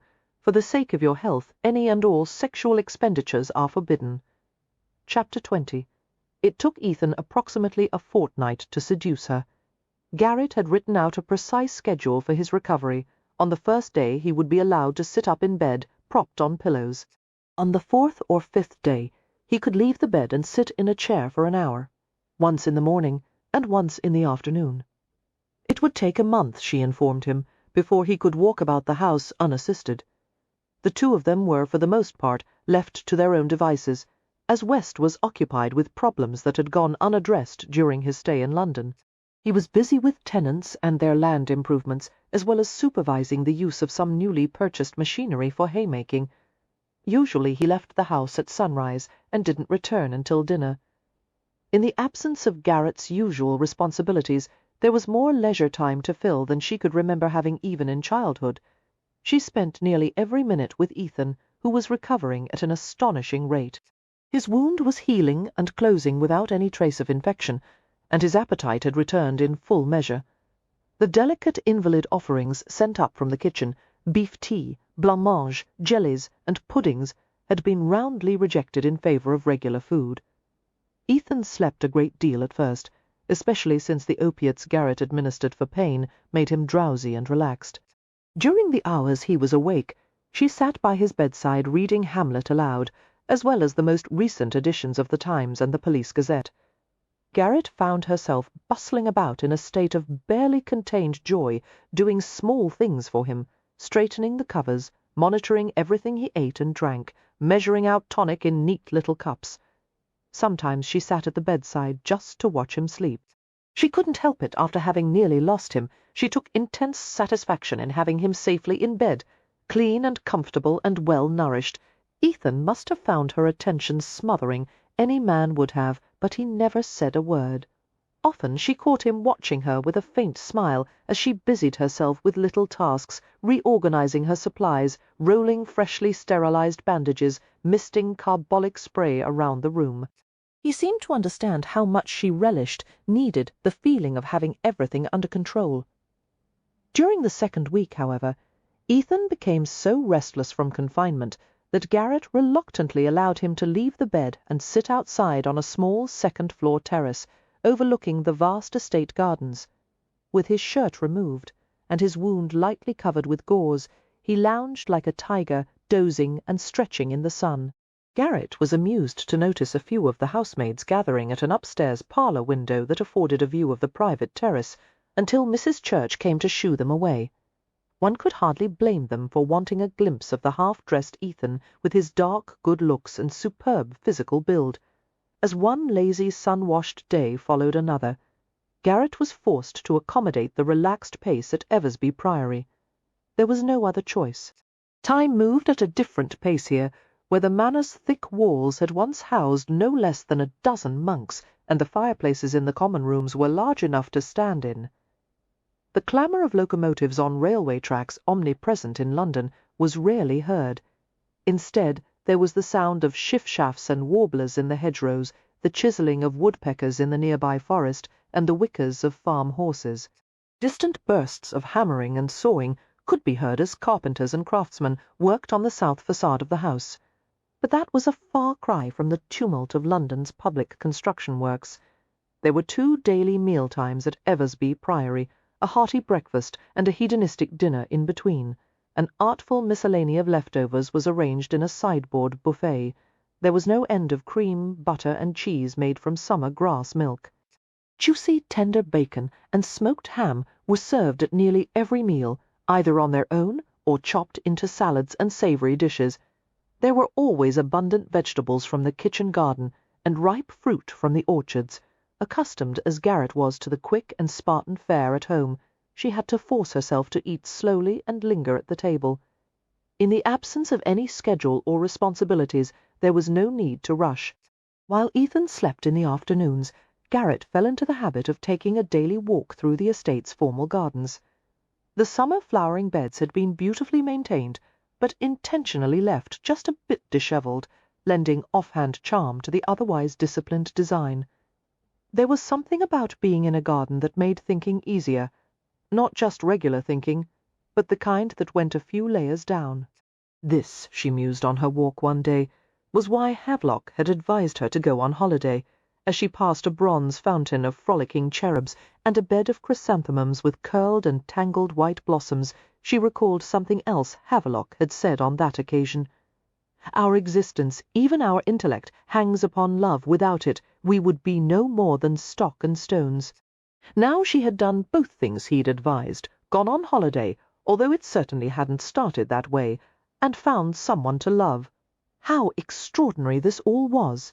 She had spent most of her life running from the guilt of having caused her mother's death, never slowing enough to notice or care what she might be missing. This was the one thing she'd never bargained for. Love had appeared mysteriously, taking root like wild violets growing in the cracks of city pavement. Havelock would probably caution her that she hadn't known Ethan long enough to be sure of him or of her own feelings. Most people would say it had happened too fast. But there were a few things about Ethan Ransom that Garrett was absolutely certain of. She knew he accepted her flaws as readily as she did his. They could do that for each other when they couldn't do it for themselves, and she knew he loved her without condition. They had each arrived at a crossroads in life, and this was their chance to go in some new direction together, if they were brave enough to take it. On the way back to the house, Garrett took a detour on a winding path that led to the estate's kitchen gardens and poultry house. Instead of the standard shed with an attached wire pen, the Eversby Priory chickens lived in a poultry palace. The central brick and painted wood structure was topped with a slate roof and open-work parapets, and fronted by a colonnade of white pillars. 2 wings curved outward from the main building, encompassing a paved court and a small pond for the birds' use. Garrett walked around to the back of the building, where the wire exercise pens had been planted with fruit-bearing trees. At one of the corner posts, an elderly gardener was standing and talking while a younger man sat on his haunches to mend a fencing panel. The younger of the two was big-framed and very fit, his hands deft as he spliced broken wires together with a pair of pliers. Even before Garrett saw the face beneath the battered hat, she knew it was West Ravenel from the deep resonance of his voice. "God help me! I don't know what the damned things need," he was saying ruefully. "Try taking them out of the cold frame and putting them back into the glasshouse." The gardener's response was muffled and fretful. "Orchids, West," made the word sound like a profanity. "Just do what you can. I'll shoulder the blame." The older man nodded and shambled away. Noticing Garrett's approach, West rose to his feet and made a motion of touching his hat brim respectfully, pliers still in hand. Dressed in work trousers and a rumpled shirt with the sleeves rolled up over his forearms, he appeared far more like a salt-of-the-earth farmer than a pedigreed gentleman. "Good afternoon, Doctor." Garrett smiled at him. Despite West's high-handed act of dosing her tea with valerian, she grudgingly acknowledged that he'd been well-intentioned. Now that Ethan was recovering so well, she had decided to forgive him. "Good afternoon, Mr. Ravenel." "Please don't let me interrupt your task. I just wanted to have a look at the poultry house. It's quite spectacular." West ducked his head to blot his perspiring face on his upper shirt-sleeve. "When we first took up residence at Eversby Priory, the poultry house was in far better condition than the manor. The order of precedence around here clearly favours hen over human. May I ask what the pavilions are for? Laying nests?" "How many?" Garrett began, but was startled into silence by a fury of sound and motion. A pair of large geese were rushing at her with wings outspread, hissing and honking, and making ear-splitting whistling sounds. Even though the aggressive birds were on one side of the fencing and she was on the other, instinct caused her to jump back. Quickly West interposed his body between Garrett and the irate creatures, gripping her arms lightly to assure himself of her balance. "Sorry," he said, his blue eyes alive with amusement. He turned to the geese, warning. "Back off, you two, or I'll use you both for mattress stuffing." After he guided Garrett a bit farther away from the fence, the geese quieted but continued to glare at her. "Please forgive the ill-mannered beggars," West said. "They're hostile to any stranger who isn't a chicken." Garrett straightened her straw sunbonnet, which was little more than a flattened circle with a small knot of ribbons and flowers at the side. "Ah, I see. Guard geese." "Precisely. Geese are territorial, and they have keen eyesight. Whenever a predator comes near, they raise the alarm." She chuckled. "I'll vouch for their effectiveness." As she meandered along the enclosure fencing, taking care to keep her distance from the suspicious geese, she said, "I couldn't help overhearing your conversation with the gardener. I hope you're not having difficulty with Helen's orchids." One of the estate's 4 glass houses had once housed an extensive collection of bromeliads cared for by Helen. Most of the exotic plants had been transported to London, where Winterbourne had built a glass rooftop conservatory for Helen in their home. Some of the orchids, however, had been left behind at Eversby Priory. "Naturally, we're having difficulty with them," West said. "Orchid keeping is nothing but a desperate effort to delay the inevitable outcome of dry sticks in pots. I told Helen not to leave the damned things behind, but she wouldn't listen." "Surely Helen won't scold," Garrett said, amused. "I've never heard her say a cross word to anyone." "No, she'll merely look a little disappointed in that way she has." It won't bother me personally, but one hates to see the entire gardening staff weep. He leaned down to pick up a hammer from the carpenter's tool basket next to the fence post. "I assume you'll check on Ransom when you return to the house." "No. He's been sleeping in the afternoons while I walk. Not lately. He hasn't." She shot him a questioning glance. 3 days ago, West said, Ransom asked for a complete set of floor plans and outside elevations for the entire house, including an accounting of the alterations and remodeling we've done so far, and the ground plans. When I quite reasonably asked why, he looked annoyed and said he would tell me if I needed to know something. He paused. Yesterday he interrogated one of the housemaids about the servants' quarters and common rooms, and the location of the gunroom. "He's supposed to be resting?" Garrett said in outrage. "He's still at risk for secondary hemorrhage. I was actually more concerned about what he wants with the gunroom." Garrett sighed shortly. "I'll try to find out. Don't make me out to be the tattletale," West warned, "or I'll deny it with a show of great indignation. I don't want Ransom angry with me." "He's in his sickbed," Garrett said over her shoulder. "What could he do to you?" "The man has been trained to murder people with common household items," he called after her, and she had to bite back a grin as she walked away. After returning from her walk, Garrett changed into a light lemon-coloured gown, purloined from Kathleen's clothes closet. Mrs. Church had brought a collection of such garments to her after having seen the 2 sensible broadcloth dresses Eliza had packed. "You'll stew in those dark, heavy things," the housekeeper had told her frankly. "Broadcloth is a misery in the Hampshire summer. Her ladyship would insist that you borrow a few dresses of hers to wear." Garrett had accepted them gratefully, and had instantly come to love the airy, easy creations of silk and printed muslin. She went to Ethan's room and tapped on the door before entering. As she had expected, he was lounging on the bed with a sheaf of huge quarto-sized pages covered with intricate diagrams and specifications. "You're supposed to be resting," she said. One of the pages lowered. Ethan's mouth curved as he saw her.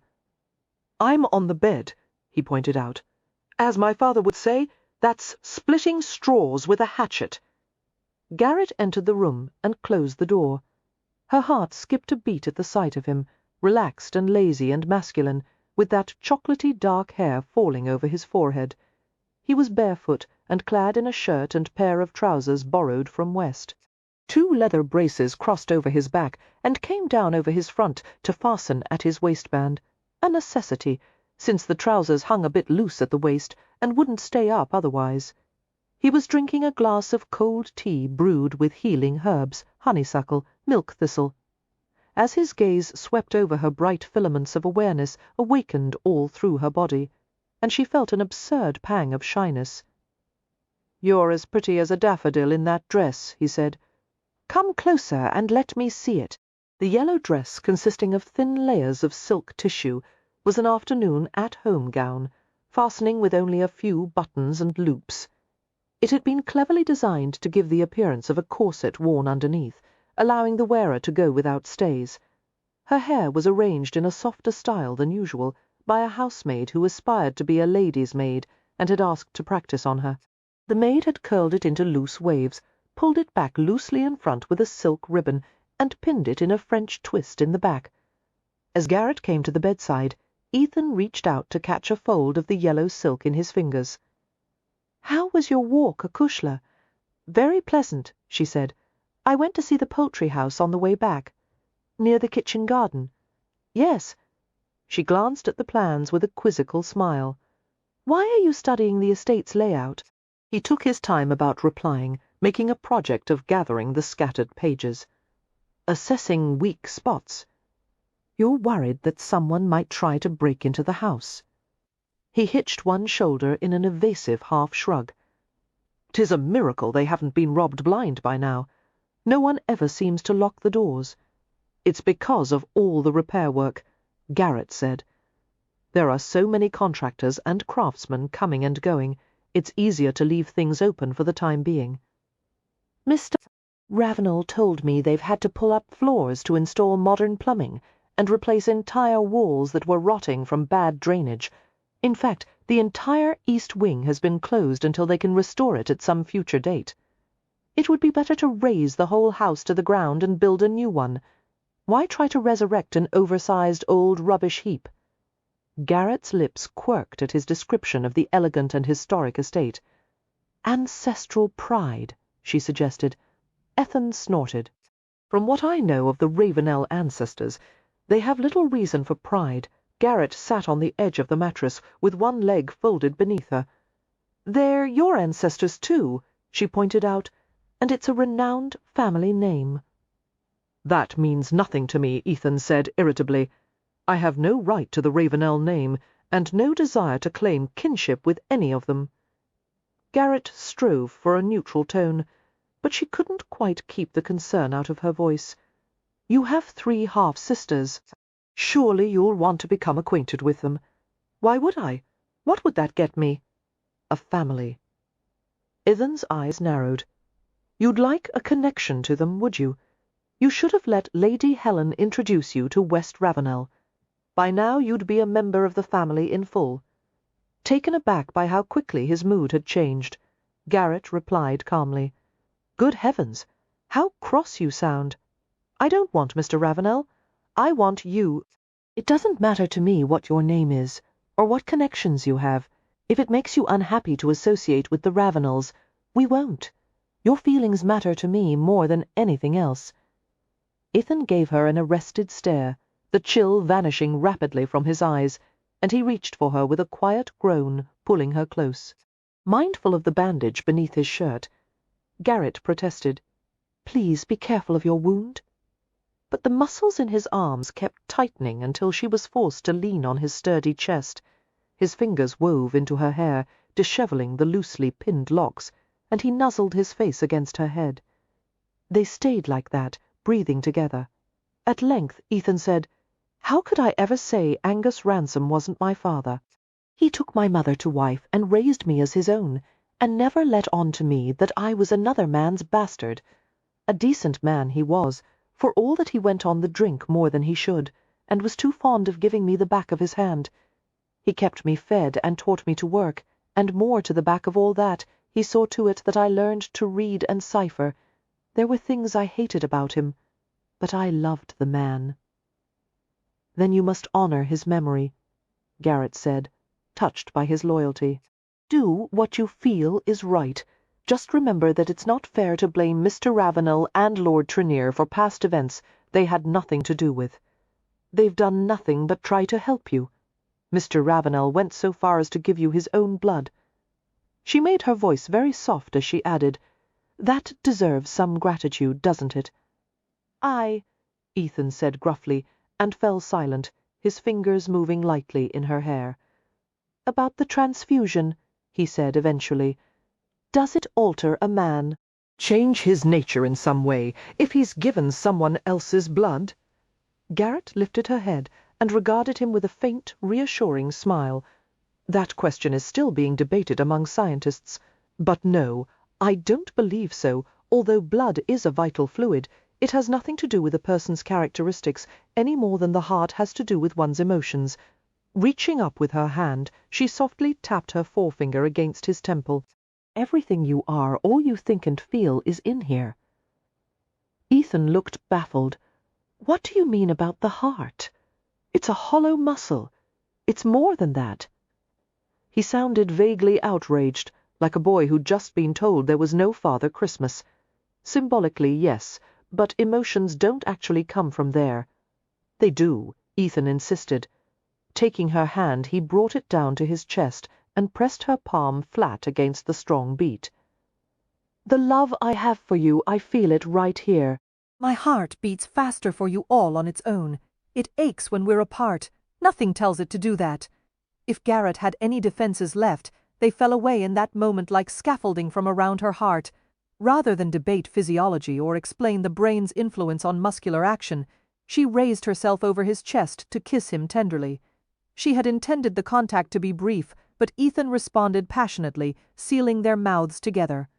He continued to press her hand against his chest, and she thought of the first night they had arrived at Eversby Priory, when she had stood by his bed and collected his heartbeats in her palm. He consumed her, taking deeper, rougher tastes, sucking and gnawing as if he were pulling sweetness from a honeycomb. It went on for fevered minutes, kisses of soft velvet and slow fire, until she became aware that the big masculine body beneath hers was primed for an activity he wasn't nearly ready for yet. As she felt the stiff ridge of his arousal through the layers of their clothes, her brain clamoured a warning through the erotic haze. She tried to roll off him, but his hands clamped on her hips to keep her in place. Turning her mouth from his, she gasped, "Let me down. I'll hurt you. You're as light as a petal." Trying a different avenue of escape, Garrett wriggled downward, but the movement sent a deep, hot throb of sensation through her. She stopped, her pelvis frozen against his, all her nerves and muscles tensed at the verge of release. Quivering, all she could think of was how much she wanted to grind against that hard shaft in tight circles. She glanced at Ethan, whose eyes were lit with wicked amusement. Her face flamed as she realized he knew exactly what she was feeling. One of his hands slid over her bottom, cupping firmly. His hips nudged upward, making her gasp. "Let me help you, Agra," he whispered. "You can help me by resting and not reopening your wound from too much exertion." He nuzzled at her throat, and had the audacity to say, "I still have 118 positions left to show you." Garrett pushed his hands away and rolled off him carefully. Her hair tumbled from its pins as she sat up. "Not unless you want to expire in the attempt." "Sit right here," he invited, patting his lap. "We'll do something easy and slow. It's not just the physical effort I'm worried about. It's your blood pressure. You had arterial surgery 2 weeks ago, Ethan. You must stay calm and quiet until it heals completely. It already has. I'm almost back to normal." Garrett gave him an exasperated glance as she tried to twist up her hair and pin it. "Unless you've found a way to defy the laws of biological science, you most certainly have not healed completely. I've healed enough for this. As your doctor, I disagree. I'll prove it to you." Watching for her reaction, he slid his hand downward to the bulging front of his trousers and began to rub slowly. Garrett's eyes widened. "You're not really going to—" "Good God!" "Stop that! This instant!" She grabbed his wrist, tugging his hand away from his groin. To her annoyance, he was chuckling richly. Flustered and annoyed, she muttered, "Oh, go on then, and stimulate yourself into an aneurysm." Ethan grinned. "Stay and watch," he said, shocking her further. Hooking an arm around her waist, he took her down with him and grunted in discomfort as they both fell heavily to their sides. "Ah! Damn it!" "It serves you right," Garrett exclaimed, while he continued to chuckle. "Don't scold," he coaxed, nestling her back into him. "Stay here and lie with me." His smiling lips played tenderly behind her ear and along her neck. "Stay in my arms where you belong, Cushla Machree." He ran his hand over her body, fondling lightly here and there. "I've a matter to take up with you, by the way." He rubbed his lips against the edge of her ear. "You haven't kept your promise." Perplexed, Garrett turned her face in his direction. "What promise?" His mouth brushed her cheek as he spoke. "The night of the surgery, the last thing I asked for was a few words from you.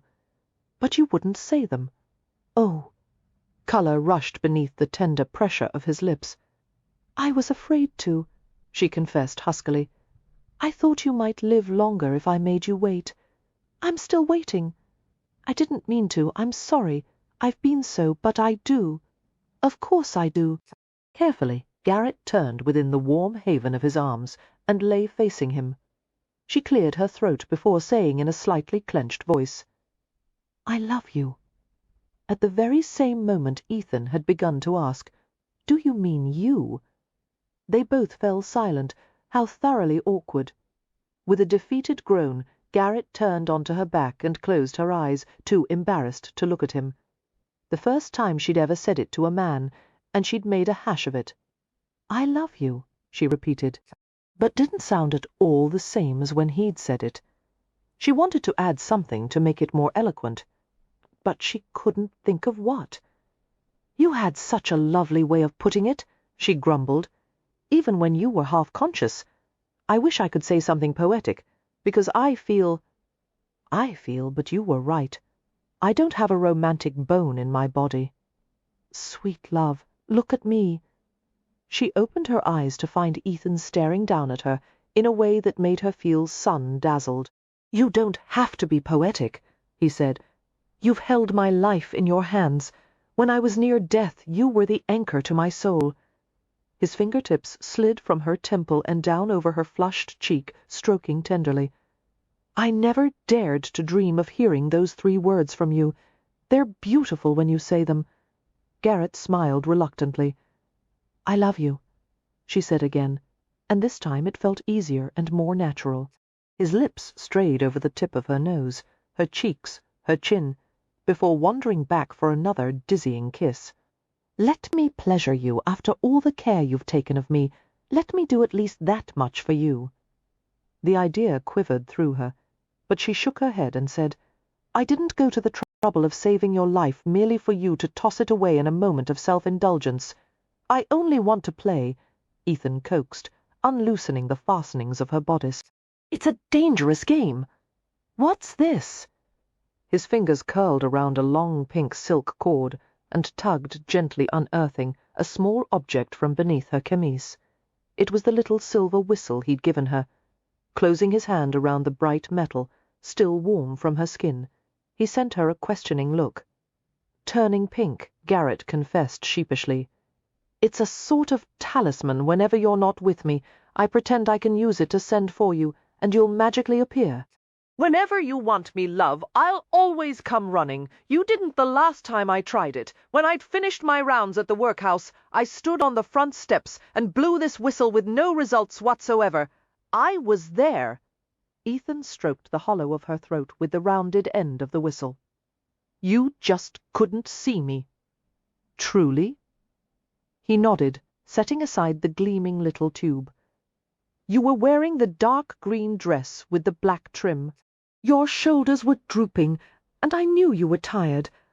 I thought of all the women in London who were safe and cozy in their homes, while you were standing out in the dark after spending your evening taking care of people who couldn't afford a penny for your services. You're the best woman I've ever known, and the most beautiful." He tugged her chemise down and drew the spread fingertips of one hand over her exposed chest, the side of his smallest finger brushing a tender pink bud as if by accident. Her throat closed on a whimper. Using his fingertips, he rolled and stroked the sensitive peak, then moved to her other breast, gently clamping the nipple between his thumb and forefinger. "It's too soon for this," Garrett said anxiously, and managed to turn onto her side, facing away from him. Ethan reached out and tucked her back into the exciting weight and hardness of his body. She felt the curve of his smile at the nape of her neck, as if her perfectly rational concerns were unwarranted. "Acushla, you've had your say for the past 2 weeks, and I've abided by your rules. You fought my rules every step of the way," she protested. "I've been drinking that evil tonic you keep giving me," he pointed out. "You've been pouring it into a potted fern whenever you think I'm not looking." "It tastes worse than the Thames," he said flatly. The fern thought so too, which is why it turned brown and died. A laugh bubbled up before she could stop it, but her breath caught as one of his muscular legs came between hers and urged her thighs apart. His hand slid under her skirts and into the open seam of her drawers, until he found the bare skin above the top of her stocking garter. The massaging stroke of his thumb, high inside her thigh, made her weak with excitement. "You want me," Ethan said with satisfaction as he felt her tremble. "You're impossible," she moaned. "You're the worst patient I've ever had." His husky laugh tickled her neck. "No," he whispered, "I'm the best. Let me show you how good I am." Breathing raggedly, Garrett started to wriggle away from him, then checked the movement. That made him laugh again. "That's right, don't struggle. You might hurt me." "Ethan," she said, trying to sound stern. "This is too much exertion for you. I'll pull away if I feel myself starting up in a passion." He untied her garters and pulled down her drawers, murmuring in her ear all the while, telling her how sweet she was to the touch, how he longed to kiss and love every part of her. His hand slid between her parted thighs, stroking the folds of her sex open, teasing and teasing until her skin was sweat-misted and hot and all her muscles were clenching.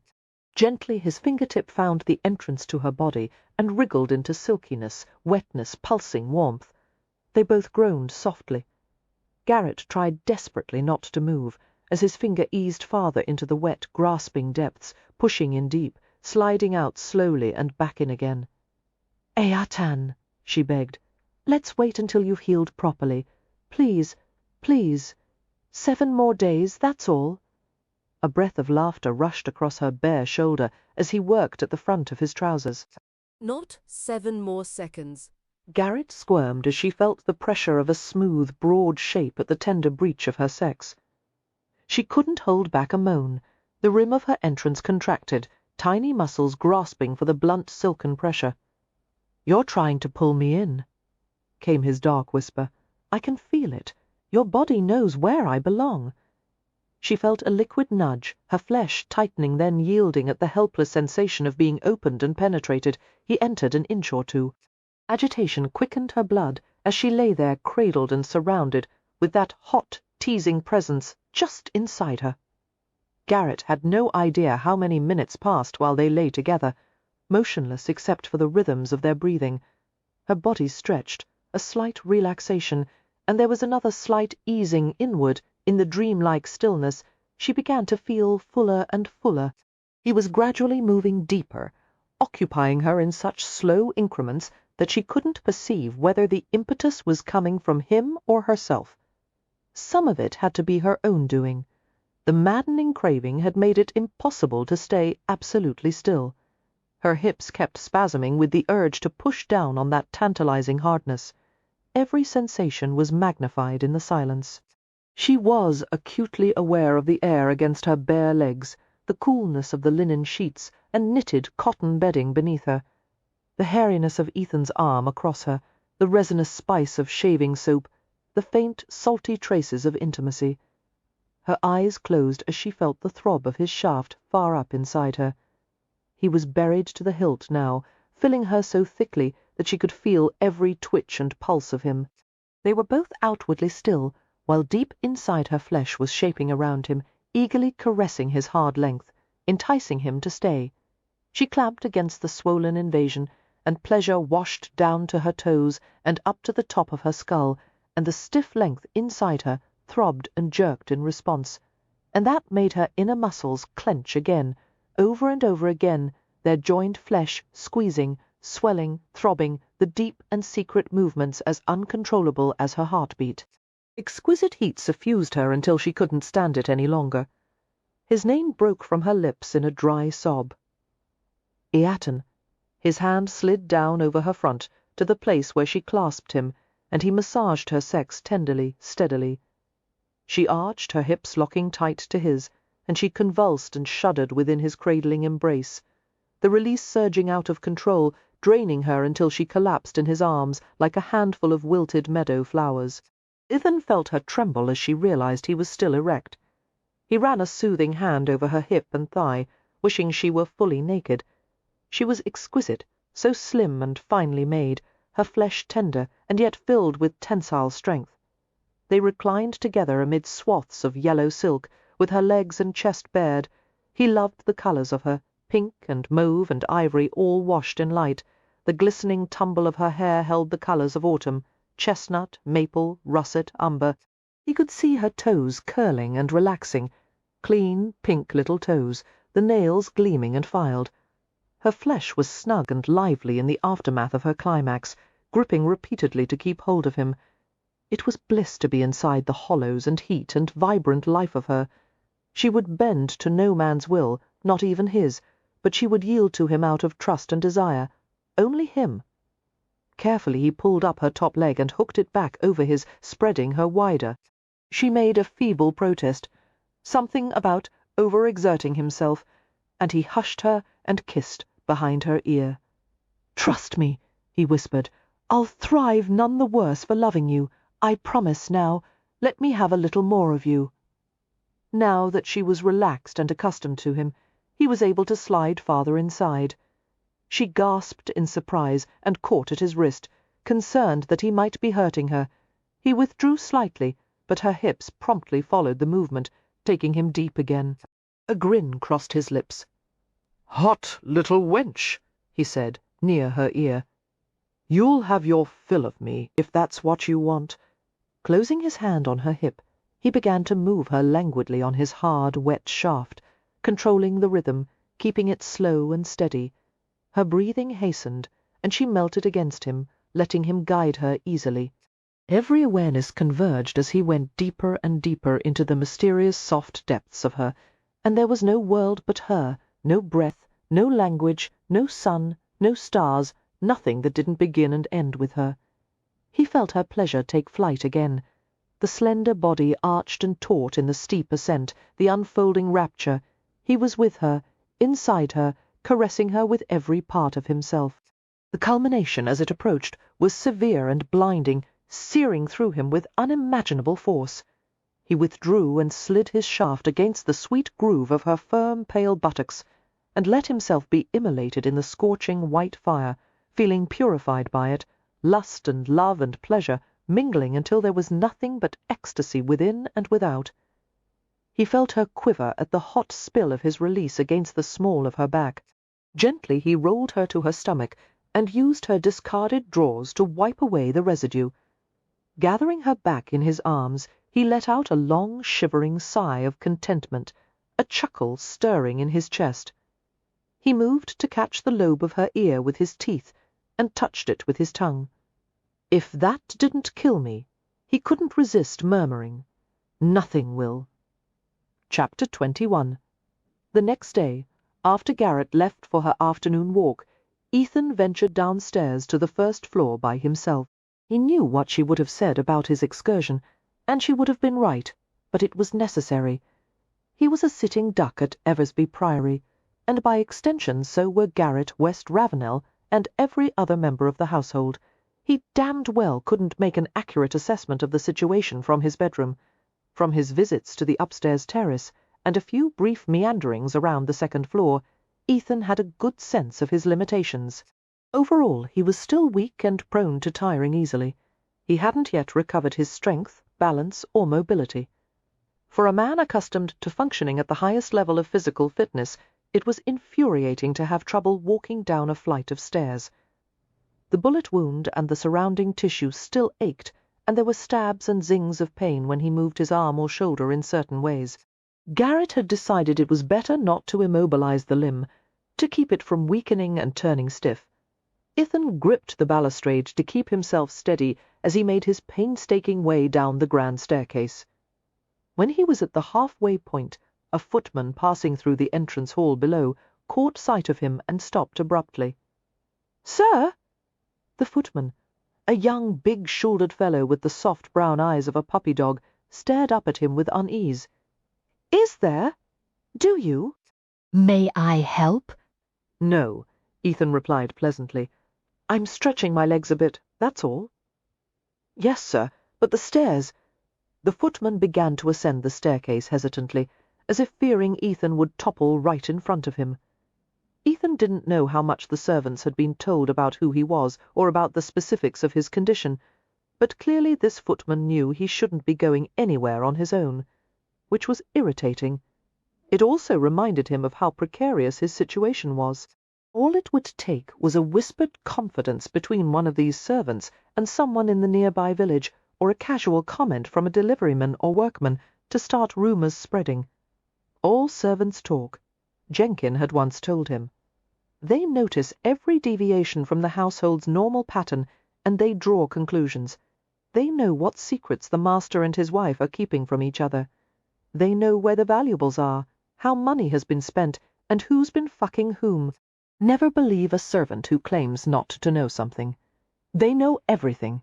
If I may, Mr. Smith, the footman said, continuing up toward him, I'll accompany you the rest of the way. Mr. Smith? That was the alias they'd come up with. Holy hell, Ethan said under his breath. Out loud he murmured, No, there is no need. Perceiving there was no way the footman was going to leave him alone, he added dryly, But suit yourself. The footman came to his step and descended at the same pace, ready to spring into action should Ethan require assistance, as if he were a small child or old man. What's your name? Ethan asked. Peter, sir. Peter, what's the below-stairs talk about my presence at the estate? The footman hesitated. We were told that you're a friend of Mr. Ravenel's, and you were involved in a shooting accident. We're to keep it private as we do all our guests' business. And that's all. No rumours or speculation. Another, longer hesitation. There are rumours, Peter said quietly. Tell me what's being said. They reached the bottom of the stairs. The footman dropped his gaze and fidgeted uncomfortably. I shouldn't, sir, but if I may show you something. Intrigued, Ethan went with him down a long hallway that opened into a narrow rectangular gallery. The walls were covered from floor to ceiling with framed paintings. The footman led him slowly past a row of portraits, all of Ravenel ancestors in the dress of their time. Some of them were as large as life, in heavy gold frames up to 7 feet high. They stopped in front of a stunning full-length painting of a dark-haired, blue-eyed man in a commanding posture. Strikingly, he was dressed in a full-length blue brocade robe with a gold rope belt. Power and arrogance radiated from the canvas. There was a disconcerting hint of sensuality in the long-fingered hand, braced on a lean hip, and in the coolly appraising, secretive stare. And there was something cruel about the mouth. Riveted and repelled, Ethan instinctively backed away from the portrait. He saw the likeness to himself, and his soul revolted. Managing to drag his gaze away, he focused on the worn Persian rug. That's Master Edmund, he heard the footman say. I came to Eversby Priory after his lordship had passed on, so I never met him. But some of the older servants saw you when you were brought in, and they knew. They knew exactly who you were. They were very moved, sir, and said we must all do our best for you, because you're the last living man in the true bloodline, you see. At Ethan's silence, the footman continued helpfully. Your blood goes all the way back to Brannock Ravenel, who was one of Charlemagne's 12 paladins. He was a great warrior, the first Ravenel, even if he was French.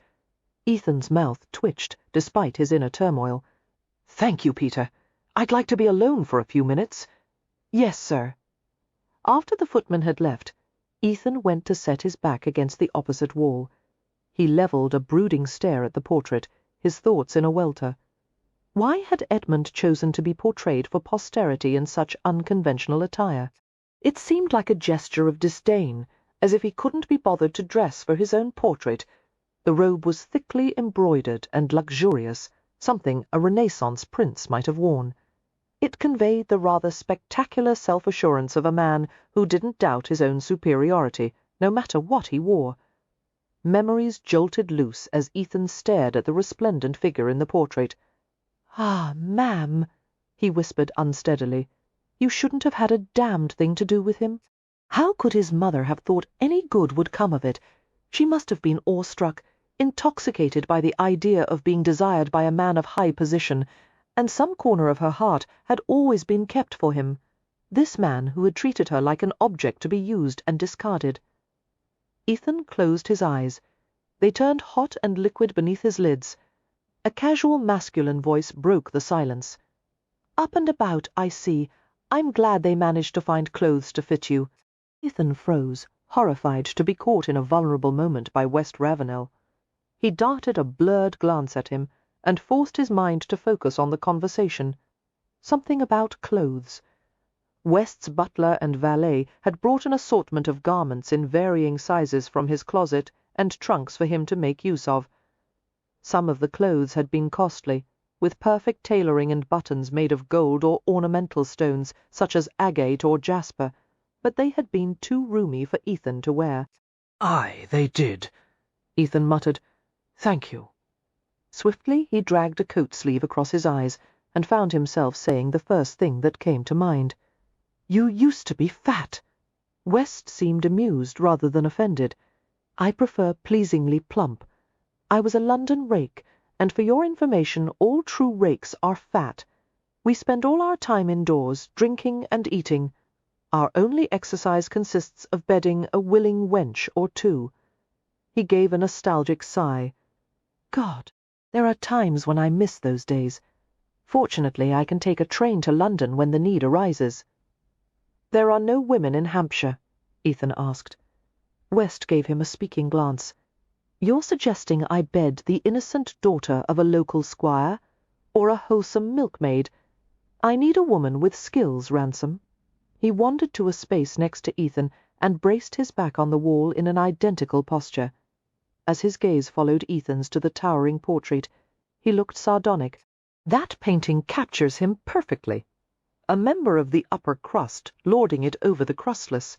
Did you know him well?" "No, I saw the Earl only a handful of times at large family events, weddings and funerals and such. We were the poor relations, and our presence didn't exactly improve a gathering. My father was a violent sod, and my mother was a coquette who, as they say, had a tile loose. As for my brother and I, we were a pair of sullen tots who went around trying to pick fights with our cousins. The Earl couldn't stand either of us. He caught me by the ear on one occasion, and told me I was a bad, wicked lad, and some day he would see to it that I was placed as a cabin boy on a trading vessel bound for China, which would undoubtedly be captured by pirates. What did you say?" "I told him I hoped he would do it as soon as possible, because pirates would do a much better job of raising me than my parents." Ethan felt a grin cross his face, when he would have sworn nothing could have made him smile, standing in front of that blasted portrait. "My father thrashed me within an inch of my life afterward," West said, "but it was worth it." He paused reflectively. "That was the last memory I have of him. He died not long after that, brawling over a woman." Dear old Papa was never one to let rational conversation get in the way of his fists. It hadn't occurred to Ethan that West and Devon Ravenel had led anything other than a sheltered and pampered existence. The revelation gave him an unexpected feeling of empathy and kinship. He couldn't help liking West, who was irreverent as hell, at ease with himself and the world, while still retaining the subtle flintiness of a man with few illusions. This was someone he could understand and talk to. "Did you ever meet the Earl?" West asked, wandering slowly along the row of portraits. Once. Ethan had never told a living soul about it, but in the quiet, out-of-time atmosphere of the portrait gallery, he found himself sharing the memory that had haunted him for years. "When my mother was younger, the Earl kept her for a time. She was a shop girl when they met, and a beauty. She lived in a set of rooms he paid for. The arrangement lasted until she found out she was with child. The Earl didn't want her after that, so he gave her some money and a reference for a job that fell through. Her family had cast her off, and she had nowhere to turn. She knew if she gave her baby to the orphanage, she could take a factory job, but she decided to keep me instead. Angus Ransom, who was a prison guard at Clerkenwell, offered to marry her and raise me as his own. But times grew hard," Ethan continued. "There came a day we couldn't pay the butcher's bill and had no fuel for the hearth. Ma'am took it upon herself to go to the Earl for help. She thought it wasn't too much to ask of him, to spare a few coins for his own child, but it wasn't the Earl's way to give something for nothing. Ma'am had kept her looks, and he still fancied her for a tumble. After that she would slip off to meet him when we needed money for food or coal." "Shame on him," West said softly. I was still a young boy, Ethan said, when Ma'am took me for an outing one day in a hansom cab. She said we were going to visit a gentleman friend of hers who wanted to meet me. We went to a house like nothing I'd ever imagined, fine and quiet, with polished floors and gold columns on the sides of the doorways. The Earl came downstairs wearing a velvet dressing robe similar to that one. Ethan gave a brief nod in the direction of the painting. After asking me a few questions, did I go to school, which Bible story was my favourite, he patted me on the head and said I seemed a bright boy for all that I had the accent of an Irish tinker.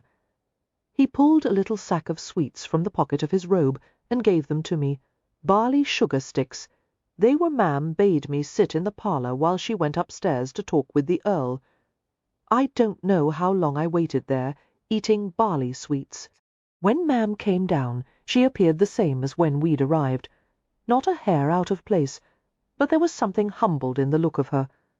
I was old enough to understand they'd done something wrong, that he'd done something to her.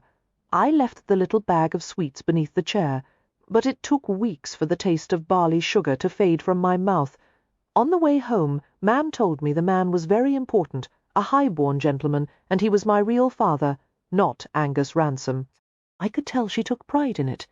In her mind I'd gained something, now that I knew I was the son of a great man, an aristocrat.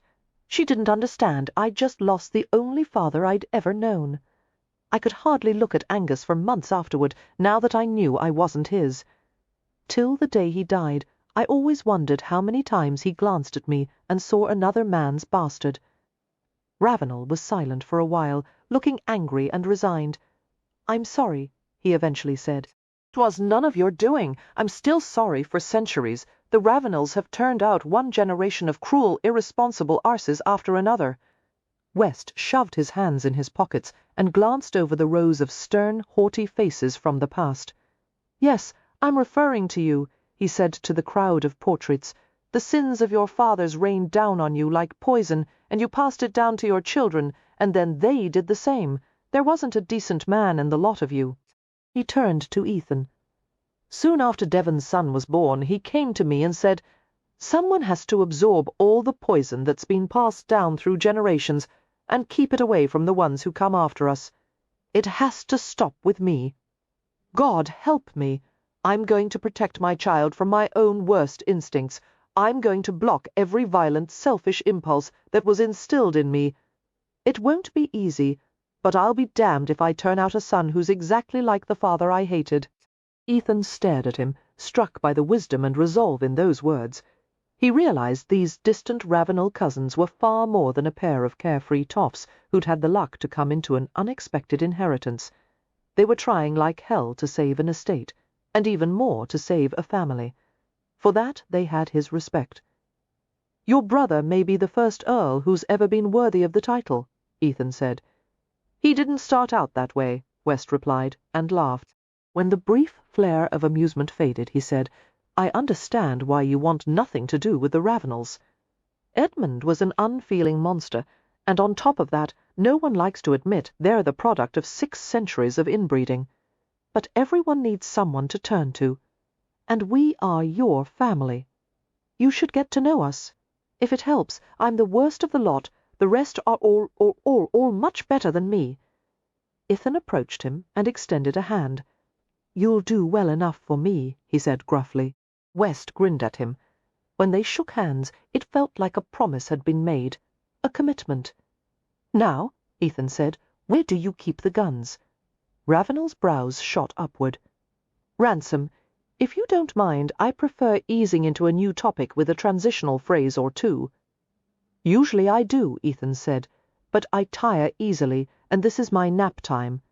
May I ask why we're arming ourselves instead of napping?" "Because we were nearly murdered 2 weeks ago, and we're fairly certain someone will come to finish the job." West turned serious, his gaze sharpening. "If I'd been through what you have, Ransom, the devil knows I'd be jumpy too. But no one's going to come here looking for you. Everyone thinks you're dead." "Not without a body," Ethan said. "Unless they find one, they'll never stop looking for me. Why would they even suspect you're here? They won't connect you to the Ravenels." The river police who brought you to Ravenel House were too terrified to say a word to anyone. At the time, they probably were, but either of them could have mentioned it to a friend or sweetheart, or bend the elbow a time too many at the local tavern and say something to the barkeep. Eventually they'll be taken in for questioning because they were on patrol that night. They won't hold out for long under interrogation. Furthermore, any of the servants at Ravenel House may let something slip. A housemaid could say something to the fruit seller at the market. West looked sceptical. Do you really think a few careless words in a tavern, or a bit of gossip from a housemaid to a market seller, would make its way to Jenkins' ears? The question was reasonable, but it almost stunned Ethan.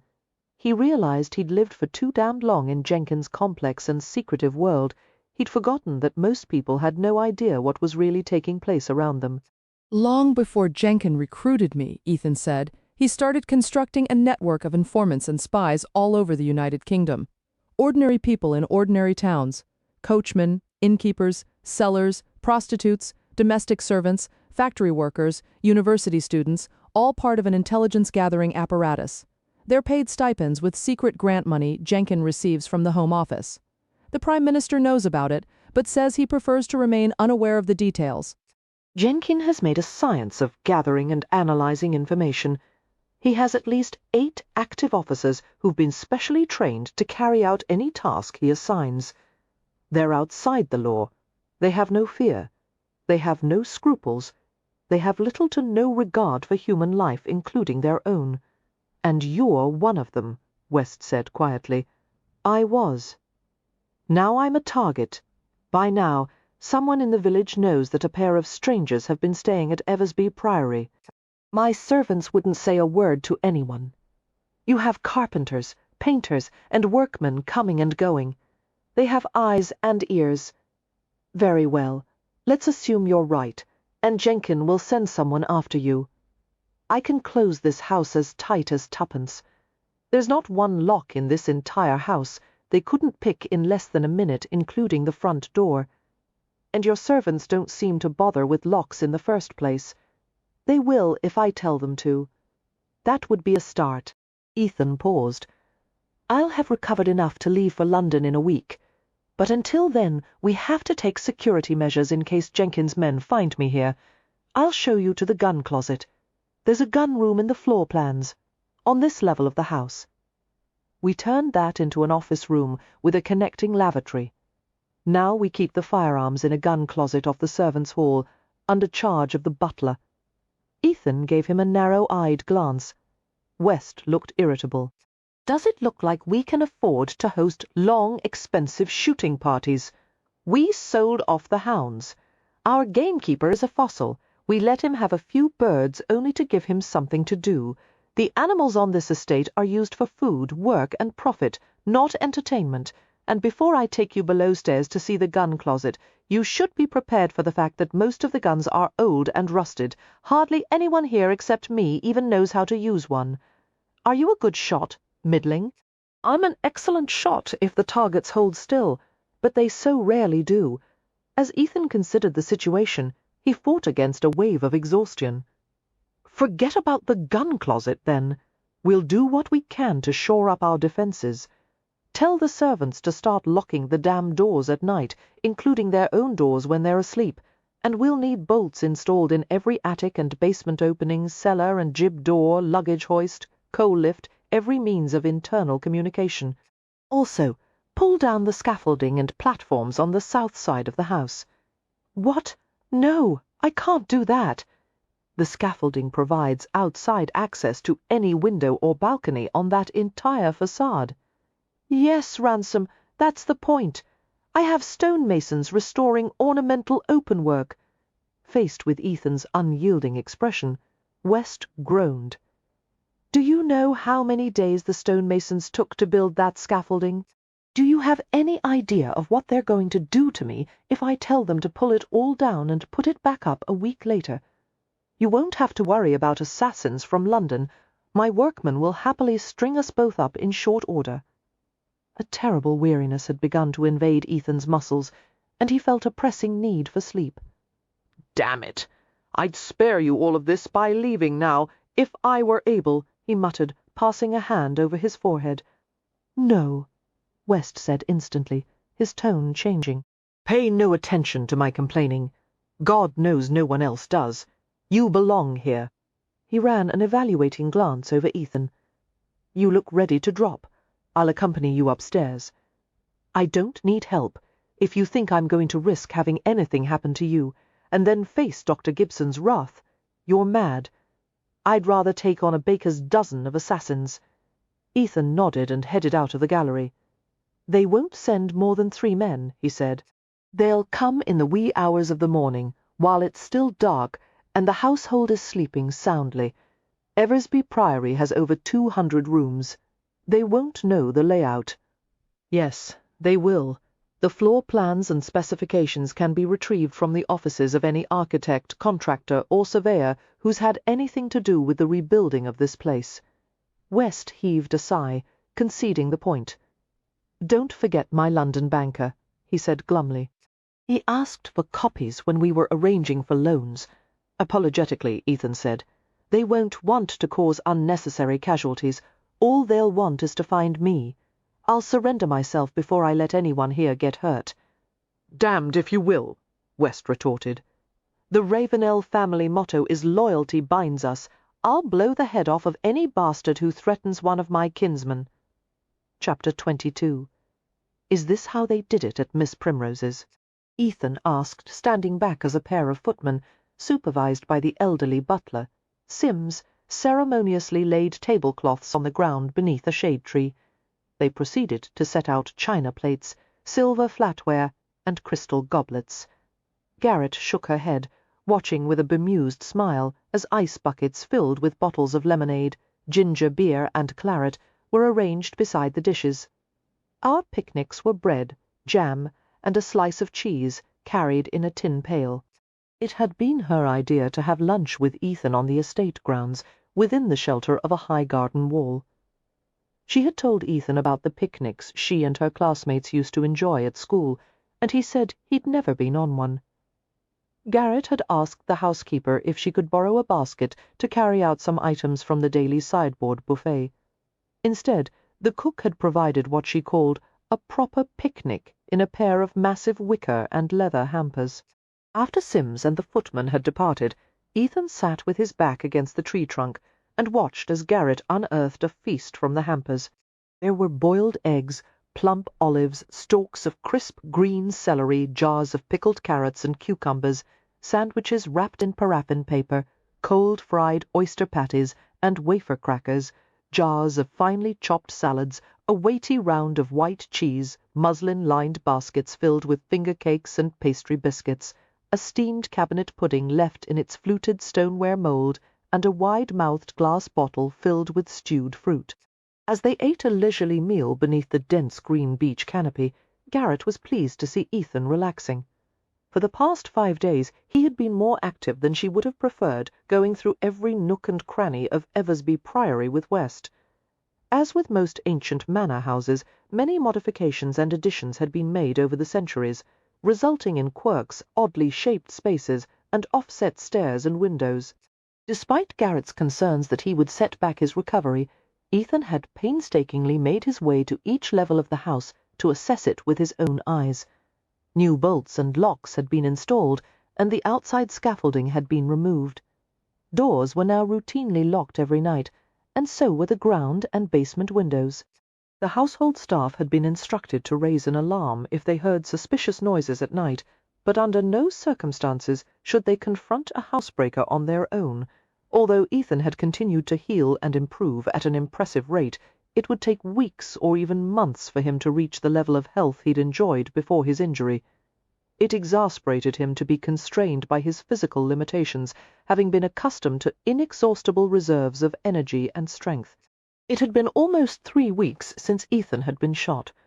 In ordinary circumstances, Garrett would have insisted that he wait twice that amount of time before leaving the estate.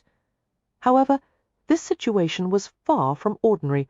Whether or not she approved, Ethan had told her. He had to leave for London the day after tomorrow. He couldn't continue to remain at Eversby Priory and put the household at risk. Nor could he stand by and do nothing after Jenkin had diverted 8 tons of stolen explosives to a terrorist group that could conceivably blow up the House of Commons. Reaching out to the luxuriant undergrowth of wintergreen shrubs beneath the stand of beeches, Ethan plucked a sharp, minty leaf. He lay back on the cloth and nibbled on the bit of green, staring up at the canopy of sky and leaves overhead. The beeches were gnarled and graceful, their branches tangling as if they were holding hands. All that could be heard were rustling leaves and the trill of a wood warbler. The air was fresh with the loamy scent of rich earth. Rustling leaves and the occasional trill of a wood warbler were the only sounds they could hear. "I've never been in a place so peaceful outside of a church," Ethan said. "It's a world away from London. All the clashing fire bells and the roar of railways and construction, and the air filthy with smoke and dust, and all those tall buildings blocking out the sun." Ethan said. "I miss it too." They both chuckled. "I miss my patients and the clinic," Garrett confessed. "Now that you're too healthy for me to fuss over, I must have something to do." "You could begin writing a memoir," he suggested. Unable to resist the temptation he presented, Garrett bent over until their noses nearly touched. "My life," she told him, "hasn't been nearly sensational enough for my memoir to be interesting." "You're in hiding with a fugitive," he pointed out. Her lips quirked. "That means you're the one with an interesting life, not me." Ethan traced the edge of her low-necked gown with his fingertips and hooked his forefinger into the soft valley between her breasts. "We'll return to London soon, and I'll provide all the excitement you want." His lips brushed hers with teasing dry warmth, and she let him draw her down, increasing the pressure until the kiss was strong and damp and savouring. Her senses were filled with him, the sweet taste of his mouth, the vital feel of his body as he pulled her full length against him. In the past week, Ethan had made love to her twice more, managing to overcome her concerns with the perfect mixture of reassurance and temptation. The man was a silver-tongued devil. He spent long minutes whispering, kissing, caressing her, until every subtle movement sent delight humming through deep-secreted chords in her body. Trying to keep her mind on the conversation, Garrett turned her mouth from his long enough to ask, "What are you planning to do when we return?" "Go to the Lord Chancellor, the Attorney General." "I'm not sure who to trust," Ethan said ruefully. "I think it's best to put them all on the hook by making the information public." Propping up on her elbow, Garrett looked down into his face with a slight frown. "But you gave the evidence to Commissioner Felbrigg. Will we have to break into Lord Tatham's safe again?" "I kept a few extra pages," he said, "just in case." Her eyes widened. "Where did you put them?" A lazy smile curved Ethan's lips. He was a handsome sight, his skin gold-dusted in the light, his eyes dark and vivid blue. "Can't you guess?" "Somewhere in your flat?" "I gave them to you." "To me? How?" "Oh." Garrett laughed. "You wrapped them with the monkey picture." "I pasted an envelope to the back of it," he said. "It contains the pages and a copy of my will." Although Garrett had been about to ask more about the evidence, she was distracted by that last part. "You have a will?" she asked skeptically. He nodded. "I named you as the sole beneficiary." Surprised and touched, Garrett said. "That's very kind of you, but shouldn't you leave your possessions to a relation? My mother was cast off by her family. I'd never give them a farthing, and anyone on the ransom side would put it to ill use. No, it's all for you. When the time comes, hopefully none too soon, you'll be well taken care of. My lawyers will help you through the patent rights transfers, not only here but abroad. Everything will be put in your name, and—" "What in heaven's name are you talking about?" Garrett asked in bewilderment. "Patents for what?" "For lock designs." He began to toy with the trimmings on her dress, tracing the seams with his forefinger. "I have about 3 dozen. Most of them are insignificant and don't turn a farthing in profit. But a few. I call that impressive," Garrett exclaimed, beaming with pride. "How many talents you possess! You're going to be a great success some day, in some profession other than spying, I mean." "Thank you," Ethan said, enjoying her praise. "But there's more to tell you. You see, yes, tell me everything. When did it start?" "It was while I was still apprenticing for the Clerkenwell locksmith. I'd worked out a way to make the standard cell locks pick-proof by adding a stop plate to the bolt. The prison governors and the locksmith had me draw the plans and write out the specifications, and then they took out a patent on the invention. They made a pretty penny on it." With a cynical twist of his mouth, Ethan added, "They cut me out of the profits, since I was only a boy." "Scoundrels," Garrett said indignantly. "Aye," came his rueful agreement. "But the experience put me in the learning of patent applications. In the years after that, whenever I came up with an improvement on an existing lock design or a new prototype, I registered a patent under the name of an anonymous holding company." He paused. "A handful of them still earn royalties." "How wonderful!" Her brain began to calculate possibilities. "If we add those to what I earn, some day we might be able to sell my house in King's Cross and buy a larger one." For some reason, the statement seemed to disconcert Ethan. Garrett's face flamed as she realized the assumption she'd made. "Forgive me," she said hastily. "I didn't mean to imply there's no obligation." "Hush!" Ethan interrupted firmly and pulled her head down to his. After quieting her with a long, searching kiss, he drew back and smiled at her. "You jumped to the wrong conclusion, love. Let me explain. You don't have to." His forefinger touched her lips in a brief caress. "I receive annual income from selling usage rights and privileges to manufacturers. Sometimes I take shares of a company in lieu of cash. I have stock and securities in more businesses than I could name. Offhand, I run everything through holding companies to remain anonymous. I employ 3 solicitors full-time just to handle patent infringements, and I have 2 others on general retainer." Slowly it dawned on Garrett that this so-called hobby of his was far more lucrative than she'd assumed. "But you said your patents were insignificant." "I said most of them are, but a handful turned out to be not so insignificant. A few years ago I came up with the idea for a permutation lock." "What is that?" "It's an assortment of active and passive tumblers arranged around a central spindle, all enclosed in a ring that adjusts them." Ethan paused as he saw her puzzled expression. "The kind of lock with a dial instead of a key, like the one on the cannonball safe." His eyes crinkled slightly at the corners. "Like that one."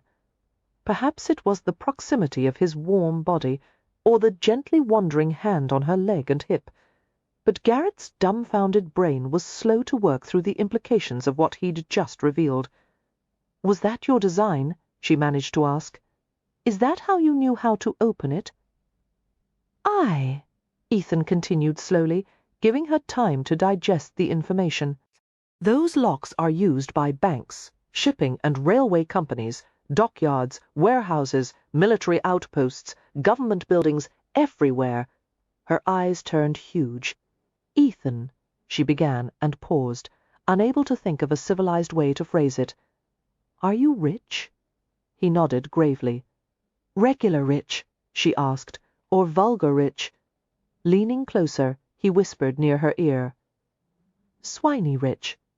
Garrett gave a bemused laugh, then shook her head in confusion. "But then why would you work for Sir Jasper? It makes no sense." The question brought a troubled look to Ethan's face. "By the time the patent royalties started coming in, I'd already been recruited by Jenkin. I didn't want to stop. He was a fatherly figure. His approval, his interest meant a great deal to me." "I'm sorry," she said softly, her heart wrenching as she realized how painful Jenkin's vicious betrayal must have been for him, and perhaps would always be. Ethan gave a short laugh. "I've never had much luck in the way of fathers. Does Sir Jasper know about your patents?" "I don't think so. I've always been careful to cover my tracks." "Is that why you lived in an empty flat? To keep anyone from suspecting you had another income?" "Partly. It's also never mattered what kind of bed I sleep in, or what kind of chair I sit on. But it does matter." It concerned and puzzled Garrett that he would deny himself an ordinary life of comfort. It should matter. Their gazes met for a long moment. "It does now," Ethan said in a low voice, filled with tenderness and worry. Garrett laid her hand against his lean cheek. "You haven't been kind to yourself. You must deal more gently with yourself." He nuzzled into her palm. "I have you to be kind to me. I have you to deal with me in any manner you wish." "I'd like to domesticate you just a little," she said, holding her thumb and forefinger a half-inch apart. "But not so much that you would feel like a lapdog." "I wouldn't mind." Amusement glinted in his eyes. "It all depends on the lap." He pressed her to the white cloth on the ground. His lips touched her collarbone and followed it to the base of her throat.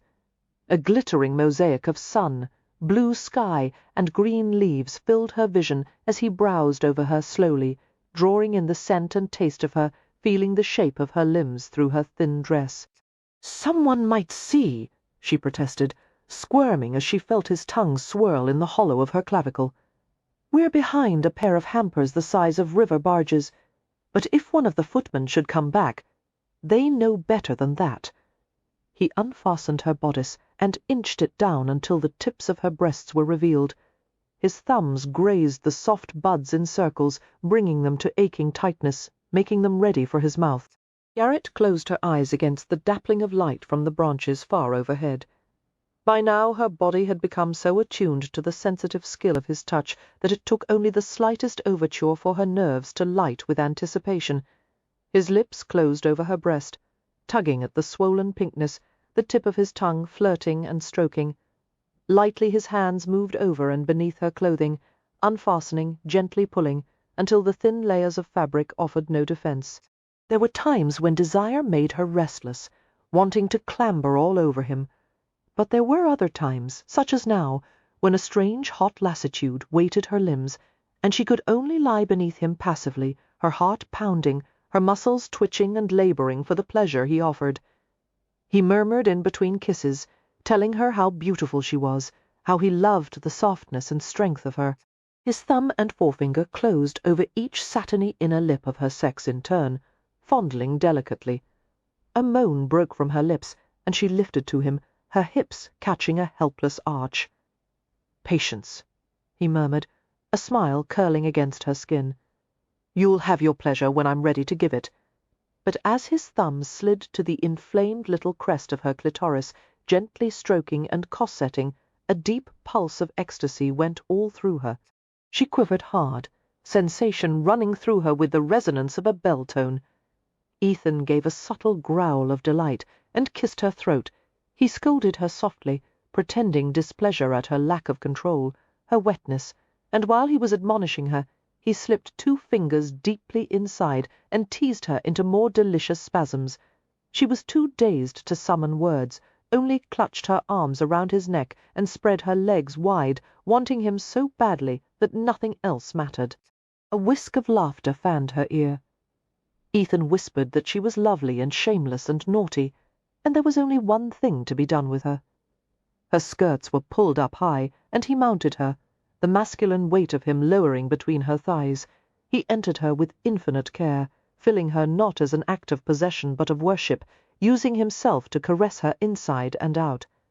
His kisses tasted of spearmint, and his skin was fragrant with salt and sun, the wonderful smell of summer. His eyes were ardent, the color of a hot blue midnight. His face flushed as he thrust slowly within her. God, the way he moved! Sinuous and natural, like the flickering of a flame or the rippling of water. Undulating, surging, one of the long strokes angled just the right way, rubbing exquisitely inside her, while his groin nudged the tingling center of her sex, and she whimpered in response. He did it again, and again, while his mouth fastened over hers in a deep, drugging kiss. She felt her body clinging to him, reshaping itself for him. She felt him in every part of herself, in her blood and bones, in the primal earthly rhythm of pushing and pulling, opening and closing, rising and falling, half mad with desire. She tugged her mouth away from his. "Finish inside me," she begged. "Don't pull back at the last moment. I want all of you. I want—" Ethan hushed her with his mouth, kissing her strongly. "A kushla," he said with a low, uneven laugh. For a woman who doesn't like to be spontaneous, you have your moments. He pressed his shaven cheek hard against hers. When we're back safe in London, I'll give you anything you want. I want a life with you. Years with him, a fireside of children with him. My life is yours, he said huskily. You own every minute I have left, you know that, don't you? Yes, yes. Sensation flooded her and swept away every thought, every awareness except the two of them. Summer heated and bound in love, merging and fusing until it seemed as if they were sharing one body, one soul. Chapter 23. In the 3 weeks since she had arrived at Eversby Priory, Garrett had discovered that, contrary to popular opinion, one did not sleep more deeply in the peace and quiet of the countryside. Without the familiar lulling mixture of city sounds, she was surrounded by silence so comprehensive that even the hopeful chirp of a cricket or the croak of a lonely toad would bring her sitting bolt upright in bed. Since she couldn't resort to medicinal remedies to induce sleep, she had tried reading with mixed results. A book that was too interesting only made her even more awake, but if it was too dull, it couldn't hold her attention long enough to help her relax. After searching through the extensive library on the ground floor, she had finally found Livy's history of Rome condensed into 5 volumes, which suited her perfectly.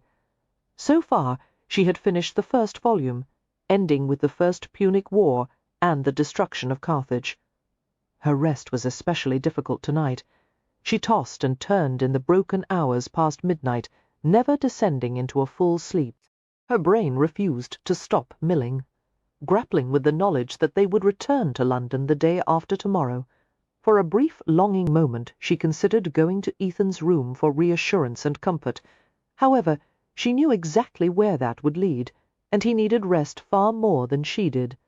Wishing she had thought to bring Volume 2 of the History of Rome upstairs with her, Garrett debated whether it was worth going down to the library in the middle of the night. After plumping her pillow, she lay back in her rumpled bed and tried to concentrate on something monotonous. Sheep marching single file through a gate, drops of water falling from a rain cloud. She recited the alphabet forward and backward. She went through the multiplication table. Finally, she gave an exasperated sigh and went to squint at the mantel clock. It was 4 in the morning, too late, and yet too early, the hour of dairy farmers and coal miners and insomniacs, and the History of Rome, Volume 2. Yawning, she donned a dressing robe and a thin pair of shoes, and carried the oil lamp by its finger handles as she left the room. The common areas of the house were dimly lit by tiny pilot lights in the hallway gas lamps. In the entrance hall, the grand staircase was illuminated by the very faint glow of a pair of bronze cherub lamps affixed to the newel posts below, and the pilot lights of the chandelier. If the house's main gas supply line were completely shut off each night, it would entail too much risk and work to relight all the lamps every morning. The house was still and quiet, pleasantly cool and fragrant with rosin and furniture oils. After passing through the entrance hall, she walked along a shadowy hallway and approached the library. But just before she crossed the threshold, she heard a sound that gave her pause. A series of distant but raucous cries was coming from somewhere. From outside, Garrett went down a small passage that led toward the back of the house, and entered a cleaning room used by the valets and footmen to polish shoes and boots, and clean and brush coats. After setting the glass lamp on a small cabinet, she unlocked and cracked open a window, and listened intently. The sound came from beyond the kitchen gardens. It was the aggressive honking of the geese in the poultry yard. They were raising a veritable war council. They've probably seen an owl, Garrett thought, but her heart had begun to beat unevenly, as if with a drunkard's gait. She had a momentary feeling of weightlessness, as if the floor had dropped out from her feet. As she bent to the lamp, she had to work for enough air to blow out the flame. Her nerves were crawling, stinging. The creevles, she'd once heard it called, by a patient who said his nerve disorder made him want to jump out of his skin. The geese were quieting now. Whatever had antagonized them had moved on. Garrett's fingers trembled as she eased the window shut and relocked it. She heard small noises near the back of the house. A rattle, a metallic clack, the thin squeak of a hinge, the creak of a floorboard. Someone had entered the house through the kitchen. Panic made her insides collapse, her hand fluttered to her throat, searching until she found the silk cord that led down to her silver whistle. It would produce a sound that would travel at least 4 city blocks. If she blew a few shrills in the entrance hall, it would alert the entire household. Her fingers curled around the slender silver tube. She left the room and stole along the short passageway to the hallway, pausing at the corner. Seeing no sign of intruders in either direction, she ran full bore toward the entrance hall. A dark shape intersected her path, and a blow came out of nowhere, catching her temple and sending her crashing to the floor. Disoriented, she lay in a heap. A bright ache blossomed in her head. Her jaw was clamped in hard fingers as someone pushed a wad of cloth in her mouth. Garrett tried to turn her face away, but there was no escaping the vise-like grip. Another length of cloth was cinched over her mouth and tied behind her head in a cleave gag. The man crouching over her was very large, his movements swift and efficient. He was in exceptional physical condition, but his face was heavy-set and too broad, as if his features were gradually being absorbed over time. The eyes were ugly and shrewd. The small mouth appeared further diminished by a thick black moustache, so meticulously trimmed and waxed that it was obviously a source of pride to its owner. Although Garrett couldn't see a knife, he used something to sever the silk cord from her neck and coiled it a half-dozen times around her wrists. After wrapping the cord crossways to cinch the loops tight, he finished with a knot opposite her thumbs. The man jerked her to her feet. Casually, he dropped the silver whistle to the wooden floor and crushed it beneath his booted heel. Garrett's eyes and nose stung as she saw the flattened, split piece of metal ruined beyond repair. A pair of shoes entered her field of vision. She looked up and saw William Gamble. Reflexively, she reared backward with such force that she would have fallen had the large man not reached out to steady her. For a terrible instant, she felt her gorge rise, a rude churning behind her ribs, and she was afraid she might be sick. Gamble surveyed her without expression, and reached out to push back a few loose tendrils of her hair, regarding the abrasion on her temple and cheek. No more marks on her beacon.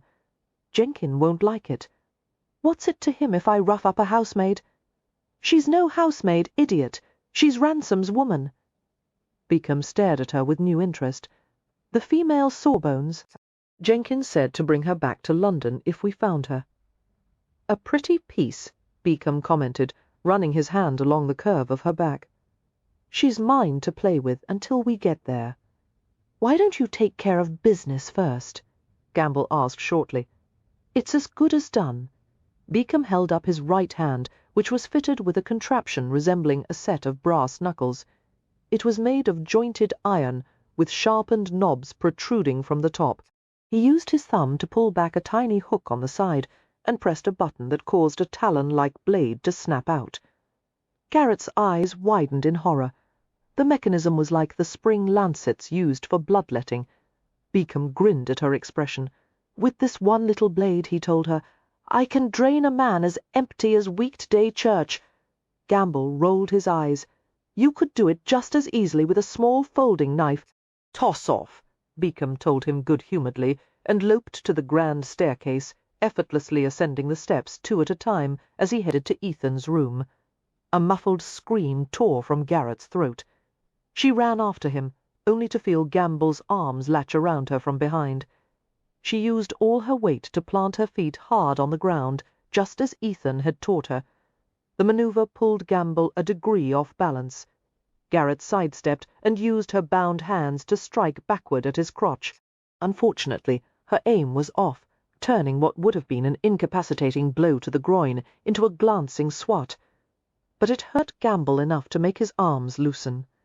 Twisting away, Garrett raced up the stairs, making as much noise as the gag would allow. Gamble caught up to her as she reached the next floor, and gave her a hard shake. "Stow it," he growled, "or I'll break your neck right here, no matter what Jenkin wants."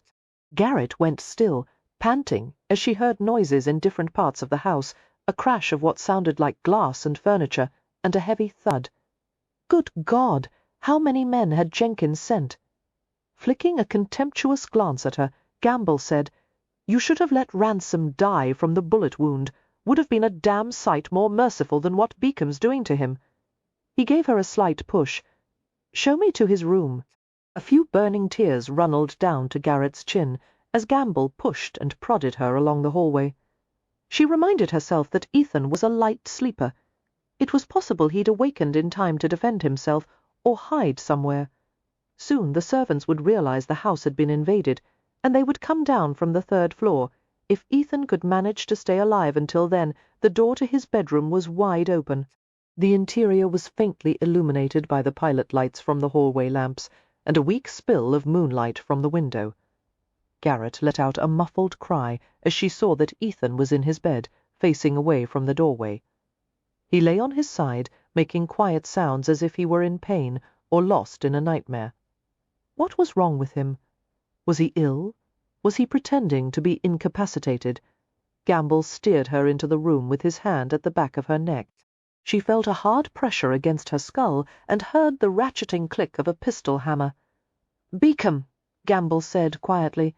He moved to glance back at the hallway, while keeping the gun to Garrett's head. "Beacom! No answer." Gamble switched his attention to the man on the bed. "How many times do I have to keep killing you, Ransom?" he asked dryly. Ethan made an incoherent sound. "I have Dr. Gibson with me," Gamble taunted. "Jenkin wants me to bring her to him. Too bad. His interrogations never end well for women, do they?" On the periphery of Garrett's vision, a shadow lengthened slowly on the floor, like a spill of warm tar. Someone was approaching from behind. She resisted the temptation to look directly at the shadow, instead keeping her attention on Ethan's still form. "Should I put a bullet in her head instead?" Gamble asked. "As a kindness to an old friend. I'm sure you'd rather have her shot than tortured." The muzzle of the revolver lifted from Garrett's head. "Should I start with you, Ransom? If I do, you'll never know what happens to her. Maybe you should beg me to shoot her first." He pointed the gun at the figure on the bed. "Go on," he said. "Let me hear it." As soon as Gamble took aim at Ethan, Garrett burst into action, using her right elbow to deliver a sharp blow to his throat. The explosive jab took Gamble by surprise. Although she hadn't managed to hit him squarely, it caught enough of his goiter to make him wheeze and clutch his neck with his free hand. He staggered back, barely managing to retain the revolver. Although Garrett's wrists were bound, she leapt toward his gun arm, grabbing desperately for his wrist. But before she could reach him, she slammed against a big dark shape that had come between them. It was like hitting a stone wall. Shaken and stunned, she stumbled backward and tried to make sense of what was happening. The room was filled with violent motion, as if a storm had found its way inside. 2 men were fighting in front of her, using fists, elbows, knees, feet, reaching up to the tightly cinched gag. Garrett managed to tug it from her mouth. She spat out the sodden cloth and worked her dry, rough tongue against the sides of her cheeks. Without warning, the pistol came skidding across the floor, its trajectory so close that she was able to stop it with her foot. She fumbled to snatch up the weapon and hurried to Ethan's bedside. Croaking out his name, she tugged back the covers and froze. The man in the bed was Beacom. He was battered and only semi-conscious, his body immobilized with a collection of trouser braces and surgical bandages. Utterly bewildered, Garrett turned back to the brawling figures near the doorway. One of them had collapsed to the floor. The other had straddled him and was pummeling him unmercifully, intent on murder. He was dressed only in trousers, his upper half bare. She recognized the shape of his head, the breadth of his shoulders. "Ethan!" she cried, running forward. Every movement he made strained arterial ligations and threatened to tear newly healed tissue. Every blow he delivered could start a fatal hemorrhage. "Stop! That's enough!" Ethan didn't respond, lost in blind, brutal rage. "Please stop!" Her voice broke with an anguished sob. Someone rushed into the room. It was West, followed closely by 2 male servants in nightshirts and breeches. One of them carried a lamp that threw a steady yellow glow into the room. Taking in the situation with one glance, West dove for Ethan and hauled him off Gamble. "Ransom," he said, restraining him with considerable difficulty. Ethan resisted, snorting like a maddened bull. Ransom, he's down. It's done. Easy now. Calm yourself. We have enough homicidal madmen in the house as it is. He felt Ethan begin to relax. There, that's it. Good fellow. He glanced at the servants accumulating in the hallway. It's dark as Hades in here. Someone light the damned hall sconces and bring more lamps, and find something to tie up that bastard on the floor. The servants hastened to obey. Garrett, Ethan muttered, shoving free of West's grasp. Garrett. Over there, West said. She's in shock, and she's holding a cocked pistol, which is making me nervous. I'm not in shock, Garrett said tartly, although she was shaking with full-body tremors. Furthermore, my finger's not on the trigger. Ethan came to her swiftly. After easing the gun from her hand and pushing the hammer spur back to a resting position, he set it on the nearby hearth mantel. He reached for a pair of wick-trimming scissors and cut the cord around her wrists. He made a low animal sound as he saw the pressure marks left on her skin. "I'm all right," she said hastily. "They'll fade in a few minutes," hunting over her as if the past few minutes had been transcribed on her body. Ethan found the sore, throbbing abrasion on her temple and upper cheek. He grew very, very calm, his eyes darkening in a way that chilled her blood. Gently he angled her face for a better view. Which one of them did this? He asked in a mild tone that didn't deceive her in the least. She gave him a wobbly smile. "You don't really expect me to tell you?" Scowling, Ethan looked over her head at West. "We need to search the house. The footmen are going through it room by room as we speak. West stood over the prone form of William Gamble. Ransom, I'm afraid your friends won't be allowed to visit if they can't learn to play nicely. We caught a third intruder, by the way. Where is he?" "In my room, trussed like a pigeon for roasting." Ethan blinked in surprise. "You fought him?" "I did. Single-handedly." West gave him a sardonic glance. "Yes, Ransom, he may be a trained assassin, but he made the mistake of waking a Ravenel from a sound sleep." He gestured to the doorway. "Why don't you take Dr. Gibson to her room while I see to this mess? I'll have our guests lodged in the ice-house until you decide what's to be done with them." Although Garrett had always prided herself on her steady nerves during an emergency, she couldn't control the tremors that ran through her. If she weren't so worried about Ethan's condition, she might have been amused by the way they walked to her room, like a crotchety old couple, both of them stiff and wincing. She went directly to her doctor's bag on the table and rummaged for her stethoscope. "I need to examine you," she said, through chattering teeth, fumbling with her supplies. Her fingers weren't working properly. Secondary hemorrhage occurs most commonly between the 2nd and 4th weeks after a gunshot injury, although that's usually in cases when the wound hasn't closed properly, and yours is— Garrett, Ethan took hold of her from behind and compelled her to face him. "I'm fine." "I'll be the judge of that. Heaven knows what damage you may have done to yourself. You can examine the altogether of me, head to toe, later on. But right now, I'm going to hold you. I don't need that," she said, twisting to reach her doctor's bag. "I need it." Ignoring her protests, Ethan pulled her to the bed and sat with her on his lap, drawing her in securely. She was held against the broad, hairy surface of his chest, his heartbeat steady beneath her ear. The scent of him, raw sweat and maleness, was comforting and familiar. He smoothed her hair and murmured endearments, his arms enfolding her in a warm, safe haven. She felt herself relaxing deeply. Her teeth stopped chattering. How could he be so gentle with her right after he'd dispatched 2 assailants with unnerving skill and ease? On some level, violence came just as naturally to him as it did to the brutal men who'd come here in search of him. She didn't think she would ever be comfortable with that side of him, but he had proven that he was capable of empathy and selflessness. He was true to his own code of honor, and he loved her. That was more than enough to work with. When I heard a sound from downstairs, Ethan murmured, "The first thing I did was go to your room. I saw you were missing." "I went to the library for a book," Garrett said, and told him about hearing the geese and being seized by Mr. Beacom. He broke my whistle. She finished, pressing her face to his smooth shoulder, her lashes turning wet. He dropped it to the floor and stepped on it. Ethan cradled her more closely, his lips gently brushing the crest of her cheek. "I'll give you another one, little love." He ran a tender hand over her back, the warmth of his palm settling at the center of her spine. "And then I'll settle the score with Beacom." Garrett stirred uneasily against him. "You've already thrashed him quite soundly."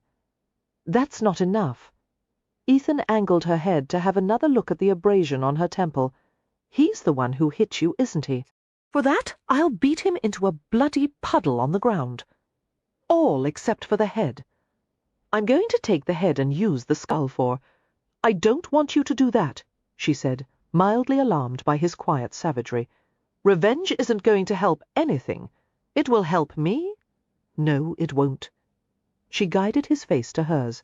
"Promise you won't go near any of those men." He didn't answer, his mouth set in sullen lines. "Besides," Garrett added, "there isn't time. We have to leave for London right away before Sir Jasper discovers what's happened." Ethan spoke in a deliberately neutral tone. "'Tis best if I go to London on my own, while you stay here." Garrett's head jerked up, and she looked at him with a mixture of surprise and outrage. "Why would you say that? How can you even think of leaving without me? When I saw Gamble holding a gun to your head—" Ethan gave her a haunted glance. "I've never been afraid of anything in my life until tonight. It would break me to lose you. I'd have to be put down like a lame horse.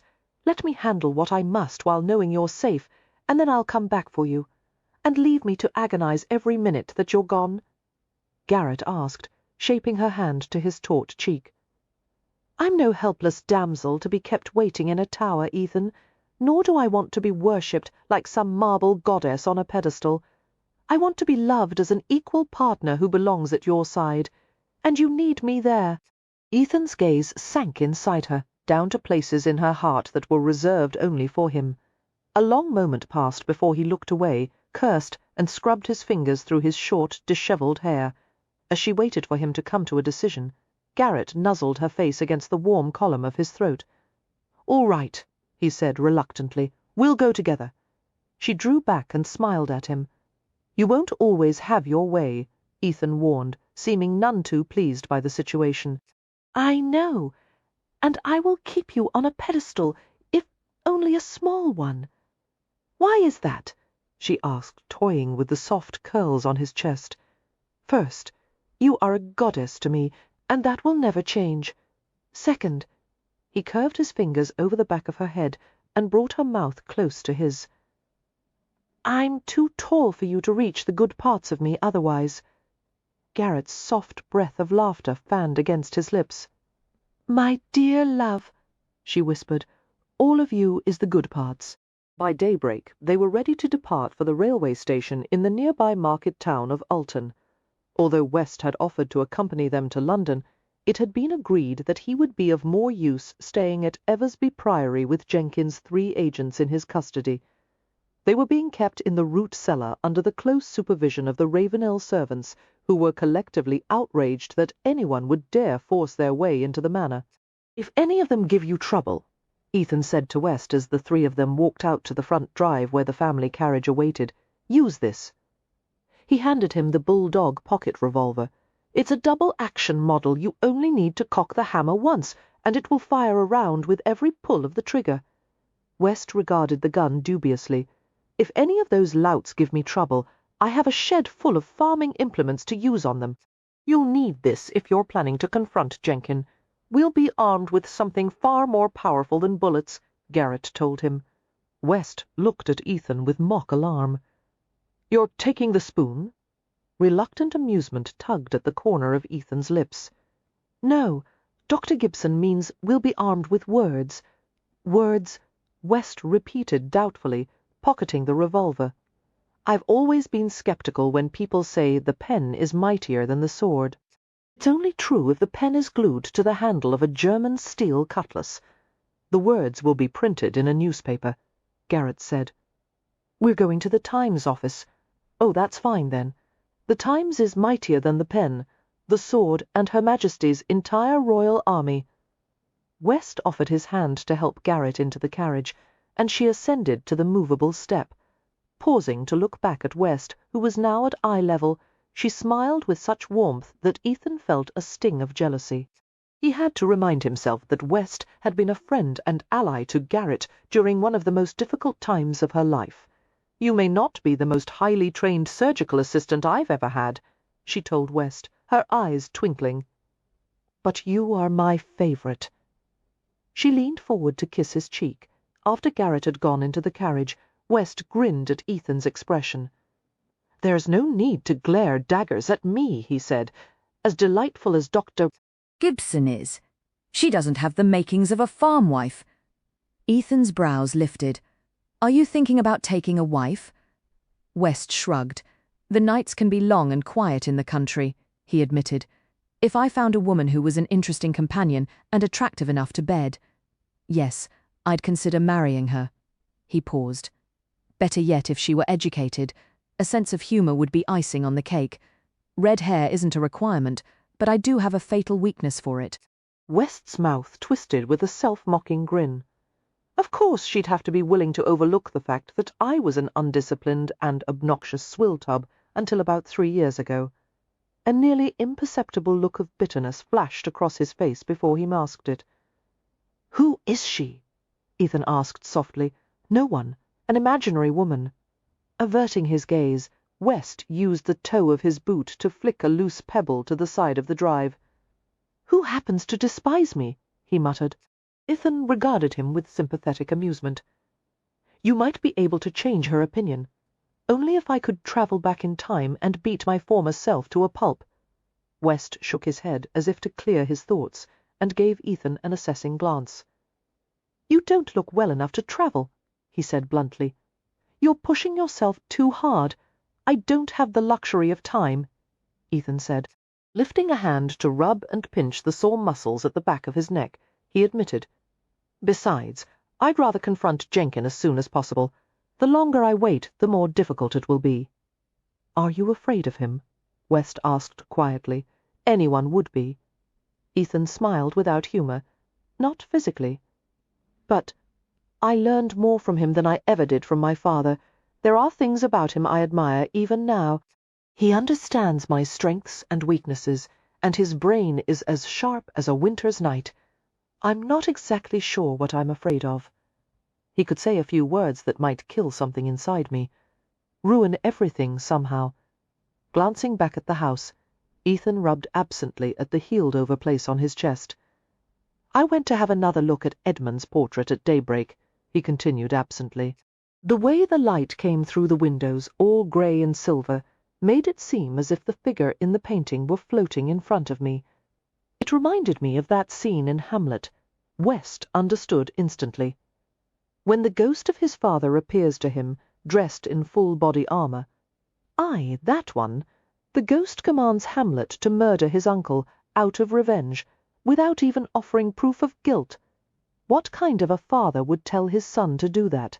Mine would have loved to order me to kill someone, West said.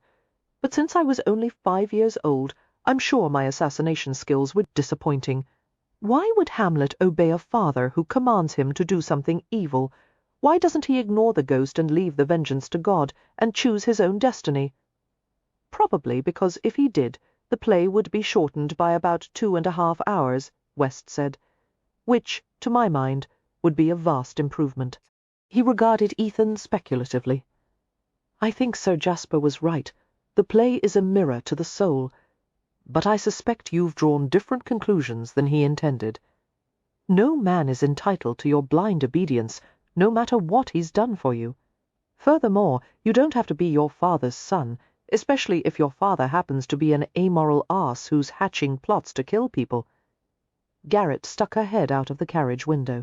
"We must leave soon," she called out, "or we'll miss our train." West gave her a chastising glance. "We're having an important psychological discussion, Doctor." She drummed her fingertips on the window frame.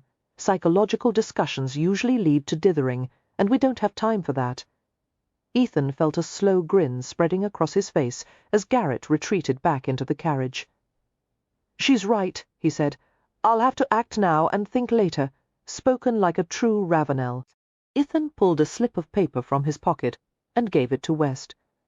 "As soon as the telegraph office opens, will you have this wired?" West looked over the message post. "Office telegram. Sir Jasper Jenquin, 43 Portland Place, London. Open order purchase has been completed. Returning with surplus merchandise requiring immediate delivery. Parcel will be conveyed to your residence late this evening. Gamble." "I'll take it to the telegraph office myself," West said, and reached out to shake his hand. Good luck, Ransom. Take good care of our little parcel. Wire me if you need anything else." "That goes for you as well," Ethan replied. "After all, I still owe you for the pint of blood." "Bugger that you owe me for all the scaffolding I had to pull down." They exchanged grins. The grip of their hands felt warm and solid. Safe. This must be a brotherly feeling, Ethan thought, this sense of camaraderie and connection, this unspoken understanding that they would always take the other's side. "One last bit of advice," West said, finishing the handshake with a hearty squeeze. "The next time someone shoots at you, try ducking." Chapter 24.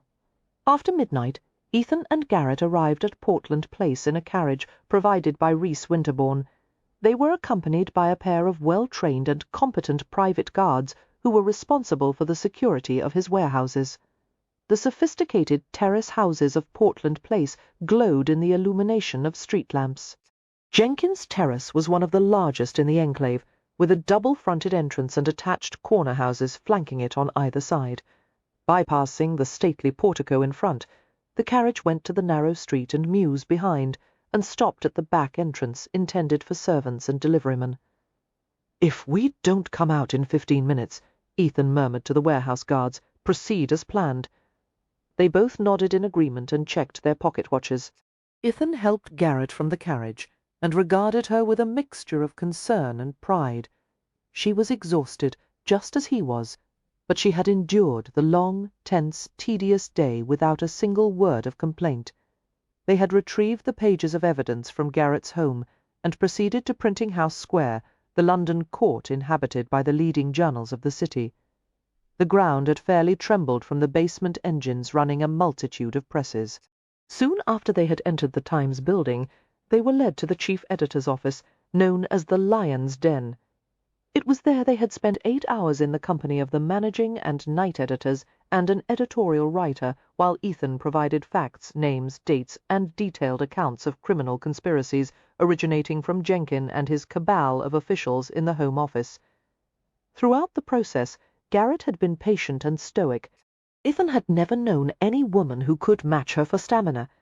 Even after foregoing sleep and proper meals, she was clear-headed and ready to face whatever would come. "Are you sure you won't wait out here for me?"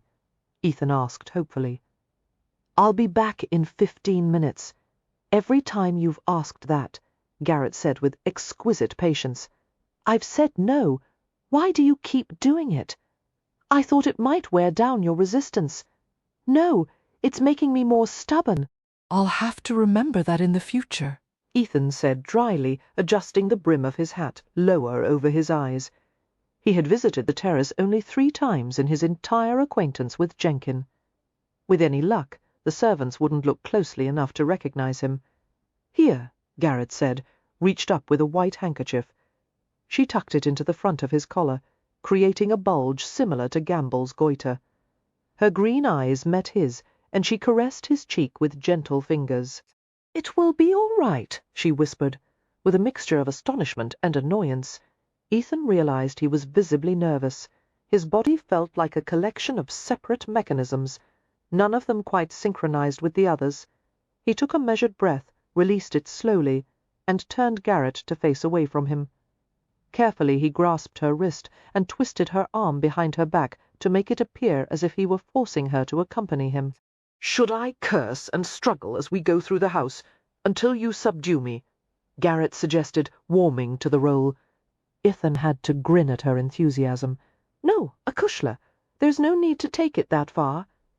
Pressing a gentle kiss behind her ear, he murmured, "But I'll subdue you later, if you like." Feeling the little shiver that ran through her, He smiled and rubbed his thumb into the soft hollow of her palm.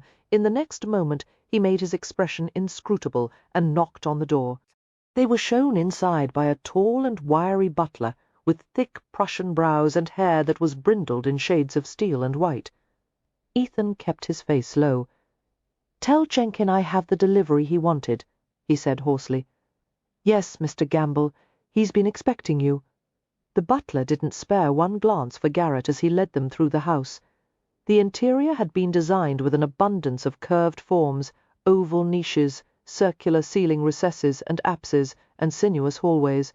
Ethan found the serpentine layout disconcerting, preferring the neatness of right angles and corners and edges. They crossed a circular anteroom to a private suite.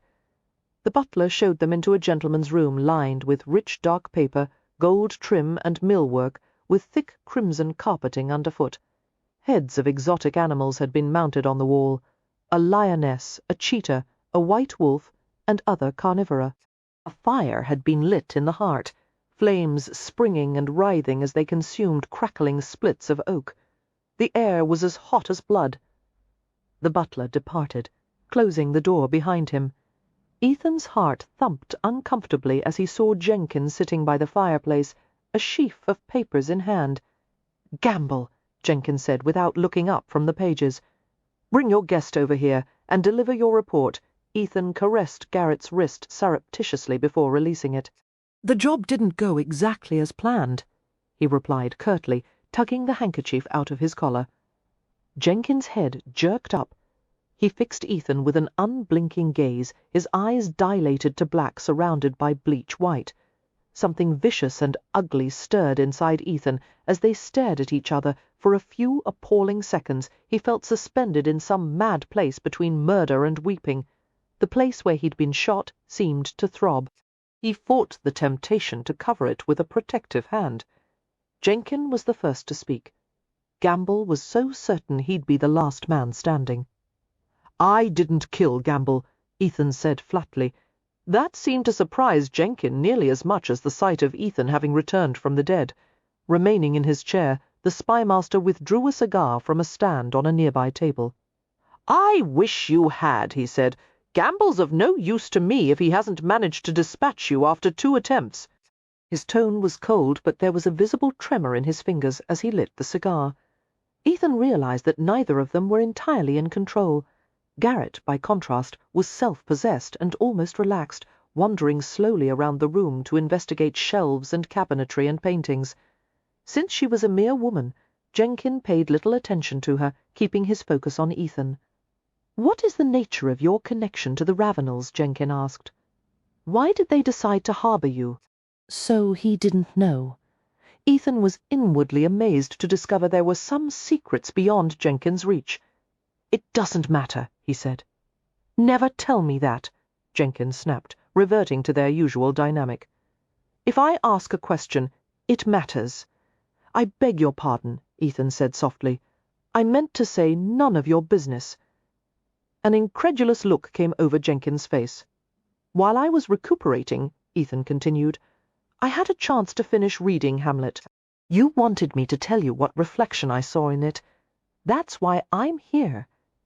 He paused as he saw the flicker of interest in the older man's gaze. The astonishing realization came to him that Jenkin did care about him in some undefinable way, and yet he'd tried to have him killed regardless. "You said in A Fallen World, Hamlet realized there is no good or bad, no right or wrong. Everything is just a matter of opinion. Facts and rules are useless. Truth isn't important." Ethan hesitated. There's a kind of freedom in that, isn't there? It lets you do or say whatever you want to achieve your goals. "Yes," Jenkins said, the reflected firelight dancing in his copper eyes as he gazed steadily at Ethan. His face had softened. "That's what I hoped you would understand. But it's not freedom for everyone," Ethan said. "It's only freedom for you. It means you can sacrifice anyone for your benefit. You can justify killing innocent people, even children, by saying it's for the greater good. I can't do that. I believe in facts and the rule of law. I believe something a wise woman told me not long ago: every life is worth saving." The light seemed to die out of Jenkins' eyes. He reached for a match and heated the clipped end of the cigar binding, taking refuge in the ritual. "You're a naive fool," he said bitterly. "You have no idea what I would have done for you. The power you could have had. I would have brought you along with me and taught you to see the world as it really is. But you'd rather betray me, after all I've given you, after I created you. Like any simple-minded peasant, you'd rather cling to your illusions." "Morals," Ethan corrected gently. "A man of high position should know the difference. You shouldn't be in government, Jenkin. No man who changes his morals as easily as he does his clothes should have power over other people's lives." A sense of peace and lightness came over him, as if he'd been untethered, cut loose from a burden he'd carried for years. He glanced at Garrett, who appeared to be browsing over objects arranged on the mantelpiece, and he felt a surge of intense tenderness mingled with desire. All he wanted was to take her away from here and find a bed somewhere, anywhere, not in passion, at least not yet. He longed just to hold her safe in his arms and sleep. Ethan pulled a pocket watch from his waistcoat and consulted the time. 1:30 in the morning. "The presses have started by now," he said casually. "One of the editors at the Times told me they can churn out 20,000 copies of the paper per hour. That means they'll have at least 60, perhaps 70,000 copies ready for the morning edition. I hope they don't misspell your name. I wrote it out carefully for them, just to make sure." Slowly Jenkins set the cigar on a crystal dish, staring at him with emerging fury. "I almost forgot to mention the meeting I had with them today," Ethan said. "I was full of interesting information, and they seemed very eager to hear it." "You're bluffing," Jenkins said, his face darkening with rage. "We'll find out soon, won't we?" Ethan began to tuck the pocket watch back into the waistcoat, and nearly dropped it as he was startled by the sound of something whipping through the air, a sickening impact of blunt force on flesh, the crack of bone, a scream of pain. Ethan's entire body tensed in preparation for action, but he stopped in response to Garrett's staying gesture. She stood beside Jenkin with a fireplace, poker in hand, while the older man was doubled over in his chair, gripping his forearm and crying out in agony. "My aim was at least 3 inches off," Garrett said, regarding the iron in her hand with a perturbed frown. "Probably because it's heavier than my cane." "What did you do that for?" Ethan asked, bewildered. She picked up an object from the small table and showed it to him. This was fitted into the cigar stand. He took it out when he lit the cigar. As Ethan came to take the gun from her, Garrett said, "Sir, Jasper seems to believe he created you and therefore has the right to destroy you." She regarded the groaning man in the chair with cool green eyes and said crisply, "Wrong on both counts." The butler and a footman burst into the room, followed immediately by the 2 warehouse guards. As the room erupted with questions and shouts, Garrett stood back to let Ethan handle it. "After we're finished here, darling," she asked, just loudly enough for him to hear over the commotion, "could we possibly find a place where someone doesn't want to shoot you?" Chapter 25. In the tumultuous days that followed, Garrett found many reasons for joy. Her father returned from his holiday at the Duke of Kingston's seaside estate, and the healthful regimen of sun, fresh air, and sea-bathing had done wonders for his health. He had put on a bit of weight, and he was rosy-cheeked and in high spirits. According to Eliza, who was also refreshed and glowing, the Duke and Duchess and everyone in the Chalon family had spoiled, indulged, and made much of Stanley Gibson. They laughed at all of his jokes, Eliza had reported, even the old one about the parrot. Garrett had winced and covered her eyes with her hands. "He told his parrot joke?" 3 times. And they all liked it just as much the 3rd time as the first. "They didn't like it," Garrett had moaned, looking at her through the screen of her fingers. They were just being remarkably kind, and the Duke played draw poker with Mr. Gibson twice. Eliza had continued, "You'd faint if I told you how much he won." "The Duke?" Garrett had asked weakly, while visions of debtor's prison had flashed before her eyes. "No, your father. It turns out the Duke is the worst draw poker player in the world. Mr. Gibson gave him a fleecing both times. Your father would have beggared the poor man if we'd stayed longer." Eliza had paused to regard her with bemusement. "Doctor, why is your head on the table?" "Just resting it," Garrett had said in a small voice. The Duke of Kingston, one of the most powerful and influential men in England, owned a gaming club and had run it himself in his younger years. He was not the worst draw poker player in the world, and had almost certainly used the game as a pretext to funnel money into her father's empty pockets. Her discomfort over having imposed on the Chalon family's generosity was quickly forgotten in the joy of returning to the clinic and having patients to see again. Her first day back began with a bit of much-needed fence-mending with Dr. Havelock, who approached her with a hesitancy that wasn't at all like him. "Can you forgive me?" was the first thing he had asked. Garrett had given him a radiant smile. "There's nothing to forgive," she said simply, and caught him thoroughly off guard with a spontaneous embrace. "This is most unprofessional," he grumbled, but he hadn't pulled away. "I will always want your honesty," Garrett had said, pressing her cheek to his shoulder. "I knew at the time you were trying to do what was right for me. I didn't agree with your position, but I certainly understood it, and you weren't wrong.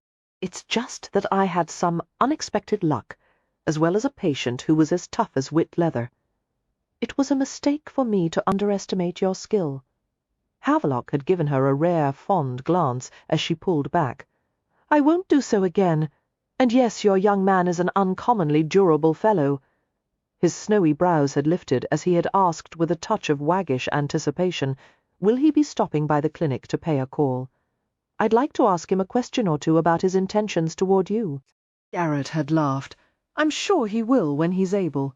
However, he's already warned me that he will be much occupied for the next few days." "Yes," Havelock had said, sobering. "These are tumultuous times with scandal and upheaval in both the Home Office and the Metropolitan Force, and your Mr. Ransom seems to be a key figure in all of it. He's gained renown in a remarkably short period of time.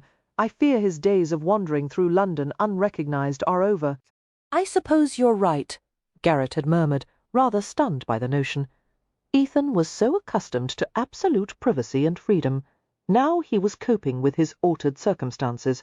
She had no opportunity to ask him, however. During the next 2 weeks, Ethan didn't come to see her even once.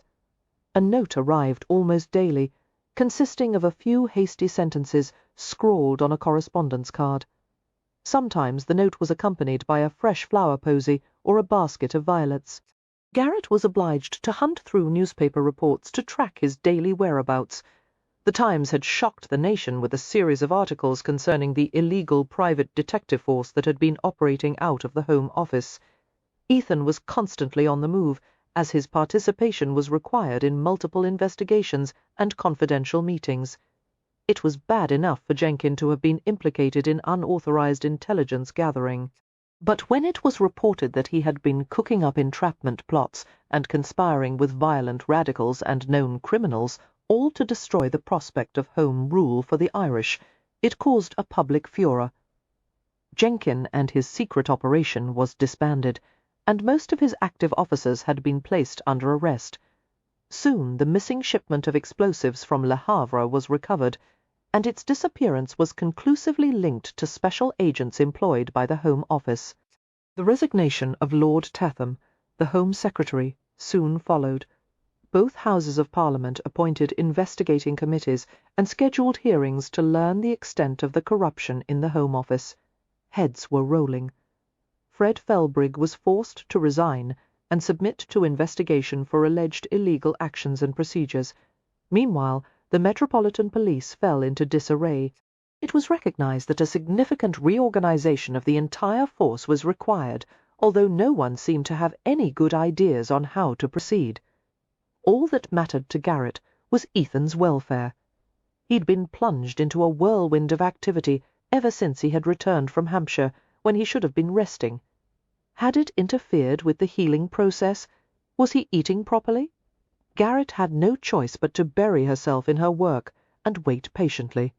On the 14th day, after Garrett had seen her last patient of the day, she stood at the counter in her surgery and made notes, when there came an unexpected knock at the surgery door.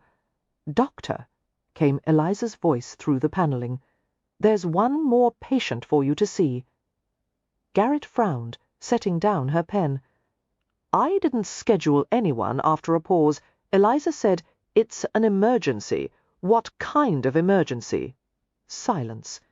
Garrett's nerves went hot and cold, and her pulse began to rampage. She forced herself to walk to the door, when every impulse screamed for her to sprint. With great care, she turned the handle of the door and opened it. There was Ethan, bigger than life, leaning a shoulder against the door jamb and smiling down at her. A rush of elation made her dizzy. He was even more handsome than she remembered, more breathtaking, more everything. "Garrett," he said softly, as if her name were a word for a dozen different lovely things, and she had to stiffen her knees to keep from melting right in front of him. 2 weeks, and not even one short visit, she reminded herself sternly. "I don't have time for another patient," she told him, her brows rushing down. "'Tis a serious affliction I have," he said somberly. "Oh, the old Tiblin bone is acting up again." She had to gnaw furiously on the insides of her cheeks and clear her throat to keep from laughing. "I'm afraid you'll have to take care of that yourself," she managed to say. "It needs professional attention." Folding her arms across her chest, she regarded him with narrowed eyes. "I've waited and worried for 2 weeks, and then you appear without a word of warning, wanting me to—" "No, no, akushla," Ethan said softly, his blue eyes drinking her in. "All I want is to be near you." "I've missed you so, darlin'." "I'm fair ravished in love for you." One of his big hands gripped the side of the door-frame. "Let me in," he whispered. Yearning caught inside her like fire to tinder. She opened the door more widely and stepped back on ramshackle legs. Ethan crossed the threshold, closed the door with his foot, and pinned her against the panelling. Before she could draw breath, his mouth closed over hers, and he kissed her with the craving of years and dark, aching dreams. She moaned softly, arching against him, lost in the feel of his strength all around her. He cupped the side of her face in his hand, stroking her gently. "I've wanted you every minute," he whispered, brushing his lips over hers in satiny touches. He drew back to stare down at her with a smile glowing in his eyes. "But I've been helping to disassemble the Metropolitan Police, fix the broken parts, and put it all back together again, and testifying before 2 committees, and discussing new job prospects." He bent to kiss an exposed part of her throat, his mouth hot and searching. "I suppose those are good excuses," Garrett said grudgingly, and sought his lips again. After another deep, exquisite kiss, she opened her eyes and asked hazily, "What job prospects?" He touched his nose to hers. "They want to appoint me as assistant commissioner. I would organize a new investigation department with different sections, and the supervisor of each section would report directly to me." Garrett looked up at him in wonder. "I would also have my own hand-picked force of 12 detectives to train and supervise as I see fit." He paused and laughed unsteadily. "I don't know if I'll be any damned good at it. They only offered it to me because half of Felbrig's supervisors have resigned, and the rest are in jail." "You'll be exceptional at it," Garrett said. "The question is, do you want to?" "I do," he confessed, with a slightly crooked grin, the dimple she adored appearing in his cheek. "I'd have to keep to more regular hours, and the offer comes with a fine house in Eaton Square and a direct telegraph line to Scotland Yard." After some negotiation, I made them throw in a phaeton and pair of matched horses for my wife. "For your wife," Garrett repeated, her stomach filling with butterflies. Ethan nodded, reaching into his pocket. "I'm not going to do this the conventional way," he warned, and she laughed breathlessly. "That's perfect, then." He pressed something smooth and metallic into the palm of her hand. She looked down and saw a whistle cast in silver, strung on a glinting, glimmering silver chain. Noticing there was something engraved on it, she looked more closely. "Whenever you want me, Garrett Gibson." She heard him say, "You've a rare skill at healing. I'm living proof of that. But if you don't marry me, you'll have my broken heart to mend. Either way, I'm afraid you're stuck with me, as I love you too much to be without you. Will you be my wife?" Garrett looked up at him through bright, blurred eyes, too overwhelmed with joy to summon a single word. She soon made the discovery that it was hard to blow a whistle when you were smiling. But she managed it anyway. Author's note. Dear friends, although all my books are a labor of love, this one is especially close to my heart because it was inspired by a magnificent real-life woman, Dr. Elizabeth Garrett Anderson. Against great opposition, she earned a medical degree at the Sorbonne in 1870. In 1873, she managed to become the first licensed female physician in Britain. The British Medical Association promptly changed its rules afterward to prevent any other women from joining for the next 20 years. Dr. Anderson went on to co-found the first hospital staffed by women and became the first dean of a British medical school. She was also active in the women's suffrage movement and became the first female mayor and magistrate in England, serving in the splendid town of Aldeburgh. The Thames was so contaminated by sewage and industrial chemicals in Victorian times that tens of thousands of London residents were killed by cholera. In 1878, a pleasure steamship called the Princess Alice collided with another boat and sank. Over 600 passengers died, with many of the deaths blamed not on drowning but asphyxiation. According to an account of the time, the Thames water was hissing like soda water with baneful gases. In modern times, the Thames has been transformed into the cleanest major river that runs through a major city in the world and is teeming with fish and wildlife. Although the conspiracy plot in Hello Stranger is, of course, fictional, there really was a secret and unauthorized team of agents, supervised by Edward George Jenkinson. He ran clandestine operations from the Home Office, often competing with Scotland Yard.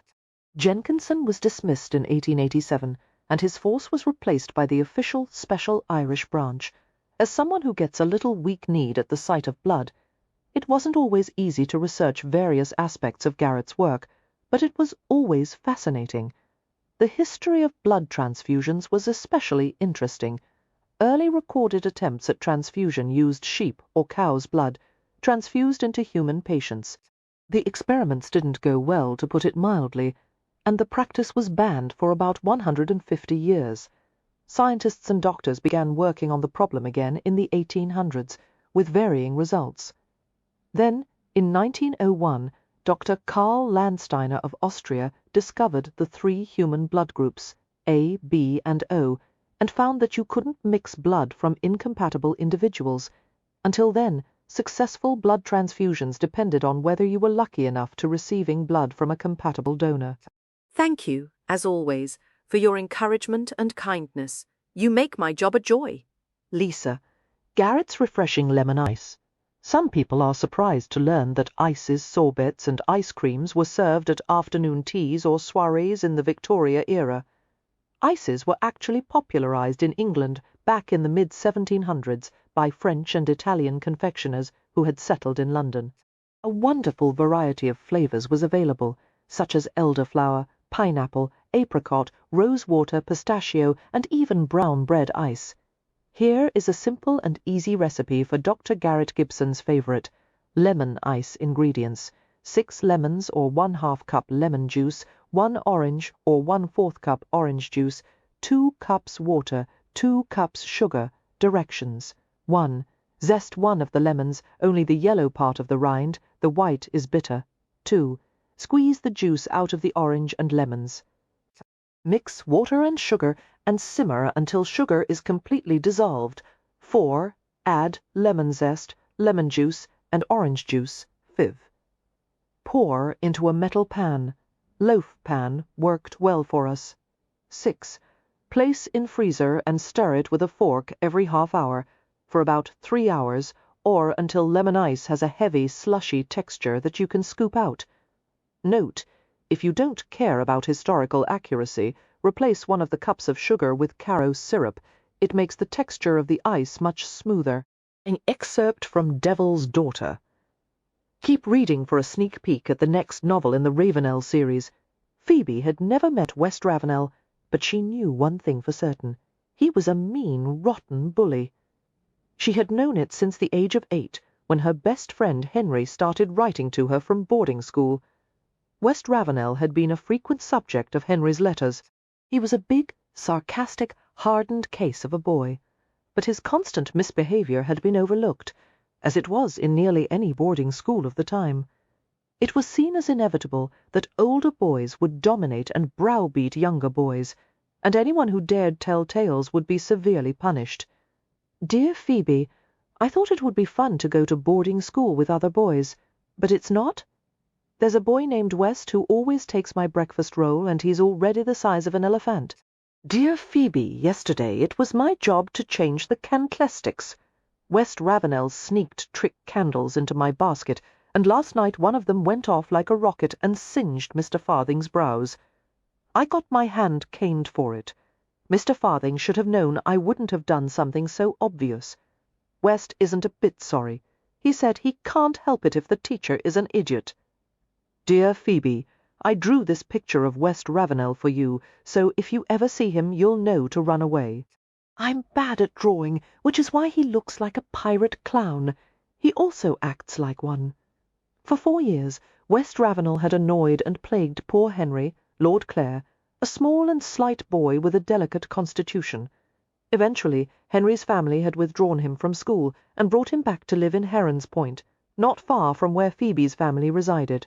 The mild, healthful climate of the coastal resort town and its famed seawater bathing had helped to restore Henry's health and good spirits.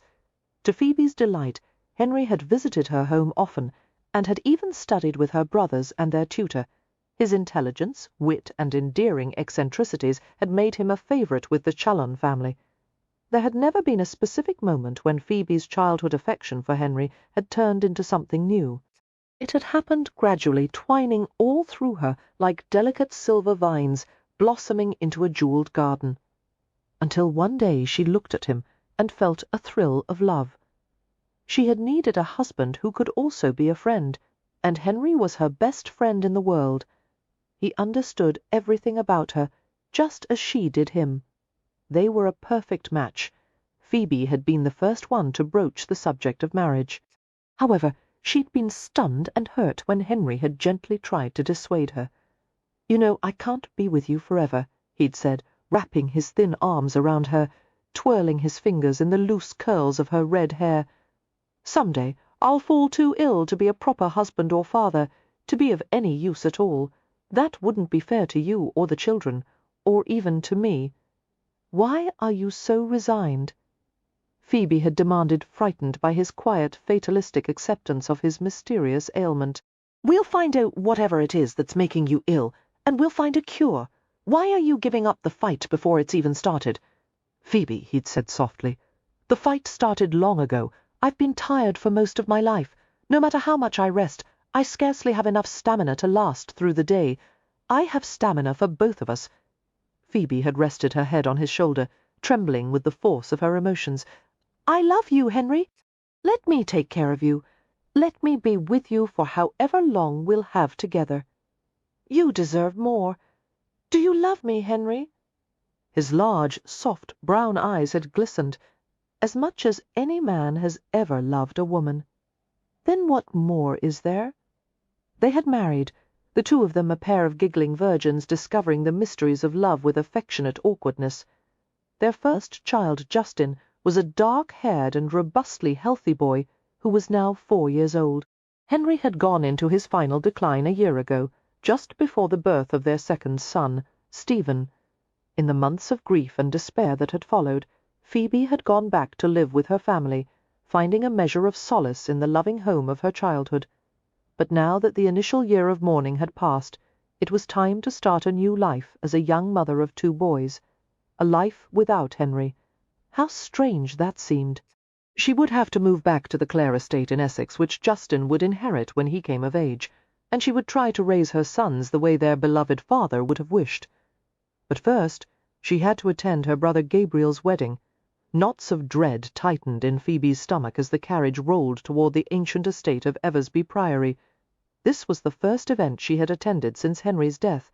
Even knowing she would be among friends and relations, she was nervous. But there was another reason she was so thoroughly unsettled. The bride's last name was Ravenel. Gabriel was betrothed to a lovely and unique girl, Lady Pandora, Ravenel, who seemed to adore him every bit as much as he did her. It was easy to like Pandora, who was outspoken and funny and imaginative. In fact, Phoebe had found herself liking the other Ravenels she'd met when they'd come to visit her family's seaside home. There was Pandora and her twin sister, Cassandra, and their distant cousin Devon Ravenel, who had inherited the earldom recently. His wife, Kathleen, was friendly and charming. Had the family stopped there, all would have been well. But fate had turned out to have a malicious sense of humour.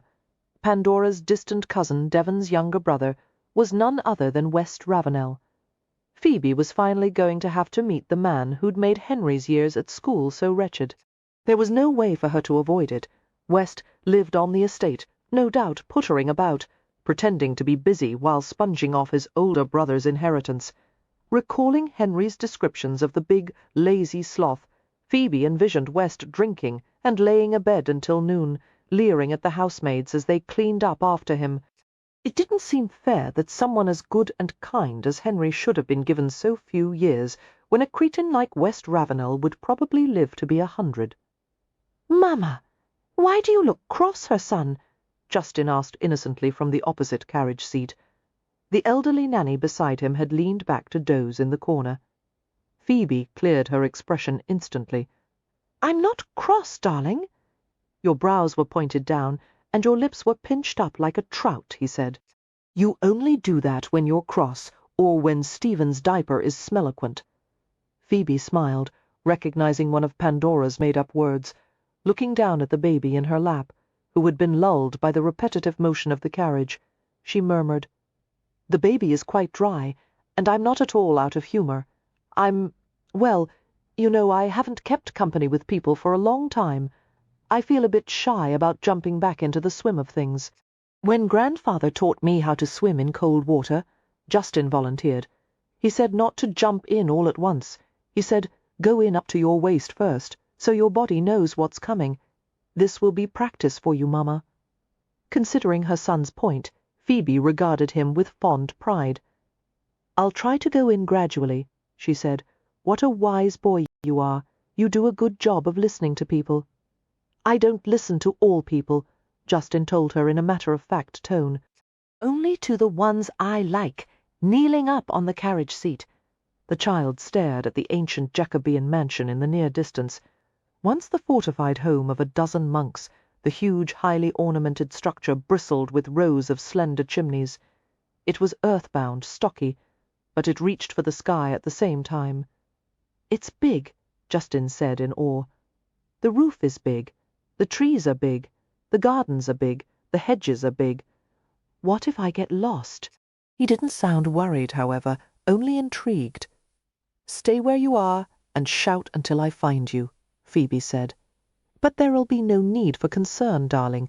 When I'm not with you, you'll have Nanny. She won't let you stray far." Justin's sceptical gaze went to the dozing elderly nanny, and his lips curled in an impish grin as he looked back at Phoebe. The caravan of fine carriages progressed along the drive, conveying the entourage of Challons and their servants, as well as a mountain of leather-bound bags and trunks. The estate grounds, like the surrounding farmland, were beautifully maintained, with deep, mature hedges and old stone walls covered with climbing roses and soft, fluttery bursts of purple wisteria.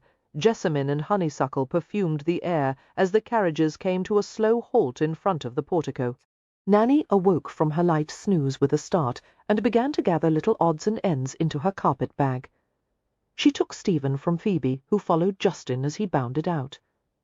"Justin," Phoebe said uneasily, watching him dart through the mass of servants and family members like a hummingbird chirping little hellos. She saw the familiar figures of Devon and Kathleen Ravenel, Lord and Lady Trenier, welcoming the arriving guests. There were her parents, and her younger sister, Seraphina, and Pandora, and Cassandra, and a dozen people she didn't recognize. Everyone was laughing and talking, animated by the excitement of the wedding. A shrinking feeling came over Phoebe at the thought of meeting strangers and making conversation. Sparkling repartee wasn't even a possibility, if only she was still dressed in protective mourning with a veil concealing her face. In the periphery of her vision, she saw Justin trotting up the front steps, unaccompanied, aware of Nanny starting forward. Phoebe touched her arm lightly. "I'll run after him," she murmured. "Yes, m'lady." Phoebe was actually glad Justin had wandered inside the house. It gave her an excuse to avoid the gauntlet of guests being received. The entrance hall was busy, but it was still calmer and quieter than outside. A man directed the tumult of activity, giving curt instructions to passing servants. His hair, a shade of brown so dark it could easily have been mistaken for black, gleamed like liquid as the light moved over it. The man listened closely to an issue the housekeeper was explaining about the arrangements of bedrooms. Simultaneously, he tossed a key to an approaching under-butler, who caught it with a raised hand and dashed off on some errand. The stranger radiated a sort of contained vigour that Phoebe found striking. He didn't have the relaxed, languid manner of a gentleman. He was well dressed in simple, expertly tailored clothes, not livery. Perhaps he was an estate manager, but his complexion was the glowing golden brown of someone who laboured in the sun. How curious! Justin had ventured to the side of the grand staircase to investigate the elaborate wood carving. Phoebe went to him quickly. "Justin, you mustn't wander off without telling me or Nanny," she whispered. "Look, Mamma." Her gaze followed the direction of his small forefinger. She saw a carving of a little nest of mice, a playful and unexpected touch, especially considering the grandeur of the staircase. Phoebe smiled. "I like that." "Me too." As Justin crouched to stare at the carving more closely, a glass marble dropped out of his pocket and hit the inlaid parquet floor. Dismayed, Phoebe and Justin watched the little glass sphere roll away rapidly. But its momentum was brought to an abrupt halt as the dark-haired man pinned it with the tip of his shoe in an impressive display of timing. Finishing his conversation, the man bent to pick up the marble. As the housekeeper bustled away, the man turned his attention to Phoebe and Justin. His eyes were shockingly blue in that sun-tanned face. The brief smile a dazzling flash of white. He was very handsome, his features strong and even, with faint pale whisks of laugh lines radiating from the outer corners of his eyes. He seemed like someone who would be irreverent and amusing, but there was also something shrewd about him, something a bit flinty, as if he'd had his share of experience in the world and had few illusions left. Somehow that made him even more attractive. He approached without haste, moving with athletic ease. It was only when he stopped next to them that Phoebe realized how very tall he was, his shoulders broad and sturdy. Her lungs contracted, forcing her to take an extra breath. The strangest feeling came over her, something that reminded her a little of the early days of her marriage to Henry, that shaky, embarrassing, inexplicable desire to press her body intimately against someone else's. Until now she'd never felt it for anyone but Henry, and never anything like this fire and ice jolt of awareness. Feeling guilty and confused, Phoebe backed away a step, pulling Justin with her. But Justin resisted, evidently feeling it had fallen to him to begin the introductions. "I'm Justin, Lord Clare," he announced. "This is my mamma. Papa isn't here with us because he died." Phoebe felt a brilliant pink flush, never flattering on a redhead, race from her scalp down to her toes. The man wasn't a bit flustered, only sank to his haunches to bring his face level with Justin's. His voice was gentle and low, and made Phoebe feel as if she were stretching across a deep feather mattress. "I lost my father when I wasn't much older than you," he said to Justin. "Oh, I didn't lose mine," came Justin's earnest reply. "I know where he is, heaven." The stranger smiled, his eyes warm. "A pleasure to meet you, Justin." The two shook hands gravely. He held the marble up to the light, viewing the tiny porcelain figure of a sheep embedded into the clear glass marble. "This is a fine piece," he remarked, and handed it to Justin. "Do you ever play ring tour, Lord Clare?" "Oh, yes. Double castle." Justin shook his head. "I don't know that one. We'll play a game or two during your stay here, if your mamma doesn't object." Phoebe was mortified by her inability to reply. Her heartbeat was stampeding out of control. "Mama isn't used to talking to grown-ups," Justin said. "She likes children better." "I'm very childlike," the man said promptly. "Ask anyone around here." Phoebe found herself smiling up at him as he stood to face her. "You are the estate manager?" she asked. Most of the time, his rueful grin weakened her knees. "But there's no job at this estate, scullery maid included, that I haven't tried at least once to gain at least some small understanding of it." A strange, terrible suspicion flickered through Phoebe's mind. "How long have you been employed here?" she asked cautiously. "Since my brother inherited it." The blue-eyed stranger bowed before continuing. "West Ravenel, at your service. For the story of Mr. West Ravenel and Phoebe, Lady Clare, keep an eye out for Devil's Daughter."